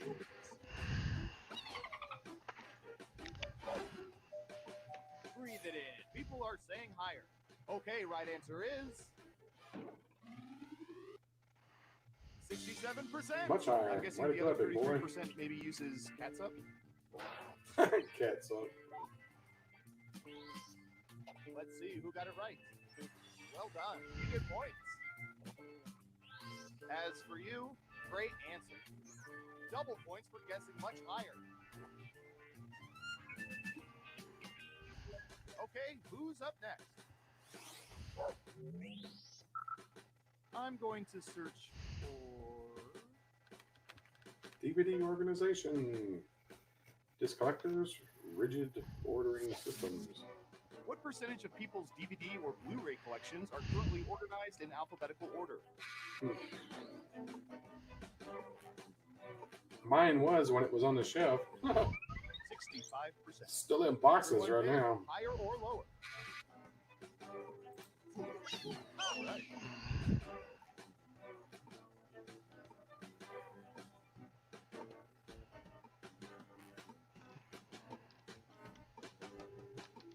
Breathe it in. Running out of time. The majority say lower. And Surveil says 27%. You weren't within That 30%, big boy's on a so roll no night points. with us. Doubles. Got it right. Here's some points.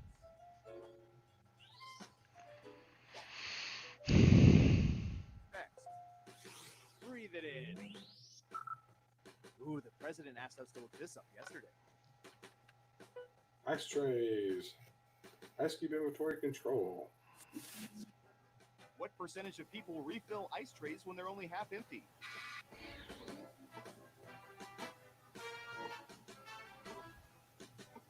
Hey, Dark Soul. Hey. Do we have our next guest? He hasn't responded yet. I'm fixing to play a short movie that I was in to take up some time because I think Patrick's fixing to shut down. Gotcha. Yeah, this probably last round. Redstone Ryan. So I'm gonna play a movie that I was in just a minute. It'll take about 8-10 minutes, and maybe the guy will show up. If he doesn't show up, we'll just play it from ear by there. All right. I could play the very short film that I was in too if we're playing that game. We can do whatever we need to do. I mean, Yep. I was in 2 short ones. One is the Penguin in a Batman fan film, and then the other, the movie that I created myself. I wrote and produced and acted in. Yeah, we can do both of those. What? Yeah. Cried after a bad haircut. So let's see. Let me hop into here. I don't And think I've ever cried after a let's bad see. Let me hop haircut. into YouTube. What is his name? A blink of the eye. Well, I guess I can share you the links. That way you can play them so Yeah. they play better. That's probably the best thing to do, to tell you the truth. Yeah, let me see if I can find that film I was in too. And then we can just go ahead and play all of it together. Okay, let's see the right answer. Because the guy has not come in yet. As for me, I had a reverse mohawk once. 5 people got double points. Nice. You got it right. Well done. You get points. Let's see.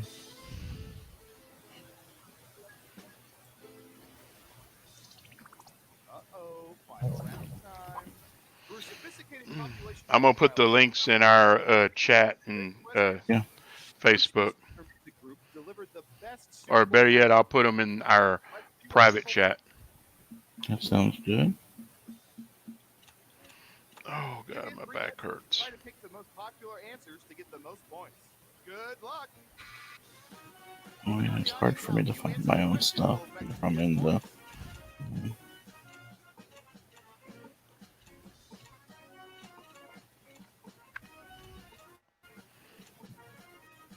see.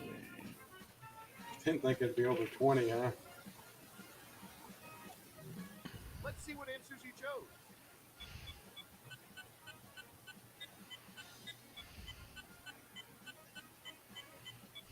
And what are the most popular answers?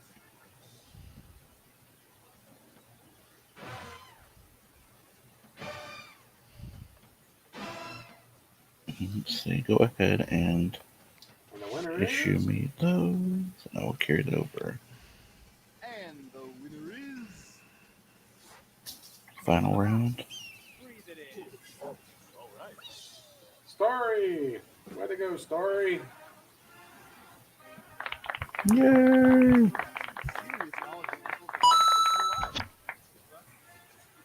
Good job! There's one of them. Way to go there.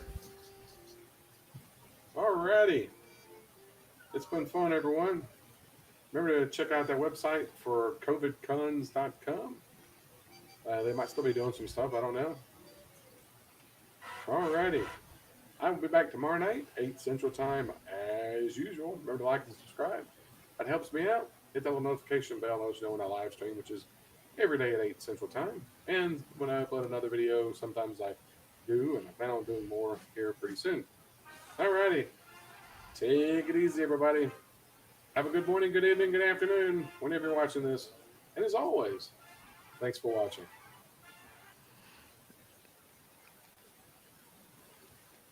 All right, sharing the next screen. There's another.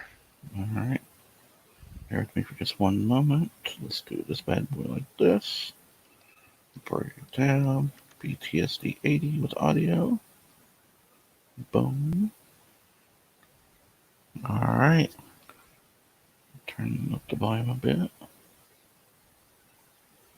In 1980, PTSD was recognized as a disorder which specific symptoms that could be reliably diagnosed and was added to the American Psychiatric Association's Diagnostic and Statistical Manual of Mental Disorders. PTSD is recognized as a psychobiological mental disorder that can affect survivors not only of combat experience, but also terrorist attacks, natural disasters, serious accidents, assault or abuse, or even sudden and major emotional loss.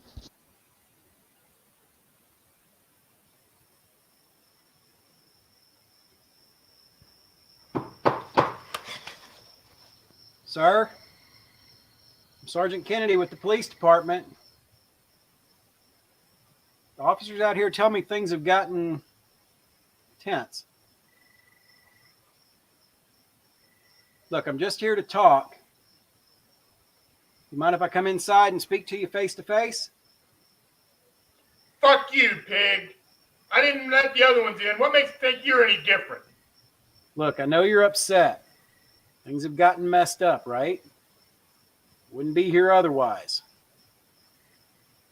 But you need to know something. Yeah, what's that? Given the way things are, you have to understand we're not going anywhere until we get this worked out. Too much has happened. We can't just pack up and go home and act like everything's okay.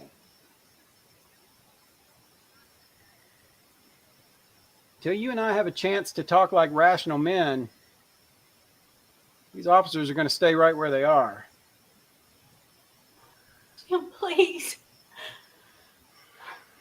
Sir, I know we can resolve this if you just let me in to talk to you. Nobody's in a hurry to see this thing go south. Like I said, I'm just here to talk. Jim, please.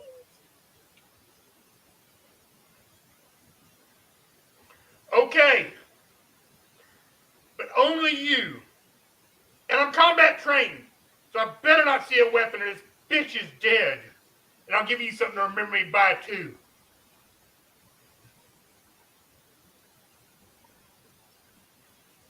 Jim, is it?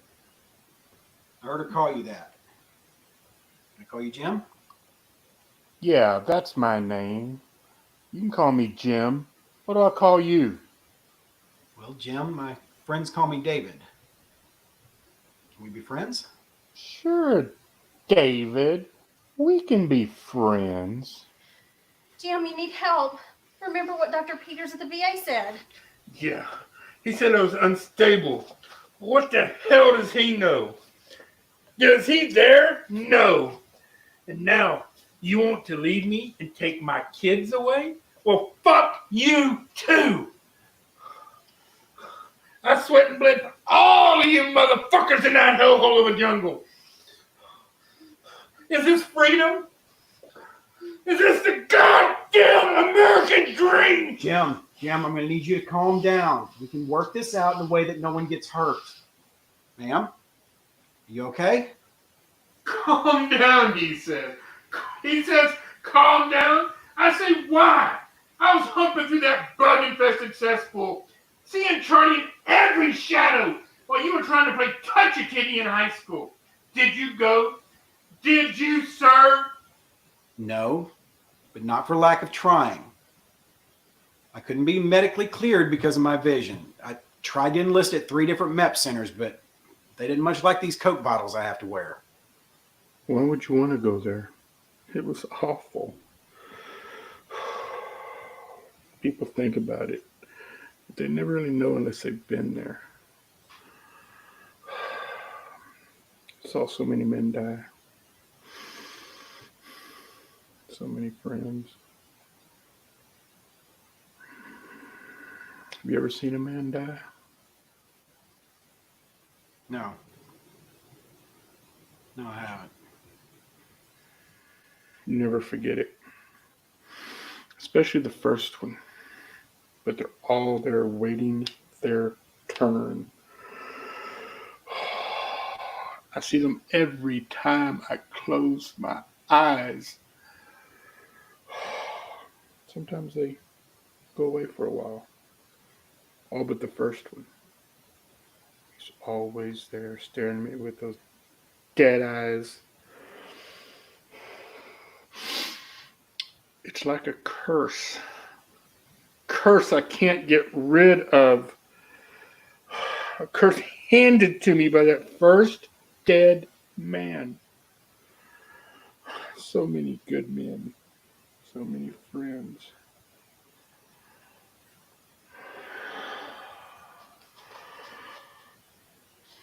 Then we return to the spitting and the insults.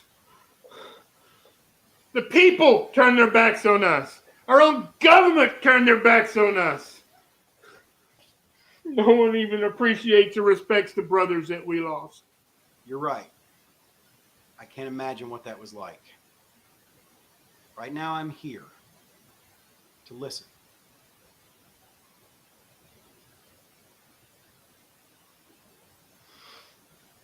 There's no one there.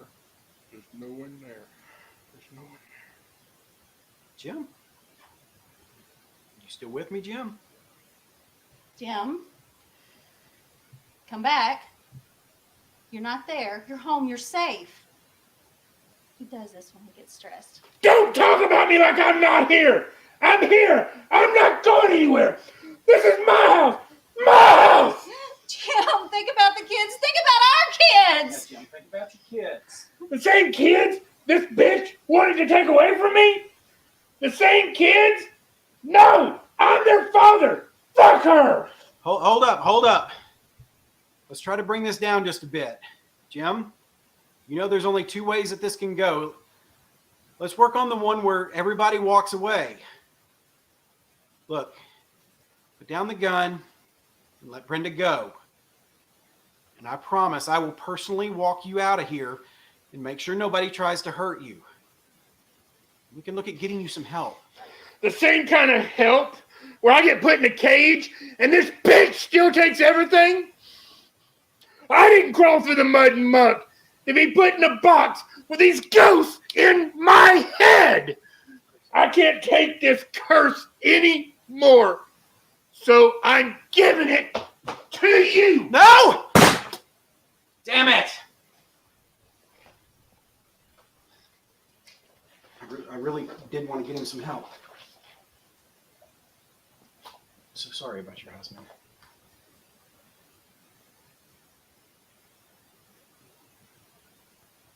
That's not my husband.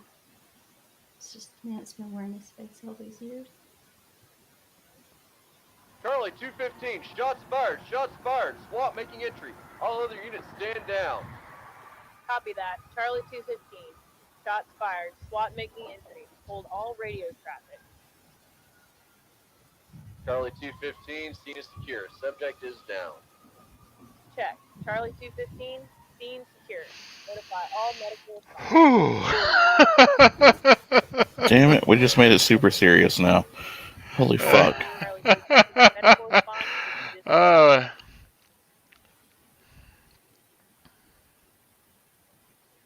Alright, next up, we're going to share one that, fingers crossed, will be a lighter subject.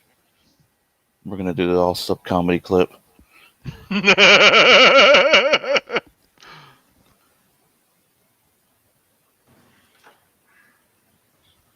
It is such an honor to be here with you, to be recognized for something I truly enjoy doing, eating, and helping big people. That's about right. Fashion apparel.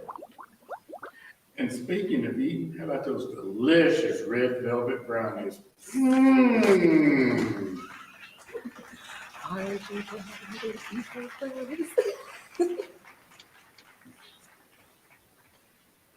Oh, yeah. As our nation becomes bigger in their waistlines, we're becoming more profitable as a company. We are capitalizing in our superfecta cities of Memphis, Tennessee, Jackson, Mississippi, and Shreveport, Louisiana, along with Bossier City, Louisiana. We've used statistics to our advantage. We are also making gains in other cities, Little Rock, Baton Rouge, and I'll have you back with you.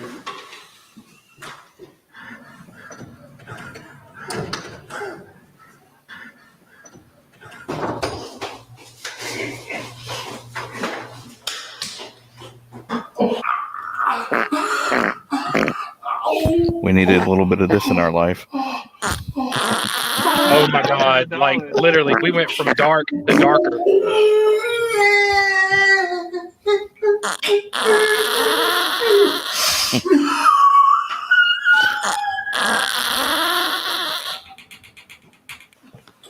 Push! Push! Get out! At least let me wipe my butt! Oh, wipe your butt and let me get in there! Well, you're a proctologist too? You know what I meant! Hurry up! Spell those demons, Robert. Spell those demons. Awesome. That was great. Yep, gonna That end was that hilarious. one. Did you expel those demons? Oh yeah. Now the next one was done by a very, very talented gentleman by the name of Tony Vogel. He asked me to be in it, and I mean, it is fantastic.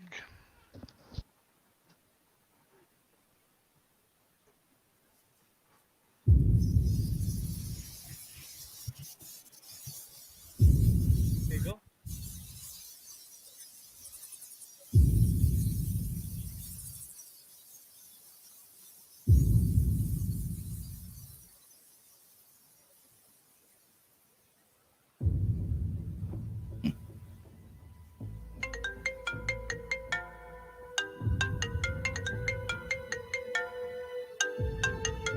Dick, it's 4 a.m. You really couldn't call Alfred for this one? I have an exam in 5 hours. I know, Barb, and I'm sorry. I just really need your help here. Can you do it? Okay, just be careful. If he finds out, Hey, he won't. Besides, how dangerous can it be? That's what I'm worried about.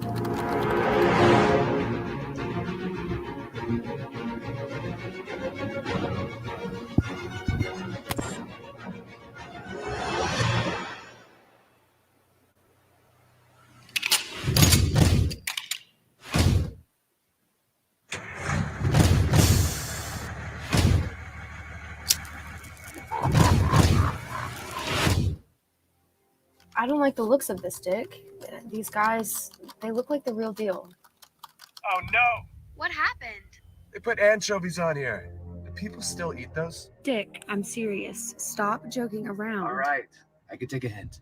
I'll be careful. See you tonight? See you tonight.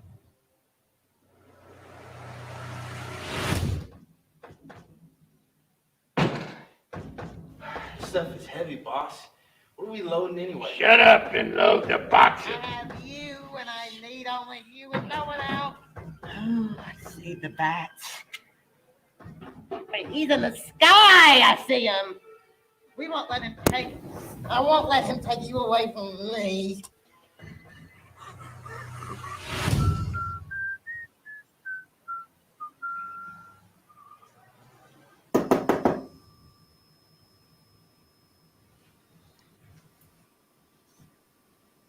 Who you want?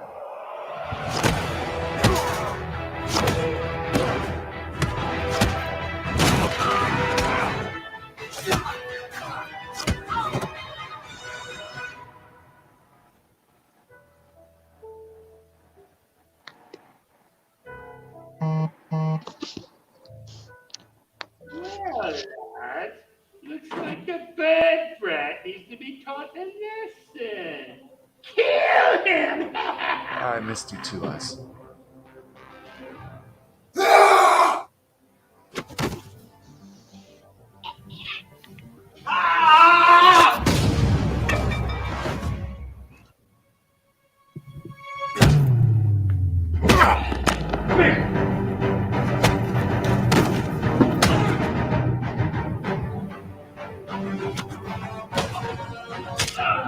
Have to speak now. Ah!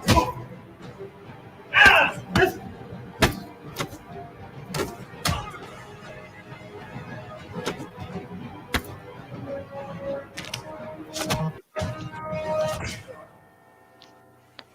Shut up! You should learn not to mess with other people's work, kid.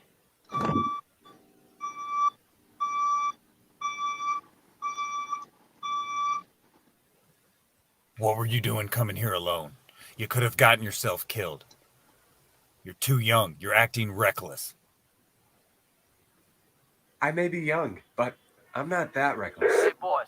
Trucks arrived at Falcone's shipping yard. Is that? You didn't think I'd come here without a plan, did you? I needed an opening, so I let him sucker punch me. Only way I could take it unnoticed. Well played. Thank you. Now, if you don't mind me. I have a date down at Falcone's. Robin. I can handle this, Bruce. You train me. And it's Nightwing now. Sir, is Master Grayson well? Shall I gather the first aid kit? He's more than okay. He's ready.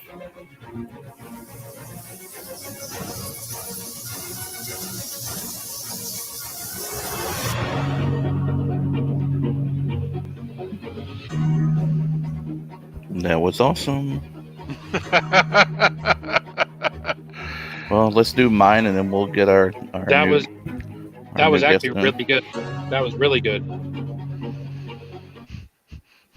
So how was I as the penguin? Pretty You did a good. good job, actually. Yeah. Yeah, Good it's job. a good take on it.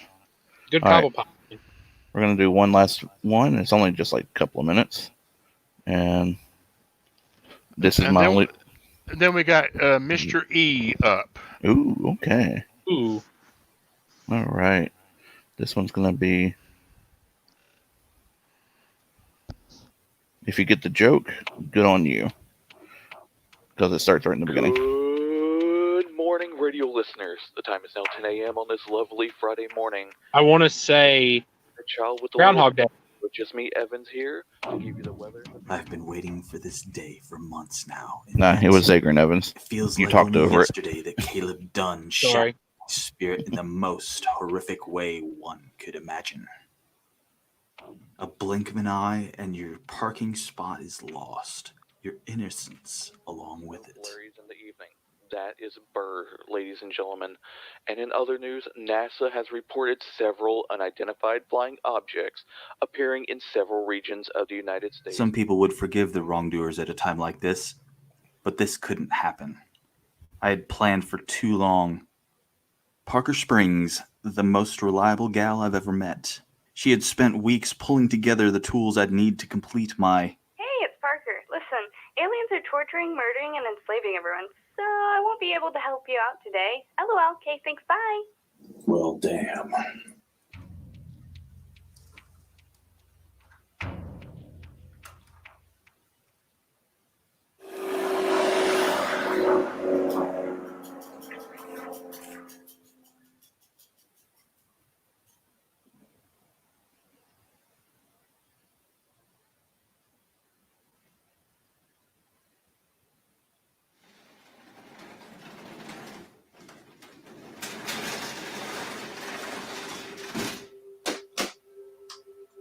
Gentlemen, unfortunately I have a shortage of arms, and as you of course know, you've been invaded by extraterrestrials. So, I'm going to need a really good reason from each of you as to why I should give you a gun. I already lost one of my friends to these things. I'm not going to lose another one. I just lost my job and I can't afford one. Bobby, I just gave you one last week. AAA wouldn't let me carry it on the truck.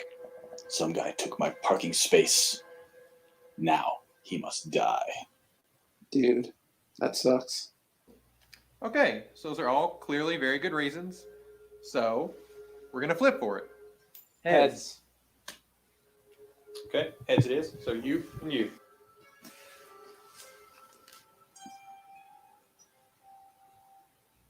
Sorry, the coin is spoken. But I've been planning this for months. You can take this one.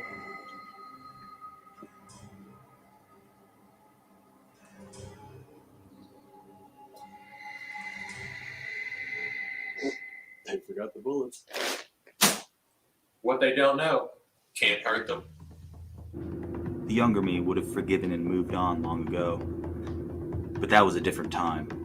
Back when a man had the right to a roof over his head, a free peace of mind, and a parking space that couldn't be taken by a douchebag with oversized headphones.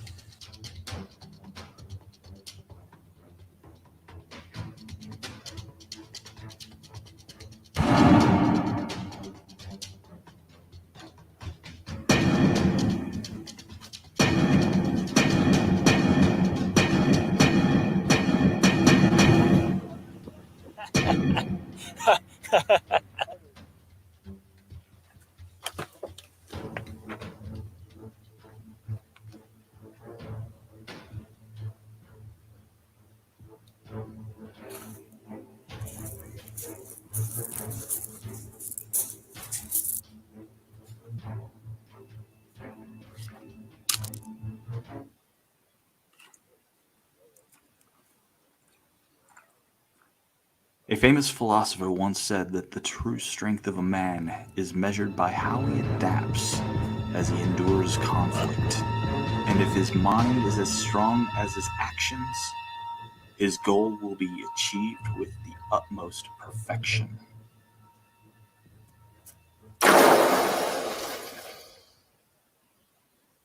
Son of a...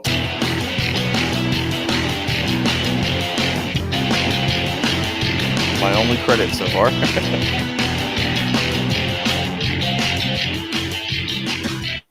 But now we have a guest. Sorry about that, guys. Sorry, Blake, but that is pretty funny. You was the... You're breaking up. But we do have a You was the guest guy on on the the radio. line. Hey, how's it going? Hello, sir. What was that we just watched? That was kind of cute. The last one was Blink of an Eye. I did the radio voice a handful of years ago, and a friend of mine that I had worked in conventions with, it was apropos that we bring it up during a digital convention. She goes, "Hey, you do podcasting and fun stuff like that. Would you like to do the radio voice?" I'm like, "Sure, why not?" She goes, "Ad lib except for this one line." I'm like, "Okay, I can do that." So I was Zager of Zager and Evans, if I'm showing my age now. And yeah, it was a blast. 48 hours film festival. We won best dialogue, so I'm pretty proud of that. That's very cool. The other two were ones. The first one was one that I wrote, produced, and acted in. The second one was one that I acted in for a friend of mine. Fun. You guys do that a lot, or are they just kind of like one-offers? I am one off pretty much. He is an actor. There we go. Point that one. It doesn't pay my bills, but I do act. Excellent. I've done a few indie movies. Yeah, when they need tall people to get things off tall shelves. I did voice work. I will tell you, I did voice work for the movie Dead Start, which had the main B-list actor in that movie was from Weekend at Bernie's, the guy that played Bernie. Yeah. And I did a zombie in that movie. And I did some special effects makeup. So that's my only... I wasn't credited because that pissed me off. They didn't put me in the credits, but that's okay. Yeah, the only other credited thing I have is children's television in Canada, actually. Dow Chemical teamed up with the Canadian Board of Education, and they ran a series of programs through the U.S. for science education for high schools and middle schools. And I got to play a security guard while I did Gopher work for them as well. So that was fun. Sorry, we just popped your bio up there. That's noticed. But, yep. For some reason, it's like 8,000 feet tall. I don't know why it's not. Oh, I know why it's not a ticker. Let's see if I can make it a ticker. Oh, nope. It won't let me do it. Am I loud enough? Because I can move the mic. Oh, you're fine. You're fine. You're fine. This is all by the seat of the pants type stuff, so you're good. So thank you for coming on a little early. It looks like one of our other guests might have had some kind of emergency or something and just wasn't able to make it. So we filled some of the time with very bad movies we were in. And then found out from the mystery lady behind the scenes, who is never seen, that you are ready to come on in. So I don't know much about you, sir. I'll be quite honest. You're brought in by one of our beloved staff. And I know that you do comic books. I know that you do, it looks like from reading a little bit of the bio, it's more of a harem style comic book. And I don't know if it's a harem style. I mean, if you liked heavy metal comics, if you loved reading heavy metal, you would love this book. Then that's perfect. I mean, heavy metal I was huge into. In fact, my favorite piece of heavy metal was Hanover Fisk. Oh yeah, that was great. I love that the fact that they brought that one into the movie itself. That was very cool. Yeah. Yeah, all the crimes against him were hilarious. Yeah, that is a great scene. The comic when they addressed him, he kept getting into all kinds of snafus. You know what I mean? And then the what we saw in the movie was like his crescendo. So. Okay. And then also I think it's Den, where it's the little skinny guy that becomes the muscle bound. Yeah, Den is the high school dweeb that gets sucked into a magical lightning storm and pulled into an alternative universe where sex and violence rules the day. So yeah. Oh yeah, I was a huge heavy metal fan. In fact, I was one of those weird kids that did not get the first time I saw heavy metal was on a VHS that was copied off of Skinamax late at night one night. If you know what Skinamax is.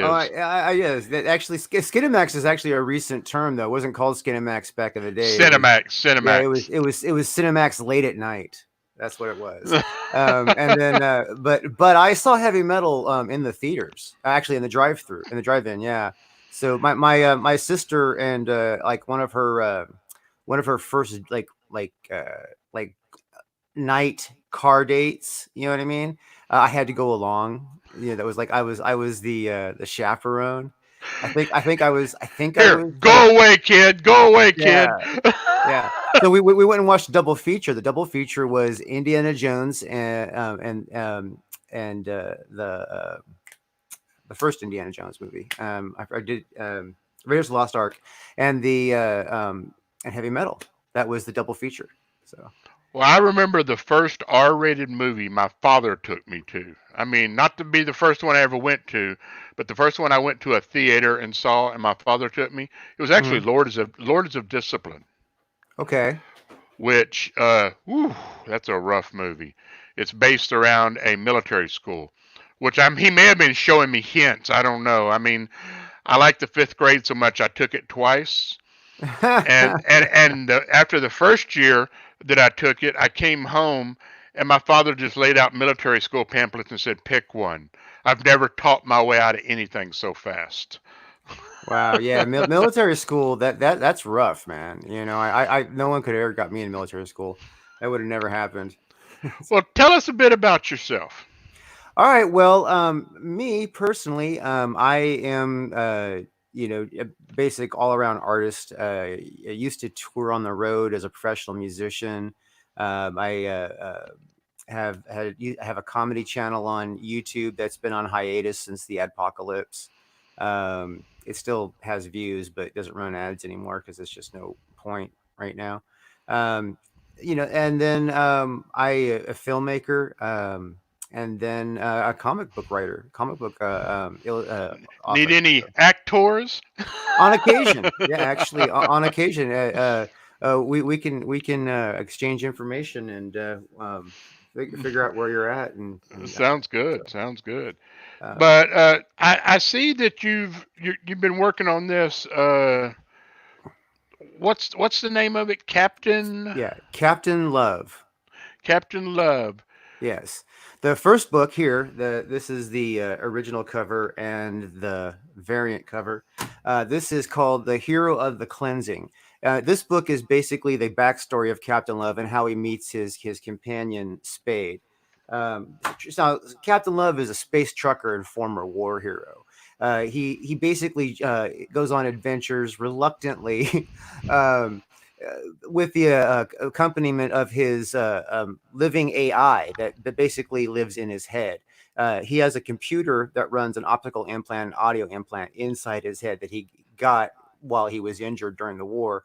And so Spade actually, while he was on a day job, doing he works as a trucker, so he's like on a delivery, and he comes across her, and being the heroic guy he is, had to investigate because he heard someone complaining, looking for help, and then so it turns out that she ends up hijacking his head, because he has a wireless access point because it's in his head. They want to upgrade the software. There's only one way in or out.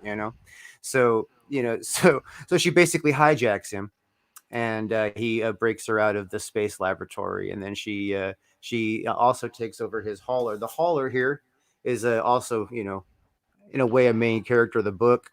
Oh, it looks sort of like the the RV from Spaceballs. Yeah, actually, it is inspired a little bit by that because it had to be practical, and an RV is actually very practical. So so in a way they kind of commingle. The hauler itself is actually a 3-story huge ship, and there's like a huge loading dock. There's an up stairs style loading dock.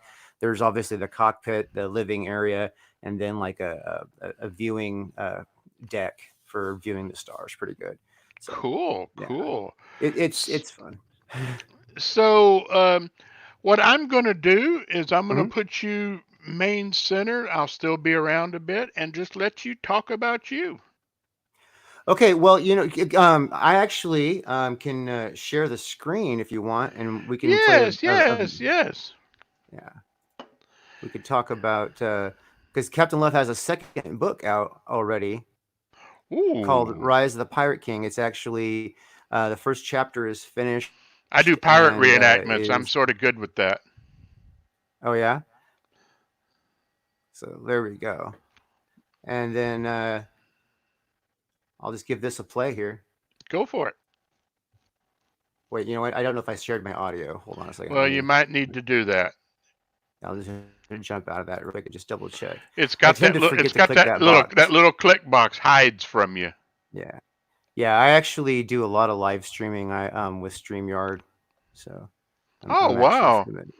Yeah. This has been a real good tool. Gage has really done wonders with it. Yeah, I'm not. I get emails from Gage all the time.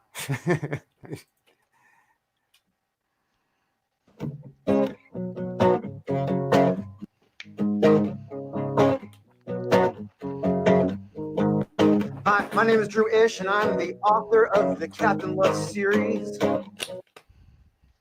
Well, I'll tell you all about the second book, Rise of the Pirate King. Yeah, that's the thing. And in this book, you're gonna get everything that you would expect from Captain Love. Yeah, you bet. And I'm blessed enough to be able to use the same creative team. You know what I mean? If you feel like the universe is giving in, you need love to the rescue. And it seems like nothing will be right again. You need love to the rescue. Captain Love to the rescue. All right now.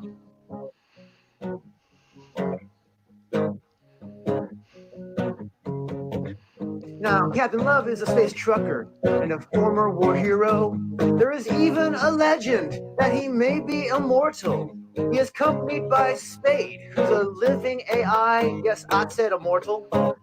As he cannot die, and if it feels like the universe is giving in, you need love to the rescue. And it seems like nothing will be right again. You need love to the rescue. Yeah, love to the rescue. Captain Love to the rescue. All right. In this book, you'll get space pirates, sexy girls and science monks. There'll be bar fights, space battles, and a lot of awesome junk. There's nudity and violence and swearing within, so this book is mature. That means it's not made for children. And if it feels like the universe is giving in, there'll be love to the rescue. Yeah, and it seems like nothing will be right again. You need love to the rescue. Captain Love to the rescue. Captain Love to the rescue. Captain Love to the rescue. Thank you so much for your time. Please back Captain Love. The book is Wow, that was amazing. Is just you wrote that whole song? Adventure. Oh yeah. Forward for many books. Wow, that's amazing, dude. That's awesome, and the graphics are phenomenal. Thank you. Yeah, I have an amazing illustrator. His name is Andrea Bermida. He's actually lives in Italy. He is extremely talented.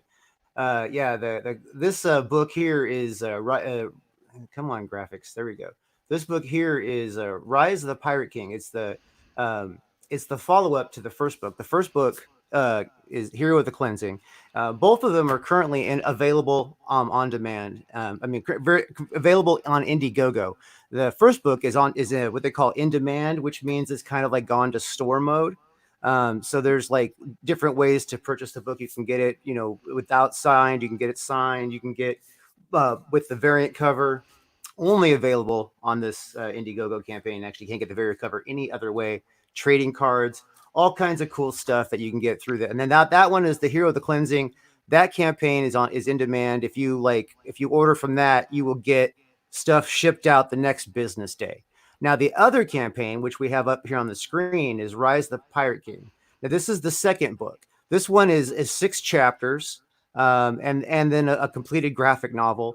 You can choose several different ways to be in if you want to get in on this early. Basically this like more of a pre-order stage. It's a crowdfunding campaign, but this book is getting done either way. You know what I mean? So it's not about really. I use the money from this campaign to pay for the further process of the book, but chapter 1 is finished, right? So, and then this is really for a campaign for chapter 1. So it's done. So it'll ship in July. It's not like you have to wait a year for it or anything like that. You like with some other crowdfunding campaigns. And so the way this is also set up, it actually has something that nobody's really been doing on crowdfunding before. It's kind of a brand new thing. So this is really actually cool. Is you guys understand the subscription model, right? Well, I've been doing books kind of like the subscription model. So I'm going to be doing a campaign for each chapter and then the final book. But for people who don't want to back in each and every single one, they can actually save money back all at once and decide to get all 6 books and the finished one, read them as they come out. You know what I mean? And I have that as a perk on there. So like for $100, and then in domestic, if you're in the US, the shipping is included in that. So it's like an extremely great deal, So if anybody's interested, Indiegogo, just search Captain Love. It's spelled for you right there. There's 2 options. The in-demand campaign will ship right away, obviously, because that's like store mode. This one's in pre-order mode. Oh, my alarm. That was telling me to get on stream, by the way. So this is I'm really excited about this because the book has been very successful.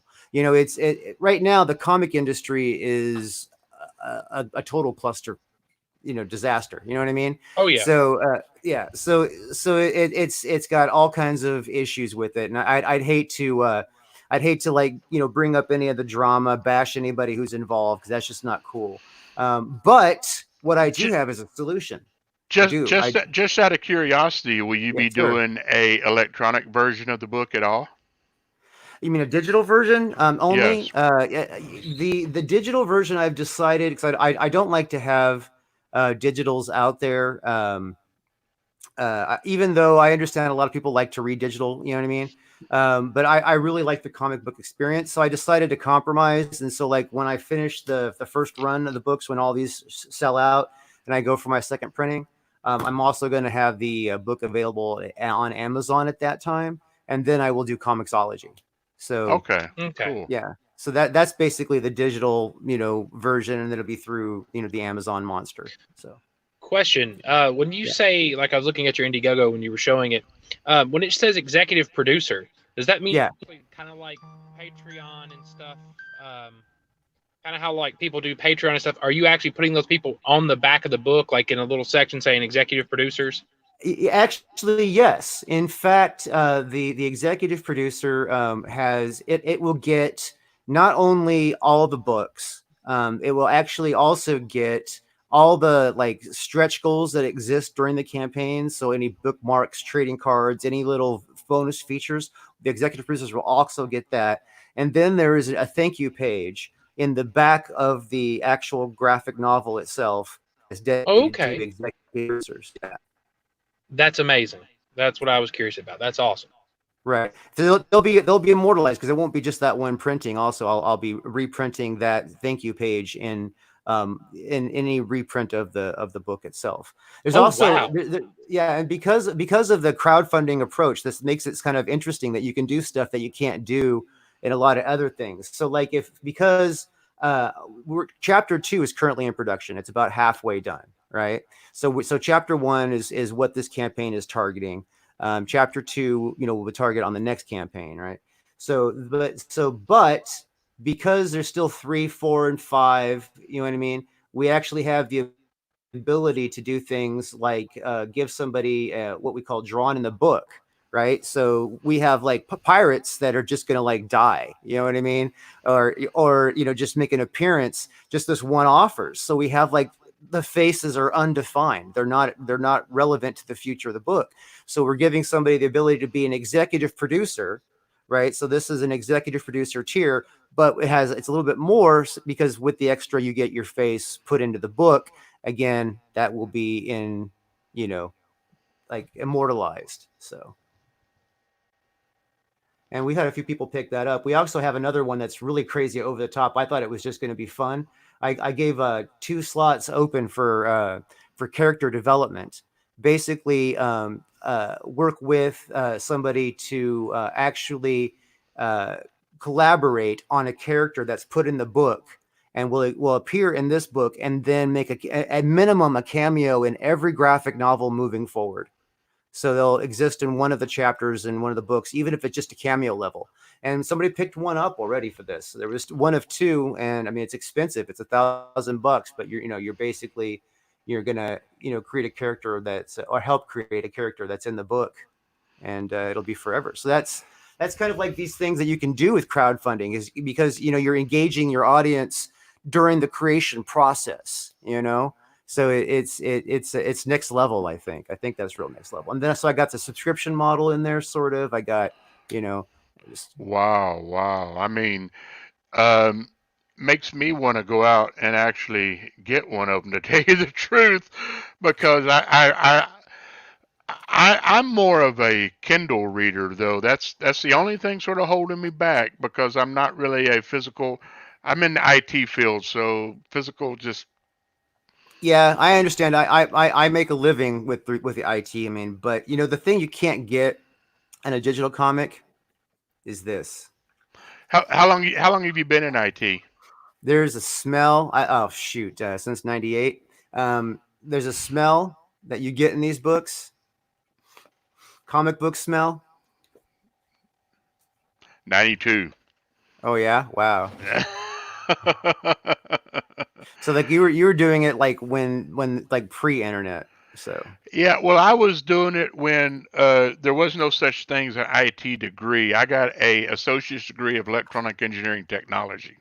Yeah, they didn't have an IT degree either. It was A+ certification when I went to school. Yeah.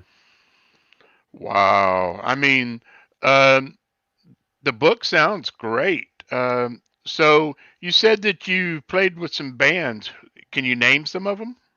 Well, I mean, the band that I toured with was called Mr. Horse. We were based out of Defiance, Ohio.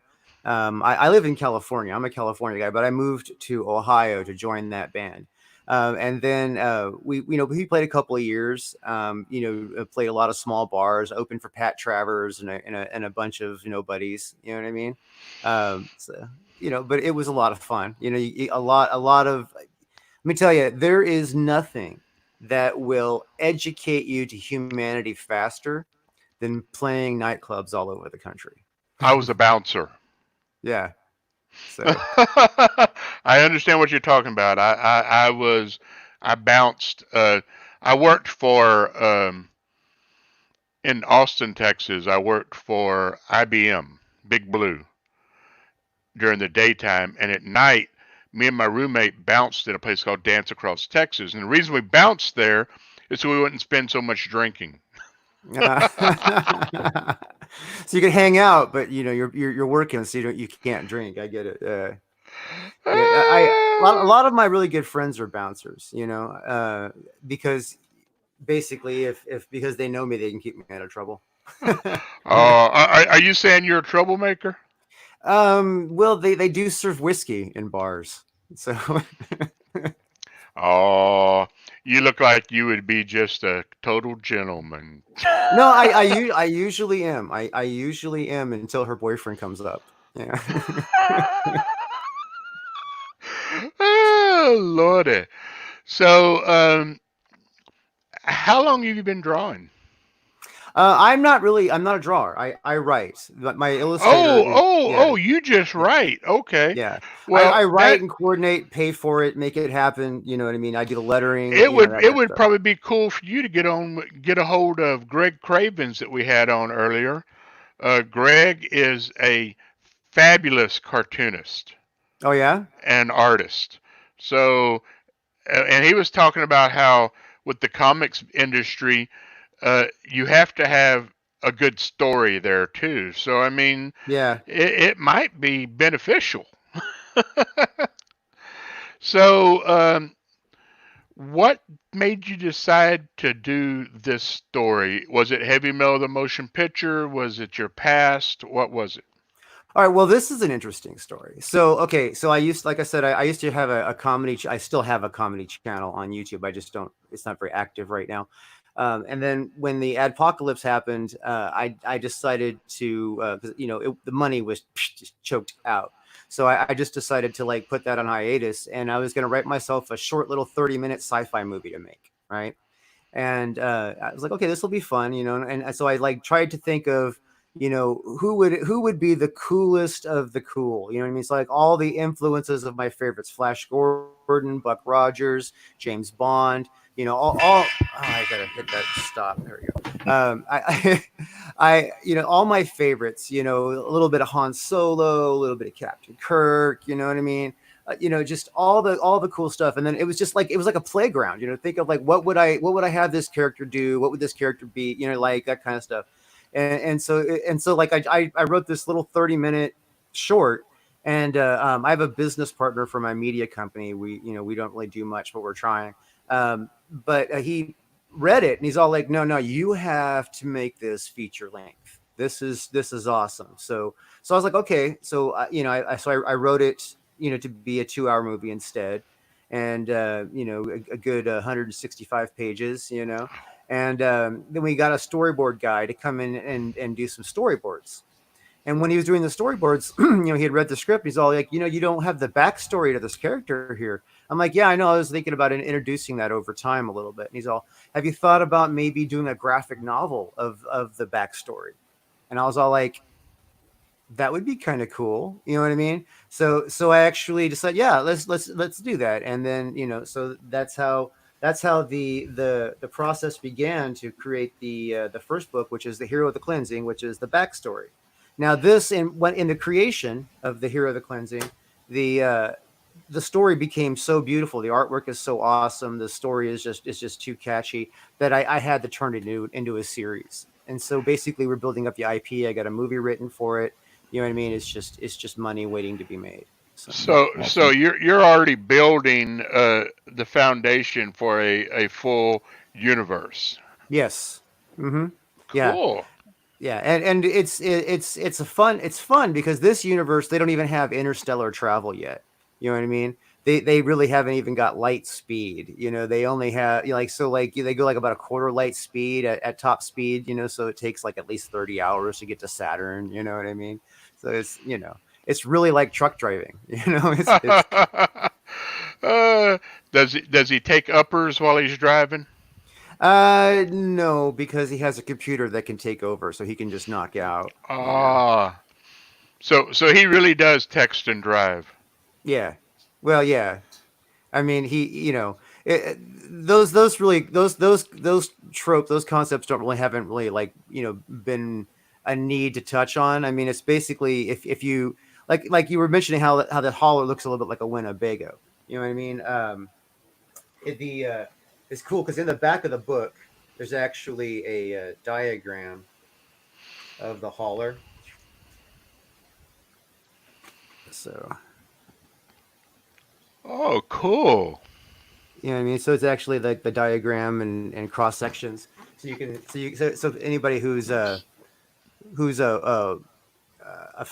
to know more about the hauler and stuff like that, there's they can look in the back and get kind of reference and realize this is this and this is that, so so they can play it out in their head even better, which is I mean, because comic books are an interesting medium. they're unlike any other medium out there. You can't write. I mean, it's probably the closest to like filmmaking than anything else because of the whole storyboard process. You know what I mean? Even though they're not like storyboards, because storyboards don't talk the same way that comic books talk. You know, storyboards usually have narration underneath them. You know what I mean? And dialogue, you know, that fits the scene that relates to that one image. These don't do that. These, you got to communicate the story with the image, and you got to end the steps of the panels, and you got to communicate with just enough words, but not too much. Because if you make a comic book too wordy, people will, you know, it hides the images and it takes away from the experience. So it's this interesting balance of timing and progression with art and cadence even, because the words that you choose also pace the story itself. So you said that you've already got it sort of pegged as a movie. Have you gotten a hold of any of the congoers in your area, and as promo got a hold of anybody with sort of the same physique, and had any of the cosplayers promo your character? No, not yet. There's not really a large, there's not really a super large community of that in my area. I mean, there are people, you know what I mean? Like I have friends that do like birthday parties and stuff, you know what I mean? that kind of thing.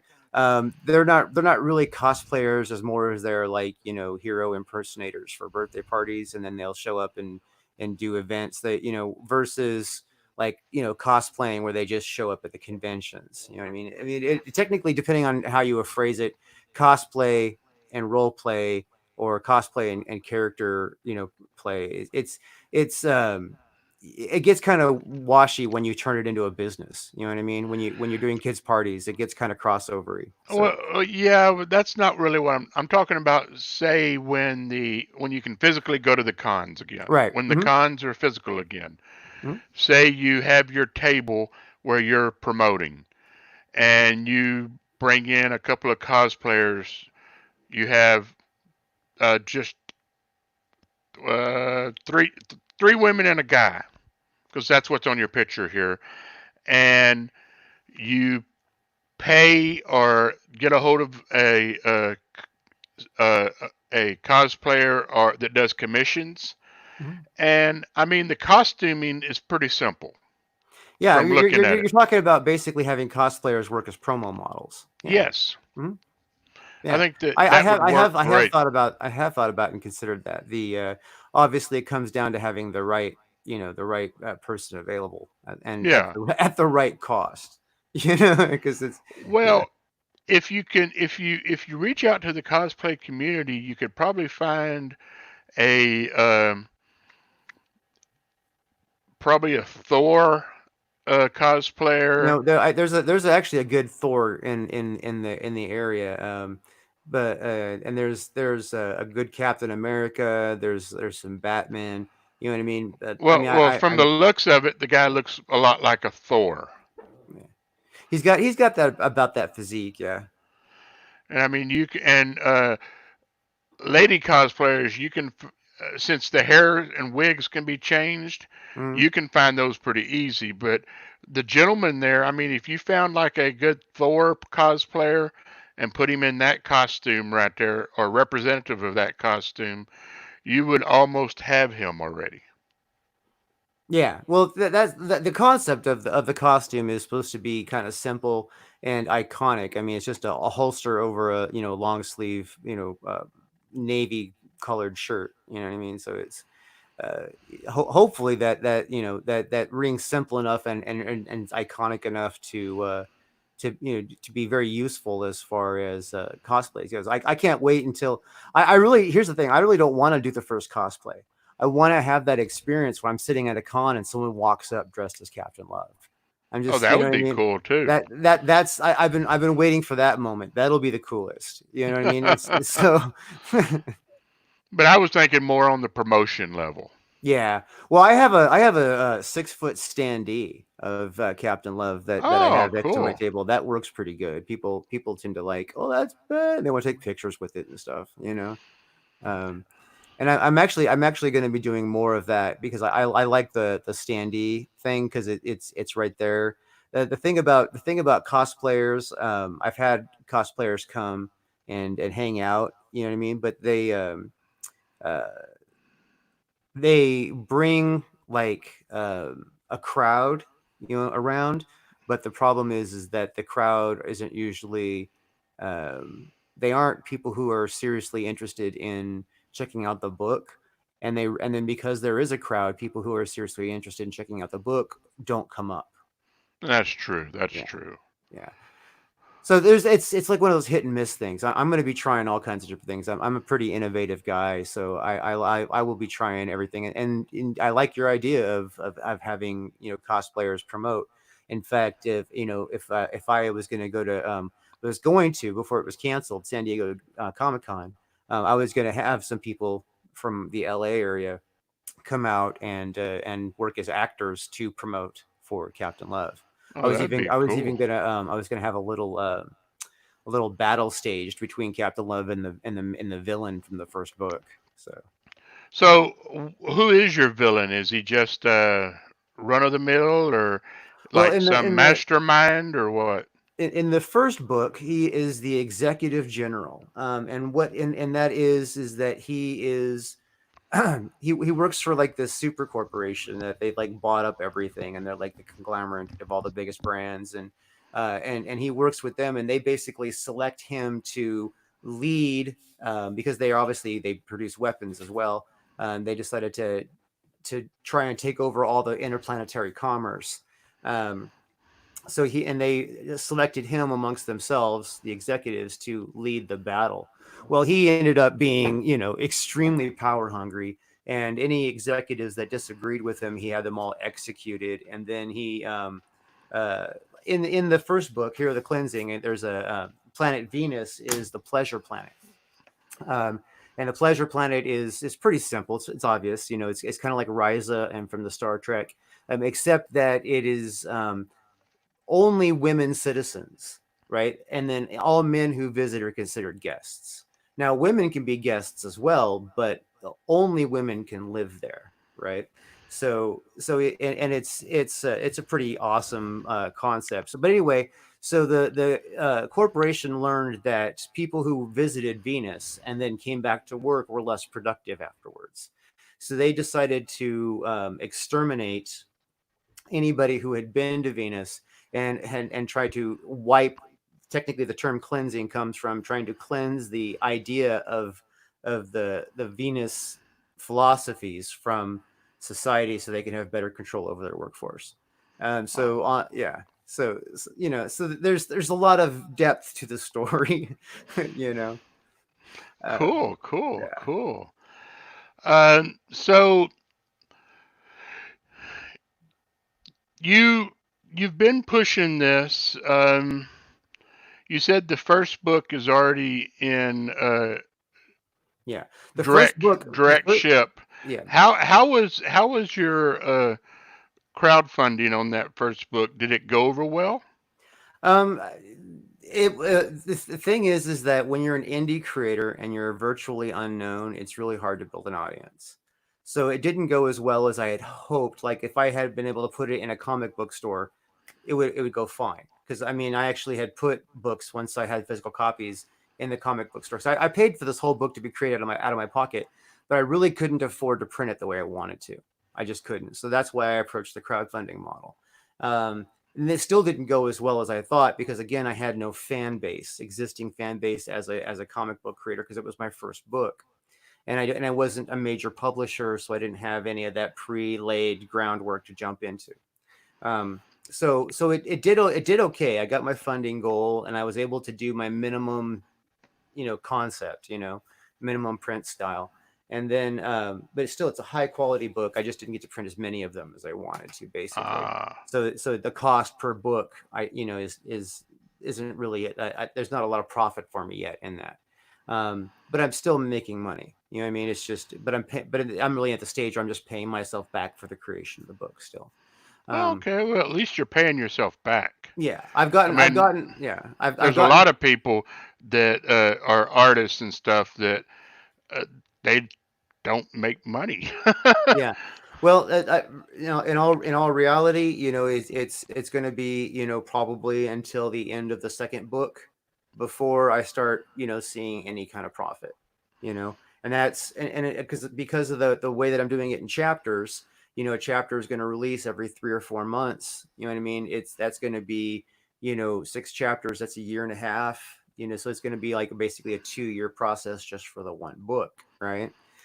Which is why I like being able to do it in the chapters, because if it was just one graphic novel, people had to wait, without the chapters individually being, because now, they can get the chapters as they're available. So they can keep up with the story, It's not a monthly thing like you'd get in the comic book store. Usually in the comic book store, they would have, 6 months back to back. You'd get all 6, every month they would have the 6 chapters.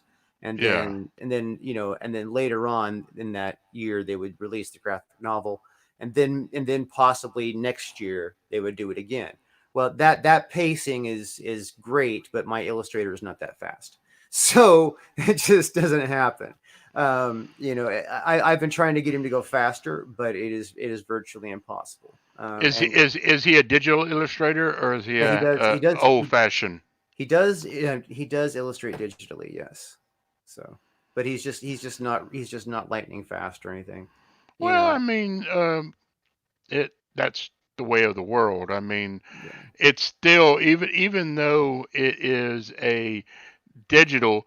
I mean, I have a guy at work that I work with that is one of the graphic designers on some products, and it's still sitting there with a pen or whatever and drawing a lot of it. I mean, it's the same concept, just your colors are already pre-done and stuff. Well, the basically it is exactly the same, except they don't have to deal with some of the BS that you have to deal with working with paper. Like if you're halfway through an ink and you mess up, you know what I mean? With the digital, you can just undo. Yeah. Undo, And on paper, you're like, oh man, this is a disaster. Because it's not like you have like a second copy. I mean, because it's like you only get one chance to ink it. Because pencils, you can erase and fix and erase and fix, Yeah. and then you ink over the pencils. So there's no backup pencils. You know what I mean? So if you mess up on the inking process, you've messed up. So yeah. So even a lot of guys who do inking, also will like maybe do pencils traditionally, and then ink it, scan the pencils, and then ink it digitally. So yeah. Or they use the light boxes and take their pencil, recopy it, and use the light boxes and ink the copy, so they still have that original pencil. Yeah, some people will scan the pencil into a blue line and then ink over that. Yeah, I've seen that done. Yeah. So I mean, they still have their their base. Yeah. Their well, base. I'm lucky enough to now that I've been doing this for a while. I mean, Captain Love, the first book, actually was it went public October 1st, and then actually physical copies were in people's hands about Christmas time. So if you're really thinking about it, this thing hasn't been very commercial very long. You know what I mean? I've been working on it for a very long time, but it hasn't been commercial that long. So it's just gunning. You know what I mean? I'm just trying to keep it going, and so it's like I'm at that stage where I mean, technically, as far as indie goes, if you sell 100 books, it's a hit. You know what I mean? And I've sold several hundred all over the world. You know what I mean? So it's a hit. It's a hit indie comic. You know what I mean? So are you only doing it in English, or are you branching out?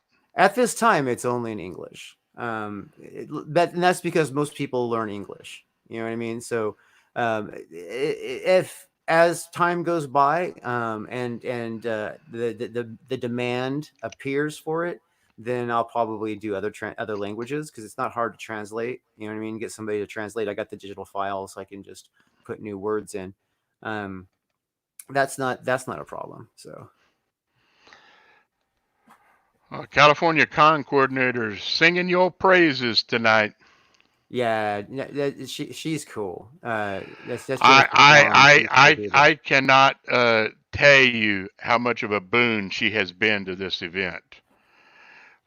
She jumped in with both feet and didn't let up. I mean, uh, and she put up with me, which is even worse. I see you have a kitty cat in the background there. Yeah, that's Salty. He's just sitting there on my box of books. Well, at least he's not salting them. Right, this is very true. He's not leaving anything behind. Yeah, the book. Luckily, the books are underneath like a bunch of padding, and so it's I keep them well protected. Although it still frustrates me, no matter what. I can tell that like in the warehouse when they were printing them, every once in a while they would have dropped a pack because they come in little 10 packs, wrapped. Oh, okay. Every once in a while, you can tell they dropped one because the one book at the end is crushed at the corner. Because like you could tell like every and like probably like one pack out of 10. You know what I mean? So it's like Yeah. that's like 1% of the books possibly. I mean overall, if that have got damaged that way. But it's like, dudes, can't you just be a little bit more careful and not drop it? I mean, it's really obvious. I'm a small time publisher. That one book is money for me. Yeah, every book lost cuts into my profits. But yeah, I think that. Well, you said you have a movie script. Yes, yes, I do. Would it be a lot easier to turn it into an animated feature instead of a? Believe it or not, it would be more expensive to do it as an animated feature.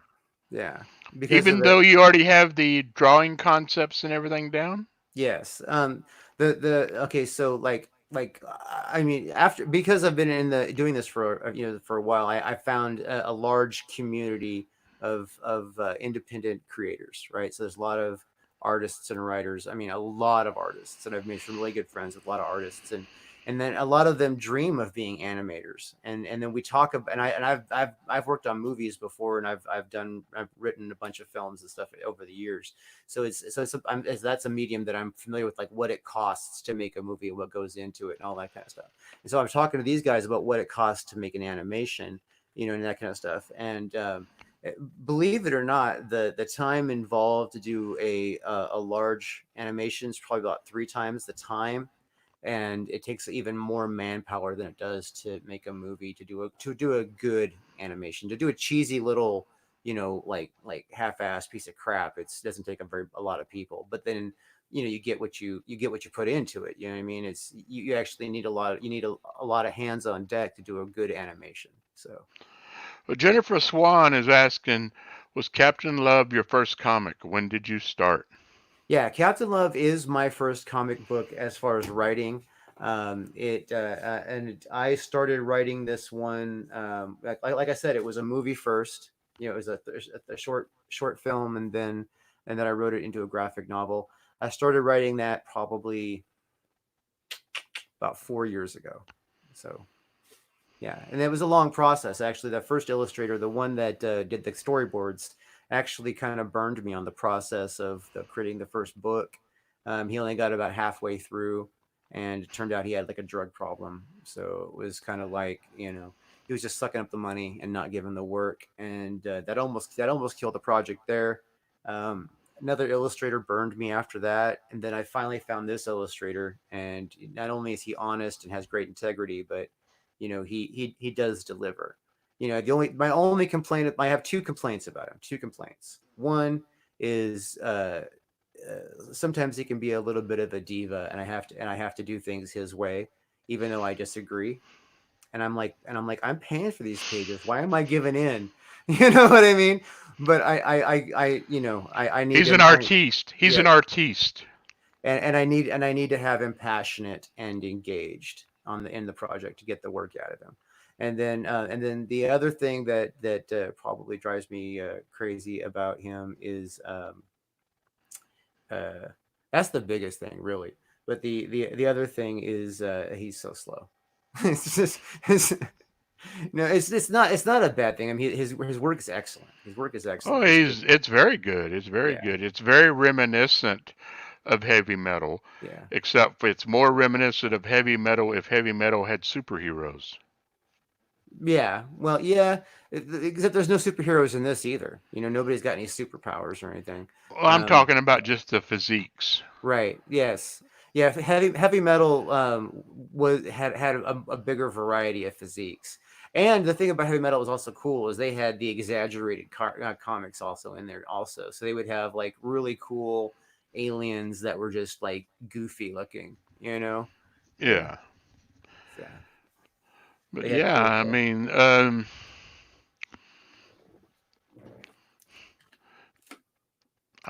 I'm still looking at the cover. I mean, it's fabulous.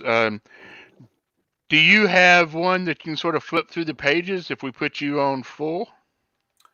Yeah, I have one right here. Okay. This is Hero of the Cleansing right here. And basically, this is a very beautiful book. There's a few pages in here that we can't show on a live stream because it's a mature comic. There are titties. Really? Yes. I've never seen those before. Right. Well, they're not very hard. That's cool. Yeah. That is very cool. Jennifer's got another question for you. How many people have been involved in the production of your first and second book? There is 3 of us on the team. I do the writing, and then I also do the lettering and all the graphic design elements that surround it. And then my illustrator is Andre Barmita, and my colorist is Slamit Mujino. I can't ever say his name right, so I'm just faking it. Did you get that from Fiverr? No.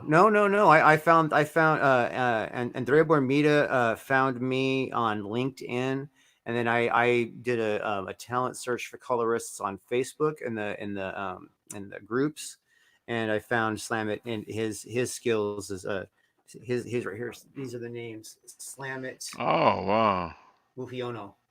I can't pronounce it, but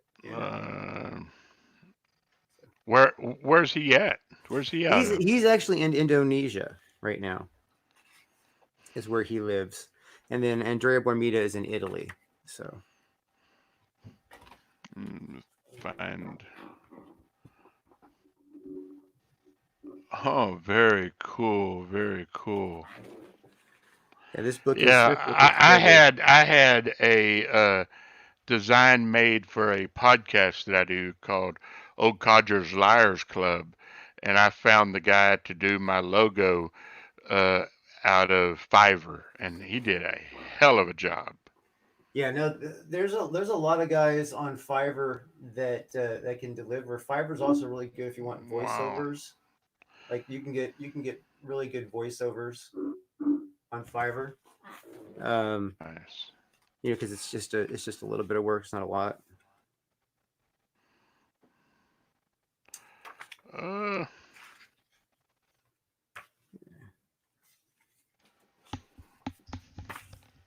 lot of violence, lots of good stuff in this book. Cool. What's up, baby? Oh, my wife was waving. Ah. But yeah, that's a great book. I mean, yeah, this book is 72 pages. That's of and then it is, it's obviously marked for resale. You know what I mean? Yeah. It was designed initially to be in retail.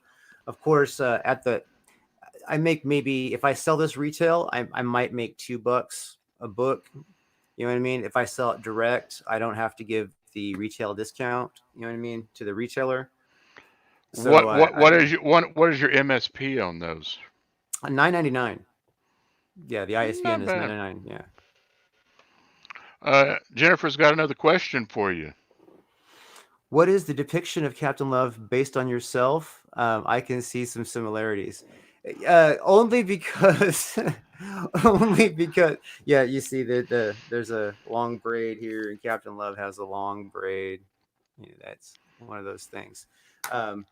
The so Captain Love that initially was written to be that 30-minute film for myself, and so a lot of the characteristics and elements that were designed into Captain Love, were in there. And then the guy who was doing the storyboards, decided to, use, because we were just, doing storyboards to pitch the movie. He did use my like look a little bit, you know what I mean, to stylize Captain Love, but obviously he exaggerated it because I'm not built like that. Oh, that's okay. They're doing a web comic for a group I'm in called the League of Impossibilists, Oh and I yeah. do a character called Dark Soul, and well, I'm not muscular at all. The character looks like the Incredible Hulk. I got you. So I understand completely the exaggeration of the artistic license. Yeah.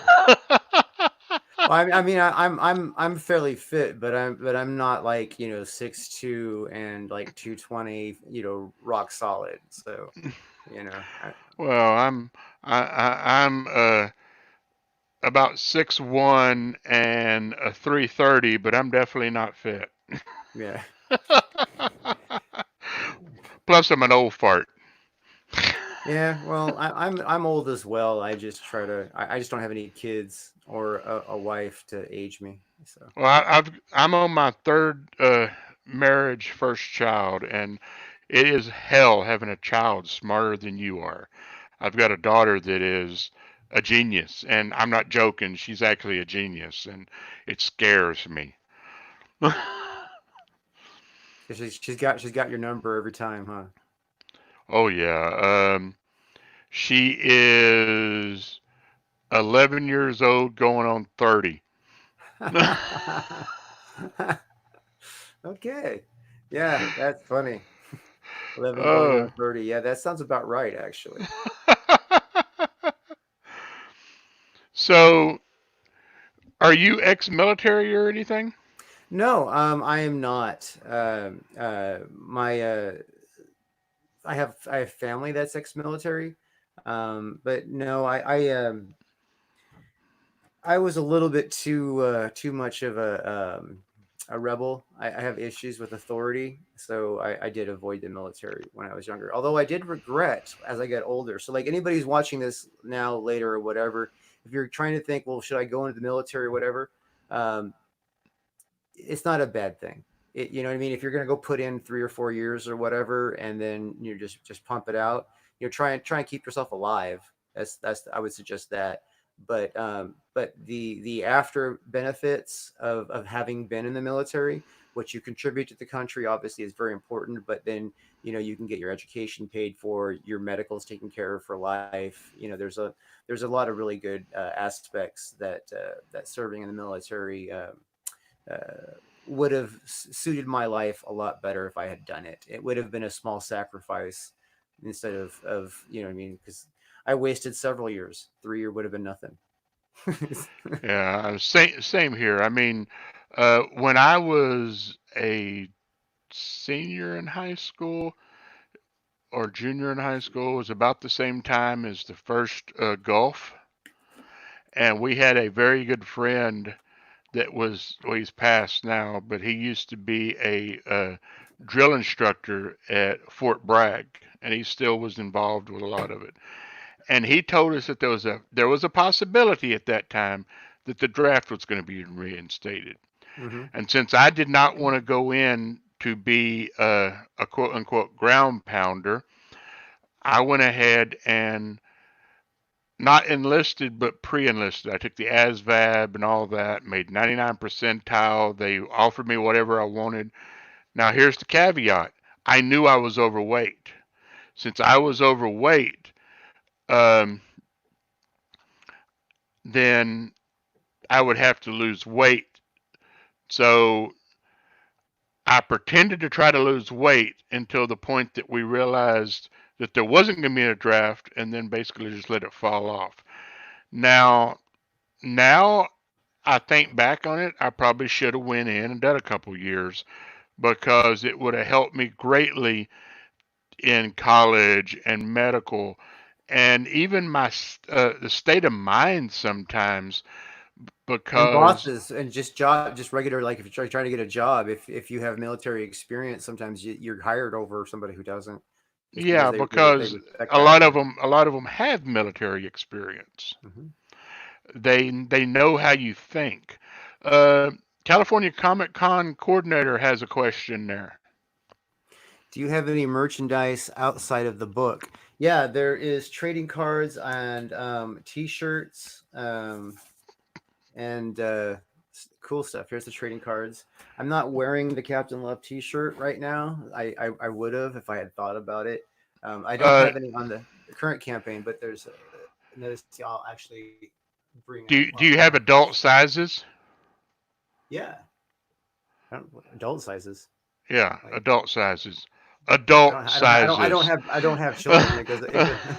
No, It I'm goes up talking to about adult it goes up to sizes. Like, 4x. okay, 4x. Yeah. Yeah. So what does like one of your T-shirts run?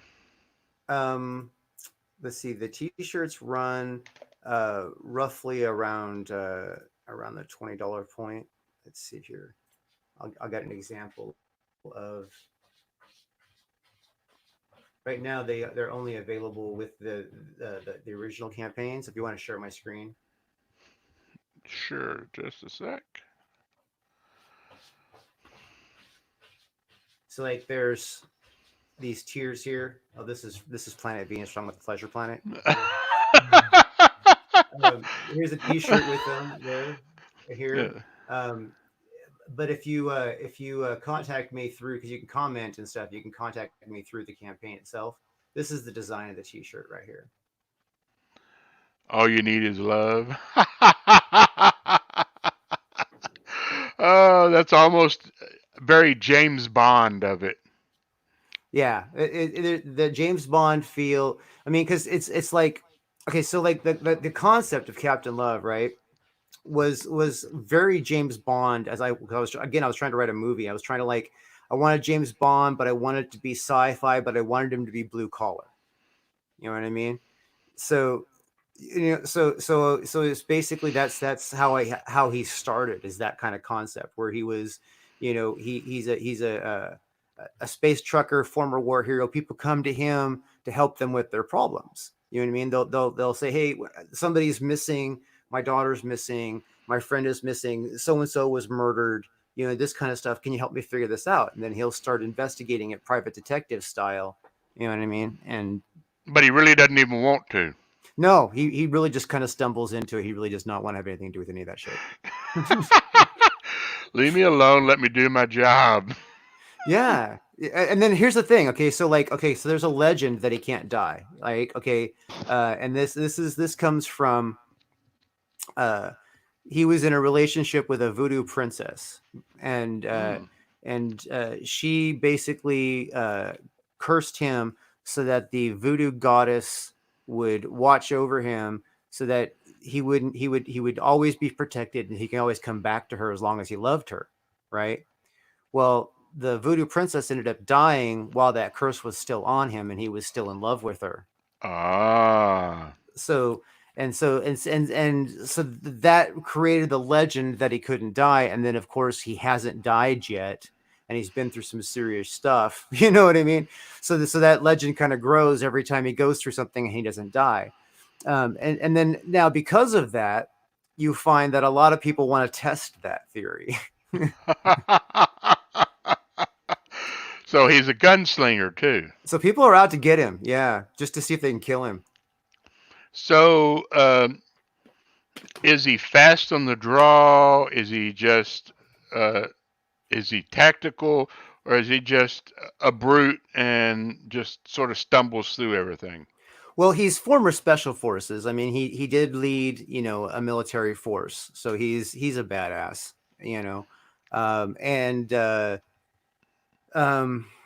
he kind of has, you know, like like a tragic spirit. You know what I mean? He's not like a happy-go-lucky kind of guy.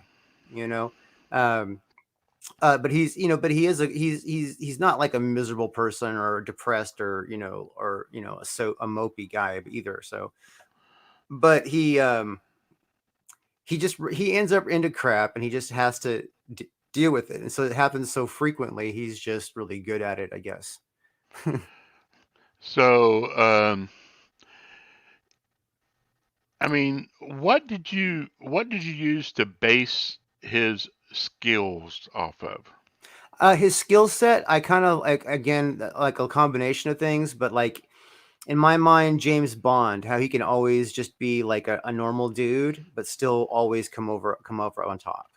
You know.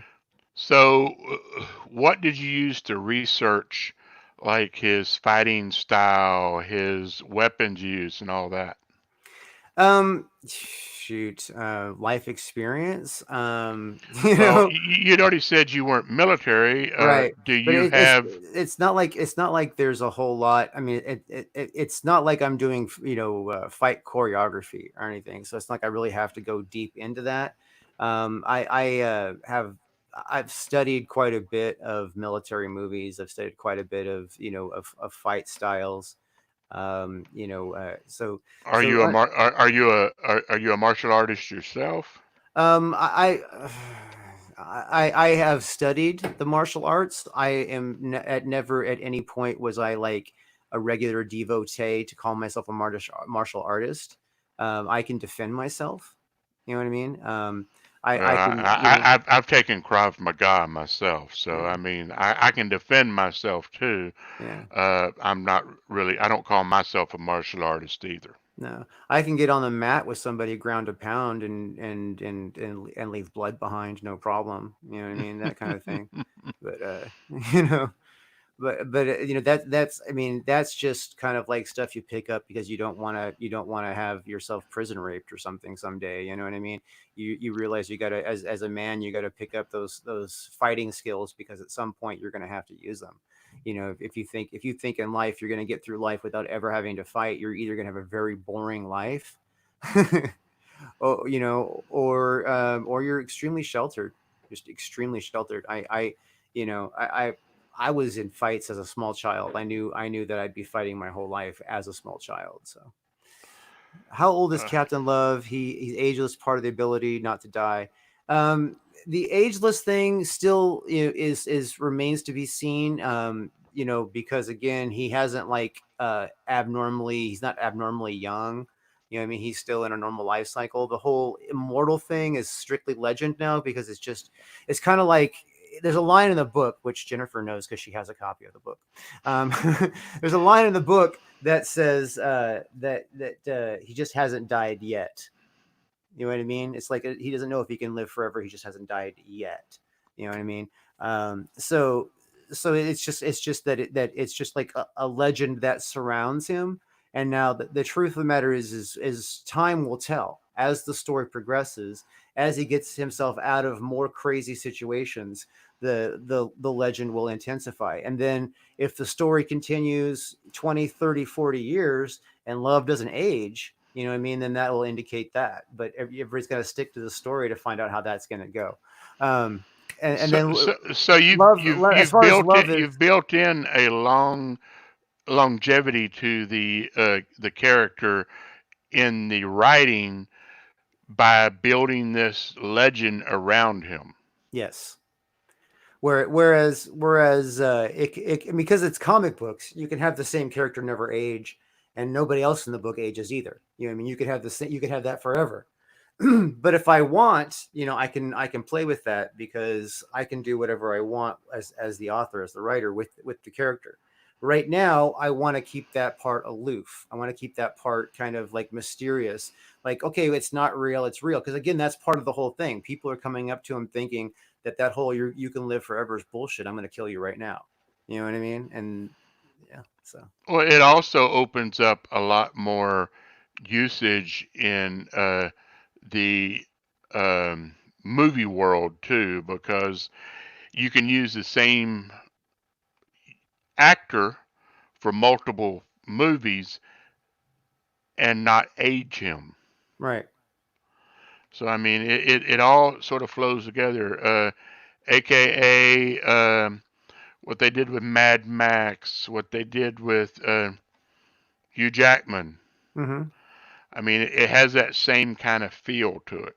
Yeah, the Hugh Jackman, the way that you used him when Wolverine is a great example. Yeah. I mean, because he obviously aged a decade during those movies, but they didn't make him seem as if he aged. Yeah. No. Well, it is going on 11:40. Is there anything else you'd like to chat about? No, I'm groovy, man. I was glad for the opportunity to come and talk about my book. The book Misery. I'm your biggest fan. Oh Lord. So she's gonna pull out the sledgehammer and the wooden blocks, huh? Yeah, Misery is one of those stories that is just like overwhelmingly tragic. It is horrifying. The movie was with Kathy Bates and James Caan. That was over the top, man. Oh yeah, I remember. Yeah. Well, I will let you talk a bit about anything that just pops into your head for a minute. I'm going to step away for a second. I'll just let you do your thing. All right. Well, everybody, if you have been watching, the book Captain Love, Hero of the Cleansing is available in demand, which means that right now you can purchase it on Indiegogo, and it'll be shipped to you the next business day. It is if you are in the United States, all the tiers that have just books are shipping included, so they're really, really well priced. And then the second, and after you get that and you read that and you fall in love with it, then you want to go back to Indiegogo, search Captain Love again. It's Captain with LUV, Captain Love. So don't forget how it's spelled. Captain Love is LUV. And then you go there, search Captain Love, and there's the two campaigns. The first campaign ships right away because it's in demand. The other campaign, Rise the Pirate King, is the second book. Now there's a whole lot of different ways that you can get in onto that campaign, and you can just get the first chapter and then read that, or you can get yourself to like a subscription model for all 6 chapters and the graphic novel. That's $100. That'll be 7 different books delivered to you. So you'll get in July when chapter 1 ships, and you'll get that then. And then when chapter 2 ships, you'll get that then, and et cetera, et cetera, et cetera. It is something that nobody's really been doing in crowdfunding before. It's the first time anybody's tried this. It's kind of exciting for me because I get to do my story in bites and get it to people, quicker. Instead of making someone wait 2 years for a book, they can get the chapter at a time, and the chapters are written like you would expect from a comic book. You know what I mean? They're self-satisfying stories, but they kind of have cliffhangers. So you need them all to get fully satisfied, but they all are fulfilling little meals. So I hope I did that good. Anyway, I'm very excited about Captain Love. I really hope that you guys can all take a moment to pick up a copy and then get to know the character and have a real good time watching the future of the universe grow, because it's going to be growing for a long time. The Captain Love, Hero of the Cleansing, Captain Love, Rise the Pirate King are just 2 books in what will be a huge collection of stories. So, yeah. Wow. Thank you, sir. I am glad that you came on. I'm glad that you came on early and stayed with us late because you saved our butt. But it was great chatting with you. I'm really excited. I think I probably will get one of your copies pretty soon. It sounds interesting. I really loved heavy metal, and if you love heavy metal, you'll love this. If you loved heavy, and especially if you love Den, you're gonna love this. Yeah. Cool.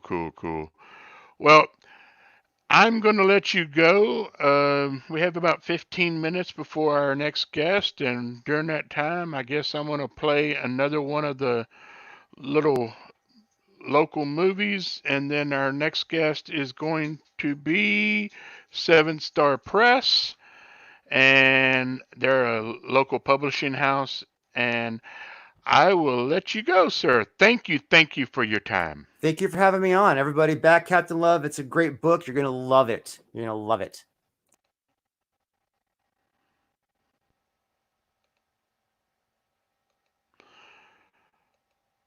Well, everybody, wow, Captain Love. Sounds great. Sounds great. Um, Let me go over here in the chat area. I'm fixing to play for y'all a Christian sci-fi movie. So let me get it up. It's just a short, so it's not that bad, but I think everybody will enjoy it. I played the devil in it, so application window, Chrome tab, there it is, and play.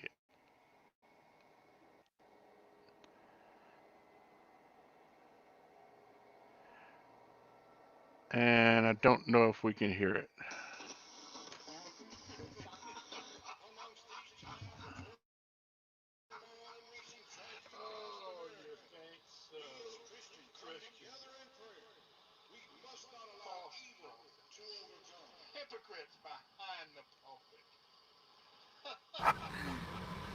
Evil is the overcome.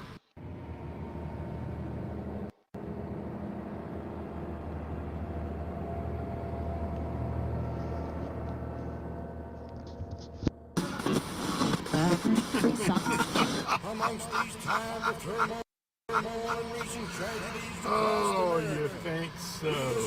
Christians together in prayer. We must not allow evil to overcome. Hypocrites behind the pulpit. Evil is the overcome.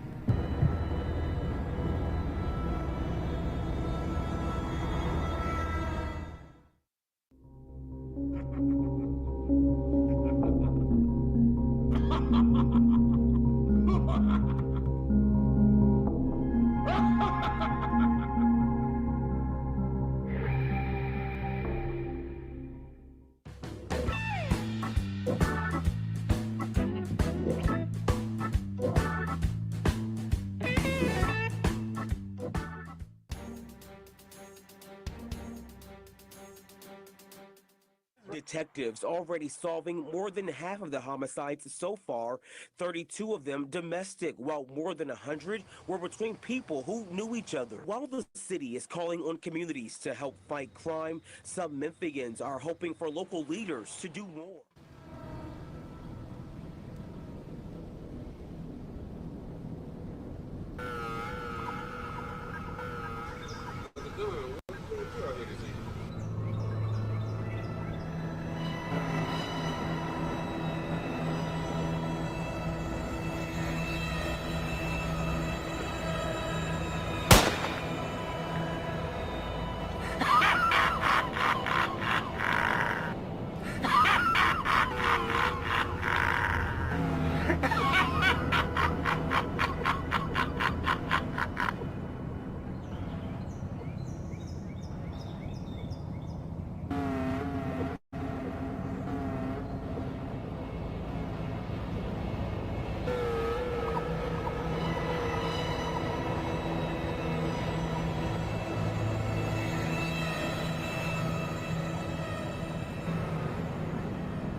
What about a trunk?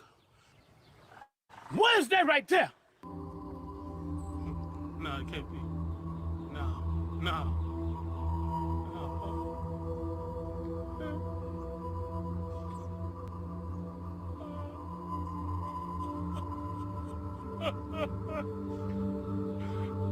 No.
And that's what we come to talk to you about today.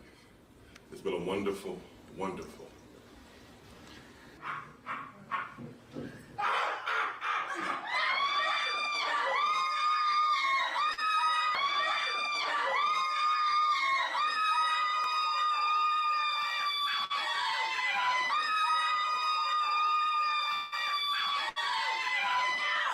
Hi, this is Carmen Ward reporting from WKZX News Channel 6.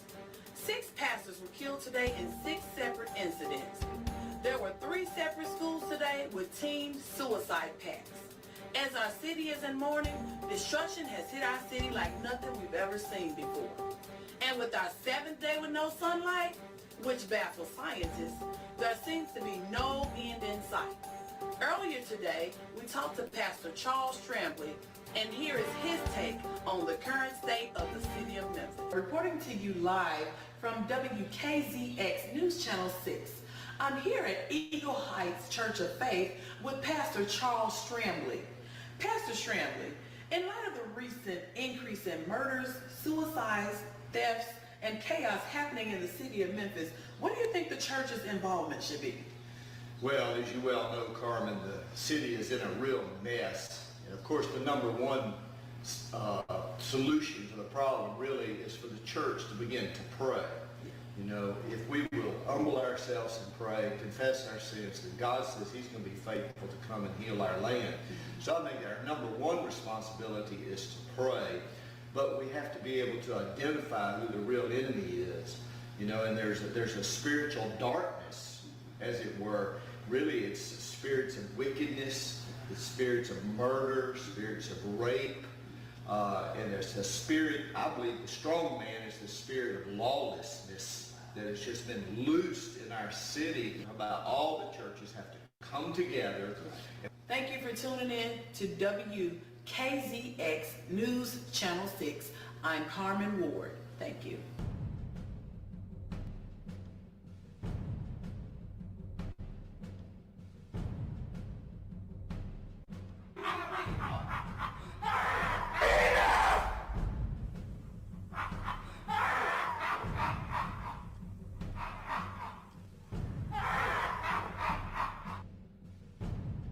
Father O'Brien, did you order this pizza? Man, don't you know I'm fast? We want to thank each of you for coming out today to our community prayer event. And without further ado, let's welcome our guest pastor, Pastor Charles Strambley. Father, we come to you in the name above every name, the name of Jesus. So we've come to honor you in the midst of this chaos and the crisis that is overtaking Memphis, evil that is plaguing Memphis. We are desperate, oh God. Come. Come, Lord God. Come. We need you. Lord. Now, Lord. Now, Lord. Now, sir.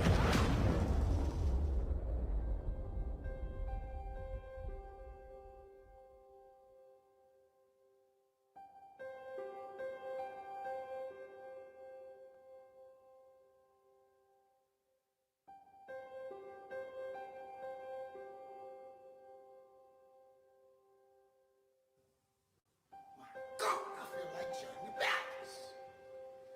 I feel just like Peter. I feel like Elisha. In the name of Jesus, we will send this darkness back into hell. God did not give us a spirit of fear. By the power of Jesus Christ that resides in us, We send you back to hell in the name of Jesus. John, I know. Peter, I know. Musaboti dinamitazu. Right, este kurate.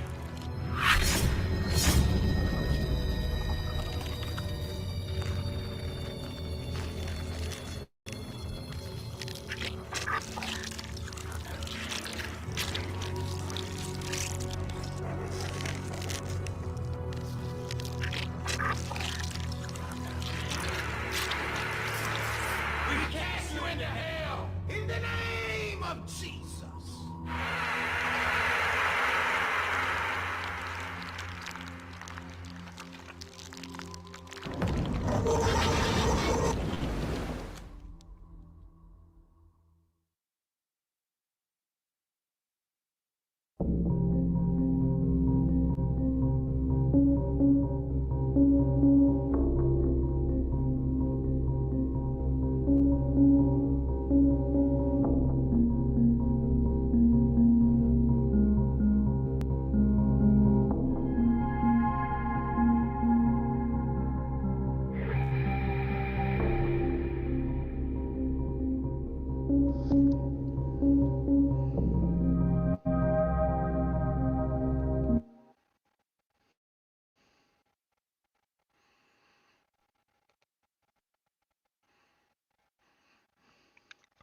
Well, Hey, hello there.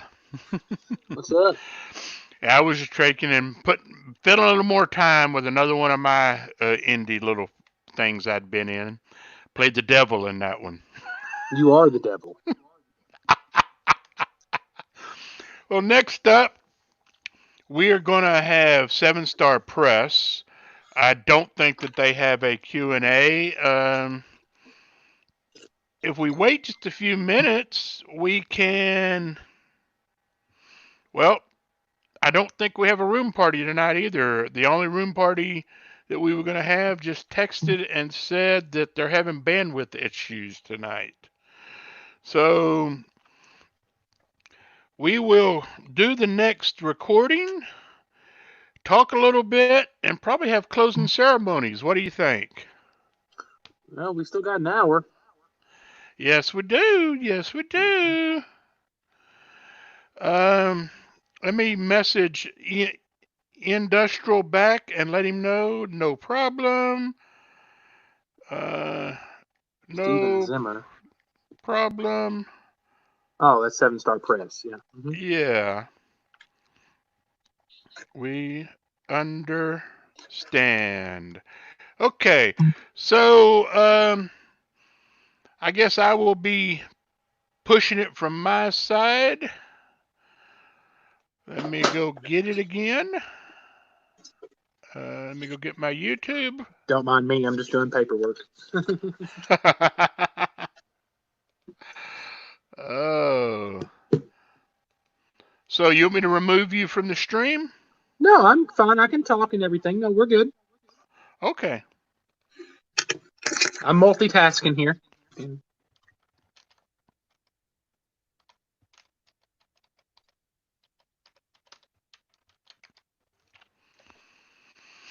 I hope. Oh, I did want to say one thing. I hope everybody has really enjoyed CovidCon 2020 and had a blast with us as we've been doing this. Because I know I've had a blast. It's been a learning curve, that's for sure. For sure, it has been one of that. Is Blake coming back? I don't know if Blake fell asleep or what. If he did, that's okay. I mean, I know that he was pretty zonked.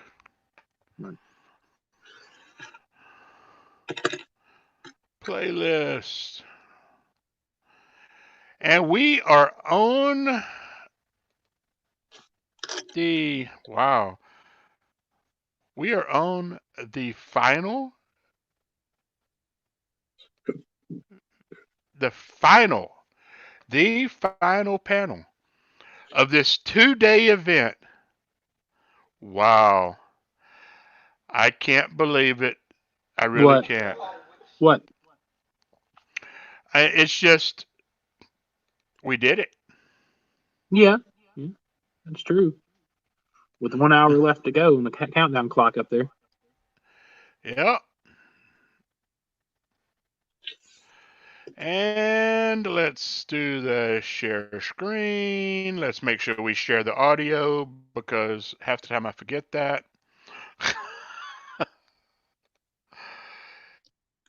And We're talking. We're rolling. Hello, I'm Holly Philippi here. Yeah, make that big screen, Robert. Two lovely panelists. Make the box big. Introduce yourself. I'm Steven Zer. I did. That's Holly Philippi. Awesome. There you go. Uh-oh. Buffering issues. There it goes. That's Steven Zimmer. And this is Sylvia Wolf-Bush. Well, can you hear it? Yeah. And we're going to be discussing creative quarantine. We know all of you out there are going, stir crazy because we're all stuck in. But us creatives, we have to keep creating. Because if you don't, you're going to, let things get pushed back and pushed back, pushed back. And then you're never going to get the project you want done. Now's a great time. You got the extra time on your hands, do a project. So first off, guys, I would like to discuss, what do you think, as far as like your daily routines, do you feel helps you stay in a creative pattern? For me, I think the main thing is just trying to keep as much of a normal routine as I can, what I did before. And as far as my writing patterns, I still keep them in the same part of the day. I don't want to disrupt that kind of flow too much because the environment is just so different with this quarantine and all the rules and the the home stuff and the the general vibe. I mean, it's just a strange time. So the more that I can connect to what I normally would do, the more I think I can express creatively. And what do you create?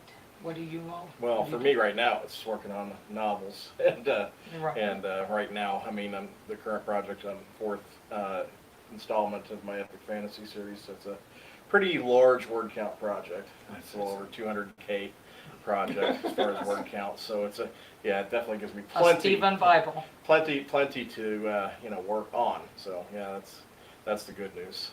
Fantastic. Cool. What's your take? Well, Stephen, delving into the novelist, bracket. Mine is more the screenplay bracket. I am also working on a novel, the first one, and about halfway through, but I am working on it, and right now is as good a time as any to keep working on it.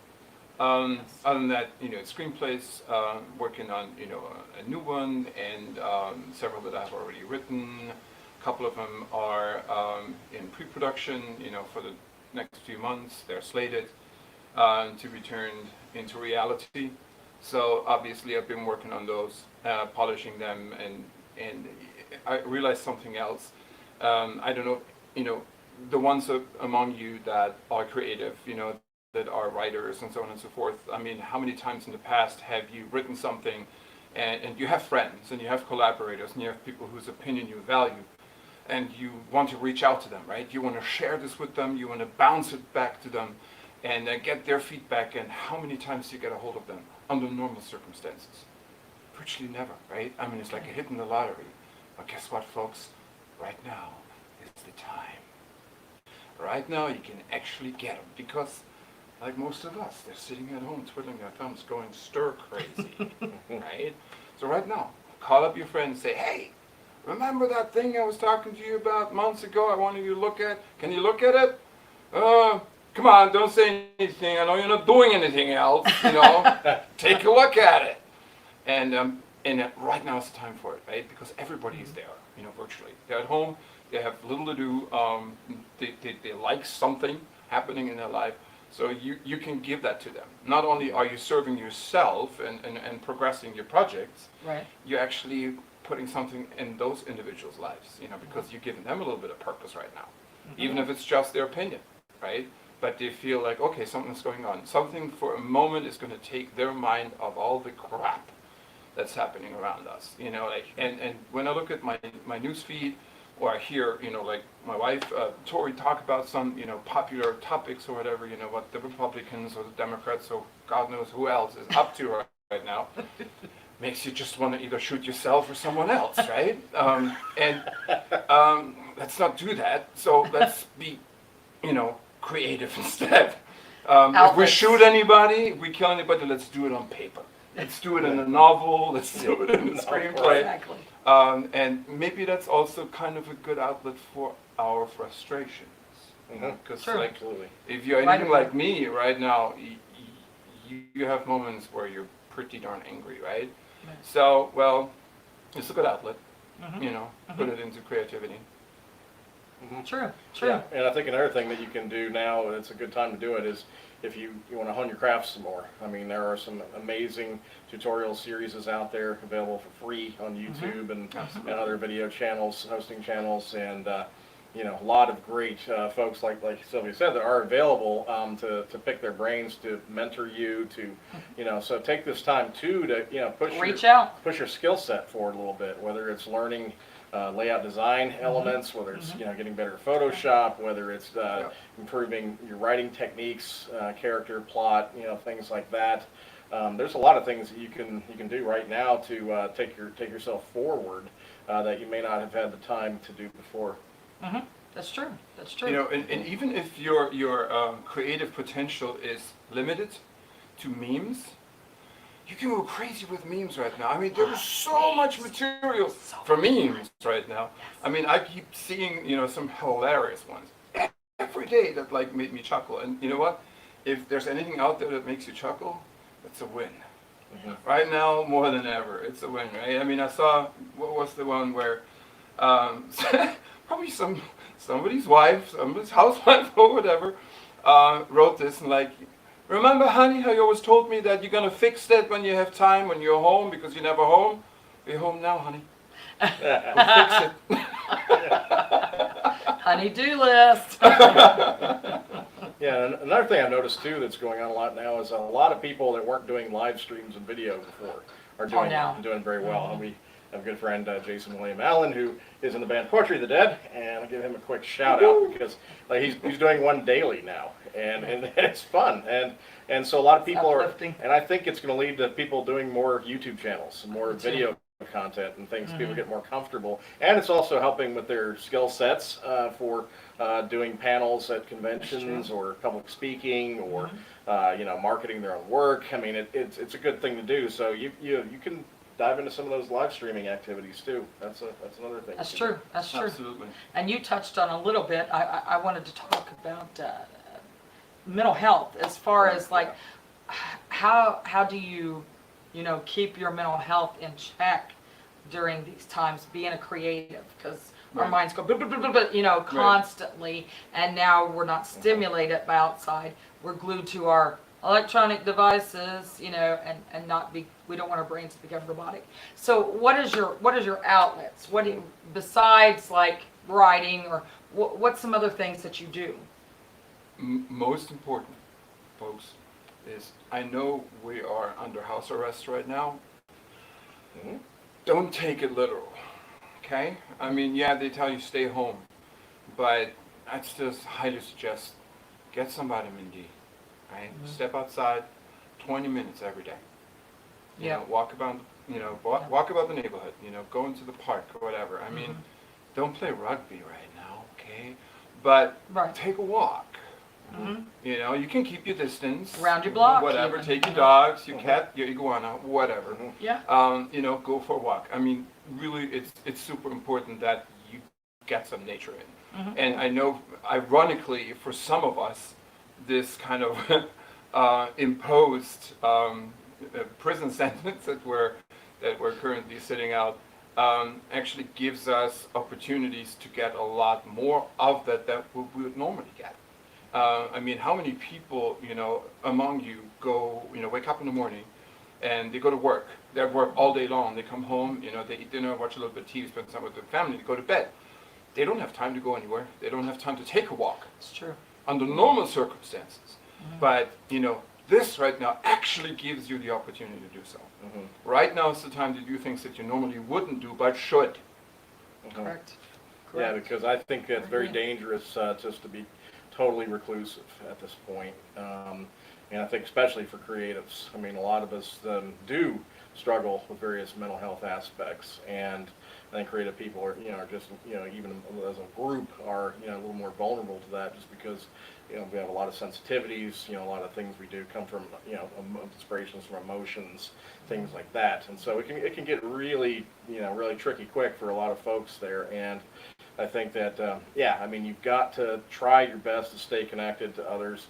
That's not, like he said, you don't go out and play rugby, you don't do it, you keep the little distance and stuff like that, but it doesn't mean you can't, give somebody a phone call or chat with them online or any methods. But yeah, don't just go into a complete shell because it can compound pretty fast.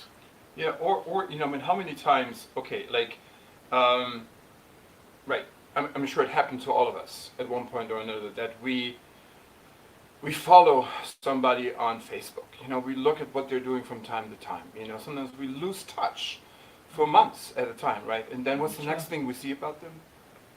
They've died. Right. Terribly gloomy, but they happens. died. And then we like, man, I wish I would have talked to that person more. At least a phone call or an email or text or something, right? But our busy lives keep us going, and we can't divide our time to all the individuals we would like to. Right. We can't be faulted for that, right? But right now we are artificially pressed into a situation where we have an unusual amount of time on our hands, where we can. Now is the time. Reach out to that friend you always meant to talk to for months or years, right? Right now is the time where you can reach out and to avoid exactly that kind of scenario. Do you like, oh, I wish I would have spoken to that person a little bit more. Right now is your chance. Make it happen. You don't have the excuse of a busy daily schedule anymore for the time being. Hopefully that will change. Trust you me. I want to. I need to be back in that. We all do. But right now it's not happening. I have 3 jobs. None of them are happening. Right? So it's driving me crazy. But that's partially why we're sitting here right now. It's partially why we're talking about this. And that's, like, partially why we're trying to, convey, some tips and tricks and inspirations to others to help you cope. Everything that I'm telling you right now is stuff that I am doing. Right. I'm talking to people that I haven't talked to in a long time. I'm brainstorming with people that I haven't had a chance to. I just yesterday was on the phone with an actor colleague of mine. We talked about the screenplay I wrote that we're going to do together. Haven't had a chance, because this man is super busy, right? LA actor and all that good stuff. So, and all of a sudden, this interesting thing is his kid, super talented voiceover actor. Well, he's got his own little studio in his house. He is working away every day. Daddy, he's twiddling thumbs like the rest of us actors without work. So guess what? Right now we're talking about projects, and planning. I tried to talk to him about it before COVID. No chance. Right. Now it's working. So take opportunity. And then taking a segue off that, I mean, now's a good chance for a reset on even your whole approach.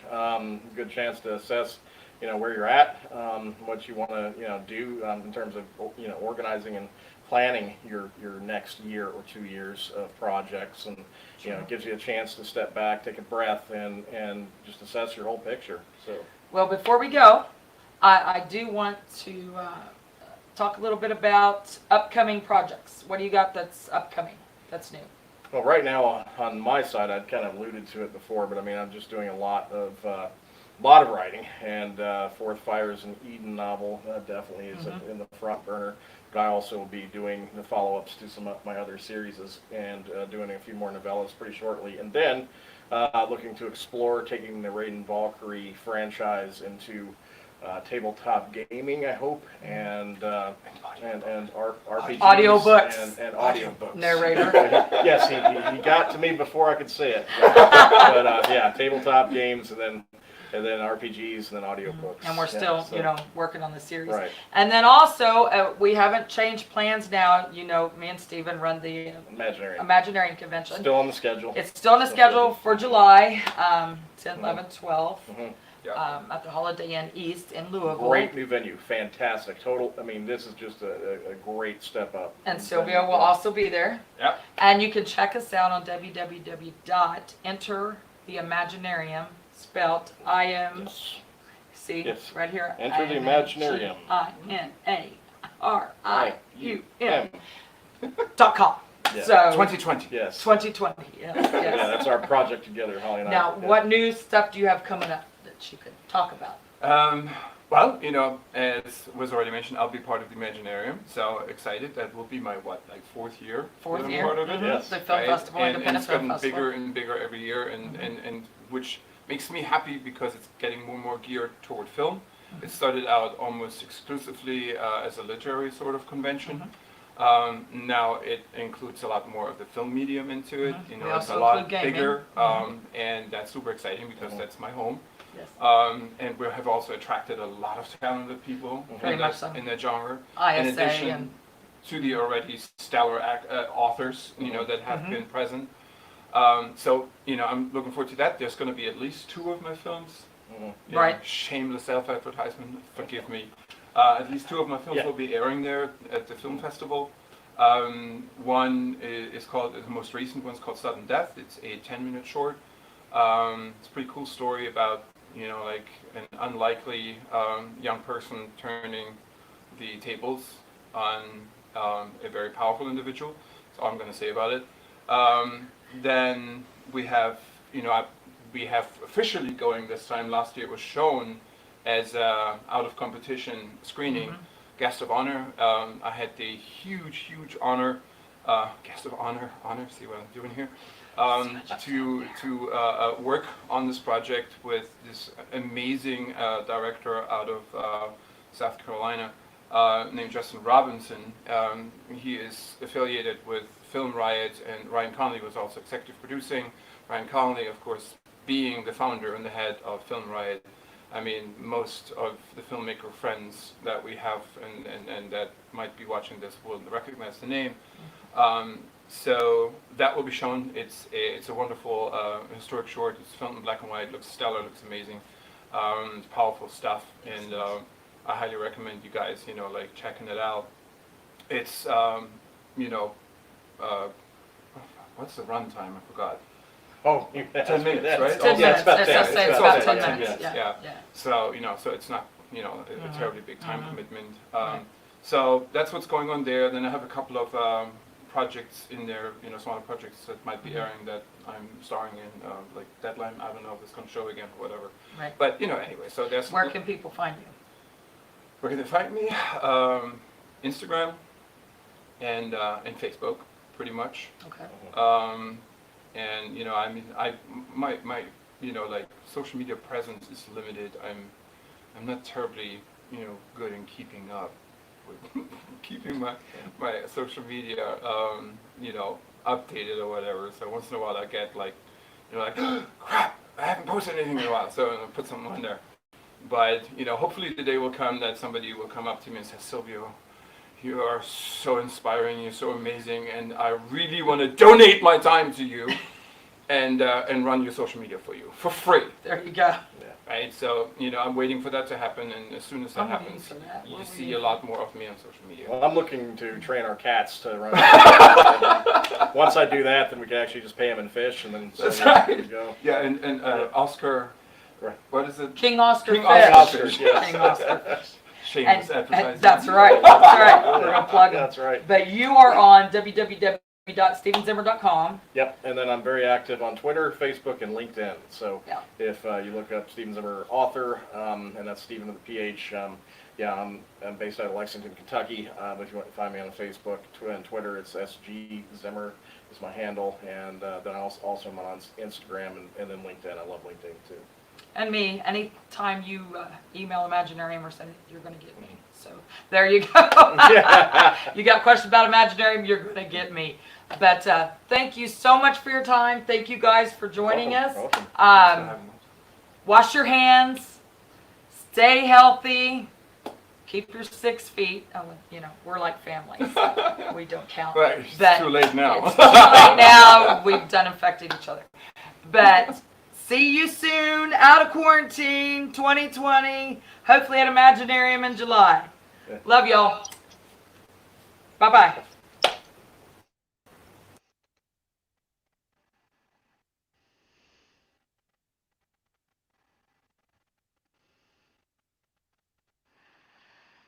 Well, hello, everybody.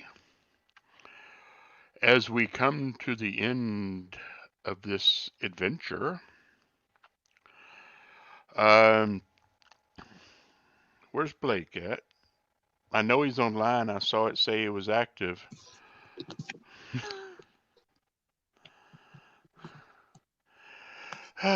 This has been an interesting trip. Very interesting. We're setting at about 12:30, which, believe it or not, we actually ended early. Mm-hmm. Which we didn't think we had. We didn't think we had enough time for everything. You're right. We've had a few mishaps. A few guests couldn't make it. Things that happened, but ending 30 minutes early is wow. That's a shock. Somebody has their mic that's muted. Me. Hello, it's the woman behind the curtain. You have your first appearance of me other than the chats. And Without you, we couldn't have done this. I want to say, I have sung your praises to everybody. You can ask Michael, constantly singing them. Mm-hmm. Oh, don't think I haven't been paying attention. Thank you very much. It's been an honor to be assisting. She's been in the deep web of CovidCon all day. There might be stuff about us that she knows that we don't know. Probably a lot about us that we don't know. She could pull stuff up in messages that was nowhere in the bios. Man! Now you're on to me. I'm a master of the web. Oh. Well, I don't know. I don't know about y'all, but this chair has grown into me. Are you in the chair one? Yeah, we're definitely one by now. Over here in California, we've had a heat wave, and we don't have an air conditioner. So I keep pumping into the freezer and swapping out ice packs and packing my chair with ice packs. Whatever works. You know you can make a redneck air conditioner, don't you? Well, I haven't had the plan yet. You know, I've had such a preoccupation with sorting everything together, gathering, and having CovidCon ready for launch. I didn't check the weather. Redneck refrigerator or redneck AC, a 5-gallon bucket, a little pieces of PVC, and a fan. And then you can take your ice packs or ice, throw it right down in the center of the 5-gallon bucket, and all the cool air will come out of the PVC. I've seen this. I've learned about this through Facebook, which, of course, where else do you learn about things like redneck air conditioners? They do work, though. They work well. I have seen them on job sites in construction. Now I'm telling a little bit about me that nobody would know. I've actually done manual labor. Was he good? You said Manuel. I was like, oh, growing up, my uncle did road construction, and I'd stay with my grandparents in the summer. And he used to love to come wake me up in the morning and make me go to work with him. I learned real quick what a Mexican backhoe was. You know what a Mexican backhoe is? It's a shovel. And you. Yeah. So that was my summers growing up. I don't like to do manual labor no more. He don't like you either, from what I heard. I like using this thing right up here. That's why I do IT. Well, wasn't your father a blacksmith? No, my father was a welder. Oh, in your Not bio. in your bio. Your father was a blacksmith. But the bio is for Captain Robert Darksoul. That's true. But welders are just about blacksmiths. You know, they do. I know. Metal. If you will read the bio, it is based off of who I really am. But I changed it to fit the time. So Robert C. Alsop, aka Dark Soul. My father was a blacksmith. He was not as swarthy as most men of that trade, but he was stout enough for the work of the simple country people we lived with.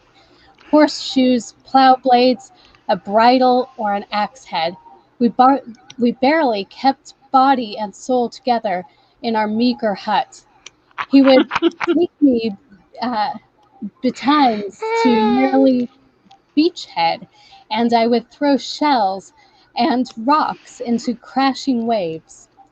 I always took a great satisfaction and comfort from the sound of the sea in those days.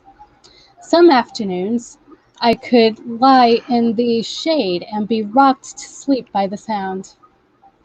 I never knew my mother, and I guess the sea rocked me to sleep as much as any woman ever could. The tall man was talking, but my father had taken an uneasy stance. He held the fire tongs in one hand.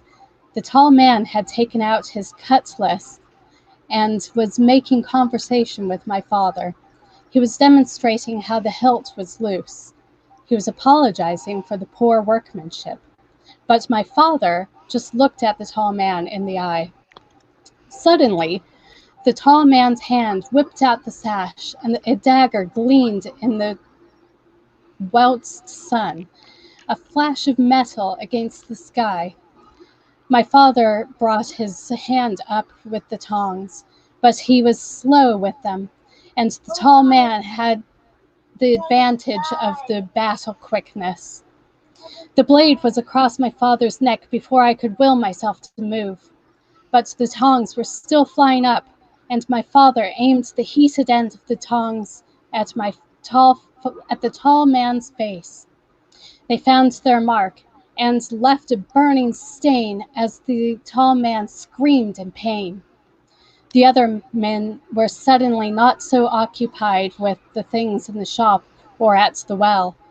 They were beside the tall man as quick as a thought, holding my father and bringing him to his knees. My father yelled to me to run, and I felt my legs moving, but I was not in control of them. He fought them off, and I ran for my mother and the sea. I was taken by a band of pirates led by Captain Wazoo. The rest, let's say, is not for young ears. Robert, you and your freaking bio. That is the origin of Captain Robert Darksoul. My father and mother are still alive. My father was a welder for 30 some odd years, and after he retired, he works in a produce department in a grocery store. My mother is very much alive. And Captain Wazoo is Sean Michael Dunham, one of my best friends in the world. And I started playing pirate in Arizona. So there wasn't no sea. No, there's no oceanfront property in Arizona. Sorry, Robert. But If you believe that, I'll sell you some oceanfront property in Tennessee. That is an excerpt from a story called Tale of a Captain, which was going to be in an anthology of pirate stories about the King's Revenge, which is the ship that I created. And that is the origin of Robert Darksoul, or Robert Smith's son, because his father was a smith. He was Robert Smith's son, but he became Robert Darksoul because Woz said you had the darkest soul of anyone I've ever met. And the name stuck. Yep. Makes sense. Well, if having never a thought dark we'd end the soul is con. something to brag about. Right. Well, Robert's the showboat. I love him. Robert's been the showboat this whole con. Oh, well, I've just done what I could. So I'm also looking at Michael Mitchell's little expert. God, now she's going to read mine. I am co-founder of Southern Fried Pop Culture and Comic Convention. I am from Nashville, Tennessee, and have been working with the OnCons for years. Member of the Smoky Mountain Ghostbusters, and if there is anything Blake and Robert want to add about me. So yeah, Robert, since it's the end of the con, what do you want to add about me now? Well, you have been a hell of a partner in this. You have been fabulous with your knowledge of helping run cons. I mean, as I have always said, all I am is an idea man. That's all I really am, an idea man and a face.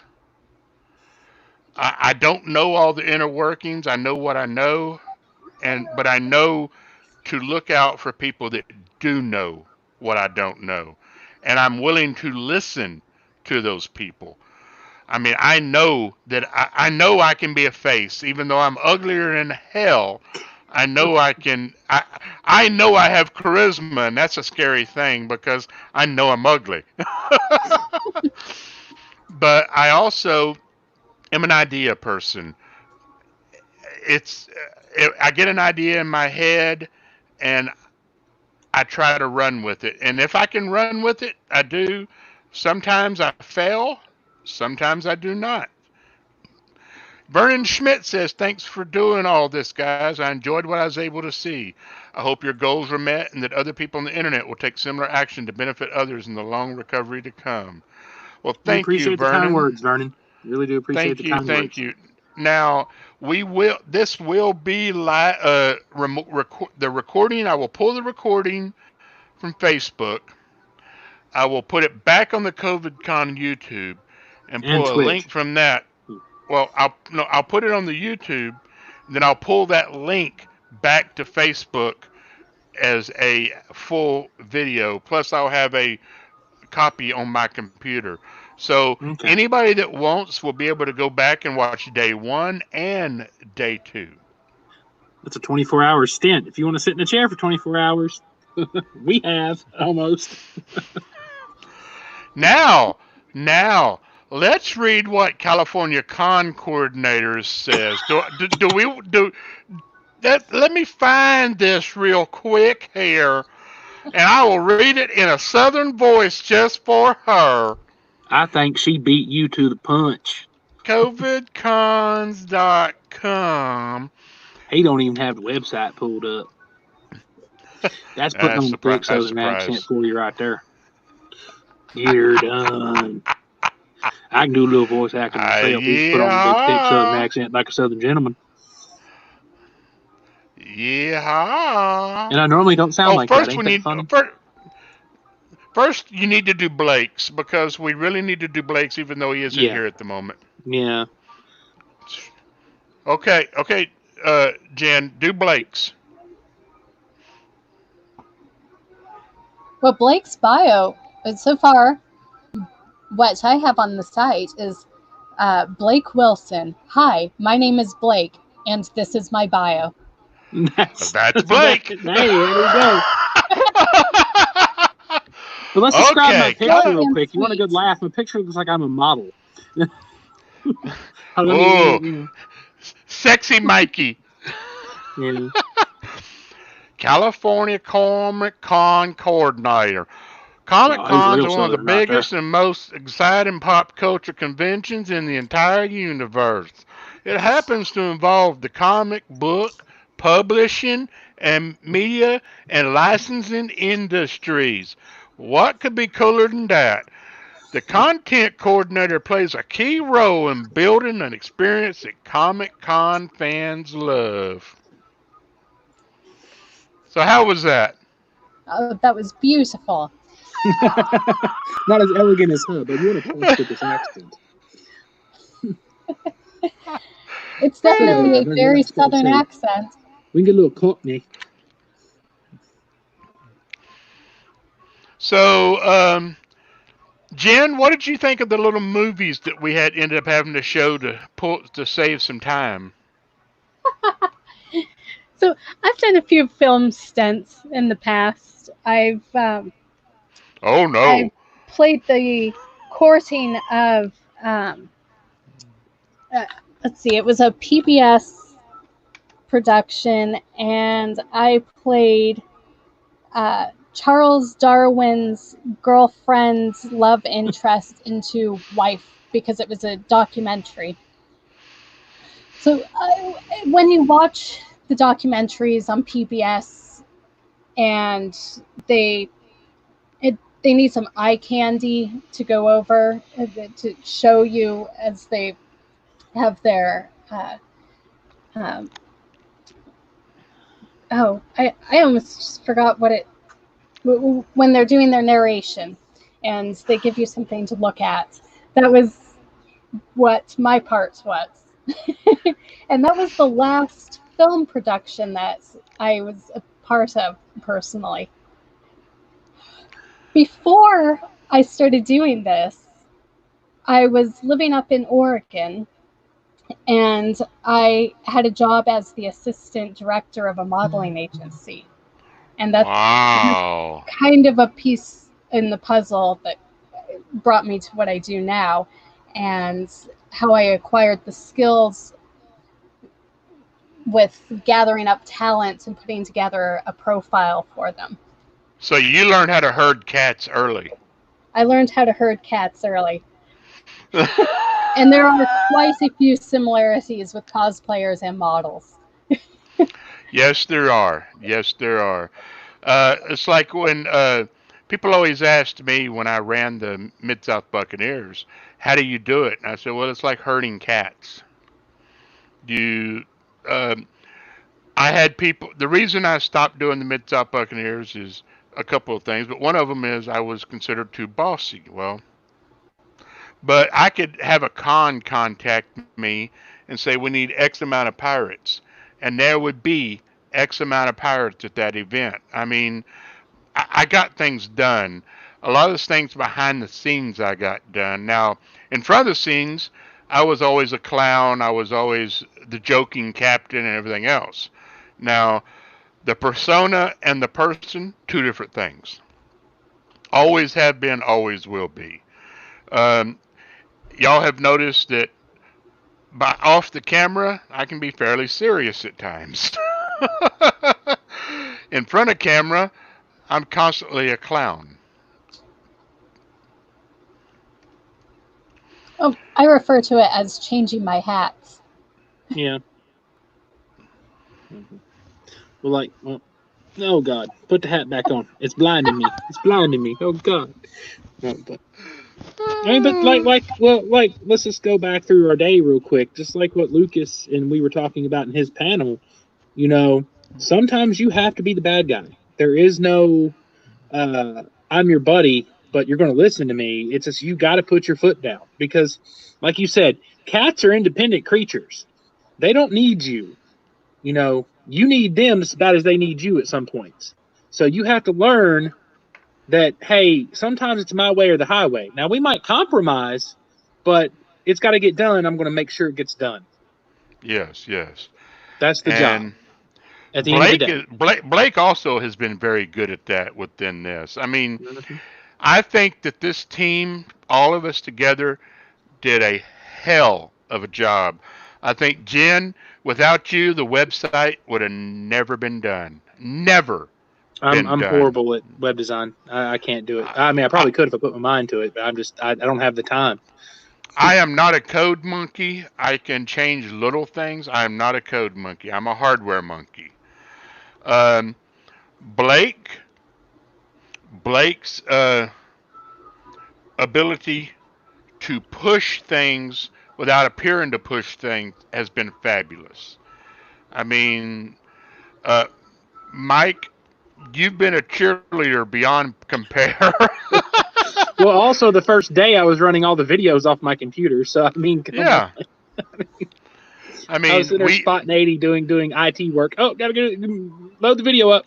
And then today, what was it? There was like at least a 30, 45 minute interlude that I had to go, oh, we need to do something here. Hey. I was talking to people. I was like, oh, it's just me. Let me do this. No, Jen, did you see that during the day? Did I make a fool of myself? No, you did great. So here's my confession. I was asked nonchalantly, "Oh, do you happen to know anything about WordPress?" Here, let me just Google that. What's WordPress? I had no clue. You know how to do this? Yeah. I like who was that said that was our guest tonight. He's like, you know how to do it? Yeah, I do. Yeah, sure. I wanted to reference. I didn't because I was out of the thing I was working, but I wanted to tell him it's like, that sounds familiar, like from the movie Ghostbusters. When someone asks if you're a god, you say yes. So just say yes. I think we were very lucky and very blessed to be able to get some of the guests we did. I mean, we had Hollywood actors, we had directors, we had writers, we had animators. Yeah, I mean, it blew my mind how we had this much content and not just Joe Blow down the street, 3 or 4 local people. I mean, that's cool too. But when you're trying to put it out for the greater audience, 3 or 4 people locally isn't going to cut it. And I think that it was great who we ended up having. I know that we missed 1 or 2, but that's life. That happens. That happens in physical cons all the time. Oh yeah, there's cancellations. There's overbookings. I mean, it happens. And the fact that we were able to pull this off, and we did not have an outflow of cash to anybody. I mean, I have not looked at the PayPal. It's probably still $9. And if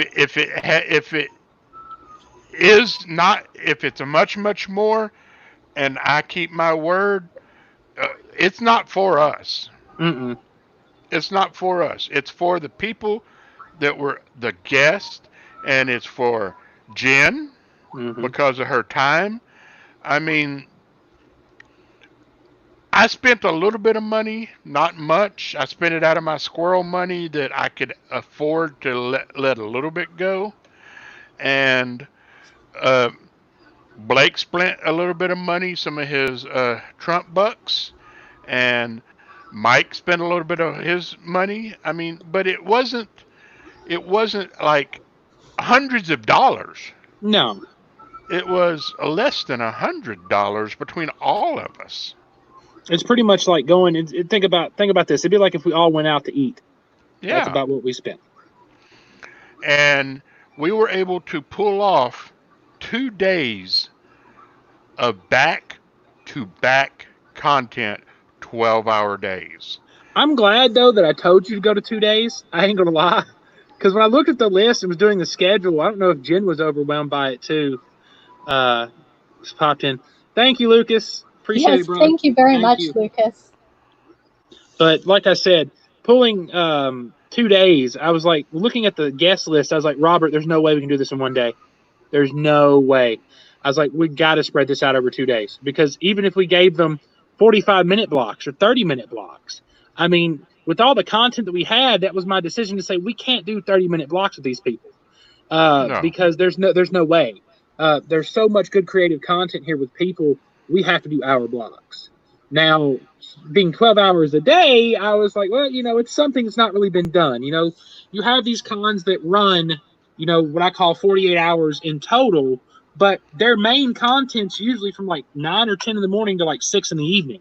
So you're really only getting good 8 hours of content, and the rest is like they do some room parties like we had set up, or they do a gaming room where people can go in and play games or something all night or watch videos. That's fine.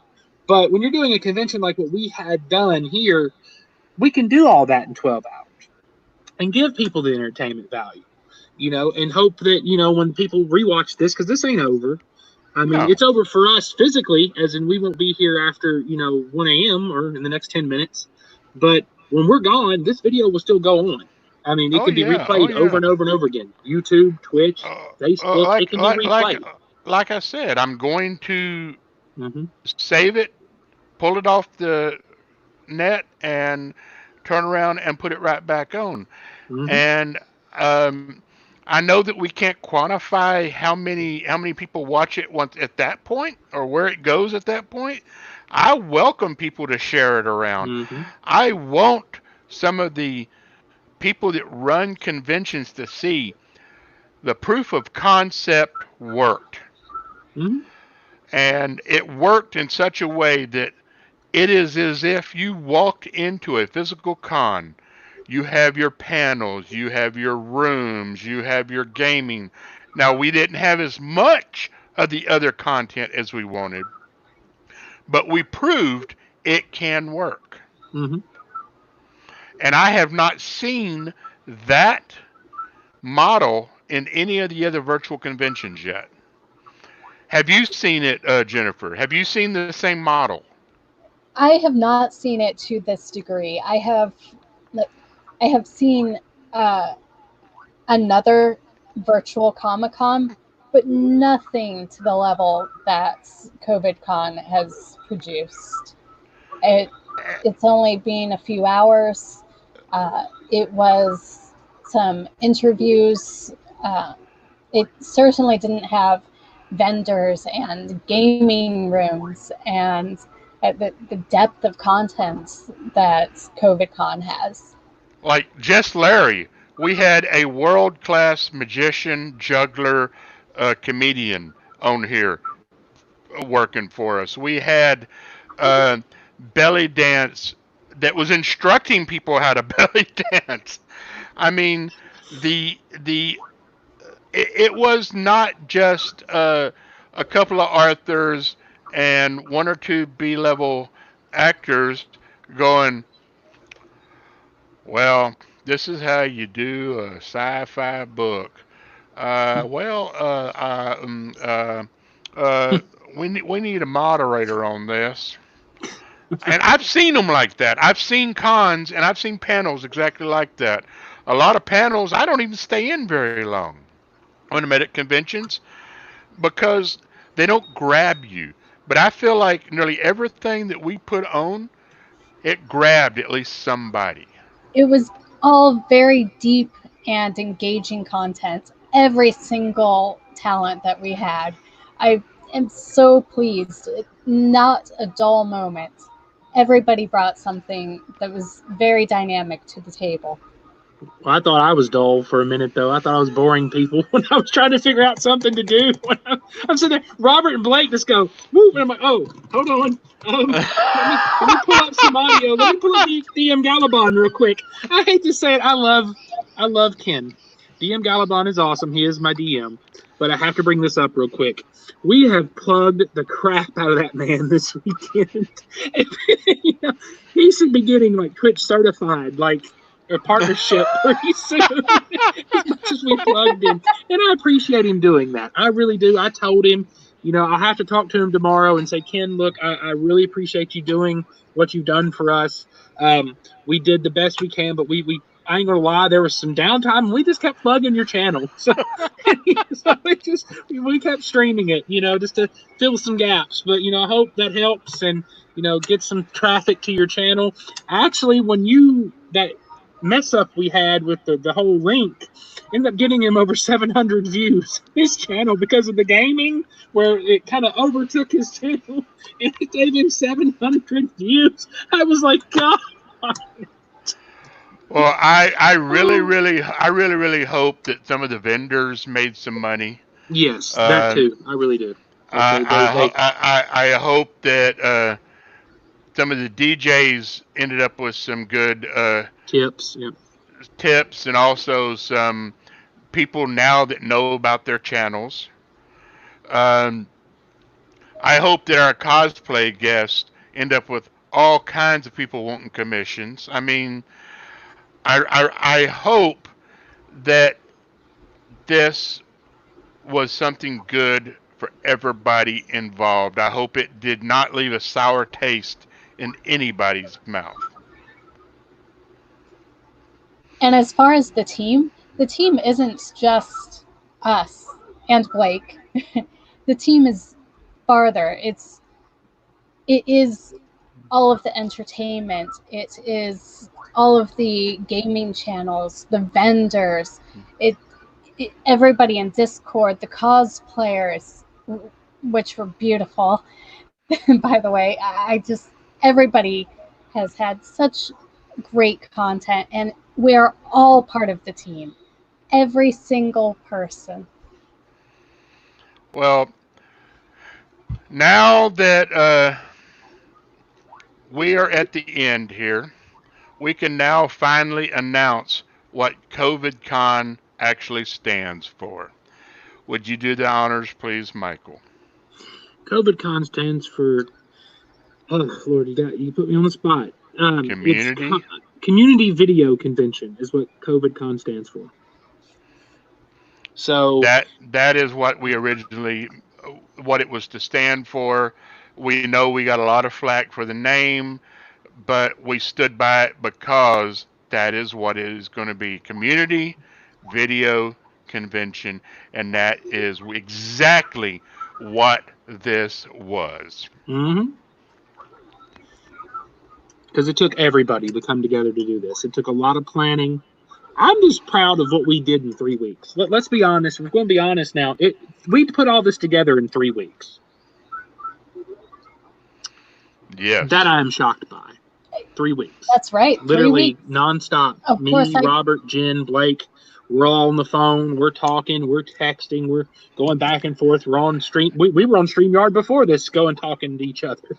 And working full time. Yeah, and working full time. Yeah.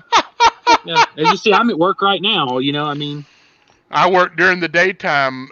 I work remote most of the time, but I definitely am working sometimes in the daytime. Yeah. There's been times he's been at work and I've called him. I'm at work, Mike. I can't talk right now. Gotta go. Yeah. And I've had to pop back and forth a few times just so I can make some money. Mm-hmm. Well, why don't you go ahead and pump out, pimp out, blast out who you are, what you do, and where you make that money, and make sure that people know. Jen, go for it.